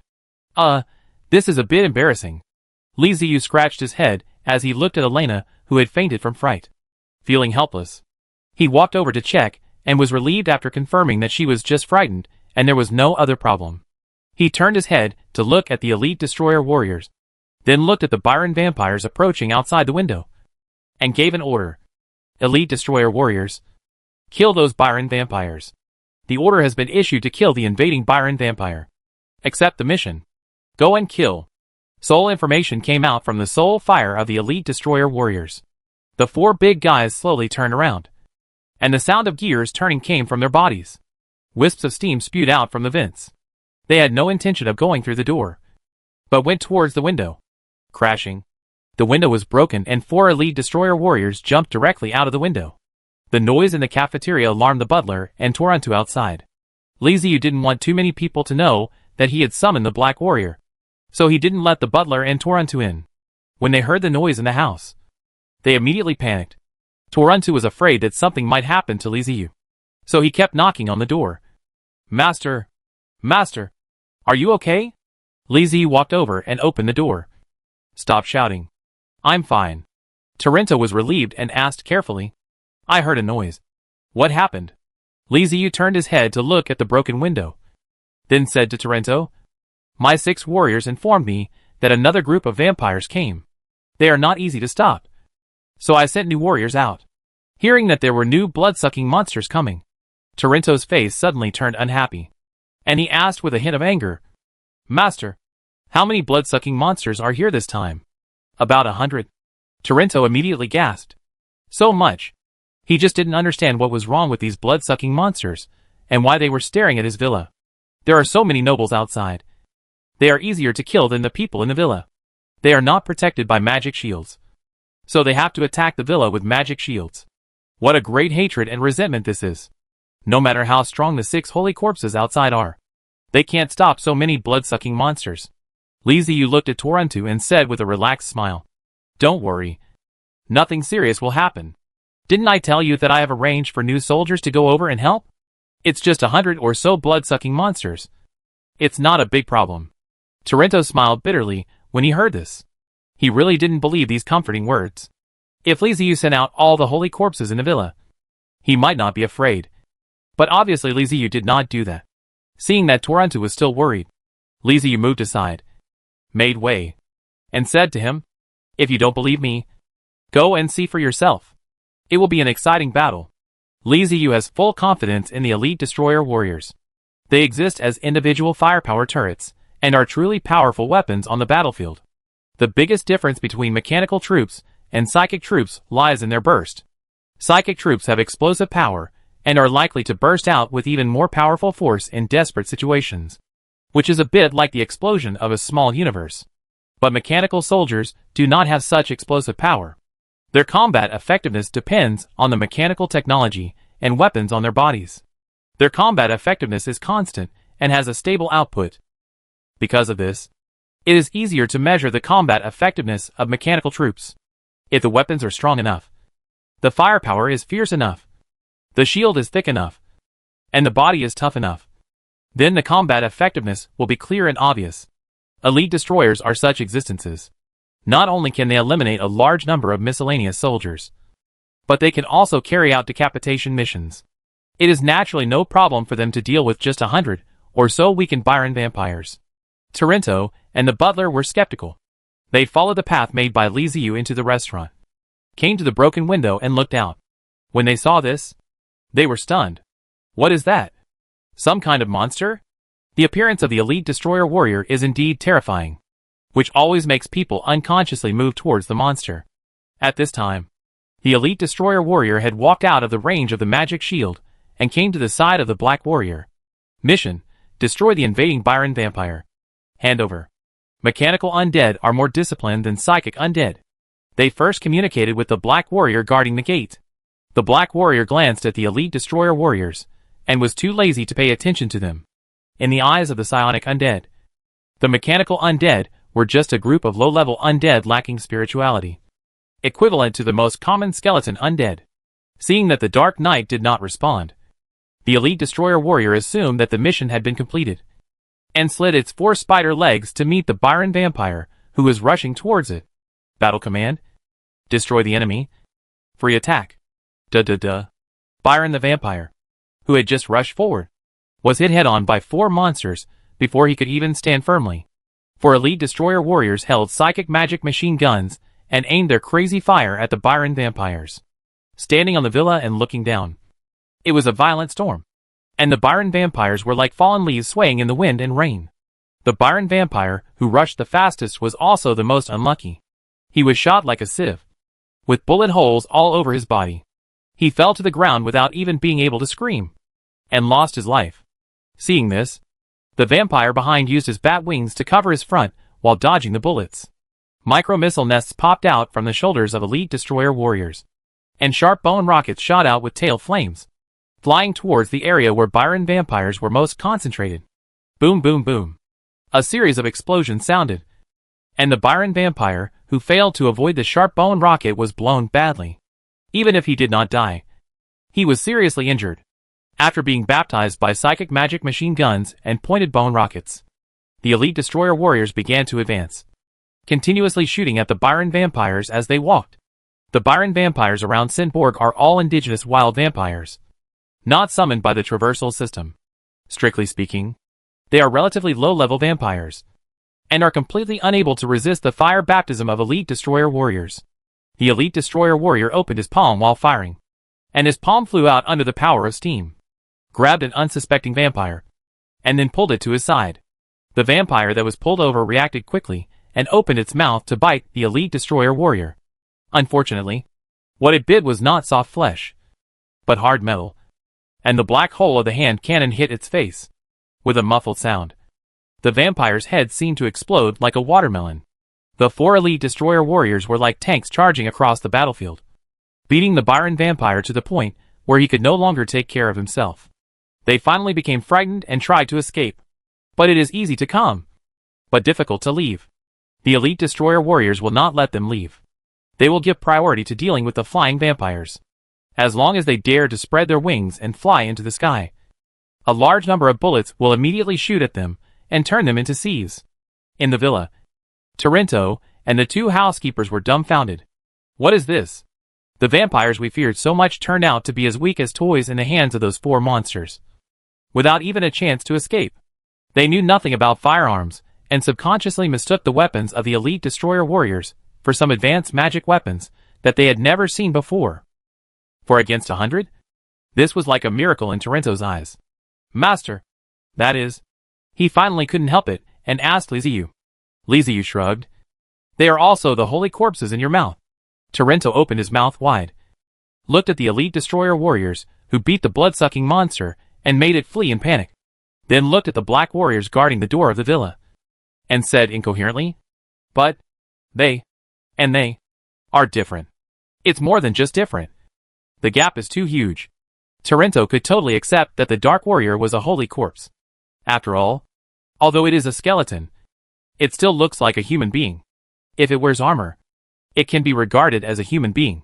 But the elite destroyer warriors, with 4 arms and 4 legs, don't look like humans at all. They are completely different races from the Darth Vader. Liziu chuckled and gave Torrent some knowledge. The holy corpses you mentioned are a race with various forms. Their real name is not holy corpses, but the undead race. And what you saw was the skeleton of the undead race among the undead race. Torrento was stunned, feeling as if he had heard something extraordinary. It turns out that the holy corpse has such a secret. Liziu patted Torrento on the shoulder and said casually, "Don't be so surprised. You will see more kinds of undead." Torrento shuddered suddenly. He began to wonder what his ancestors had experienced.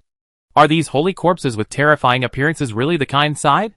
Thinking of this, Torrento saw the blood-sucking monsters being killed and running around, and he suddenly became determined. Yes, the holy corpse is the good side. They fought against the blood-sucking monsters and protected humanity. Vampire monsters will capture humans and then suck their blood, but holy corpses will not. The firepower of the elite destroyer soldiers is indeed strong, but they will eventually run out of bullets. After the fierce firepower output, all that remains is silence. The Byron vampires, who were being chased everywhere, suddenly found that the terrible noises had disappeared, and the 4 monsters chasing them had fallen silent. The surviving Byron vampires stopped fleeing and looked at the elite destroyer warriors with their scarlet pupils. After making sure that these guys had really lost their bravery, the Byron vampires stopped running away. They turned around, opened their mouths wide towards the elite destroyer warriors, and pounced on them. Warning: low on ammo. Entering close combat mode. With a hissing sound of steam, the ship, no longer burdened by ammunition, automatically disintegrated and fell to the ground. The elite destroyer warrior swung up 4 arms and rushed towards the Byron vampire, who was coming to kill him. In terms of close combat, they are not as good as the Darth Vader. Far behind. They do not have the special ability to utilize psychic energy, and it is purely physical melee combat. But the steam power driven by psychic energy should not be underestimated. When the metal fist hit Byron the vampire, the pain made Byron the vampire couldn't help but scream. Torino was even more shocked and couldn't help but exclaim, "Dual cultivation of magic and martial arts." Liziu raised an eyebrow, but did not correct him. He could not explain what a gun was to someone who did not understand mechanics. So he might as well let him think that it was the dual cultivation of magic and martial arts. It did not matter anyway. The Dark Warrior did not go up to help, but watched the excitement from behind. The elite destroyer warriors began to fight the Byron vampire. Chapter 469, The Holy Corpse. The Byron vampires thought they were very good, but in front of the iron fists of the elite destroyer warriors, they finally realized that weaklings are weaklings, and will not become strong just because the opponent lacks weapons. The only difference between having weapons and not having weapons is whether you kill them faster or slower. After learning this, the Byron vampire completely lost his will to fight, and dared not fight the elite destroyer warriors anymore. Even ants try to survive, let alone Byron the vampire. They gave up the fight again and ran away. In terms of speed, it is really difficult for the elite destroyer warriors to catch up with the Byron vampires. Even though they have been weakened, their speed is still not comparable to that of bulky guys like the elite destroyer warriors and the Dark Warriors. They were determined to escape, and the elite destroyer soldiers were helpless. There were nearly 100 Byron vampires when they arrived, but when they fled in panic, there were less than 40 left, and more than half of the invading Byron vampires left behind corpses. After chasing for several hundred meters, the elite destroyer warriors stopped. In the distance, there were some small black dots swaying in front of them. Getting farther and farther away, they returned to the outside of the villa and sent the message that the mission was completed to Liziu. These 4 are useless for the time being, Liziu thought, while touching his chin as he looked at the 4 elite destroyer warriors below. This is the disadvantage of the mechanical technology Undead.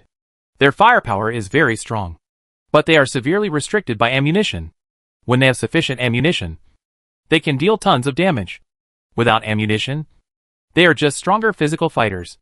At this time, any black warrior can defeat these 4 elite destroyer warriors. Liziu couldn't find his undead castle, and his clones were nowhere to be seen. There was no way to replenish ammunition for the elite destroyer warriors, so they could only fight with iron fists for the time being. When the Byron vampire is suppressed, the elite destroyer is still a good choice for guarding the guards. Liziu gave them new orders and asked them to patrol around the villa. The crisis has not yet passed, and it is still early before dawn. The carnival of vampires and blood zombies has just begun. No one knows how many people have died this night. The summoning channel opened by the system compensation protocol has energy limitations. The more powerful the undead, the more energy it consumes. The number of summons is small, and there is a long cooling time. However, if some low-level undead are summoned, the effect will be much better. As for the undead, their main advantage is their numbers. High-level undead are good, but they lack the advantage of numbers. During this period when vampires are attacking the city with their blood corpses, it is obvious that a large number of low-level undead are more useful. Liziu thought about it, and decided to summon more low-level undead. Now the low-level undead under his command cannot be underestimated. With the bonus of mechanical technology, the combat effectiveness of many of the low-level undead is also quite impressive. For example, Skeleton Blaster 4, Hunter 2, Wind Ranger, Roaring Ranger, etc. are all low and medium-level undead with good combat effectiveness. Whether they are used to guard and defend villas, or sent out to clean up vampires and blood corpses in the city, the cost effectiveness is very high. Liziu found that he actually had many choices. He could also summon the dark skeletons and other patterned skeletons. Cold Ball and his men had many low and medium level undead under their command. However, this idea was quickly killed by him. The tattooed skeletons were not easy to control. These guys could easily go crazy. Yet he could not control them all the time on the battlefield. The damage caused by the crazy tattooed skeletons to the city would probably be greater than that of vampires and blood corpses. Moreover, they are the kind of undead spirits imagined by humans. And they will really kill without any regard for the consequences. If we don't play it well and let these guys destroy the city, it will be a waste of time and effort. It's better to summon psychic and mechanical elements, which is safer. After thinking it over, Liziu started to take action. 10 undead such as Skeleton Blaster Type 4 and Hunter Type 2 can be summoned each time, after the summoning channel is enhanced. The cooling time has been reduced to 10 minutes. There are slightly fewer undead like Wind Ranger and Roaring Ranger, and only 8 can be summoned. Liziu prefers undead such as Skeleton Blaster 4 and Hunter 2 to increase the defense of the villa. Although there are already dozens of undead in the villa, he plans to expand the patrol and defense range. After the battle, Torrento and the butler were kicked out of the restaurant, leaving Liziu, the Black Warrior, and Elena, who was still in a coma in the restaurant. The summoning channel opened, and 4 skeleton sprayers 4 and 6 Hunter 2s walked out. Cheaters, go patrol outside the villa. Hunters, set up sniper positions in the villa. If any enemy attacks, attack directly. Liziu ordered the undead he had just summoned. The 10 undead accepted the order and turned to walk outside. After being driven out, Torrento and the butler did not dare to go far away, but stood guard at the door. Liziu had become their backbone at this time. In case this adult had any needs, they could satisfy him at the first time. Besides, where in the whole villa is safer than here? As long as Liziu and those heavily armored warriors are in the restaurant, Torrento and the butler don't have to worry about the vampire problem at all. Just as the two were staring at each other in boredom, the door of the restaurant suddenly opened from the inside. Torrento and the butler immediately stood up straight and looked towards the door. And then, they saw skeletons with equipment walking out. Torrento was fine. He knew Liziu's identity, and that these were holy corpses. But the butler didn't know. Even though he had seen elite destroyer warriors before, he still felt cold all over when facing the skeleton sprayers and hunters at close range. Skeleton. Skeleton. The butler's mouth trembled, and he dared not move, for fear of attracting the attention of the skeleton walking out of the restaurant. Torrento nodded beside him, and added, "Yeah. Yes. Skeletons. Moving skeletons. Huh. Finally someone is as shocked as I am. God knows how shocked I was when I first saw those heavily armored warriors take off their helmets. A skull burning with flames appeared in front of me. The skeleton sprayer and the hunter didn't even look at Torrento and the butler, and walked past them silently. After the 10 undead left, the butler turned his stiff neck and looked at Torrento. Master, what is this? Why is the skeleton moving? Although it only took a dozen seconds from the appearance of the undead to their departure, the feeling of fear could not be dissipated for a long time. This was the instinctive fear of the living beings towards the undead. Torrento glanced at the backs of the dead, raised his head and chest, and said to the butler, "You should feel honored to be able to see their true appearance. They are not skeletons, but great and respectable holy corpses." The butler was completely confused and asked blankly, "What holy corpse?" Torrento said with a look of disappointment, "It is the legendary holy corpse enshrined in the temple." Holy corpse? The butler finally reacted. His eyes widened and his face was full of disbelief. Torrento was very satisfied with his shocked look and nodded. "Yes, that's what you think." Then, the butler became puzzled again and asked, "But why did the holy corpse come out of the restaurant? There is nothing else there except..." He suddenly paused, as if he had thought of something, and the expression on his face became even more surprised. Torrento smiled and said, "Yes, it is just as you think. All the heavy armored warriors are holy corpses, and the man inside is the owner of these holy corpses. He calls the holy corpses the Undead clan." The 2 butlers, one old and one young, swallowed at the same time. "This melon is a bit big. I may not be able to eat it. The legend of the holy corpse has always existed, but many people no longer believe it. Just like the 2 butlers, the old butler believes in the existence of the holy corpse, but the young butler does not believe it because no one has ever seen the holy corpse. Today they saw it with their own eyes, and heard even more explosive news. The shock was unparalleled. Just when they were about to say something, Li Ziyu's voice came from the restaurant. Torrento, arrange for someone to lead the undead I just sent out. Also, don't let the people in the villa make a commotion. Torrento looked stern, bowed towards the closed door, and said respectfully, Yes, master. I will arrange it right away. After saying that, he looked at the butler. The two butlers, one old and one young, looked at each other and quickly turned and left. Of course, Torrento didn't need to personally say the task of leading the holy corpse. The task fell on the two butlers. Next, every once in a while, undead spirits would walk out of the restaurant, and the butler would take them to where they needed to go. There is no need to worry about the skeleton sprayers. Just open the door, and they will go out on their own and patrol the manor. After an hour, dozens of undead walked out of the restaurant, except for a few hunters left in each room of the villa. The other undead were scattered throughout the manor to guard against Byron Vampire's comeback.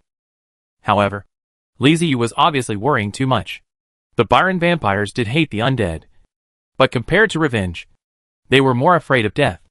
Earlier, nearly 100 companions attacked the manor and almost asked the undead to kill them. This made other Byron Vampires long memory, and they would not go to the estate again. The nobles outside are also nobles. Why bother to stare at the manor? Even if he wanted to attack again, he would have to wait until his strength recovered to its peak state. Those undead were very powerful, and they couldn't contend with them in their weak state. Under the attack of the undead, Torrento Manor became the safest place in Sunburg. However, the soldiers, private soldiers and servants hiding in the villa did not think so. They hid in the corners, looking at the skeletons with horror. In their eyes, these skeletons were just as terrifying as vampire monsters, and some were even scarier than vampire monsters. Fortunately, the undead had no interest in them and just stayed at their posts and ignored them. With these dozens of undead, plus dozens of black warriors, Li Ziyu felt that there was no need to worry about the manor. Even if vampires and blood corpses attacked the manor together, he would be able to hold on.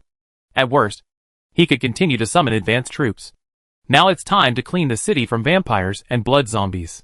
Ever since the four pastors brought their soldiers back to defend, no one has been able to check Byron's blood corpses. These guys began to attack the inner city wall frantically. And now, with the help of vampires, they have already entered the inner city. Tonight is a huge disaster for many nobles in the inner city. To deal with the vampires and blood corpses in the city, Li Ziyu first summoned the Hunter 2 type. This is a group of guys who are good at reconnaissance, sniping, and assassination. The Hunter 2 they are equipped with is a sniper rifle with a range of 500-800 m, which allows them to sneak up on the vampires and cause trouble for these guys first. It took half an hour to summon 30 hunters. Li Ziyu asked them to go out through the window. Anyway, the elite destroyer warriors had already broken the window, so they just went out directly. After the hunter left, Li Ziyu continued to summon. This time it was the skeleton sprayer, who went to the street to attract the other party's attention. Still half an hour. 30 ejectors came out. Li Ziyu sent out 30 jets. Hunters acted alone, while jets acted collectively. The combat effectiveness of the Skeleton Blaster 4 is naturally not comparable to that of the Elite Destroyer Warriors. The difference is huge, so it needs to be compensated by numbers. As long as there are enough blasters, the vampires can still be beaten into a sieve. Not to mention that the blasters also have melee capabilities. Nearly 4 hours have passed since the vampires and blood zombies attacked, and it is now midnight, around 11 o'clock. According to Elena, the sun will not rise until after 5 o'clock, and the vampires will continue to attack for another 6 hours. Li Ziyu was no longer sleepy, so he simply summoned every 10 minutes. Torrento and the housekeeper outside heard footsteps and roars coming from the house from time to time. Undead souls kept leaving the villa and heading away into the distance. The owner is trying to save the city. The butler was puzzled, but before he could ask, Torrento explained, it can be said that Cinderberg experienced a devastating disaster tonight. Byron vampires and Byron blood corpses invaded the city. Many civilians died at the hands of the blood corpses, and the inner city wall was also breached. Byron vampires wreaked havoc, causing the deaths of many unprepared nobles. The city was filled with smoke and corpses were everywhere. Several hours had passed at this time. The nobles who could hide had already done so, and those who could not hide had basically fallen to the ground. The streets were littered with blood and broken limbs. Click, click. A team of 30 skeleton sprayers walked on the street with guns in hand, turning their skulls and sensing their surroundings with the fire of their souls. Help! The sounds of hurried running and cries for help came from an alley. The skeleton sprayers immediately sensed the breath of life and looked towards the alley. A noble lady with disheveled hair and tear-stained face, with her makeup smudged, ran out of the alley. She was wearing a long dress that should have been gorgeous, but now it was tattered and covered with stains. The woman had just run out of the alley when her cry for help suddenly stopped. She stared blankly at the 30 skeleton sprayers with guns blocking the alley. Skeleton! The noble lady was running in the alley. She just saw a figure swaying outside and ran over subconsciously. She never expected that the person standing outside was not a human, but a skeleton. Blue flames were jumping in those skulls, as if they were pairs of eyes staring at him. The sudden scene almost frightened the noble lady to death. Hulala. There was a sound of wings flashing in the alley, and the Byron vampire, who was chasing the noble lady, flew out of the alley and screamed. Ah! The piercing scream almost broke the noble lady's eardrums, and she squatted down screaming. The moment she squatted, the skeleton blasters raised their guns and pointed them at the Byron vampire in midair. Boom, boom, boom. There was a bang and the Byron vampire swayed in the air. It didn't care about 1 or 2 bullets, but there were 30 skeleton sprayers. In a blink of an eye, dozens of bullets were sprayed on the Byron vampire, making it scream in pain. He didn't die, but he was traumatized. Just as he was about to fight back, his real killing move arrived. Powerful sniper bullets were fired from several directions. They were hunters who had discovered the enemy. Chapter 470, Light Returns. The dawn broke through the darkness and the sky gradually brightened. Sensing the rising sun, the Byron vampires reluctantly retreated outside of Sunburg. As for the blood corpse, run if you can. If you can't, just die in Sunburg. It's useless anyway. After leaving Sunburg, the Byron vampires discovered that their number had been severely reduced. When they came, there were hundreds of vampires, but when they returned, there were less than 100.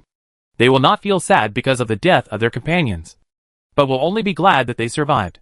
They have also sucked a lot of human blood, and their strength has not only not declined, but has increased significantly.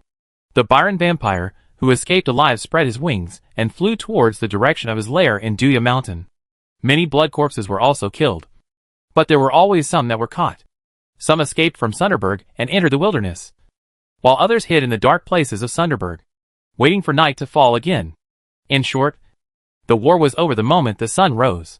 After experiencing the darkness and filled with fear, the citizens of Sunburg are still trembling in their hiding places, praying in their hearts to all the gods they can think of, hoping that they will not die. It was not until the sun rose high in the sky and the sunlight fell on the earth, bringing light to the world again, that people came out of their hiding places trembling with fear, observing the world cautiously, for fear that if they looked up, they would see hideous and terrifying zombies, or blood-sucking monsters with wide-open mouths, full of fangs, and greedy eyes. They didn't know that in the second half of the night, a person who was accidentally thrown into this world sent out the troops he had just summoned to clean up the zombies and blood-sucking monsters in the city. This not only protected more people from harm, but also forced these monsters to flee in a hurry before the sun rose, and they dared not stay in the city. The blood-stained streets and broken corpses made the survivors feel grief, fear, and relief. At the same time, they also reminded them that even living in the city was still unsafe, as the monsters outside were watching them. The long-lasting peace was earned by our ancestors with their bravery and lives. There is no such thing as peace in the world. It's just that some people are carrying heavy burdens and moving forward. The sudden attack of Byron Vampire not only awakened the civilians, but also awakened some nobles. They suddenly realized that while they were drunk, those hateful monsters were thinking about how to eat them. When they raised their wine glasses and laughed unscrupulously and poured the wine into their stomachs, the monsters were drooling, waiting to taste the blood in their bodies. Is the inner city really safe? With the protection of the inner city wall, is it really true that blood-sucking monsters cannot get in? Will the temple really protect us forever? No. No. They came. They passed through the outer wall and broke through the inner wall.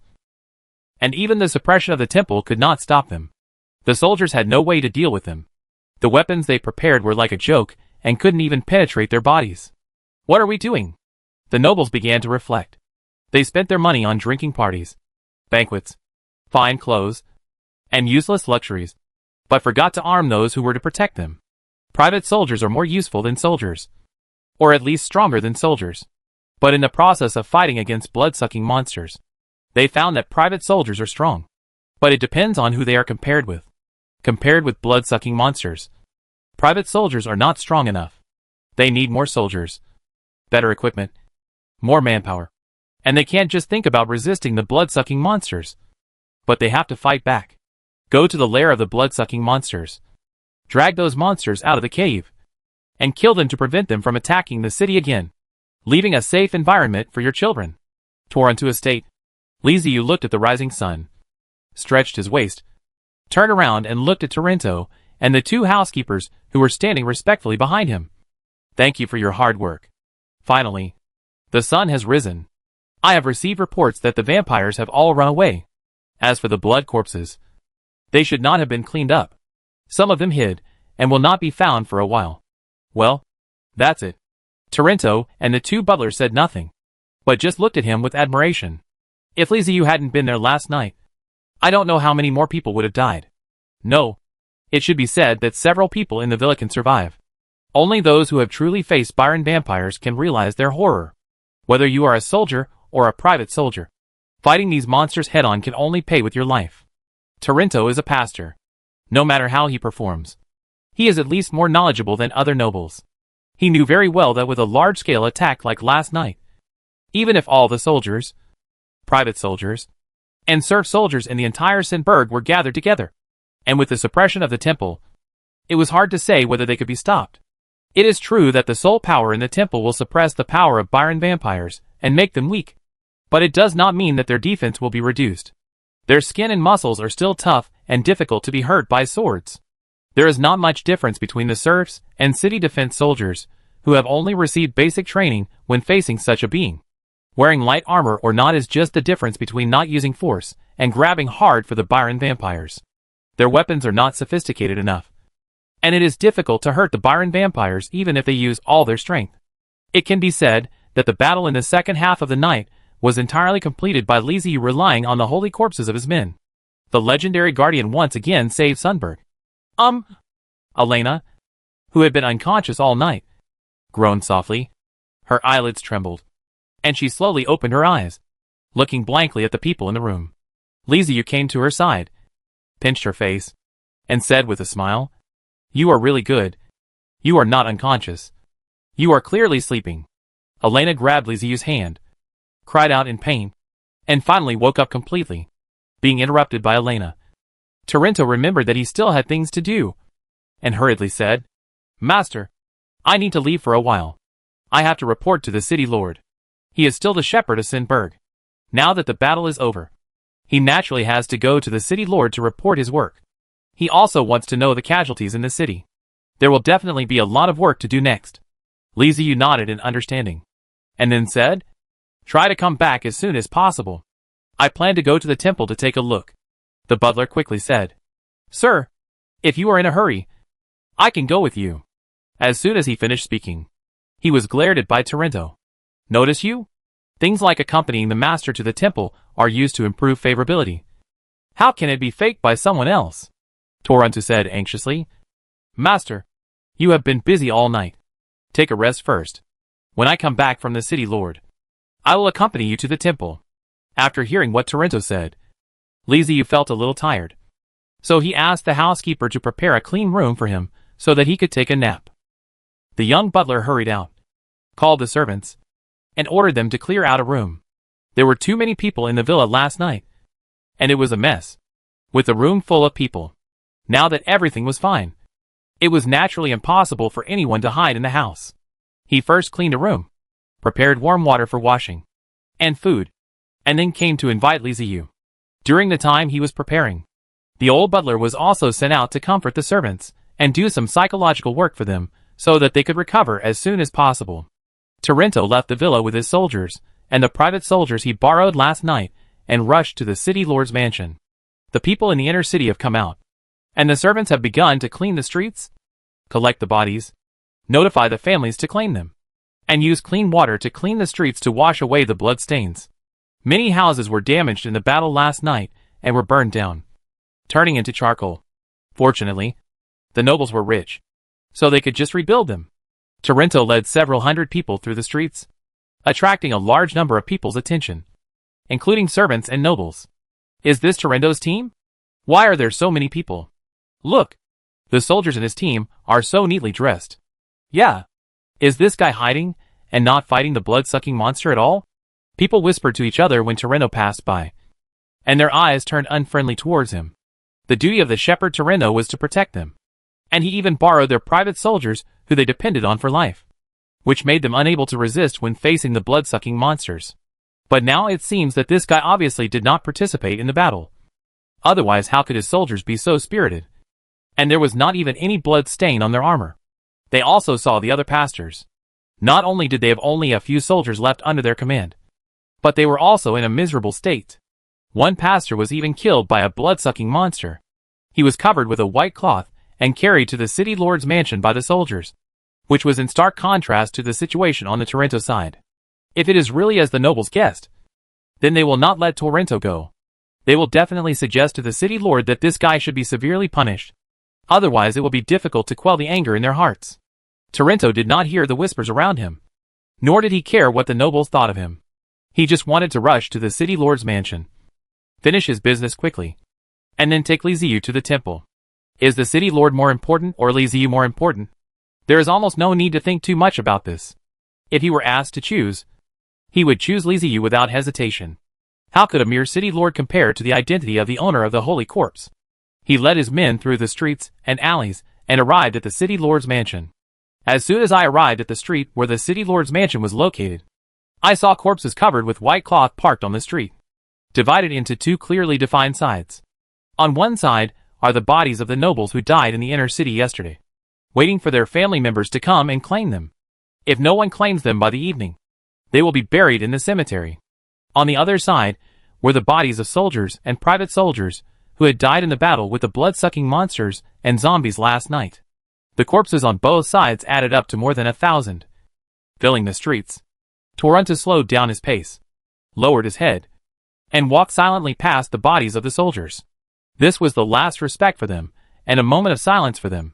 The soldiers and private soldiers behind Taranto also lowered their heads, mourning for their comrades and companions, and feeling fortunate that they followed the right commander, which saved their lives. They didn't see Liziu summoning the undead, but they saw the undead. Although they didn't know what that terrible thing was, they knew that the terrible thing was on their side and helped them deal with the vampire monster and kept them alive. That was enough. When they arrived at the city lord's mansion, the soldiers could no longer follow them and could only wait outside. Taranto walked in alone. As soon as he entered the city lord's mansion, he saw a body lying on the ground. He couldn't help but frown slightly, and called the soldier next to him to ask, "Whose body is this? Why didn't it stop outside? Why did it stop here?" The soldier whispered, "Master Shepherd Taranto, this is Shepherd Strong's body." Taranto was shocked. He had just come here and didn't know that a pastor had died in the battle last night. He asked in surprise, "Strang is dead? Died at the hands of a blood-sucking monster?" The soldier nodded.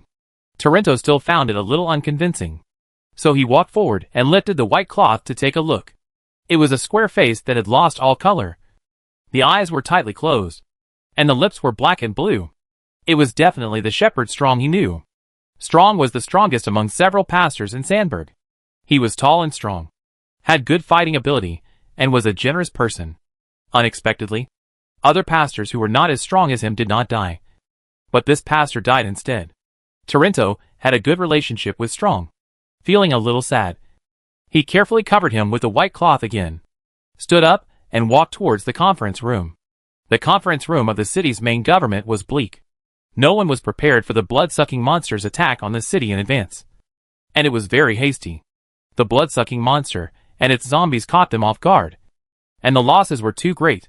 The city lord and the shepherd could imagine how the nobles would criticize them next. The probability of this matter will be stabbed to it. The nobles will not bear losses for nothing. In particular, they had a very favorable reason. The people from the city lord's mansion borrowed their private soldiers. Private soldiers are the private property of the nobles. And the private property of the nobles is protected by law. The city lord can use his power to forcibly mobilize the private soldiers of the nobles. But he must also bear the backlash from the nobles.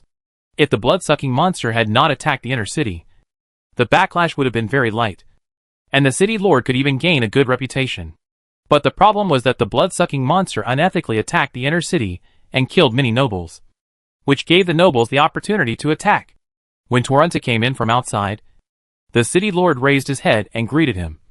Torunta, you are here. Now that everyone is here, let's talk about what happened last night. You all should know that Pastor Strong fought hard last night and was ultimately killed in battle. His soldiers suffered heavy casualties, and his private soldiers also suffered heavy casualties. Now you all report your own battle losses. The other two shepherds reported their numbers one after another. As expected, the damage was very heavy.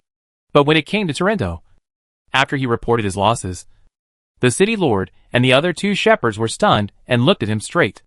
The city lord frowned, and the frown became tighter and tighter. He said in a stern tone, Shepherd Torunta, why did the others suffer such heavy losses? Even Shepherd Strong was killed in the battle. But your losses were so small? Are you afraid of fighting? When Torunta put on this big hat, his scalp tingled. His head was too small to wear it. If the city lord makes his words come true, then he, as the shepherd, will be held responsible for what happened last night and endure the wrath of the nobles. And even his life will be in danger. Torunta shook his head simply. I'm not afraid of fighting. It's because of other things that my losses were smaller than others. The city lord finally found an opportunity to divert the anger of the nobles. So he was not willing to let it go. He asked, what is more important than saving Sunburg City? What made you give up your responsibility and give up killing those damn blood-sucking monsters? The other two pastors also looked towards Torunta with scrutiny and dissatisfaction in their eyes. They had fought desperately with the vampire monsters and zombies last night and almost lost their lives. But you, Torunta, are so different. Right? They felt unbalanced. Seeing this, Torunta quickly explained, although I didn't take my soldiers to participate in the battle, I still contributed my strength to the city of Sunburg. Do you think that you can stop so many blood-sucking monsters with just the soldiers in your hands? Did you kill all the blood-sucking monsters in the second half of the night? Chapter 471, Come to Question. Torunta's words immediately made everyone, including the city lord, fall silent and stare at him. Of course they paid attention to what happened yesterday at midnight. And they also knew that a group of unidentified strange things had participated in the Battle of Sundeborg, helping Sundeborg defeat the blood-sucking monster and protecting the peace of Sundeborg. The city lord and the shepherds also saw those things. They were skeletons. They still couldn't understand why the skeletons could move, why the skeletons wanted to help them, and where the skeletons came from. However, some older nobles excitedly told them that it was the Holy Corpse, the real owner of Sunburg, and it was the Holy Corpse that protected them. It doesn't matter whether this is true or false. But the city lord doesn't want to hear it. What Holy Corpse? It's just a legend.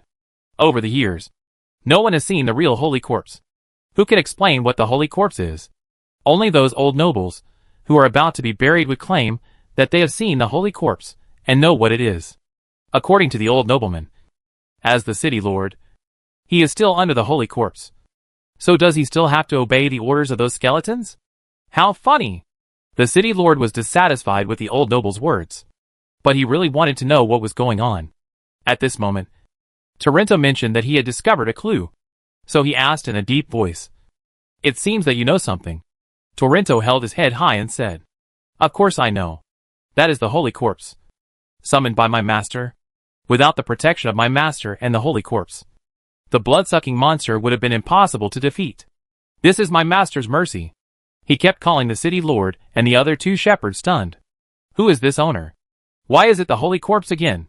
The city lord became more and more annoyed, and his tone was no longer as calm as before. He said angrily, Okay, Torunta, since you say so, then let your master come to see me. I want to see him in person. As a follower of the Undead, Torunta consciously maintained Lysieu's prestige. He said with a sullen face, Pay attention to your identity. You are only the mayor of Sunburg. What qualifications do you have for my master to come here to see you in person? Don't you know what the Holy Corpse means? You should greet the master respectfully as a pilgrim. Getting bolder and bolder. The city lord's face darkened, feeling that he had taken too much care of Torrento on a daily basis, so that he now did not distinguish between the big and the small. Listen to what he is saying. After all, he is the lord of the city.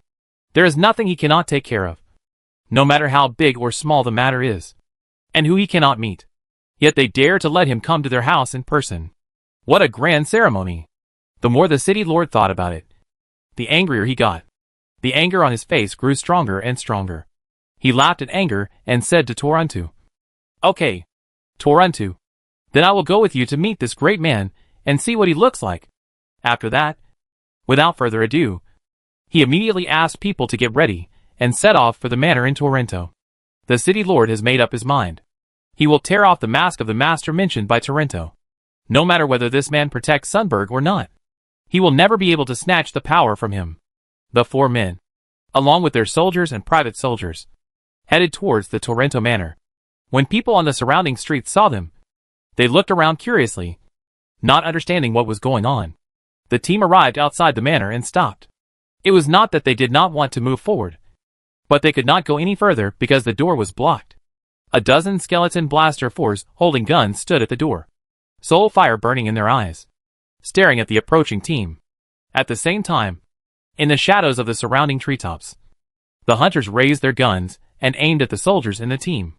If the other side tried to force their way in, they would attack immediately and kill the invaders. Beyond these scary-looking guys, you can see more similar creatures in the manor. Some are even cavalrymen, riding strange-looking things that look like cars but only have 2 wheels, and are very fast. It's obvious that the skeletons are not easy to mess with. These skeletons were exactly the same ones that cleared out the blood-sucking monsters and zombies in the inner city of Sindberg late last night. The city lord and the shepherd both recognized him and looked at each other, with a hint of hesitation in their hearts, as if Torrento was telling the truth. What if these are really holy remains? The city lord is somewhat worried. According to legend, the holy corpses were once the rulers of the world. They built temples and the first cities, providing shelter to people so that they could survive in this crisis-ridden world. But the holy corpse has not appeared for many years, and no one has seen it except some old nobles. The city lord couldn't explain these moving skeletons, but he didn't want them to be holy corpses because that would affect his authority. Deny? If it was an ordinary skeleton, he could indeed deny it. The soldiers of Sundberg were under his jurisdiction, and he could suppress them, so he was still the superior. But these skeletons are obviously no match for the Sundberg soldiers. Their ferocity far exceeds the soldiers' combat capabilities. They can fight the vampire monsters head-on, and kill so many vampire monsters and zombies. The city lord regretted his recklessness. Why did he come here and humiliate himself? Now that we are here, there is no point in saying those things. At least we should see the person behind these skeletons, the one whom Torrento calls the master. The city lord stepped forward, coughed lightly, and said to the skeleton sprayer guarding the manor, "I am Jonathan, the city lord of Sundberg City. Make way. We want to enter the manor." Quiet. Awkward. The city lord Jonathan's face twitched. It had been many years since anyone dared to disrespect him like this. The skeleton in front of him was like a dead object. After he finished speaking, there was no movement, and even the flames in its eye sockets did not change at all. Wait, could these skeletons be dead? Jonathan's expression changed. He glanced at the skeleton sprayer in front of him and took a tentative step forward. No action? And moved forward. Still no movement. Jonathan was relieved. It seemed that these bones could no longer move for some unknown reason. There is nothing to be afraid of if the bones cannot move. He took the 3rd step confidently. Swipe! The skeleton blaster fours raised their guns in unison, with the black muzzles pointed at Jonathan. The threatening intention was very obvious. If anyone moved forward, he would be treated as an invader. Jonathan's body froze. He had seen this thing last night and didn't know what it was called. But it was obviously a magic item that could spit out flames and make loud noises, and attack from a long distance. It was very powerful. And even the skin of a vampire monster that could block swords could be pierced by this magic item. If you get hit by this, you'll be in trouble. Jonathan remained silent, and froze in place along with the skeleton sprayer guarding the manor.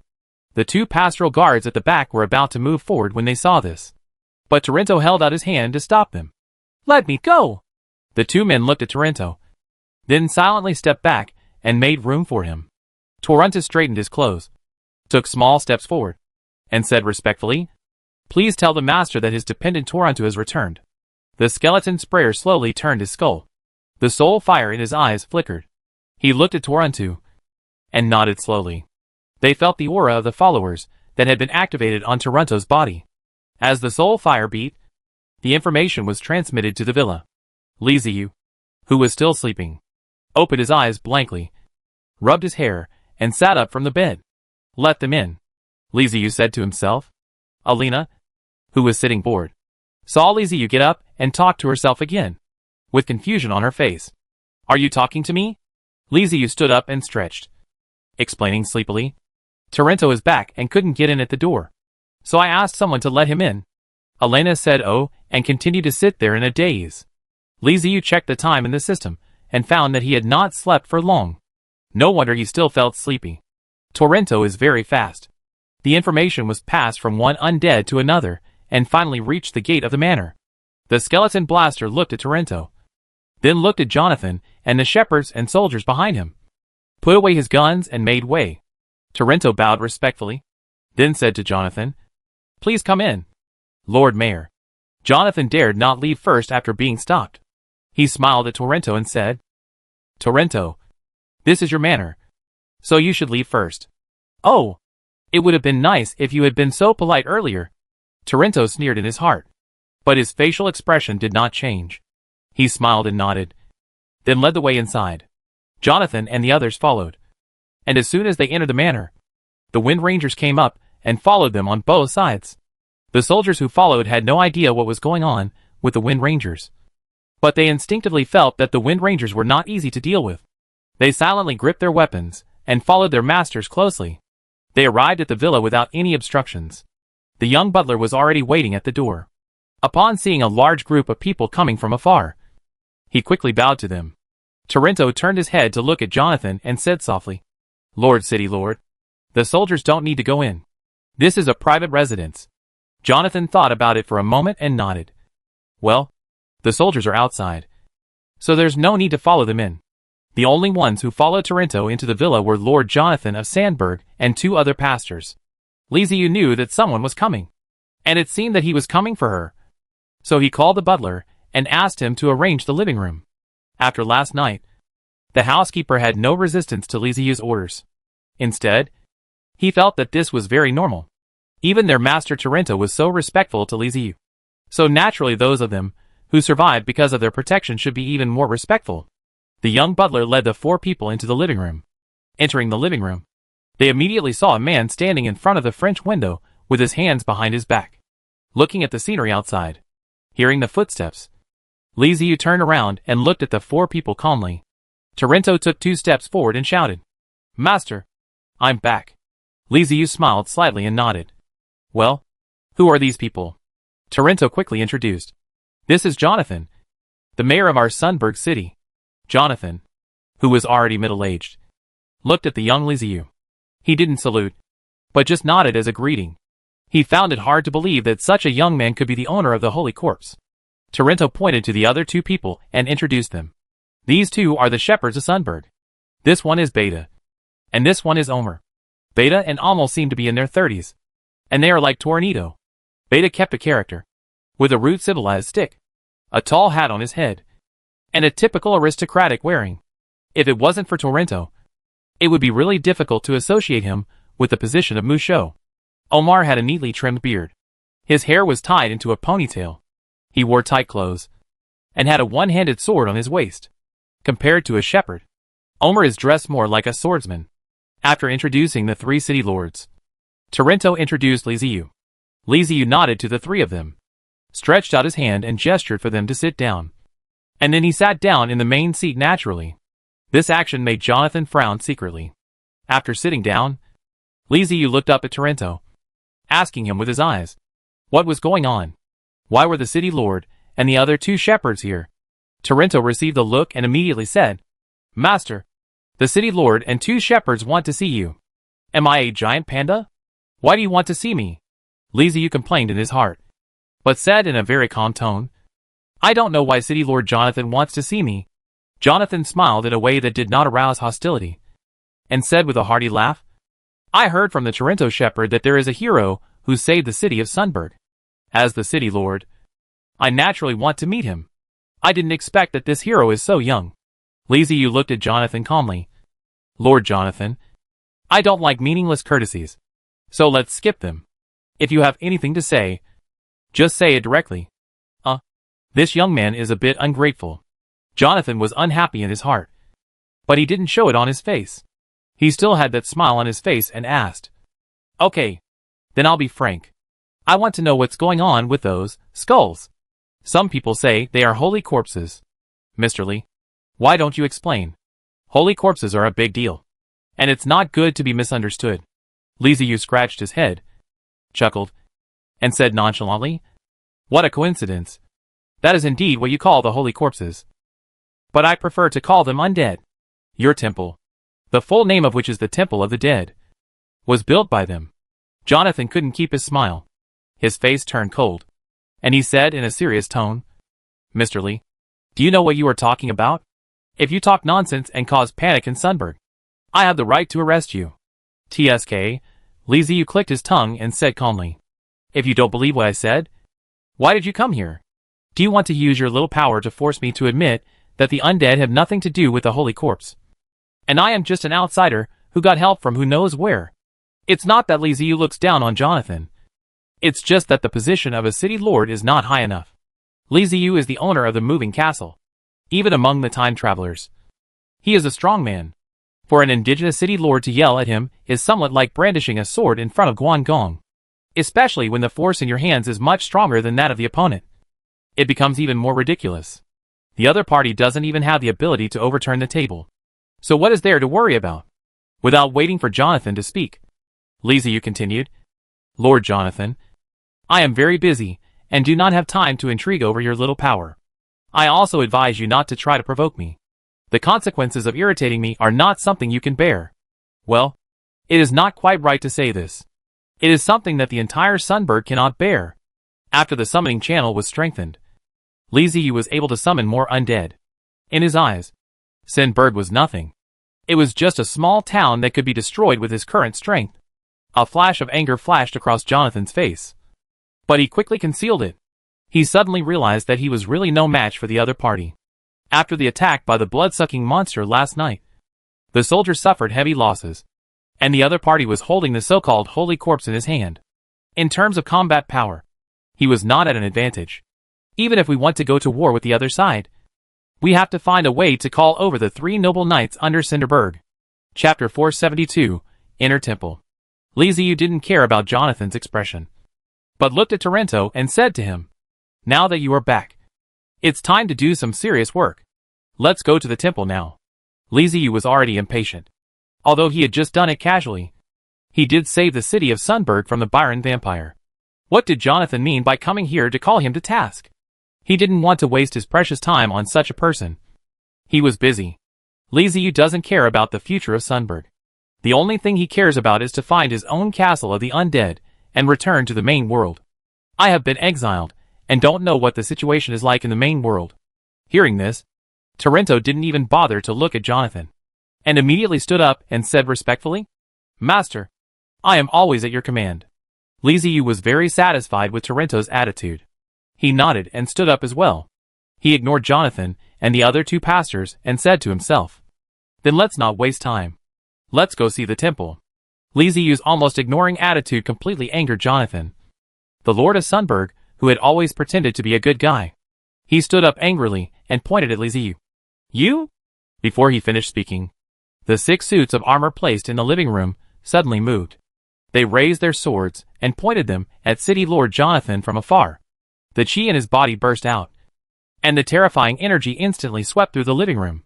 Bell and Omer, 2 shepherds who were originally watching the show on the side, suddenly became stiff, as if they were being stared at by a monster. Taranto, who was not targeted, felt equally bad, even though he only bore a little bit of the responsibility. Cold sweat broke out on his forehead and he shivered. Jonathan, who was targeted by the Dark Warrior, was the worst off. He seemed to have suddenly fallen into a severe winter. with temperatures of dozens of degrees below zero, which froze the blood in his body. How so? What kind of monsters are these? Jonathan roared in his heart, his lips trembling, but he couldn't utter a word. Li Ziyu glanced at him, walked past him leisurely, opened the door to the living room, and walked out. The 6 black warriors put away the sword and followed Li Ziyu out of the living room. Toronto, what are you doing? Come here quickly. Li Ziyu's voice was heard from outside.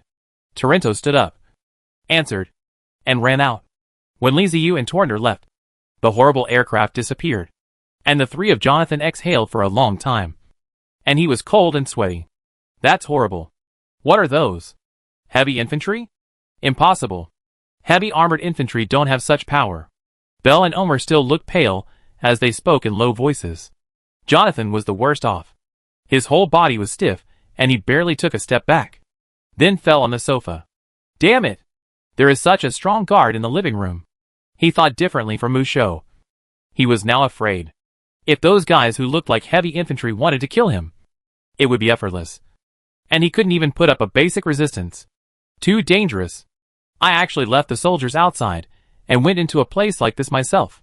Jonathan wanted to slap himself. I was careless. Really careless. He had worked with Toronto for many years and knew Toronto very well. So he listened to his advice and kept the soldiers outside, regardless of what Jonathan and the others think. Li Ziyu and Toronto are going to the temple. They recruited the Black Warrior, the Wind Ranger, and the Skeleton Sprayer, and brought more than 100 undead to follow Toronto and Li Ziyu, and set out in a mighty force. As soon as they left the manor and went onto the street, they immediately caused a sensation. The appearance of the undead is not much different from that of the Byron vampire. The terrifying appearance and terrifying aura make people on the street feel under great pressure. People left the streets and hid under the eaves, looking at the suddenly appearing team with curiosity and fear. Hey! Hey! Hey! Look! Why are those skeletons moving? Yeah! It looks scary. Hey! These skeletons look like the ones that chased the blood-sucking monsters around last night. Chasing after blood-sucking monsters? How come I don't know about this? Heh. You were hiding. Didn't you dare show your head all night? Didn't you see how fierce the fight was last night? So these skeletons are from our side? Of course he is. If he is not from our side, how could he walk around the street so brazenly? Well, if they take down Sunberg, they can walk around the streets with their arms around. The nobles were no more excited than the peasant women outside when discussing gossip, as they all whispered to each other, some with fear on their faces, some with curiosity, some with excitement, and some with jubilation. Different people have different attitudes towards the undead. The only thing in common is that they dare not approach them. Even if they see the Shepherd Toronto in the team, they still dare not approach them. The energy field emitted by the undead gathering together will naturally make ordinary people feel afraid. It is an instinctive fear of death. Li Ziyu didn't care about all this. He just wanted to see the Temple of the Dead. The most important thing was whether he could find clues to the Castle of the Dead. Under Toronto's guidance, the team circled several streets in the inner city and walked onto a road that looked much older. Li Ziyu raised his hand, and the undead stopped one after another. Master, what's wrong? Toronto stepped forward and asked in confusion. Li Ziyu squatted down and touched the stone slab on the ground. It felt familiar, and it was made of bones. He looked up and saw the bone plates spreading forward and far away. These bone plates should have been transformed from skeletons of the undead. But Li Ziyu did not feel the breath of soul fire in the bone plates. The soul fire of these skeletal undead has been extinguished. In other words, they are already dead.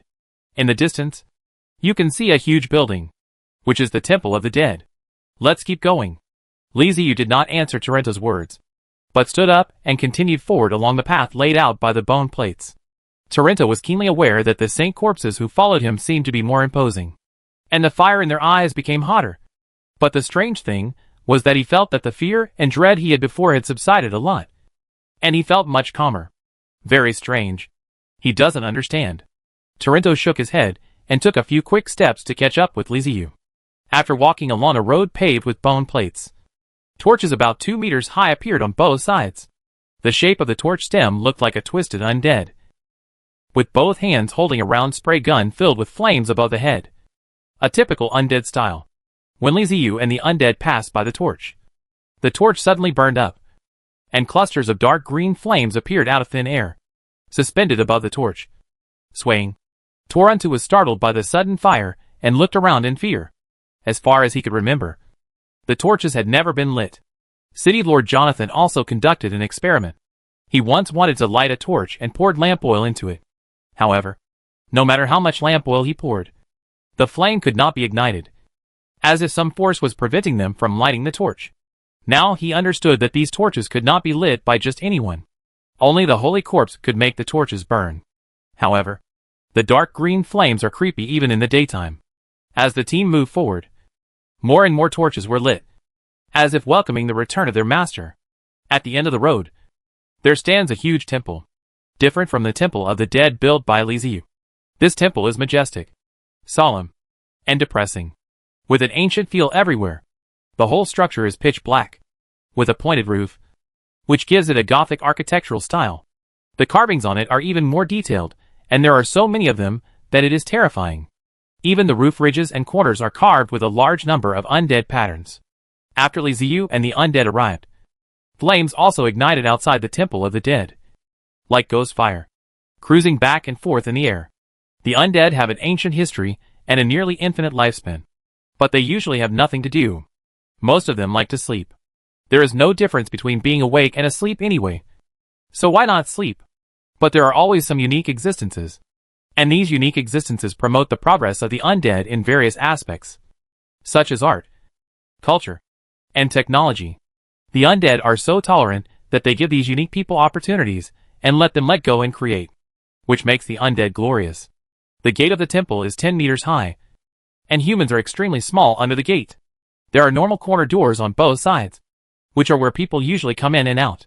However, in recent decades, people have begun to ignore the Temple of the Dead. They have abandoned their beliefs, and few people come to this place anymore. A lot of dust has accumulated on the ground. Liziu disdained to go through the small corner gate. After all, he was the owner of the undead castle. Even if he was placed in the ancient undead clan, he should be a lord-level figure. It was not reasonable for him to go through the small corner gate to go to the temple. He stepped forward, and before he could reach out to push the door, he heard the door make a rumbling sound and open inward by itself. How can it be? Torrento widened his eyes and screamed wildly in his heart. This was even more incredible than the 2 torches that lit up the road. As far as he could remember, the old nobles had never said that the door of the temple would be fully opened, even though the holy bones rushed out of the temple to help Sinberg resist foreign enemies. The door of the temple was never fully opened. Why is it open today? Liziu looked up at the dark interior of the temple, and a smile appeared on his face. Oh! Can you feel my breath? Liziu himself is still a human being, not an undead. But he is a time traveler, the lord of the undead, and has been with a large number of undead for a long time. For the ancient undead clan, it is natural for them to regard him as one of their own. Since the door was open to welcome him, there was nothing to hesitate about. Liziu stepped into the temple. As soon as we entered the temple, countless flames lit up.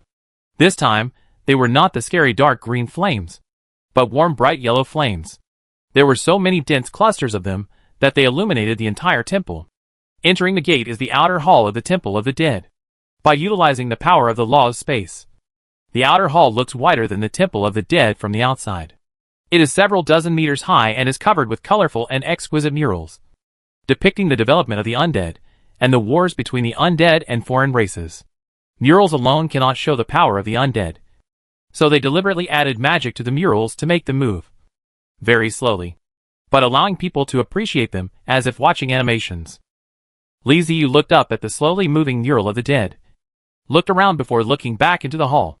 In the center of the outer hall stood a dozen-meter-tall undead statue wearing a black hooded robe, holding a staff pointed into the distance, with the other hand open, holding a magic book. Well, it's not a skeleton undead. It's a lich. Liziu recognized it immediately. They both belong to the undead race. But the skeleton undead and the lich are 2 branches. The skeleton undead focus on numbers, and have more small branches, such as psychic branches, mechanical branches, and biochemical branches. In addition to being born in the world of the undead, liches can also be transformed by strong men of all races. They are half undead and half magical creatures. Undead with extremely high magical attainments and extraordinary wisdom. Their quest is immortality, and the search for magical truth. It is one of the few active undead branches. The fact that a statue could be erected in the outer hall of the Temple of the Dead means that this Temple of the Dead was built by a lich. The undead are all one family. We are all family. Li Ziyu looked around again. In addition to the lich, there were other statues standing in the outer hall. Most of them were about 5 meters tall. The statues near the lich were about 10 meters tall, representing several branches of the undead, including skeletons, ghosts, zombies, and an abomination. At this time, the undead also entered the temple in orderly steps. Standing behind Li Ziyu, Torrento walked in fearfully. It's not like he had never been to the temple before. But when he came, and when Li Ziyu came, these were completely two different places. The gap is too big. This is what the temple really looks like. When Torrento arrived, there were not enough flames to illuminate the temple, so they had to light the fire spontaneously to see everything in the temple clearly. Not to mention the moving murals, which gave Torrento a great shock. When I first looked at those paintings, I was simply appreciating them and couldn't see much. But now it seems much more specific. The figures of the undead fighting bravely, and the hideous looks of the enemies are all clearly visible. Normally, when people come, they pray in the outer hall, which can accommodate many people. However, Li Ziyu's purpose was not the outer hall, but to find something else. Something that could find clues to the castle of the undead. Although he didn't know what he was looking for, Li Ziyu walked around the statue and headed to the back. Where is this going? Torrento followed Li Ziyu blankly. Looking puzzled, Li Ziyu came to the shadows at the back. He had a feeling that something was unusual here. Sure enough, as soon as I walked here, I heard the sound of a mechanism behind the wall, and a magic circle emerged from the wall. The bricks moved by themselves and opened to both sides, forming a huge portal. Door! Master, there is a door here, Torrento exclaimed, pointing at the open door. Li Ziyu glanced at him and said, I saw it. Don't make such a fuss. Torrento then realized that the door was open for Li Ziyu, and quickly covered his mouth. Li Ziyu walked into the portal, which turned out to be a long corridor with portraits hanging on both sides, armor standing upright, and various decorations and carvings. The portraits showed human figures, and they should be the family of the lich sculpture outside. As for the armor on both sides, Li Ziyu checked them and found that they were either black knights, but simple armor decorations. Walking all the way inside, you will arrive at the inner hall. The inner sanctum is the core of the Temple of the Dead. The power of faith and the power of the soul gather here, and the skeletons of guardian guards and heroes are also stored here. The inner hall is larger than the outer hall. There are also statues standing here, but many of them are broken and damaged. Above the inner hall, there is a golden energy ball condensed from the power of faith. However, the energy ball is very small at this moment, due to the height problem. It looks only the size of a millet grain. If Li Ziyu hadn't noticed it, it would have been ignored. The consumption is very serious. Li Ziyu looked up and said to himself. Chapter 473 Location Determination. The purpose of the Temple of the Dead is to pray for the dependent races under the command of the undead. The temple will absorb the power of faith emitted by the dependent races when they pray, and will also absorb the power of souls and the power of death within the range of the temple's energy for storage. The power of faith and other powers will be used to supply the temple's guardian guards and the bones of heroes. The temple's guardian guards and heroic skeletons are all special heroic spirits. Li Ziyu has no way to create them through the system. He has to rely on the dependent races to gather strength and be born naturally in the temple. How many guardian guards and heroic skeletons can be born depends entirely on whether the followers are sincere and have faith. Guardian guards are the basic type of soldiers produced in the Temple of the Dead. Theoretically, if the power of faith and soul is sufficient, there is no upper limit to the number of guardian guards born in the temple. The combat effectiveness of this type of soldiers is difficult to define. Some guardian guards are only slightly stronger than the skeleton undead, almost the same as the skeleton warriors, while some guardian guards can even surpass the black warriors, becoming very powerful warriors, and also have the ability to command the undead in the prayer cemetery. As for why this is the case, Li Ziyu has no idea. The skeleton of the heroic spirit is more special than the guardian guard. According to Li Ziyu's understanding, it is like a hero unit in the game, which is endowed with energy and body by a large amount of faith power. And then the fire of the soul is ignited to give it wisdom. From the moment of birth, the heroic skeleton is a powerful undead. More powerful than the Dark Knight. The only uncomfortable thing is that the skeletons of heroes are not under the jurisdiction of anyone. Even the overlord of the undead cannot command them. They are created by all the devout believers in a city. The strength of the heroic skeleton depends on the power of faith. And its strength fluctuates. Looking at the golden energy ball as big as a millet grain above his head, Li Ziyu understood why all the undead in the temple were asleep. They really had no energy to recover. So what else could they do but sleep? Including the energy used to protect the city of Sunborg. It becomes less and less each time it is used. The current energy intensity is definitely not comparable to the previous energy intensity.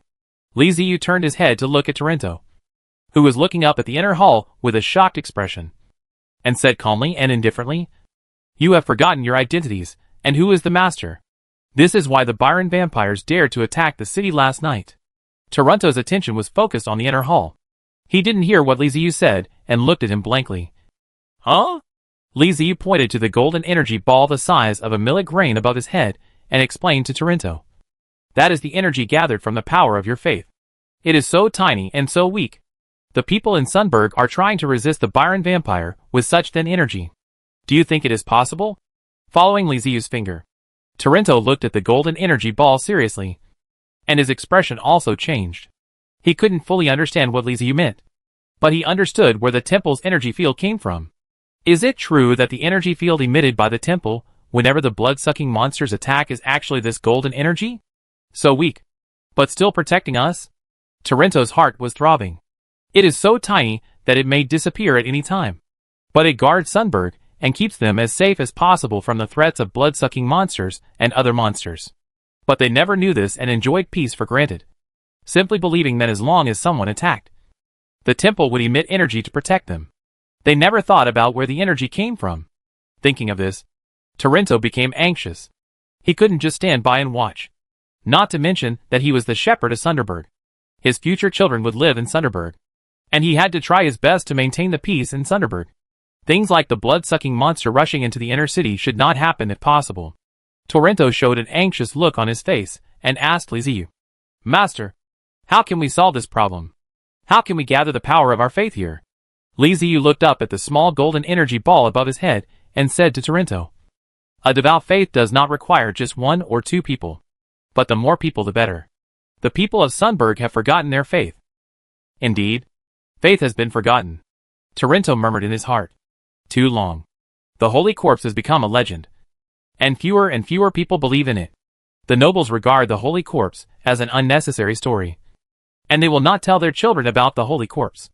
In their opinion, the remains of saints are not as useful as gold coins and wealth. Instead of educating children, it is more useful to teach them how to make money and how to fight for their rights. Not to mention the civilians and the poor in the outer city. The temple is within the inner city, and the civilians don't even have the qualifications to access the temple. The poor struggle every day just to fill their stomachs. So how could they have the time to believe in the Holy Corpse? But these very things that they ignored could bring them disaster and threaten the destruction of Sunburg. Li Ziyu came to a statue and gently brushed it to wipe off the layer of dust on it. There were dots of golden substance on the surface of the statue, which was the crystallization of the power of faith. This statue was the skeleton of a sleeping hero. There are cracks all over the statue, and some places are damaged. Those are the scars left by battles. If there is enough power of faith, the heroic skeleton can repair these injuries. But now the power of faith is not enough, and the temple must be maintained in operation. So the heroic skeleton can only fall into a deep sleep. Li Ziyu whispered, "Whether or not you can revive them and help you resist the dangers outside is not up to me. It is your choice. If you are willing to have a devout faith and pray continuously, then they can come back to life. If you continue with your current life, they will continue to sleep until their energy is exhausted and they die. The skeletons of heroes are the guardians of the city. But what has Sunburg given them in return? He has already forgotten them. So why should they protect Sunburg?" Li Ziyu felt strange last night. The energy field of the temple had been deployed. So why didn't the guardian guards and the skeletons of the heroes appear? Now he knew that they had no energy, could not appear, and had fallen asleep. Just as Torrento was about to say something, a black warrior walked in. "My lord, we found the communicator. Seoul Base Station. Li Ziyu suddenly turned around and followed the Black Warrior to the place where the Soul Base Station was found. Compared to the power of faith and the skeletons of heroes, the Soul Base Station is the most important. The Black Warrior brought Li Ziyu to an empty room. There was a huge magic circle on the ground, and in the center was a tower with a strange shape like a spiral SHL. The Temple of the Dead is different from the temple that Li Ziyu had in mind. And unexpectedly, the appearance of the Soul Base Station is also different. I hope it's just the appearance that's different. And the effect must be the same. Li Ziyu walked around the Soul Base Station several times and asked the Black Warrior behind him, "Is this base station still working?" The Dark Warrior replied solemnly and seriously, "The communicator has stopped working. It looks intact and no damage has been found. I suspect it is caused by lack of energy. If so, it's simple." Li Ziyu called the Black Warriors and asked them to charge the Soul Base Station. He has no other choice now, and can only use this old method. The energy of the Dark Knight is also soul energy, which can be supplied to the Soul Base Station for absorption. As soul energy was continuously injected into the magic circle, runes lit up one by one, and the magic circle glowed again, transmitting energy to the Soul Base Station. With the crackling sound of electricity, the Soul Base Station started working again. Very good. There is a way. Li Ziyu's eyes were sparkling. Connect to the ancient Soul Base Station. Signal is increasing. System recovery progress is accelerating. 85%. 86%. 87%. The system responded, and the cracks on the light curtain were repaired at a speed visible to the naked eye. That's great. The system recovery speed has been accelerated. I wonder what changes will occur when the system is fully repaired.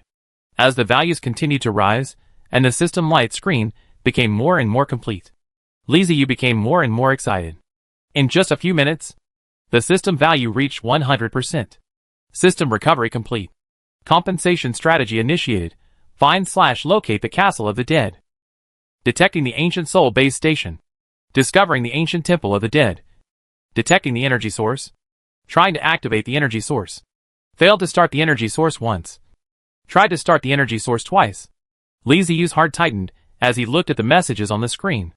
It seems that whether he can fully activate the Soul Base Station is related to whether he can find his moving castle. The Soul Base Station itself is designed to expand the range of soul energy. It is an amplifier and a node-like existence.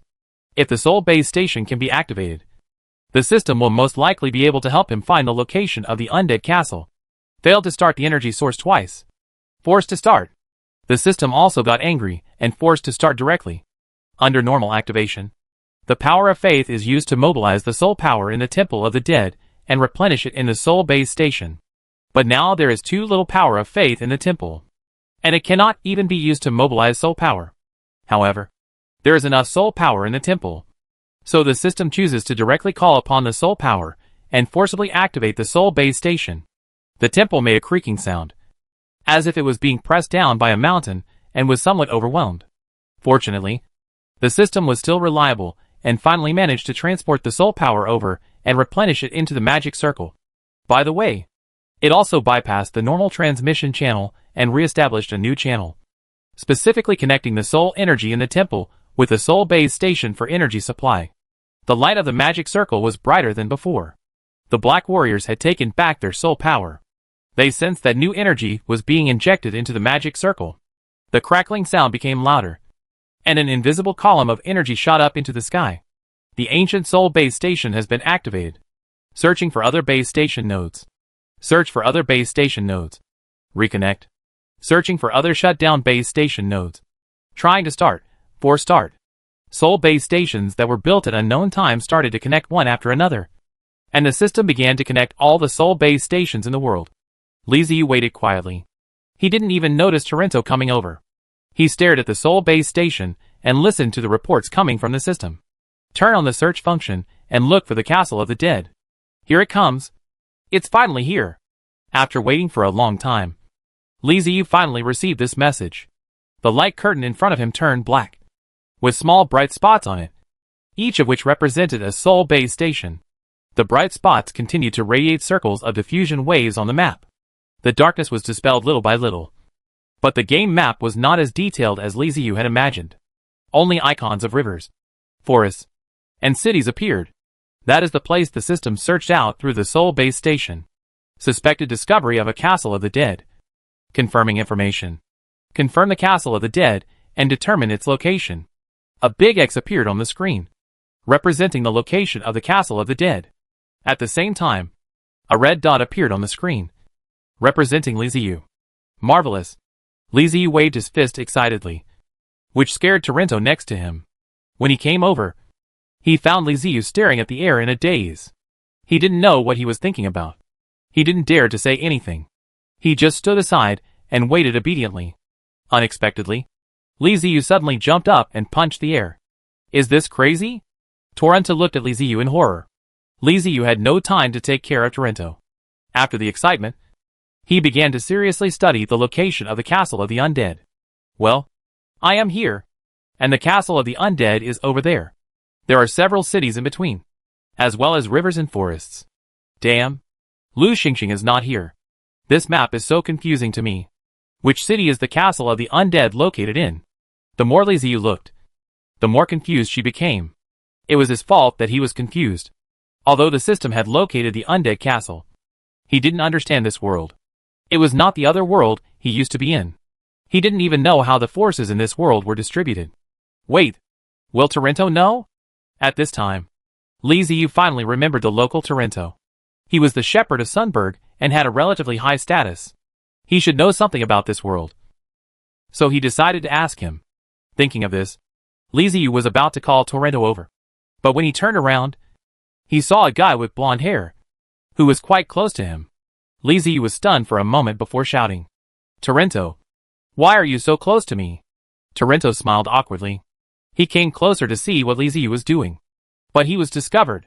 He quickly took 2 steps back and said with a flattering smile, Master, are you done? Liziu rolled her eyes and asked, Do you know what I'm busy with? He didn't believe that Torrento could see the system interface. That was exclusive to time travelers. Except for himself, other time travelers couldn't see the system interface. He coughed lightly and said, Come, I need your help with something. Torrento quickly bowing and said, It is my honor to help the master.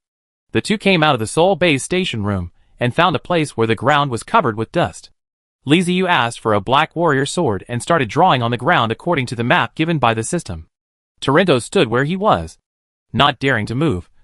But his eyes followed Liziu's sword moving back and forth. Is this a map? After watching for a while, Torrento finally figured out the trick. The black warrior's sword was quite heavy. After drawing for a long time, Liziu was exhausted and sweating. He did not draw the map completely, but only drew a map of the route from Sunberg to the unknown place. He pointed to the starting point and said to Torrento, This is Sunberg where we are. I want to know where the end point is. Torrento looked at the very abstract map on the ground and began to ponder, constantly comparing the map in his memory with the map drawn by Liziu, moving forward step by step. Finally, he matched the map in his memory with the map drawn by Liziu and said with wide eyes, Master, isn't this the capital of Budapest? Liziu looked at the end point on the ground, then looked at Torrento and asked in confusion, What capital? Which country's capital? Torrento then remembered that Liziu lacked basic knowledge of this world. So he quickly explained, Sinborg is a city in the Kingdom of Leon, and Budapest is the country of the Kingdom of Leon. If your map is not drawn wrong, then it should be the capital. Chapter 474 Summoning the Giant Elephant. It turns out that this place is Budapest, the capital of the Kingdom of Leon. Liziu nodded with a look of realization, and then asked Torrento, Is it far from us? Torrento said honestly, Very far. Liziu wanted to ask how many kilometers it was, but considering that this world might not have a unit of length like kilometers, she changed the subject and asked, How long will it take you to get to Budapest? This time Torrento hesitated. He had never been to Budapest. The only reason he knew it was far away was because the caravans coming from afar told him so. The field of the alien world is very dangerous. Without a large number of guards, they will not go out, let alone go out. As a shepherd, the farthest place Torrento had ever been was the next city. After hesitating for a long time, Torrento said awkwardly, I have never been to Budapest, but the people in the caravan said that it would take at least a month to get there. Master, you don't want to go to the capital, do you? It's too far, and the wilderness is too dangerous. It's not that Torrento is timid, but the dangers of the wild are something that is deeply rooted in people's minds. Humans would live in cities protected by temples, and if there was an overpopulation, that would be a good thing. Meaning, they could consider building a circle of walls to make the city larger and accommodate more people. Just like this, little by little, it expanded over several generations, thus forming a huge city. So when Liziu asked about Budapest, Torrento subconsciously thought of Liziu's departure from Sunderborg and reminded him. In response to Torrento's reminder, Liziu just smiled and said, "I don't think I really care about the dangers in the wild." Are you kidding? Compared to the dangers in the wild, the real danger is not having a castle of the undead. Not in the castle of undead. Liziu is not a sense of security. Liziu can only feel at ease when he is protected by billions of undead. Stranded outside, the system's functions were almost all sealed, and there were only a few hundred undead around him. Liziu didn't even know if he would have a chance to be resurrected after being killed. Now that the location of the castle of the dead has been determined, he must go to Budapest. Torrento hesitated, gritted his teeth and made up his mind, and said to Liziu, "Master, I will follow you. If you want to go to Budapest, then I will follow you to Budapest. If someone wants to kill you, they will step on my corpse." As he spoke, Torrento knelt on one knee and swore his own oath. "Oh wow, you still have such courage?" Liziu raised his eyebrows, a little surprised, and quickly leaned over to help Torrento up. "It's not that serious. Although we can't underestimate the wild, we shouldn't overestimate them either. You have to trust me and the undead around me. They will protect us." Torrento nodded and then asked, "Master, when do you plan to go to Budapest?" Liziu said without hesitation, "As soon as possible. I'm in a hurry and don't have time to waste." "The sooner the better," Torrento said. "Okay. I will arrange my affairs as soon as possible and go to the capital with the master." He decided to leave with Liziu, but someone had to take over his job.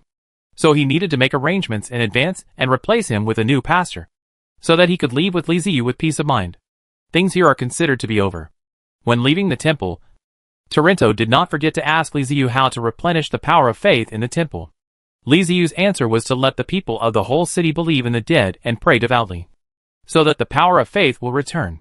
Torrento took note. After returning to the manor, Jonathan and the others had already left. Torrento talked to Liziu and hurried to the city lord's mansion. He had to explain to Jonathan that he was leaving, and at the same time, he also had to tell Jonathan about the power of faith. For several days in a row, Torrento was busy running back and forth. As one of the giants of Sunburg, he had considerable power. Since he was planning to leave, he naturally needed to hand over the power so that his successor could get into the state. This is not an easy thing to do. Liziu was very satisfied with Torrento's performance. He could see how much Torrento had paid in order to follow him. Not everyone was willing to give up the power in their hands easily, even if he was a follower of the undead. This would be a very difficult thing. By the 5th day, everything was finally ready. Torrento had completed the handover and packed his bags as quickly as possible. In addition to Torrento, Elena and the young butler David also left with Liziu. The two butlers under Torrento are father and son.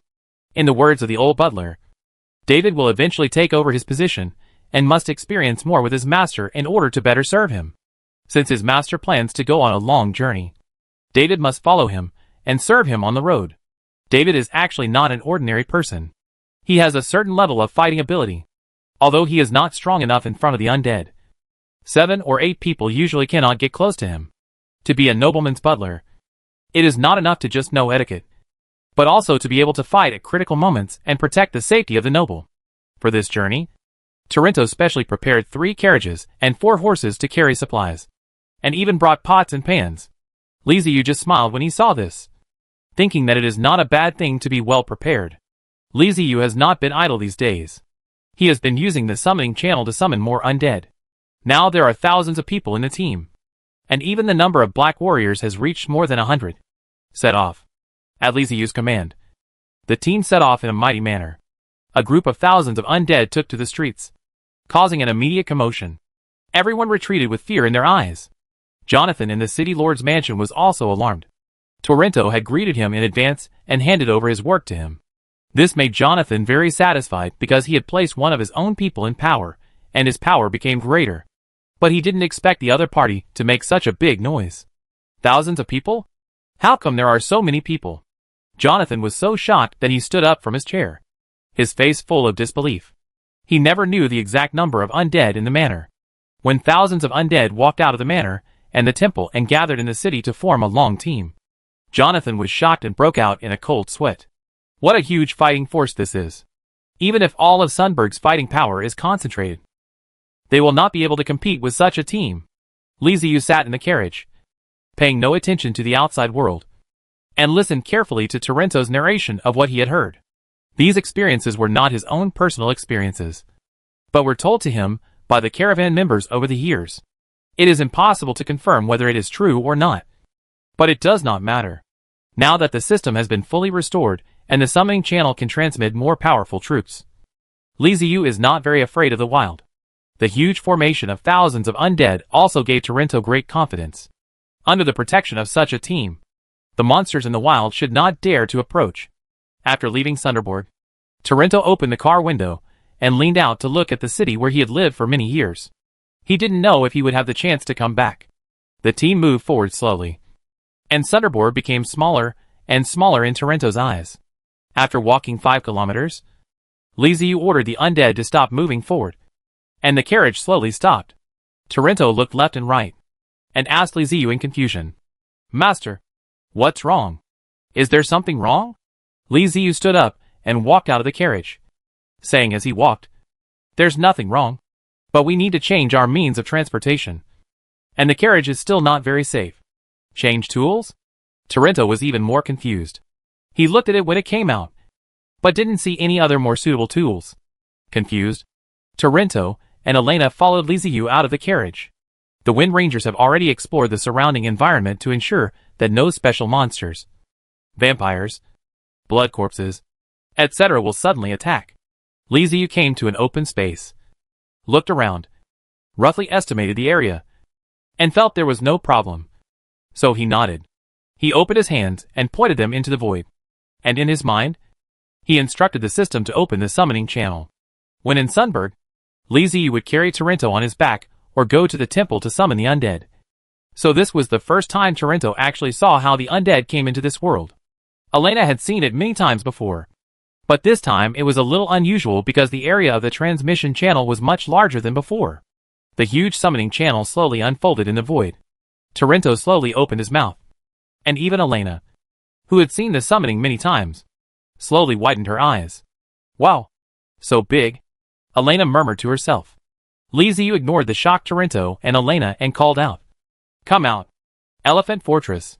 That's right. This is the Elephant Fortress where Li Ziyu's real confidence comes from. The system has been completely repaired.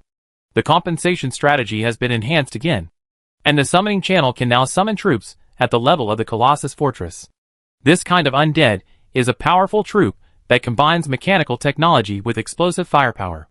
In this world, it is definitely a dimensionality reduction attack. With the protection of the Colossus Fortress, Li Ziyu believes that he can easily reach Budapest without any accidents.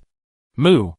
A loud elephant cry rang out from the summoning channel, piercing through the clouds and splitting the rocks, deafening the ears and making Tarento and Elena turn pale.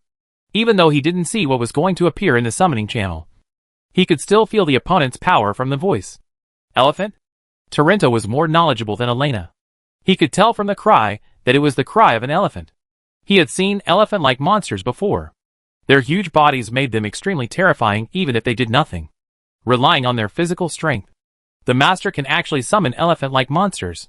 Tarento looked at Li Ziyu with an increasingly submissive look. The other undead were already powerful enough, and now with the arrival of an elephant-like monster, they are even more powerful. He finally understood what Li Ziyu said. The wilderness might not really be that dangerous to him. Kuchi, bang, kuchi, bang. After the sound of the elephant, strange footsteps were heard in the summoning passage, and there was a strange look in Tarento's eyes. This sound doesn't sound like an elephant's sound. It is true that they are large in size, and their footsteps are heavy, but they don't make any kuchi-kuchi sounds, let alone any metallic colliding sounds. Right? Under the gaze of Tarento and Elena, the first things to pop out from the summoning channel were 2 huge metal scimitars. The blade is shiny and has a metallic luster, and the edge is cold and shining. Extremely sharp.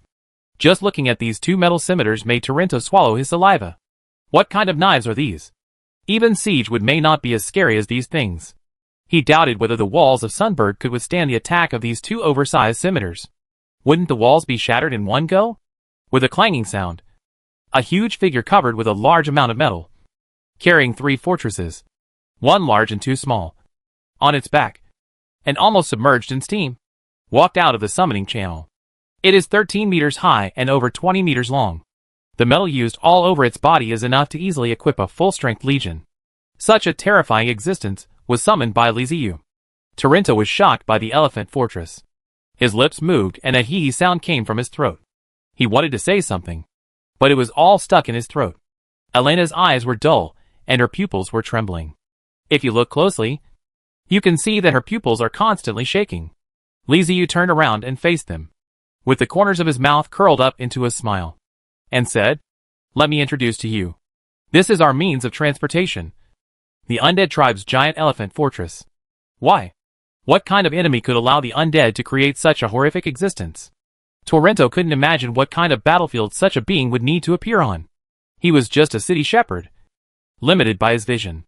In Torrento's mind, a battle involving tens of thousands of people would be a grand scene. The so-called Legion battle involving 100,000 people only appeared in his illusion. After all, the entire Cinderborg also had 100,000 people. He couldn't imagine what it would be like if the entire Cinderborg participated in the battle. Liziu looked up at the big guy and patted its leg bones wrapped in metal. "Get ready.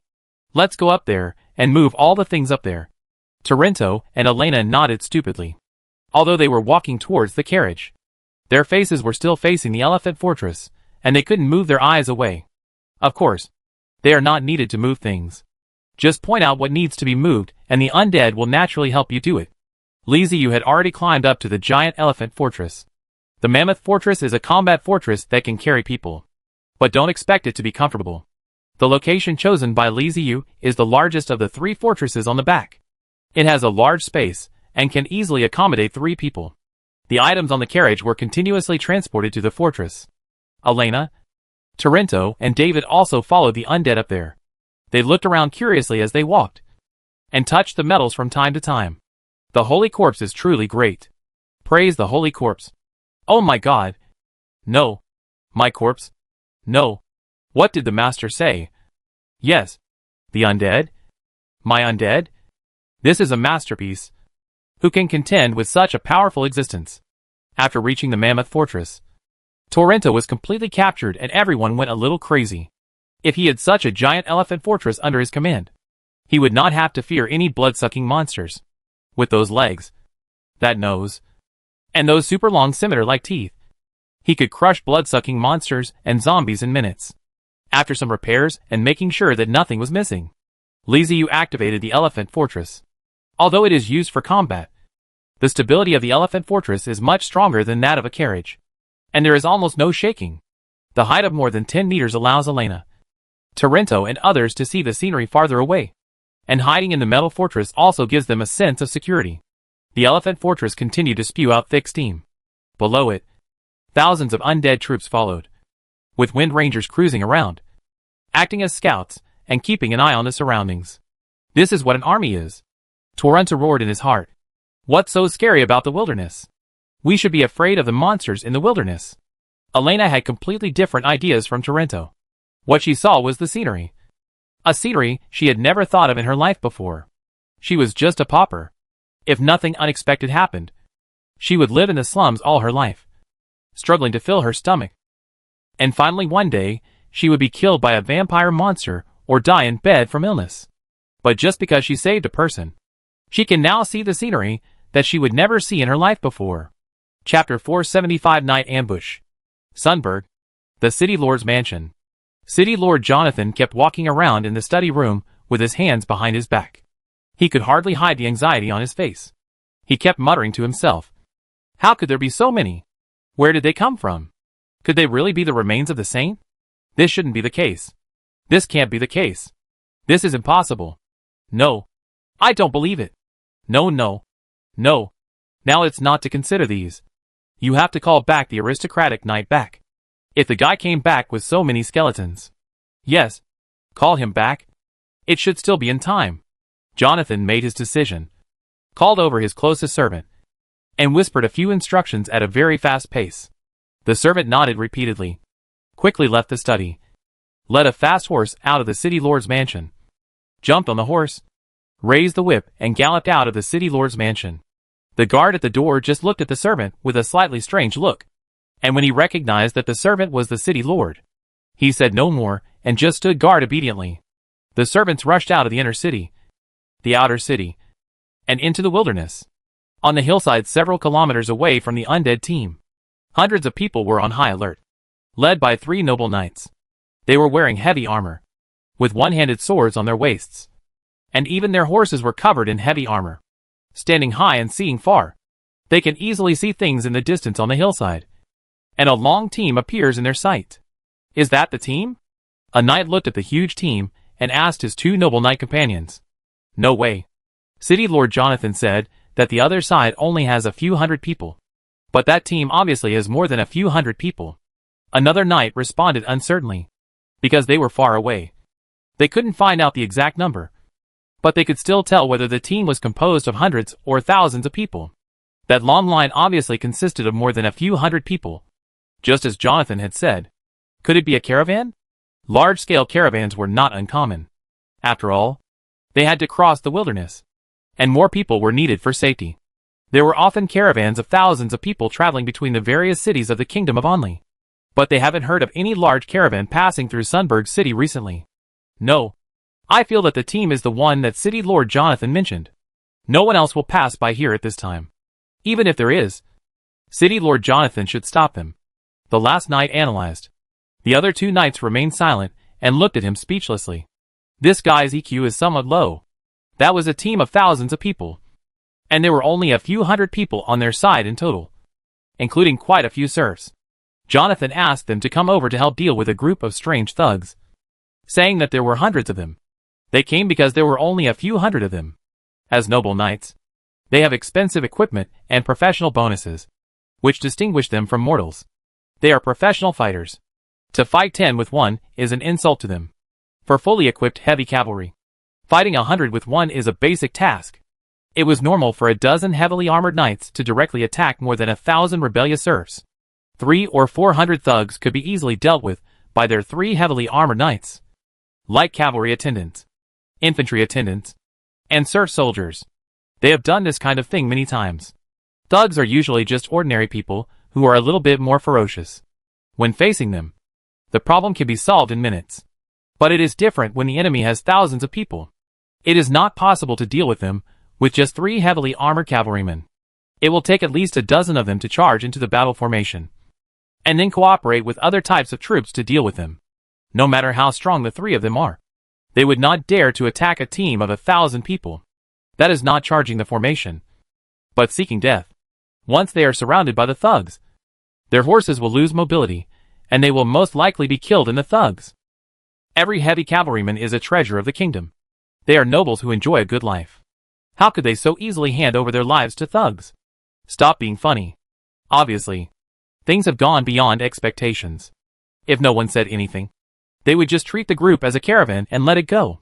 It wouldn't matter even if someone investigated it later. At that time, they were talking about a mob of several hundred people, not several thousand. But now that someone has brought it up, there is no way around it. If I don't do something and just let thousands of thugs leave, I will be called a coward. And then I will have no chance of staying in the Knight Circle. As aristocrats, what they care about is face. Then, what should we do now? Charge? The knight who spoke first seemed a little undecided and asked tentatively. Charge a formation of thousands of people? Another knight added. The 2 of them were still looking at the last knight, who was the one who just pointed out that they were a group of thugs. The meaning of the 2 people is very clear. You should be sensible and take back your words. We are still good friends. Turn around and leave with your people. Return to your own fiefdom and enjoy life happily. Obviously, the last knight was a fool and did not understand what the 2 meant. Instead, he burst into laughter. Bravery is a good quality of a knight, and dying on the battlefield is the best destination for a knight. How can we betray our own morals just because of the number of enemies? Oh my God! This guy is a fool. His father is not like that. It's really stupid to pass the knight position to such a guy. The faces of the two knights were covered by metal masks. Otherwise you could see that their expressions were distorted, and they were trying their best to suppress the urge to curse. The so-called chivalrous virtues also depend on the occasion. There must be a flexible bottom line. It does not mean that you should be stupid and talk about morality all the time. If you can't win, just run away. Isn't that normal? The most important thing is to preserve your strength. Right? Knowing you can't win, but still charging forward. This is not moral. This is courting death. And it's something only a fool would do. This third knight had just inherited the throne. His father had died only a few months earlier. And because this son was extremely brave, the position of noble knight was given to him. I'm afraid the dead old knight never imagined that his son was indeed brave. But his brain was not very good, and not very smart. Are you really going to charge? Are you sure you want to charge? The two knights decided to make one last effort to wake this silly boy up. Don't be stupid. This is a life-threatening matter. Don't get carried away. Be sober. There's no need to throw your life away just because of a word from that guy Jonathan. Are you afraid? The young noble knight, who had just inherited the title, looked at the two suspiciously. The two of them have been talking nonsense since just now. Isn't that team obvious? Why should they hesitate? They came here at the order of Jonathan, the Lord of Sandburg. Aren't they here to eliminate the thugs? Now that he saw the group of thugs, why was he hesitating again? He didn't act like a brave and courageous knight at all. Oh, it could also be because they are old and no longer capable. Just like my father was before he died. What a shame. A knight should die in battle, not in bed. A knight who dies of illness is not a good knight. Thinking of this, the young noble knight said disdainfully, "If you are afraid, just leave by yourselves. I will not leave. I am a true knight. I will let the thugs see how powerful the knights are, and let them know that a riot will never succeed. The kingdom of Leon is protected by us knights." After the young noble knight finished speaking, he ignored the reactions of his two companions and raised his lance, signaling his soldiers to follow him, and urged his horses to slowly move down the hillside. This guy has strong limbs, a simple mind and no experience. The two knights cursed madly in their hearts, but their noble status prevented them from cursing out loud like commoners, so they could only hold it in. At this point, the two of them were in a difficult situation. They all received Jonathan's orders and brought their men here. Everyone advanced and retreated together. Now someone has taken the initiative to attack. If they just watch or leave, they will not be able to extricate themselves from the matter if they are investigated later. The two looked at each other and saw helplessness in each other's eyes. Okay, come with me for a walk. We can't just leave this kid alone. We have to take care of him. As for whether we can beat him or not, that's another matter. These two knights are both around 40 years old. They have been noble knights for quite some time, and know a lot about the twists and turns involved. It is not uncommon to see young men like this who fight for chivalry and dream of dying on the battlefield. The results are basically the same. Either the dream is fulfilled in the first battle, or the dream is given up after being hurt. Do you really think it's easy for the weak to defeat the strong? That's a team of thousands of people. If they rush in, they might not even make a splash. So of course, there are reasons for such a battle. If there are a dozen heavy cavalry who can charge and have hope of victory, then the strategy is for the heavy cavalry to charge and directly destroy the opponent's momentum. And then the light cavalry servants follow closely behind and shoot with bows and arrows to create opportunities for the heavy cavalry. Wait until the enemy's formation is in disarray. Then let the infantry cooperate and defeat the enemy in one fell swoop. But it is obviously difficult to win now, so there is no need to think too much. Just lead everyone to charge into the battle. And when the situation gets bad, take advantage of the chaos to escape. Light cavalry attendants are usually attendants who have followed their masters for many years and have a close rapport with their masters. The enemy will definitely know about this way of charging and will retreat with their masters at the first opportunity, leaving those stupid serf soldiers to be killed by the enemy and used as cannon fodder at the rear, thus covering the retreat of the noble knights and light cavalry. In this way, although the battle failed, the noble cavalry still fought bravely, and they used the weak to defeat the strong, and also lost a large number of serfs. Not only will they not be punished by the kingdom, but they will also be rewarded for their bravery. However, this approach is very dangerous and there are inescapable risks, so it is better not to use it if possible. This time there is a stupid boy who won't be able to do without this method. The two men had already made plans that after the battle was over, they would not only receive a compensation from the kingdom, but also from Jonathan. Finally, they would not let that stupid boy go either, and they would have to snatch the money from him. If you are so fierce, you must bear the consequences. The two knights had made up their minds. The young noble knight knew nothing. The only thing he had was his superior martial arts skills. He did not know any tactics. In his mind, fighting meant fighting together. Therefore, the team he led was in chaos. He was at the front, with light cavalry attendants and infantry mixed together, and the speed of the warhorse could not be increased at all. The noble knights ran farther and farther in the front, but the line of the team behind was stretched apart. The speed of the infantry could not match that of the cavalry, and the light cavalry attendants were disturbed by the infantry, making it difficult for them to catch up. The two noble knights at the back were much stronger than them. At least they had methods. Seeing the appearance of the young noble knight, he couldn't help but sigh. After passing this level, this kid had learned a lot. Under the scolding of the noble knights, the young noble knights reorganized their troops and followed the two noble knights to the battlefield. The young noble knight, holding a lance in his hand and riding a heavily armored warhorse, took the lead and headed straight for the team in front. Elena, who was on top of the giant elephant fortress, was the first to spot the team coming from afar and said in confusion, "Hey, someone is coming on a horse." Hearing this, Torrento curiously leaned over to take a look. After taking a look, he immediately frowned. "Knight. It's a knight. Master, a knight is coming towards us." Putting down the fruit in his hand, Liziu came to the window and looked at the knights leading the way, followed by hundreds of people. He blinked his eyes and said, "What does this mean? Why don't I understand?"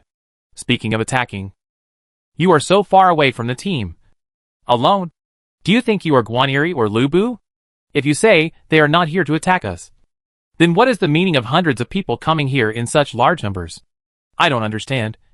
It's very weird. The knights were rushing towards the undead team, but the further they rushed, the more they felt something was wrong. The clearer the opposing team became, the bigger their eyes became. Wait, what is that? An elephant? No, it doesn't look like an elephant. Even if it is an elephant, it would be too big. The two noble knights at the back had begun to slow down, with looks of fear on their faces. Such a huge thing is beyond the ability of people at their level to deal with. However, the young noble knight in front was still running wildly with his head down, completely unaware that the team behind him, which had been pulling away, was now running slower and slower and getting farther away. Liziu in the Mammoth Fortress didn't figure out what these people were here for, so he ordered the Wind Rangers on guard outside not to attack and to stay on guard. The Wind Rangers were very obedient and did not attack the noble knight who was speeding up. Instead, they circled around and prepared to intercept him. They could not let the other side rush to the front like this. But just because the Wind Rangers don't attack the noble knights doesn't mean that the noble knights won't attack them. Facing the Wind Rangers coming to intercept him, the young knight held his lance horizontally, pointed the tip of the lance at the Wind Rangers blocking his way, and suddenly accelerated. For Leon. For Sunberg. Kill! Although there was only one person, his shout was still very powerful. Well, tragic and heroic. The young noble knight charged towards the Wind Rangers without hesitation. The Wind Ranger faithfully carried out the order and did not attack the young knight. Nor did he give way, but stood firmly in front. The two sides collided, and the knight's spear, which was more than 4 meters long, pierced directly into the Wind Ranger. The quality of the spear was very strong. It pierced through the SH.L of the Ranger directly and penetrated deeply into it, even hurting the undead inside. The young knight let go of the spear in his hand, drew out the knight's sword, and continued to rush forward without hesitation, rushing towards the giant elephant fortress that was too huge for him. What the H.L.? Liziu was stunned by the scene before him. This guy is a fool. Right? They really are here to attack me. Kill him. Liziu ordered with a cold face. I was fooled by a fool. What a shame. Several Wind Rangers immediately caught up with the young knight from behind. No matter how fast the warhorse was, it could not compare to the Wind Rangers that were specially designed to increase speed. To deal with this kind of guy, the Wind Ranger doesn't even need to use a gun. He can just activate the wind-controlled fish-scale blade, use the wind jet to accelerate, and flash past the young knight. With blood everywhere, the young knight fulfilled his dream. proved his bravery, and used his life to prove the saying that a knight should die on the battlefield. The 2 knights and hundreds of soldiers in the rear were all stunned. Chapter 476 all gone. Where did this idiot come from? Li Ziyu frowned and cursed in a low voice as he looked at the knight, who was killed by the Wind Ranger in an instant. Do you think you are Don Quixote? Torrento on the side observed carefully, and said uncertainly. It seems to be a noble knight under our Sunburg. He was really unsure, because he couldn't understand why the subordinate knights of Sinborg City suddenly gathered together and attacked them. It shouldn't be. Normally the knights stayed in their own fiefdoms and rarely came to Sunburg. It would take several days to gather troops and send them out. Just like the last time when the blood-sucking monster brought zombies to attack the city. They did not contact the noble knights because it was useless. By the time the noble knights arrived with their men, the situation was already settled. Normally they cannot gather troops at will, as that would be tantamount to treason. If they want the 3 noble knights to gather, they must at least have a warrant from the city lord. Wait, the city lord's order? Torrento suddenly thought of something and his expression froze. No way. It can't be what I think. Right? Torrento was shocked by the possibility he thought of. Could it be that Jonathan gave the order to let the noble knights intercept and kill us? Li Ziyu happened to turn around at this moment and saw Torrento's changing expression. He asked in confusion, The Knight of Sunburg? Hey, what's wrong with your expression? It changes so much. Torrento sighed. Normally, noble knights rarely leave their fiefdoms, let alone assemble a team and leave the fiefdom at will, unless there is a warrant from the city lord. But Li Ziyu had already reacted, and continued with a dark face. But Jonathan wouldn't do that. Right? Huh. It seems that I really underestimated him. He is really bold. He was sure that this was what Jonathan had done. Ever since meeting Jonathan, Li Ziyu has felt Jonathan's hostility towards him. This guy is a power-hungry person who will do anything to gain power. Li Ziyu let the undead save Sunburg. Obviously, Jonathan regarded this as a provocation and a power grab, so he naturally wanted to kill him as soon as possible. As for the knights who came to kill him, they were naturally mobilized by Jonathan. But Li Ziyu did not think of turning back to attack Sunburg. After having the Elephant Fortress, he already had the ability to do so. Compared with the lord of a small town, he still felt that it was most important to find his own undead castle first. But Jonathan also had to be taught a lesson, to let him know that he was not someone to be trifled with, and not to think about causing trouble. Well, let's start with these knights. Since they dare to come and cause trouble for me, they should be prepared to be killed by me. To deal with the noble knights and the soldiers they brought, not too many troops were needed. Li Ziyu directly sent out the Wind Rangers. The Wind Ranger has melee attack capabilities, and the Roaring Ranger has more firepower. Based on the consideration of saving ammunition, the Wind Ranger is more cost-effective at this time. Dozens of Wind Rangers broke away from the undead army and rushed to the place where the noble knights and soldiers were in the distance. Li Ziyu silently stood in front of Elena, preventing her from seeing what was happening over there. Faced with the extremely high speed of the Wind Rangers and the vast terrain, neither the noble knights nor the soldiers had a better way to resist. It was a massacre. Although Elena was curious, she could do nothing since Li Ziyu didn't let her see it. After a while, the Wind Ranger came back, and none of the noble knights and their soldiers survived. The bloody scene made Torrento shiver all over. Hundreds of people were killed in such a short time. Li Ziyu glanced at Torrento, ignored him, and let the undead team continue to move forward. Elena couldn't help her curiosity and took a sneak peek at the bed. Although the distance was far and she couldn't see it clearly, the horrible sight still made her almost vomit, and her face suddenly turned pale. The trusted attendant sent by Jonathan rode all the way from Sunburg on fast horses to the agreed meeting place, but saw no one. Standing on the hillside and looking into the distance, you can see a long line of people that has already gone far away. The team is still there. But where is the knight? The servant moved his eyes and suddenly stopped. His body couldn't help but tremble. But he still didn't believe what he saw, so he decided to go over and take a look. He rode off on a fast horse and rushed to the scene of the incident, looking at the broken limbs and blood splattered everywhere in front of him. The servant finally couldn't help vomiting. After lying on the ground and vomiting for a long time, even vomiting out everything he had eaten the morning before, the servant got up and searched among the pile of corpses while enduring the intense nausea. As expected, he found some scattered armor parts. Judging from the materials and workmanship, they were undoubtedly part of a knight's armor. The same armor worn by the noble knight. But now only parts were left. And many places were damaged.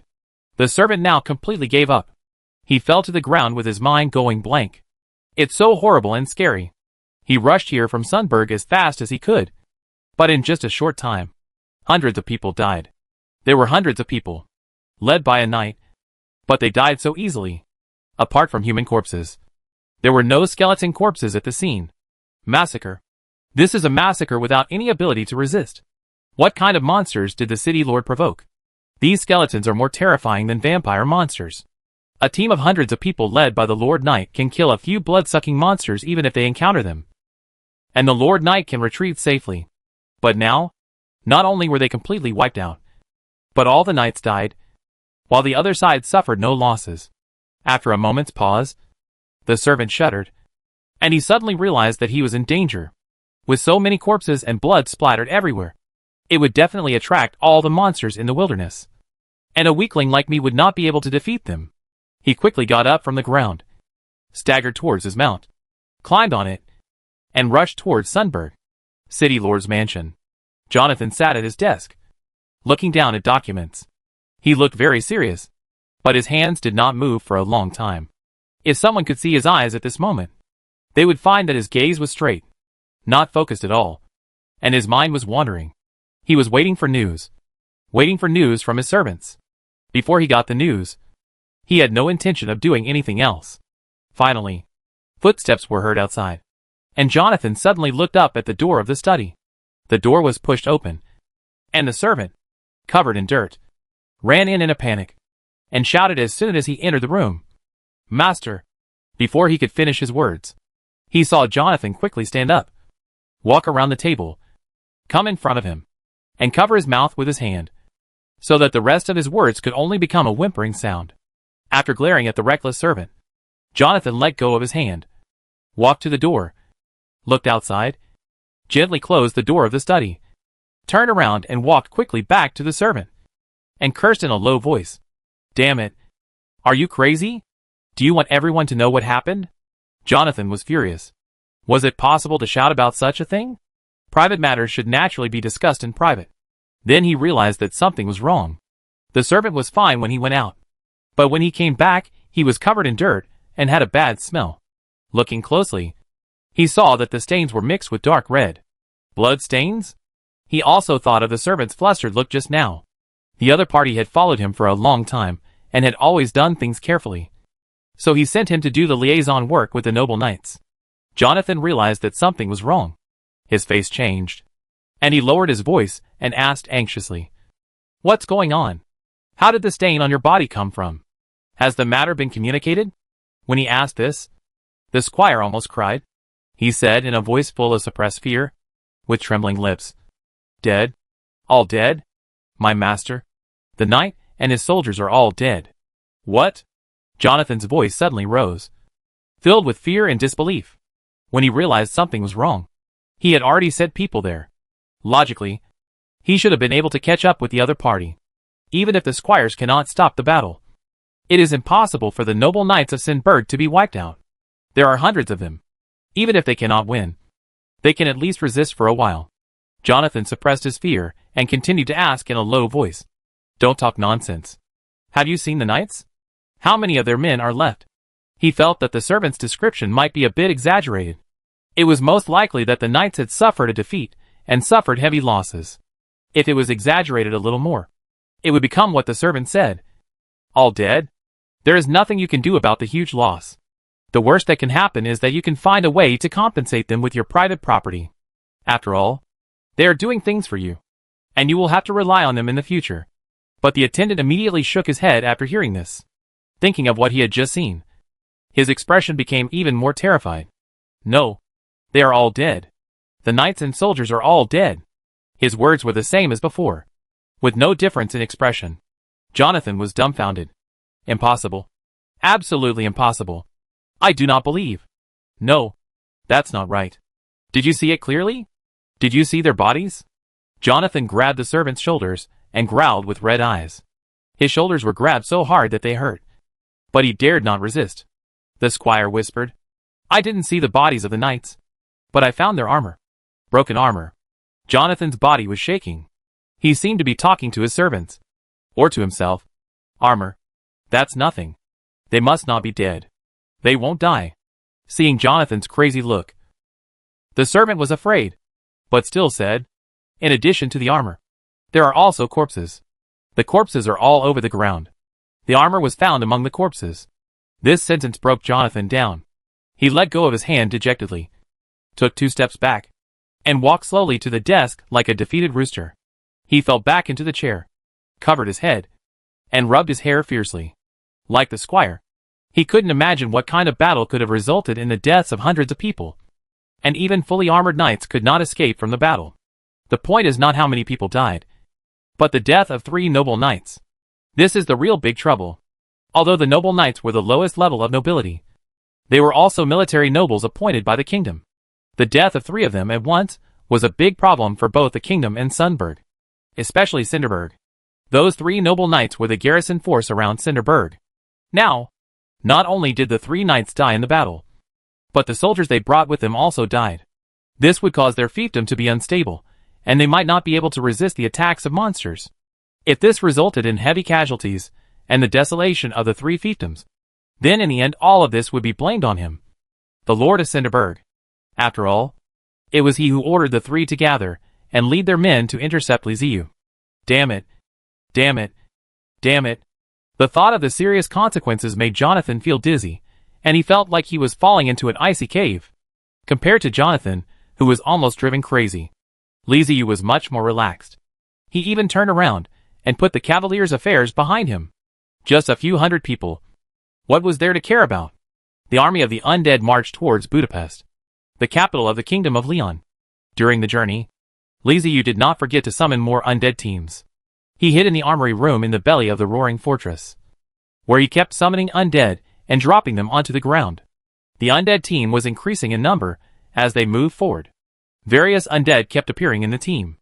A terrifying undead army emitting a eerie deathly aura was gradually forming, just by looking at that cold and deathly aura. Not to mention wild beasts and monsters. Even Byron vampires, or the brainless Byron blood corpses would not come near. The so-called danger in the wilderness is only for ordinary people. For people like Liziu, he really didn't feel any danger. Even Elena and Torrento didn't feel any danger either. The scenery outside the window was beautiful, with mountains, rivers, and dense forests. This made Torrento very emotional. Usually, he could only see the scenery at the highest point in Sunderborg, but he never expected that one day he would be able to experience such beautiful scenery in the wilderness in person. They would need to travel 3 days through the wilderness to reach the next city. If there was only the Colossus Fortress, the speed would be much faster. But the undead like the skeleton sprayer slowed down the progress. Okay. After a day, the sun cast its last rays of light on the horizon and disappeared from people's sight. Night falls. After summoning the undead in the soldier cave in the belly of the elephant fortress for a whole day, Liziu, who was extremely depressed, finally came out. He decided to stop the team and rest. The undead do not need to rest, and the mammoth fortress and the undead can keep moving forward. But Liziu can't stand it. This fortress is not a castle of the undead, and it is not that comfortable. He can't bear it anymore and wants to go out for a walk, breathe some fresh air, and eat something. Torrento was worried about the danger, but Liziu just smiled. Danger? What a joke. Whose danger is it? The danger from other creatures in the wilderness? Or the danger from the undead? The combat effectiveness of the undead is enhanced at night, especially when they are protected by thousands of undead. What kind of power can threaten them? In this case, even if a Byron vampire flies over, it will be blocked from a distance. The undead team now includes not only the Black Warrior and the Skeleton Sprayer, but also more types of soldiers, including the Skeleton Knight who have been summoned. Liziu doesn't believe there will be any danger. He took Elena with him, and asked the undead to carry the food and leave the elephant fortress. Torrento and David looked at each other and hurried to follow. They couldn't stay any longer. The giant elephant fortress is much better than the carriage. But Liziu did not let the fortress stop to rest that day. Although it is safe, it can't hold on. When riding in a horse-drawn carriage, you have to rest every few distances. No one can stand sitting for a long time. Liziu had asked the undead to pick up firewood and light a fire. He took Elena to grill meat and eat fruit. On the outermost side are the Wind Rangers patrolling. On the inner side are the Skeleton Knights. And further inward is the Hunter surveillance area, with layer upon layer of protection. There is no danger at all. It is completely like a bonfire party. Liziu was relaxed and calm, while Elena was beside him, staring at the barbecue with burning eyes, a hint of crystal at the corner of her mouth. Chapter 477 Suasan Mountain City. Kingdom of Leon. Suasan Mountain City. This is a city surrounded by forests, built on a low hill, covering a much larger area than Sunburg. After years of expansion, the city has 3 layers of walls. The innermost layer is a castle called the Hill Fort, where the temple is located. The second layer is where the nobles live, and the third layer is where the common people live. The history of Suasan Mountain City is much longer than that of Sunburg. It is one of the earliest cities. It is said that there are rich minerals under the low mountains and forests, which attracted many people to settle here in the early days. The sun is a good weather today. After more than 2 days, Liziu finally arrived at the outskirts of Suasan Mountain City, which was closest to Sinberg. At this time, his undead team expanded further. Not only did he have more undead soldiers, he also summoned 4 ghost elephants and 2 psychic elephant cavalry, making the entire team look more exaggerated. Looking from a distance, you can see a large green forest and a wide avenue. At the end of the road is Suasan Mountain City, built in the low mountains. The city walls are connected and built according to the terrain. It is easy to defend and difficult to attack. It is a fortress-like city. Wow. Great, Elena exclaimed with shining eyes as she looked at the Suasan Mountain City in the distance. But she was suddenly stuck in the middle of her words. Her poor vocabulary made it impossible for her to describe what she saw. Spectacular? Torrento reminded from the side.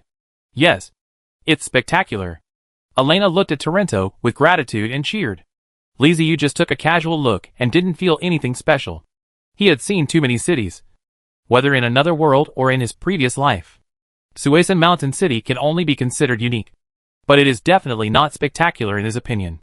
After resting here and replenishing some food, they will be on the road again, in order to find his undead castle as soon as possible. Liziu decided not to stop if possible, and to replenish supplies. He traveled during the day and rested at night. Just as the undead army was marching along the road and approaching the edge of the forest, a dull horn sounded suddenly.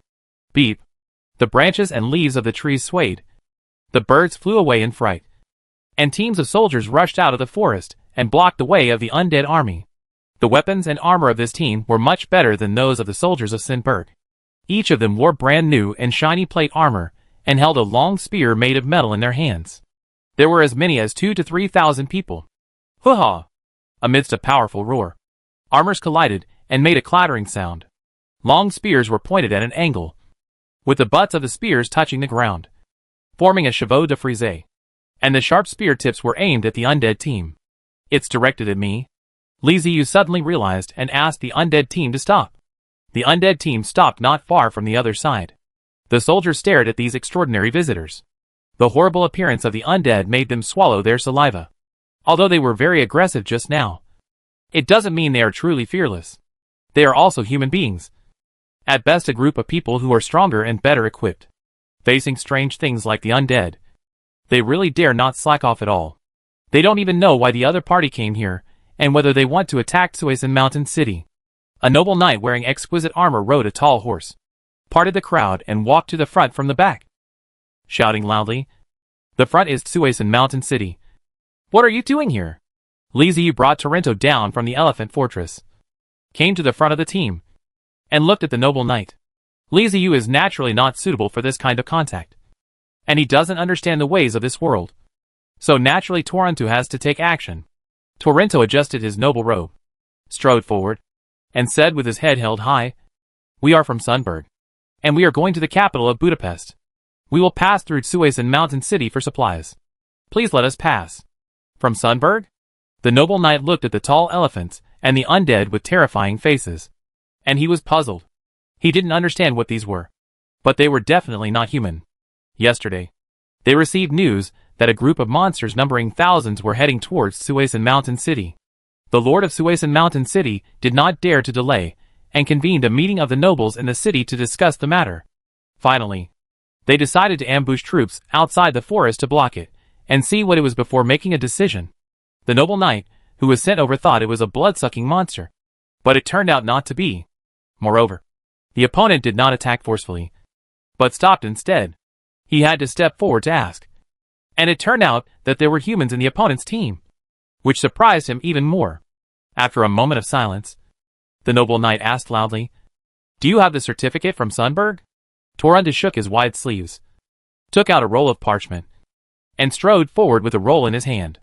The noble knight raised his hand, telling the soldiers not to attack and wait for Torunda to come closer and hand over the roll. After opening the paper, it was found that it was indeed a certificate presented by Sundberg, and there was also the seal of the Lord of Sundberg below. There was absolutely no problem at all. Torunda? I remember there seemed to be a shepherd in Sundberg with the same name. Do you have the same name? The noble knight couldn't help asking after looking at the name above. It's not a name like that. I am Torunda, the former pastor of Sundberg. Torunda said quickly. You are Torunda? The noble knight was obviously very surprised and asked curiously. Did something happen in Sundberg? Why did you leave Sundberg and go to the capital?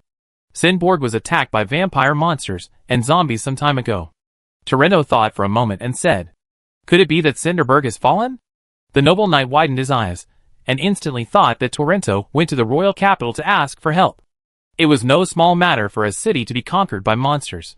Cities are not built randomly. Every city has a temple. Relying on the power of the temple, they can resist monsters. Without the temple, the city would be easily breached by hordes of monsters, and the city walls would have a hard time withstanding the monster attacks. The temple is the centerpiece of a city. The fall of a city meant that they had lost a temple, and it would be difficult to build a new city in the future. Therefore, if a city was in danger, they would do everything they could to take it back. No. Sundberg is fine. It has not fallen. We have blocked those damn monsters with the help of the great holy corpse. Seeing that the noble knight had misunderstood, Torunda hurriedly explained. Since it hasn't fallen, why did you go to the royal capital? Wait, you just said what did you rely on to block the monsters? The holy corpse? The holy corpse of your Sundberg has been revived? The noble knight suddenly reacted and asked in shock. They haven't been resurrected. But aren't they right in front of you? Torunda turned sideways, motioning the noble knight to look at the undead team behind him, and said as a matter of course, What? You mean, this is the holy corpse's team? The noble knight's eyes almost popped out, and he said in astonishment. Torunda glared at the noble knight and nodded silently. The noble knight looked at the undead team with a different look in his eyes. He was still suspicious, but now he had some respect. Regardless of whether these strange and terrifying guys are the great holy corpses in the legend, the fact that they saved Sundberg and helped him defeat the monsters deserves his respect. The noble knight recalled the appearance of the legendary holy corpse in his mind, trying to match his imagined image with the undead before him. It is true that the temple belongs to the undead, but the undead in the temple are not necessarily skeleton undead. They may also be ghosts, dead souls, liches, zombies, etc. So there is a huge difference in their image. After thinking for a long time, the noble knight still couldn't match the image he imagined with the undead. The image of the undead was really too different. At least the knight didn't know that the holy corpse also looked like an elephant. Shepherd Torunda, you have proved your identity, but I cannot let you go. I need to report to the city lord and ask him to make the decision. The noble knight was also unable to make a decision, since he couldn't confirm whether it was the holy corpse. He couldn't let the undead army pass. This was an army of thousands of people. If the other party had ill intentions, Suasan Mountain City might not be able to stop them. However, the noble knight did not do the same as Jonathan. He decided to report it. Well, okay. We'll wait here, Torunda said understandingly. He had been a shepherd and knew the difficulties of his subordinates. After all, they were not the city lords. They could make decisions on small matters, but had to ask for instructions on big matters. The noble knight turned his horse around and returned to the team. He sent a soldier back to deliver the letter, while the others continued to look vigilantly at the undead team ahead, not daring to relax at all. Torunda returned to the undead team and explained the situation to Liziu. It feels a bit troublesome, so let's just go, Liziu said a little irritably. He was anxious to get his undead castle back and didn't want to delay on these things. It was originally a matter of supplies, And he came here only because it was convenient to supply in the city. Now he had to explain and report, which was too time-consuming. If they can't resupply in the city, they can just hunt in the wilderness. The undead are very familiar with this kind of thing, and it's stress-free. Master, we are already here. Why don't you wait a while? Torrento advised. We don't have much time. They'd better hurry up. Considering that he had a good impression of Torrento, Lizzie was willing to give him this face, and turned back to the Elephant Fortress, the Lord's mansion of Suasan Mountain City. What? He said it was holy corpses? Thousands of holy corpses? The mayor of Quisention City was a smart old man with a goatee.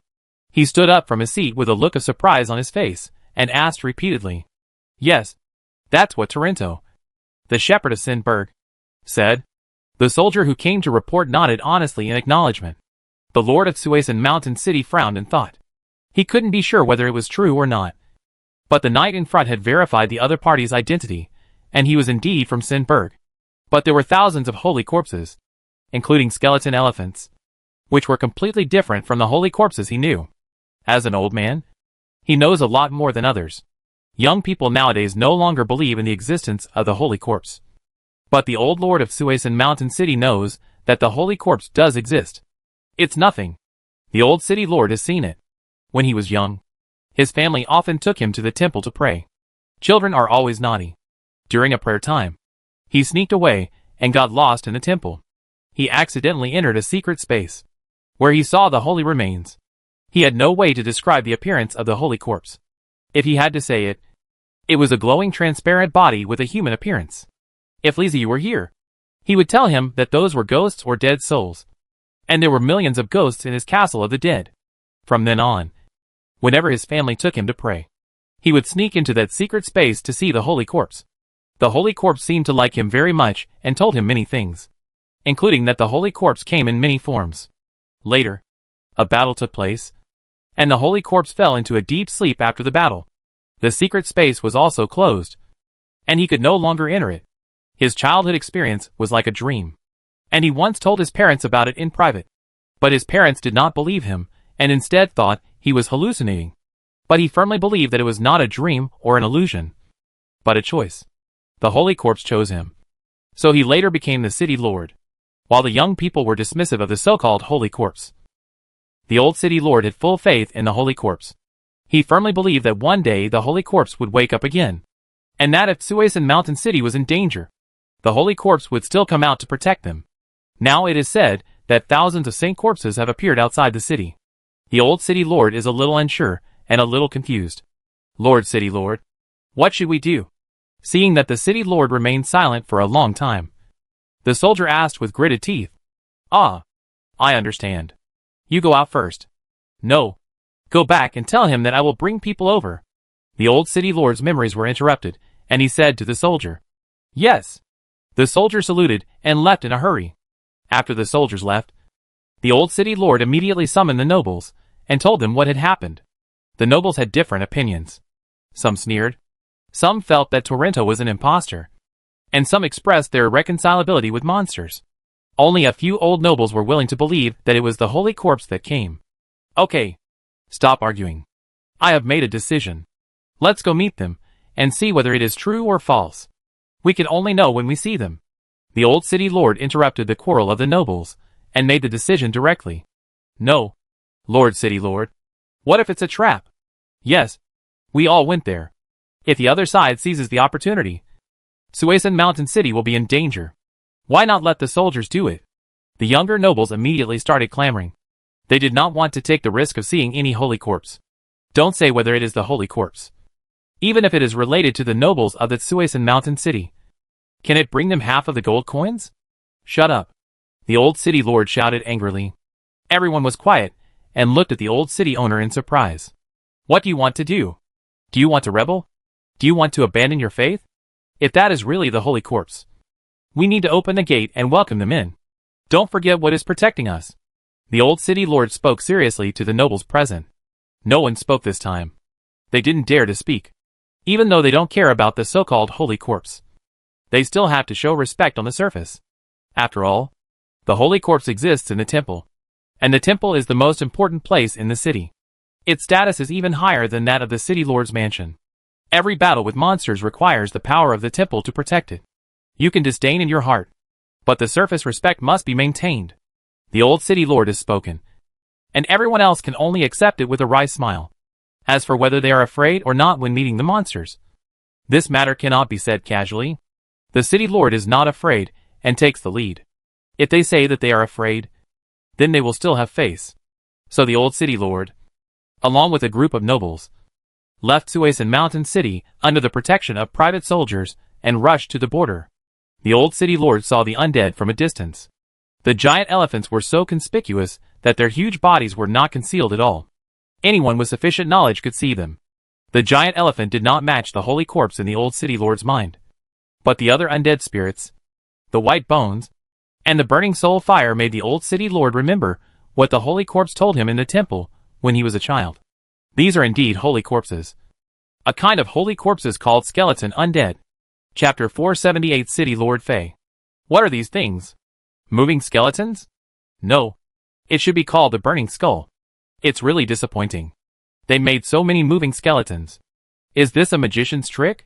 The nobles who came with the old City Lord were whispering to each other, and none of them took the thousands of undead in front of them seriously.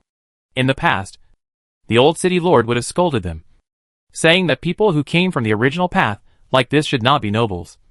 But today, he seemed to have not heard anything, and his whole mind fell on the dead soul. There was only one sentence repeating in his mind: holy corpse. That is the holy corpse. The old City Lord no longer wanted to care about what the nobles did. He kicked his horse's belly, broke away from the crowd, and quickened his pace.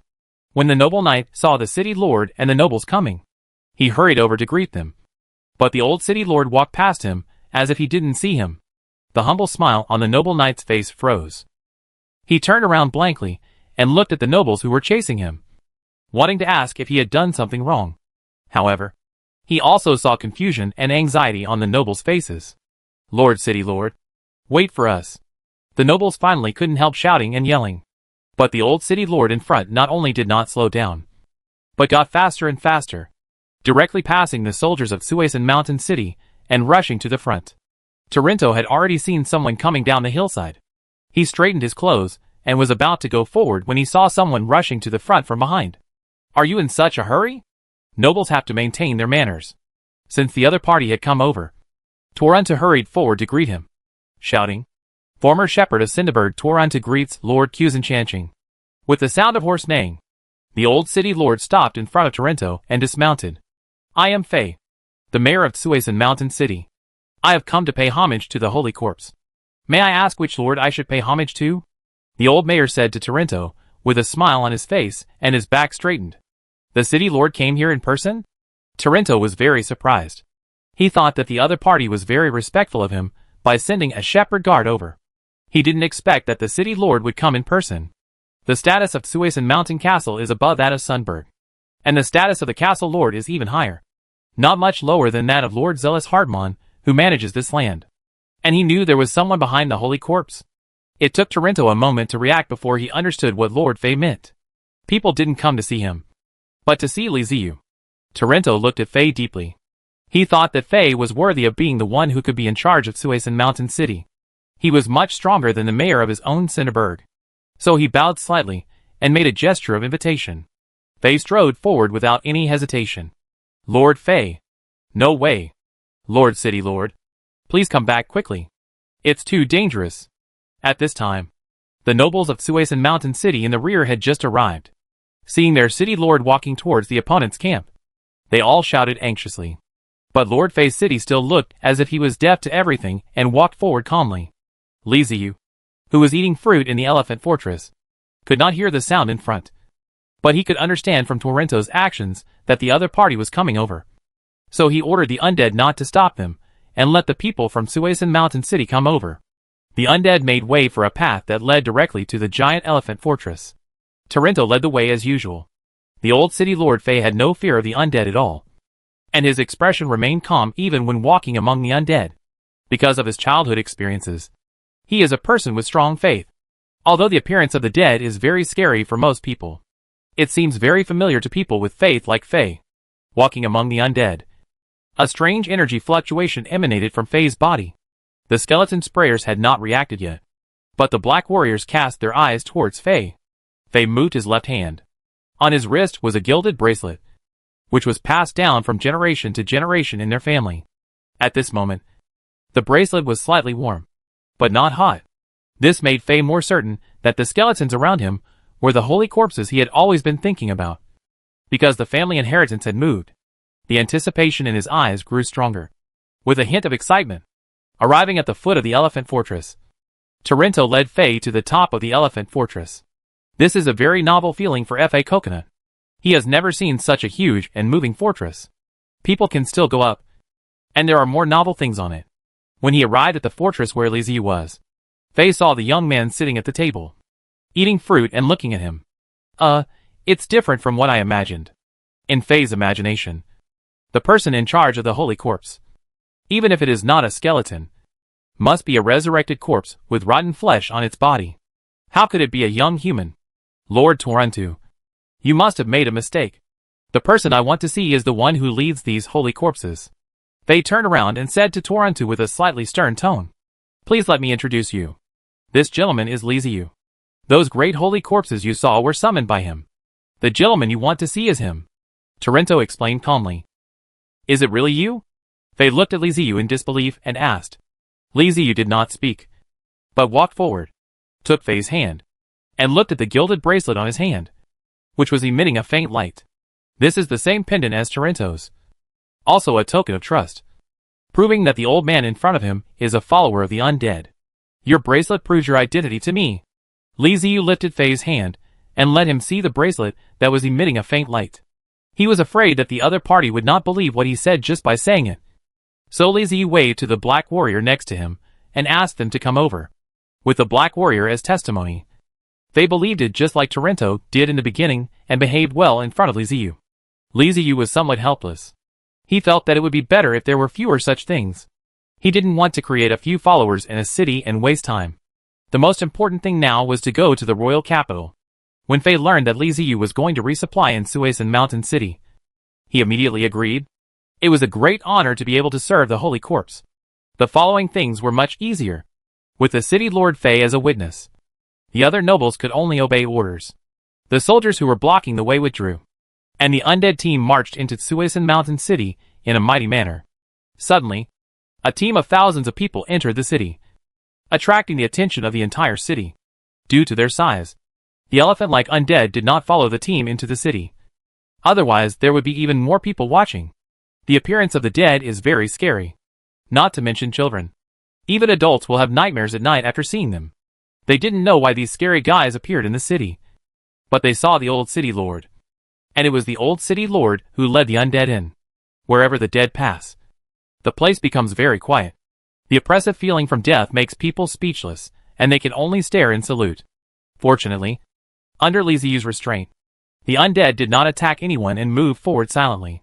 The place that Faye arranged for the undead was near the temple, where there was enough space. It would be difficult to find a place elsewhere that could accommodate a troop of thousands of people. Liziu was quite satisfied with this arrangement. He just wanted to see what the temple in Suez and Mountain City looked like. The team passed through the city walls and entered the innermost part. The innermost part is a castle built on the mountain, owned by the Faye family and called the Hill Castle. The mountain fortress is independent and can be seen as a city within a city. It has all the necessary facilities. It also has an independent defense system and barracks. It is the last line of defense of Suez and Mountain City. The temple is just behind the hill fort. After the undead team was settled, Liziu followed Faye to the Temple of the Dead in Suetian Mountain City. The Temple of the Dead here covers an even larger area than the one in Sunburg, and its architectural style is more rounded and streamlined, unlike the serious and angular styles of normal undead buildings. After seeing this temple, Liziu understood a lot more. When the undead came to this world, they probably did not come as a single branch, but as a mixed group. That's why they could see the temples on the branches of various undead tribes. When Liziu arrived, the door of the temple, which had not been opened for many years, was completely opened as if to welcome him. Dust fell from the sky and was then blown away by the invisible wind. Faye's eyes were moist with tears in them. He could feel that the temple was alive. Bright lights lit up. The fluctuations of souls continued to be transmitted. And the dead in the temple were calling Liziu. What a familiar feeling. They were similar to the ghosts that usually happily wandered around the castle. Liziu raised the corner of his mouth, revealing a smile, and stepped into the temple, followed closely by Faye, Torrento and Elena. Just as they entered the temple, the door behind them slowly closed. The bright lights in the temple flickered, and the scene before the eyes of the people changed like water waves. Illusion. Liziu immediately realized that they were under the spell of an illusion. He was not panicking. As the ruler of the skeleton undead, the ghosts and dead souls in the temple would not harm him. You are finally here. The undead? A woman emerged from the void and said in a hollow and ethereal voice. She stopped talking halfway and looked at the four people in front of her with a strange expression. For humans? This shouldn't be the case. I clearly felt the aura of the undead king just now. So why are there only 4 humans? Liziu was also looking at the woman. She was wearing a long skirt embroidered with gorgeous patterns. From this perspective, the woman seemed to be a noble lady, but her body was transparent, probing her identity as a ghost. The woman stared blankly at the 4 people in front of her. And suddenly she was stuck, unable to utter the words she had prepared. She originally wanted to welcome the king of the undead. But she was wrong. There was no king of the undead here. Only 4 humans. Are you looking for me? Liziu raised his finger and pointed at his nose, and asked the female ghost. Human, wait. King? No. You are clearly a human. I can feel the breath of life in you. The female ghost became more and more confused. Liziu is indeed a human being. That cannot be false. But he also does have the aura of an undead king. That cannot be false either. But this is impossible. The undead and humans are 2 incompatible races. How can humans become the masters of the undead? I am the controller of the skeleton undead, the lord of the undead. My name is Liziu. Seeing that the ghost didn't say anything, Liziu had to introduce himself first. The temple has revived.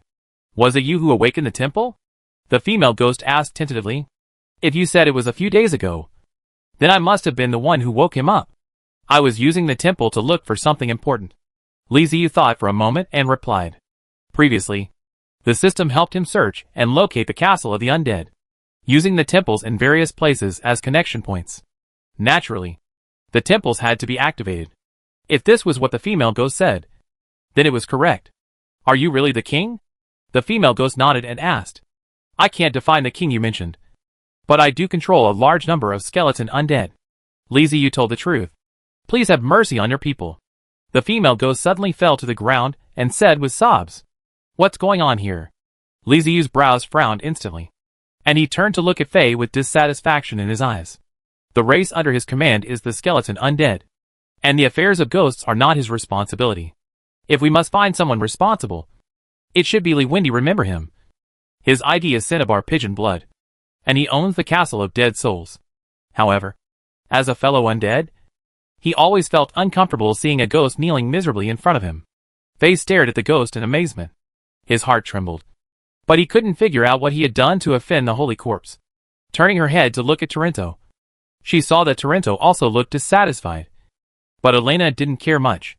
Liziu took a deep breath, looked at the ghost of the woman and said softly, What happened? Tell me in detail.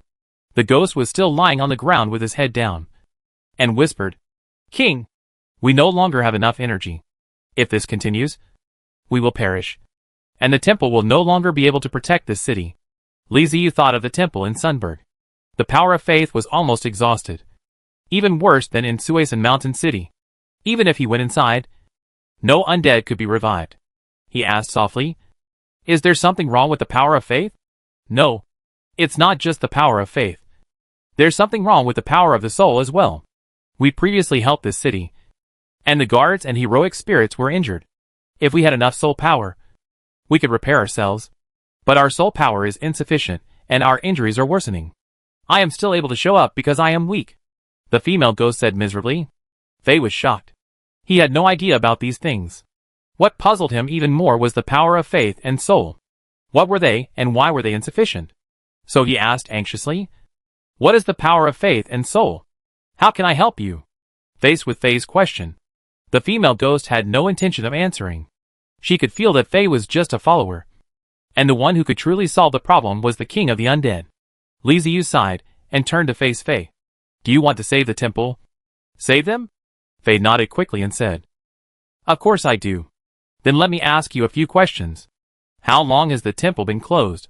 How long has it been since anyone came here to pray?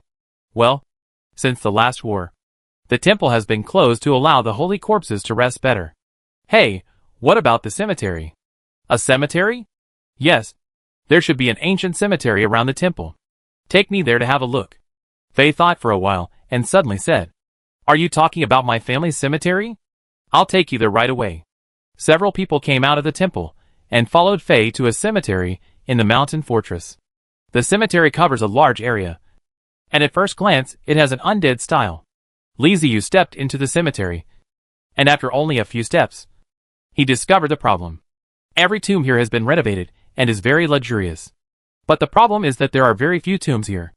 As Fei said, this is their family cemetery. No matter how many people a family has, there can only be so many. Okay. The symptoms have been found. Chapter 479 My Sinner. Li Ziyu could feel the wisps of soul power emanating from the cemetery.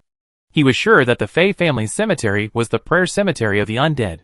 According to the idea of the undead, praying in a cemetery can absorb the power of faith and transform it into soul power, and can also absorb free soul energy, thereby transforming the corpses buried in the cemetery into undead. The excess soul power will be sent to the temple of the dead for preservation. Gathering power is naturally not something that can be accomplished overnight. It takes a long time to accumulate, and it also requires a large population to support it. The more believers there are in the temple of the dead, the faster the power of faith will be gathered. The more bodies buried in the cemetery, the faster the power of souls will be gathered. Praying in the cemetery and the temple of the dead complement each other. Suisun Mountain City and Cinderberg made the same mistake. In order to demonstrate their power, the nobles designated the temple and cemetery as places that only nobles could enter and exit. Commoners were not qualified to come, which precisely reduced the absorption of the power of faith and soul. Cinderberg is better than Suisun Mountain City. At least their prayer cemetery is open to the public, and even the bodies of civilians can be buried there. Therefore, the power of faith in the temple of the dead in Cinderberg is extremely scarce. But there is still a lot of soul energy. The situation in Suisun Mountain City is even more excessive. Fei's family not only incorporated the temple of the dead into their own mountain fortress, but also occupied the prayer cemetery and used it as their ancestral tomb. This is equivalent to them using the power of their own family to support two buildings. The accumulation of energy is naturally very slow, so that the income is not enough to cover the expenditure, and the ghosts will show up themselves to beg Li Ziyu.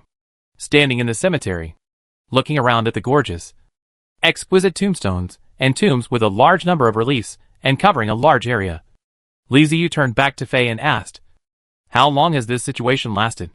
Fei was startled by Li Ziyu's question and asked in confusion, What do you mean? His question was incoherent and indeed hard to understand. Li Ziyu asked again, What I mean is, how long has your family used this place as a cemetery? Fei understood now, and he said hesitantly, This has been our family cemetery since I was a child. I don't know the exact time, but this should have been our family cemetery during the time of my grandfather's father. Wow, that's quite a long time. It has been included in my family since my great-grandfather's generation. So it must be at least 100 or 200 years. Fei didn't know what was going on yet. Seeing that Li Ziyu looked speechless, she asked carefully, Is there something wrong? Li Ziyu sighed and said to him tiredly, No, it's very wrong. You are simply destroying the city wall. The reason why the dead in the temple are crying is because of you and the nobles in the city. You are sinners. By the end of his speech, Li Ziyu's eyes were already erected, and his tone was mixed with an angry growl. Fei trembled all over and looked at Li Ziyu in disbelief. What have we done to suddenly become sinners? The nobles of Suisun Mountain City are much better than those of Sunderborg, although they are also divided into inner and outer cities. Their attitude toward civilians is still better than that of Sunderborg. The original identities of the citizens of Quisention City were almost the same. They were all miners.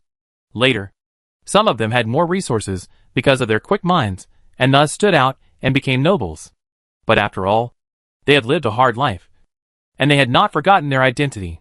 So even though they became nobles, They did not look down on the common people like other city nobles. The reason why Tsuesan Mountain City developed so well was not only because of its mineral resources, but also because they were much more united than other cities.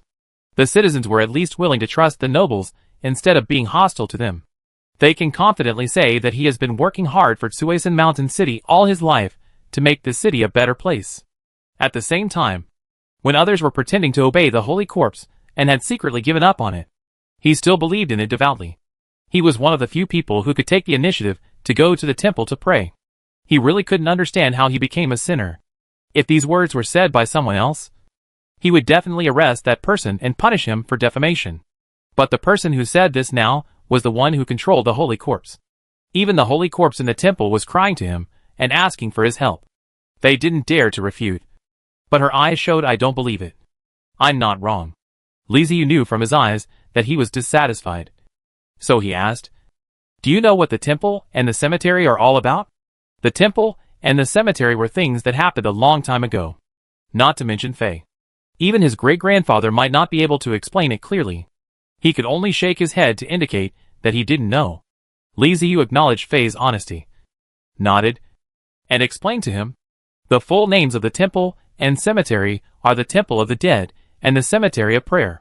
The holy corpses you mentioned are actually called the Undead clan. The Temple of the Dead and the Cemetery of Prayer were built by the Undead clan for their dependent races to protect them. They naturally knew that the temple would protect the city. He nodded and waited for Li Ziyu's next words. Li Ziyu did not disappoint him and continued. Both the temple and the cemetery will naturally form what you call the holy corpse. The two complement each other. But the holy corpse is not formed for no reason. It requires energy. Do you understand? These words stunned Fei, and he shook his head blankly. No one had ever told him how the holy corpse appeared and how it was formed. Even the legends did not have such a record. All he knew was that there were holy remains in the temple. In fact, it was normal that he didn't know. After all, when the undead were building the Temple of the Dead and the Prayer Cemetery, they would only tell their followers what needed to be done. As for what would happen if they did so, they were too disdainful to explain. The family members just need to follow their orders. Why do they need to know so much? But the undead did not expect that their followers were intelligent beings. Their lifespans were not permanent. They were enterprising and curious, and the inheritance from generation to generation would be distorted. So it became what it is now. Seeing that Fei didn't understand, Li Ziyu had to explain further. Whether it's the temple or the cemetery, in order to produce holy corpses or repair the injuries of holy corpses, two kinds of power are needed. One is called the power of faith, and the other is called the power of soul. The temple mainly absorbs the power of faith and can store the power of soul, while the prayer cemetery mainly absorbs the power of soul and can convert part of the power of faith. The source of the power of faith comes from the devout believers in the city. After you enter the temple to pray, the temple will receive the power of your faith. The power of the soul comes from the bodies you buried in the cemetery. As Li Ziyu explained, Fei's face became more and more ugly. He was gradually beginning to understand what was going on. You are right. They are sinners. Especially Fei's own family. They are the most sinners, and are almost the culprit of everything.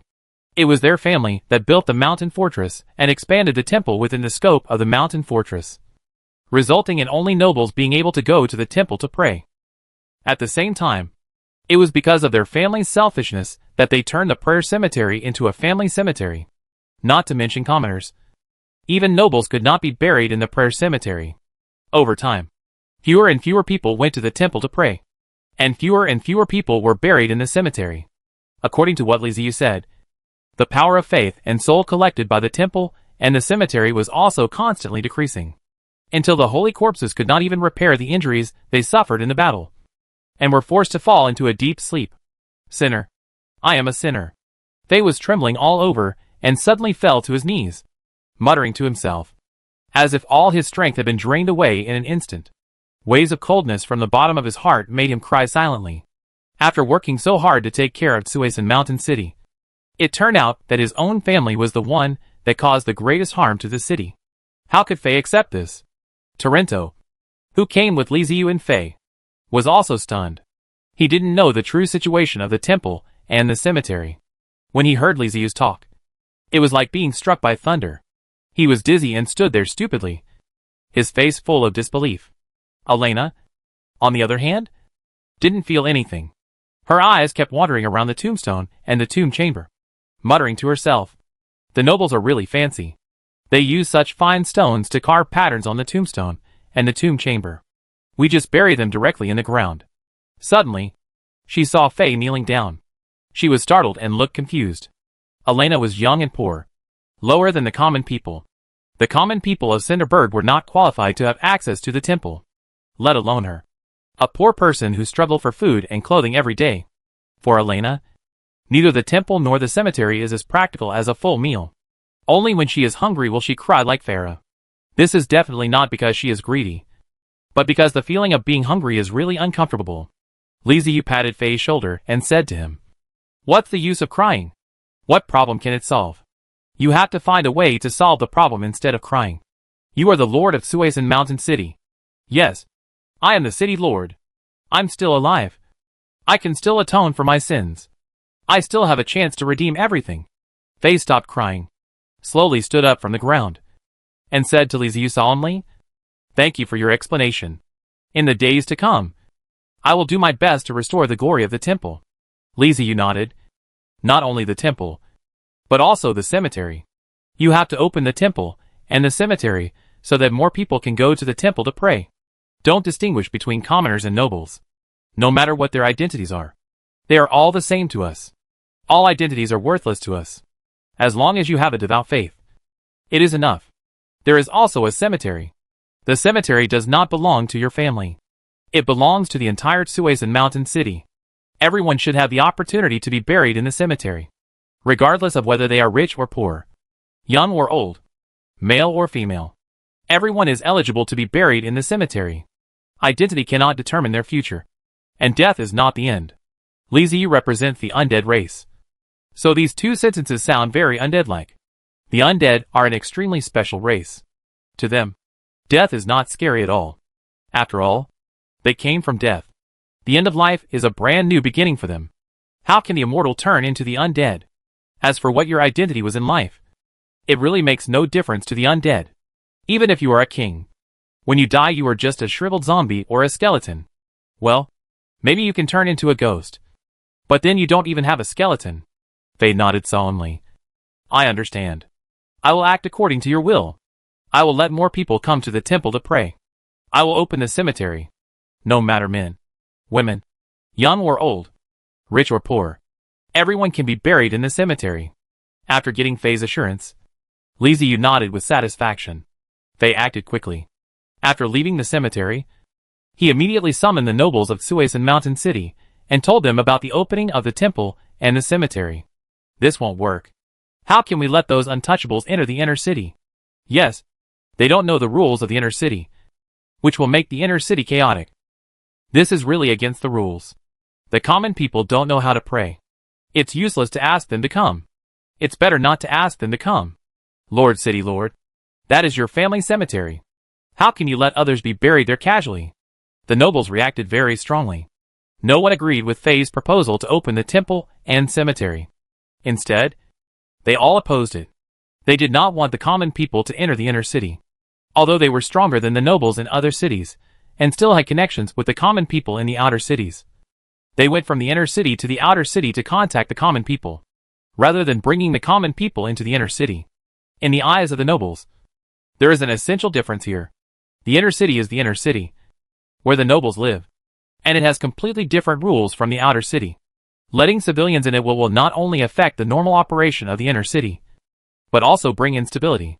People in the outer city will not be as disciplined as those in the inner city. Theft and murder may happen. Faye looked at the quarreling nobles. His face gradually turned cold. He slowly said, "Has any one of you ever gone to the temple and prayed seriously in the past year?"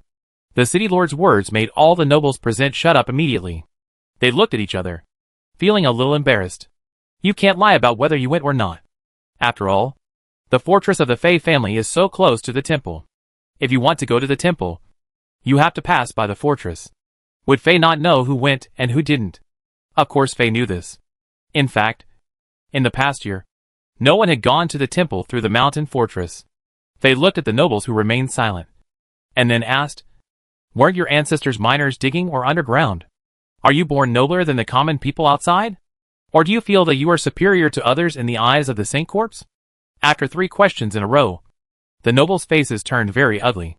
It has been a long time since they were minors. Some nobles even feel ashamed that their ancestors were minors. But the city lord is bringing this up now. Nobles are nobility. In their eyes, they are naturally noble. Although they treat commoners well, it does not mean that they are the same as commoners. As for the Holy Corps, we don't even know whether there is a Holy Corps or not. Besides, how do you, Faye, know that we are no more noble than ordinary people in the eyes of the Holy Corps? Faye took a deep breath and calmed down. Then continued, there is no need to say more about opening the temple and the cemetery. This is my decision, and you just need to execute it. You must remember that we built the city because of the temple, and we survived because of the protection of the Holy Corps. Everything we have was given by the Holy Corps. Without them, we would have become food for the monsters in the wilderness long ago. When Li Ziyu finished replenishing and was ready to leave Suisun Mountain City, the temple and cemetery had already been opened to civilians. Faye's actions were very quick, which made Li Ziyu feel very satisfied. Chapter 480 Knights blocked the road. Faye was indeed a devout believer. While opening the Temple of the Dead and the Prayer Cemetery, he also did not forget to pass the message to the surrounding cities, reminding them not to make the same mistakes again. Suisun Mountain City is a big city and a very popular place for caravans. It has a large population and many opportunities. Caravans come to Suisun Mountain City almost every day, making it more prosperous. They also bring new news and pass the news to other cities. When Li Ziyu set out on his journey to the capital Budapest again, the caravans had already spread the news about the temple and the cemetery. Not only that, even the news of Li Ziyu and his holy corpse was brought to various cities. Li Ziyu was not aware of these things, nor did he care. As more and more undead appeared around him, he understood the world more and more, and his sense of crisis gradually faded. After leaving Suisun Mountain City, Li Ziyu had no plans to go to other cities. He went directly to Budapest to get supplies and let the undead hunt in the wilderness. People in this world feel that the wilderness is dangerous, so they rarely act in the wilderness, resulting in a large number of wild beasts and magical beasts in the wilderness, which are all benefits for Li Ziyu. The undead continued to hunt wild beasts and magical beasts and send them back to the giant elephant fortress. This reminded Li Ziyu of the days when he had just traveled through time, when he chased wild beasts and magical beasts everywhere in order to collect a few skeletons. I have become so powerful without realizing it. Looking back, those cautious and prudent days were really interesting. Let's recall the past and think of the present. Well, eat more roasted animal meat. Tarento was born into a noble family and had eaten a lot of delicious food. But Elena, on the other hand, was always smiling and eating with her mouth full of grease. Elena, who came from a poor family, doesn't care about eating well, as long as she can fill her stomach. Her definition of gourmet food is very simple. Anything that is oily and can make you fat is gourmet food. Every time they eat barbecue, Li Ziyu and Tarento will choose lean meat or live meat close to the bones because these meats are more tender and delicious. Elena will choose large pieces of fat. In her eyes, fat is the most delicious because it is rich in oil and water. After leaving Suisun Mountain City, they walked for 10 days, eating and drinking. According to the map, they had already walked more than half of the way, and everything was going smoothly.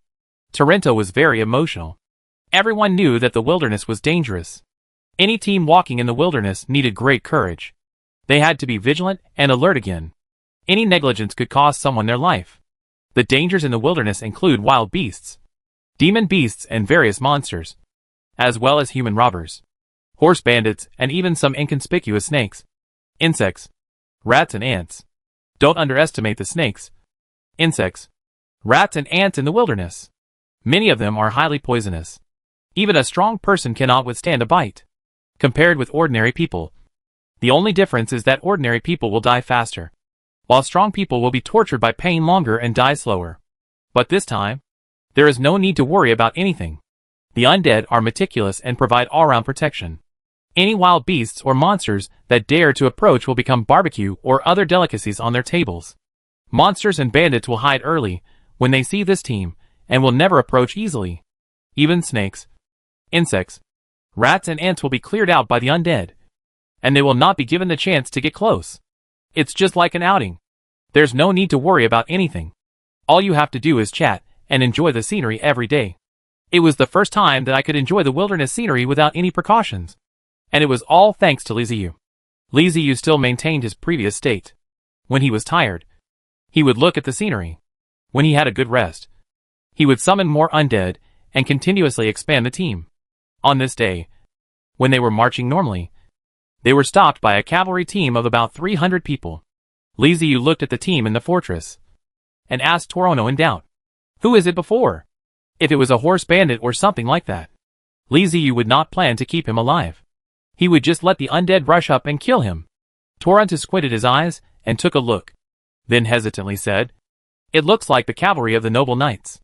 The reason he made this judgment was because of the other person's clothes.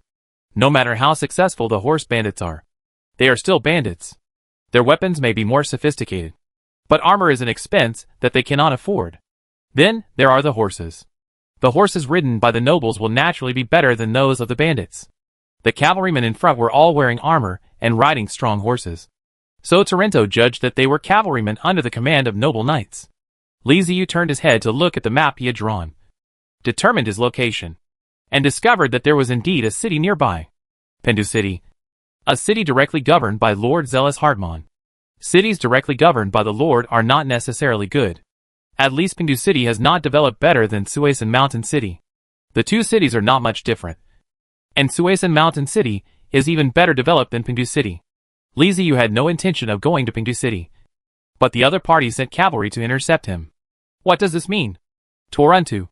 Go and ask them what they mean. If there's nothing wrong, just get out of the way and don't stop us. Liziu casually ordered Toronto. Yes, I'll go and ask. Torrento quickly stood up, went down from the elephant fortress, followed by several undead, and rushed to the front of the cavalry. Torrento looked at the cavalry and said loudly, "Which sir is here? Please come out and talk." The cavalry made way, revealing the figures of a dozen heavily armored knights. One of them rode forward and came close to Torrento, looking down at him. After a while, a muffled voice came from his helmet. "Who are you?" Torrento introduced himself. "I am Torrento from Sunburg." "Sir, why are you blocking our way?" The knight confirmed his guess and said to Torrento, "That's right. It's you. It is said that there is a Lord of the Holy Corpse among you? Lord Hardman wants to meet him and let your people go with us." "That's pretty crazy." Torrento's eyes changed slightly when he looked at the heavily armored knight. He wondered if the other party was blind. Couldn't he see so many holy corpses? Couldn't he see such a huge skeleton elephant? Who gave him the courage to speak so arrogantly? "I'm still following you. Who the hell are you?" In other words, what is Lord Hardman in front of Liziu? The Lord of the Holy Corpse? The conversation between Liziu and Faye in the cemetery had a great impact on Torrento. "Didn't you hear what I said? Go and inform the master behind you and ask him to follow us with his team. The Lord is waiting for him." Seeing that Torrento did not move, the knight repeated, "Sir, even if you are a noble knight, you should not be so arrogant and disrespectful to us. Did Lord Hardman order you so? My master is not his subordinate." Torrento now completely sided with Liziu, and said to the noble knight in front of him without any awe. Logically speaking, when he was in Cinderberg, he was a shepherd, and his status was no less than that of a noble knight. If we talk about city positions, his status was even higher than that of a noble knight, and the noble knights were required to salute when they saw him. However, although the noble knights are only the lowest level of nobility, they are also powerful nobles, with land, people and soldiers under their command. So most of the time, their status is equivalent to that of the shepherds, and they may even surpass the shepherds in terms of actual power. Torrento was usually very polite when he met a noble knight, but today the noble knight's tone was so bad that he couldn't be polite. This is Lord Hardman's territory. All people in the territory are under the jurisdiction of Lord Hardman. He is the real master here. This is the right bestowed upon the great Lord Hardman by the Holy Kingdom of Leon. The knight drew out his sword and said righteously, as if he was going to kill Torrento on the spot if they disagreed with him. Crash! The sound of armor clashing was heard, and the 4 black warriors standing next to Torrento raised their swords. Although they didn't know what was going on, they felt hostility from each other. If a weak person dares to show hostility to a strong person, he must have understood the consequences. The 4 black warriors were ready. If the opponent showed any intention of attacking, they would kill him on the spot, and would never let this dependent get hurt. Unknown heretics. You are very brave to raise weapons against Lord Hardman's knights. You will become wanted criminals in this land. The knight pointed the sword in his hand at the black warrior, and shouted sternly. The knights in the rear also drew their swords, ready to charge forward if there was any disagreement. Torrento was speechless. What on earth was wrong with these knights? Why did they have to come and cause trouble for him? Can't the problem be solved by talking nicely? He also said heresy. What is heresy? Even the Holy Corpse has become heresy? The knight in front of him was either not very smart or simply stupid. However, this also reminded Torrento that the knight represents the attitude of the Lord. And Lord Hardman does not seem to be very friendly to Liziu and his group. The atmosphere became very tense with just a few words from the knight. Torrento remembered the rumors about Lord Hardman. This was a young noble who had just taken over the position of Lord not long ago. Old Hardman handed over his noble position to his child. Now zealous Hardman is an arrogant guy. He does not believe in the legends, and only cares about what is in front of him. He even publicly stated that the Holy Corpse is simply a fabrication. He recognized the temple because the city of Pingdu needed its protection. But he did not recognize the holy remains because they were of no benefit to him. Zero's Hardman had no good feelings towards the Holy Corpse, let alone any reverence for it. Things are getting troublesome. Put down your weapons. Follow me to Pingdu City, and let the Lord judge your crimes. You have deceived the world. The knight was still pointing and making gestures, not afraid of the black warrior beside him at all. Just as Torrento was racking his brains to think about what to do, the sound of horse hooves was heard, and a skeleton knight riding a soul warhorse came strolling over from behind. The master asks you why you haven't resolved the problem here yet. The skeleton knight emitted a soul wave, and only transmitted the voice to Torrento, while his pair of pupils burning with flames looked at the knight opposite. He was very curious about the fighting ability of the opposing knight. Since being summoned, he has not had a chance to fight. Great Holy Corpse, please report to the master that there is a small trouble. I will deal with it soon. So please rest assured. Torrento said respectfully to the skeleton knight. Hurry up. The master is in a hurry. If you need help, you can tell us, and we will be happy to help. The skeleton knight said one more sentence, looked at the knight again, then turned his horse's head and returned. Liziu was waiting in the giant elephant fortress, and was already getting a little impatient. He thought that since the other party was a noble knight, communication should be quick. They had not committed any crime, and just wanted to go to the capital. After waiting for a long time, Torrento showed no intention of coming back. The skeleton knight came back and reported. Master, the follower said there was a little trouble. He will take care of it. Liziu stood up with a frown on his face, and said as he walked out, what a waste of time. Let's go and see what kind of trouble it is. His move created a big scene. The Wind Ranger went first, followed by the skeleton knight, and then the black warrior who was guarding Liziu. The Undead's sudden action made the knights instantly nervous, and they glanced at the Wind Rangers wandering around. Hundreds of black warriors formed a defensive formation and marched to the front in neat steps, clearing a passage. Liziu walked out of the encirclement and came close to Torrento and the knight. What's going on? Liziu asked Torrento with a serious face. Master, why did you come here in person? I can handle this quickly. Torrento hurriedly stepped forward and said, are you the guy who deceives the world and steals the reputation? Tell the heretics under your management to lay down their weapons and follow us to Pingdu City for trial. As soon as Torrento finished speaking, the knight shouted loudly. Liziu looked up at the knight, then looked at Torrento. This is the little trouble you mentioned. He wants to take us to stand trial. It's not a big deal. It's just a misunderstanding, Torrento said with an awkward smile. Why should I follow you to stand trial? Liziu asked the knight. Because you impersonated the Holy Corpse and deceived the people. Lord Hardman will expose your crimes, said the knight seriously. Liziu looked at the 300 cavalrymen in front of him, then turned his head to look at the large group of undead behind him. No matter how he compared them, it seemed that he was stronger. He suddenly became curious and asked the knight, does your helmet cover your eyes? Can't you tell which of us is more people, and which is fewer? The knight said without any fear. We are Lord Hardman's knights. We are fearless. No matter how many enemies there are, we are confident that we can defeat them. Heretics, don't think that you can defeat us just by having a large number of people. Good job. Are you trying to play chivalry with me? Liziu stretched his neck and felt a little tired of looking up to talk to the knight. He glanced at the black warrior and said, "Let him come down and talk to me. I don't like to look up when talking." When the knight heard this, he knew something was wrong and immediately defended himself. However, the black knight was not aiming at him, but at the mount under him.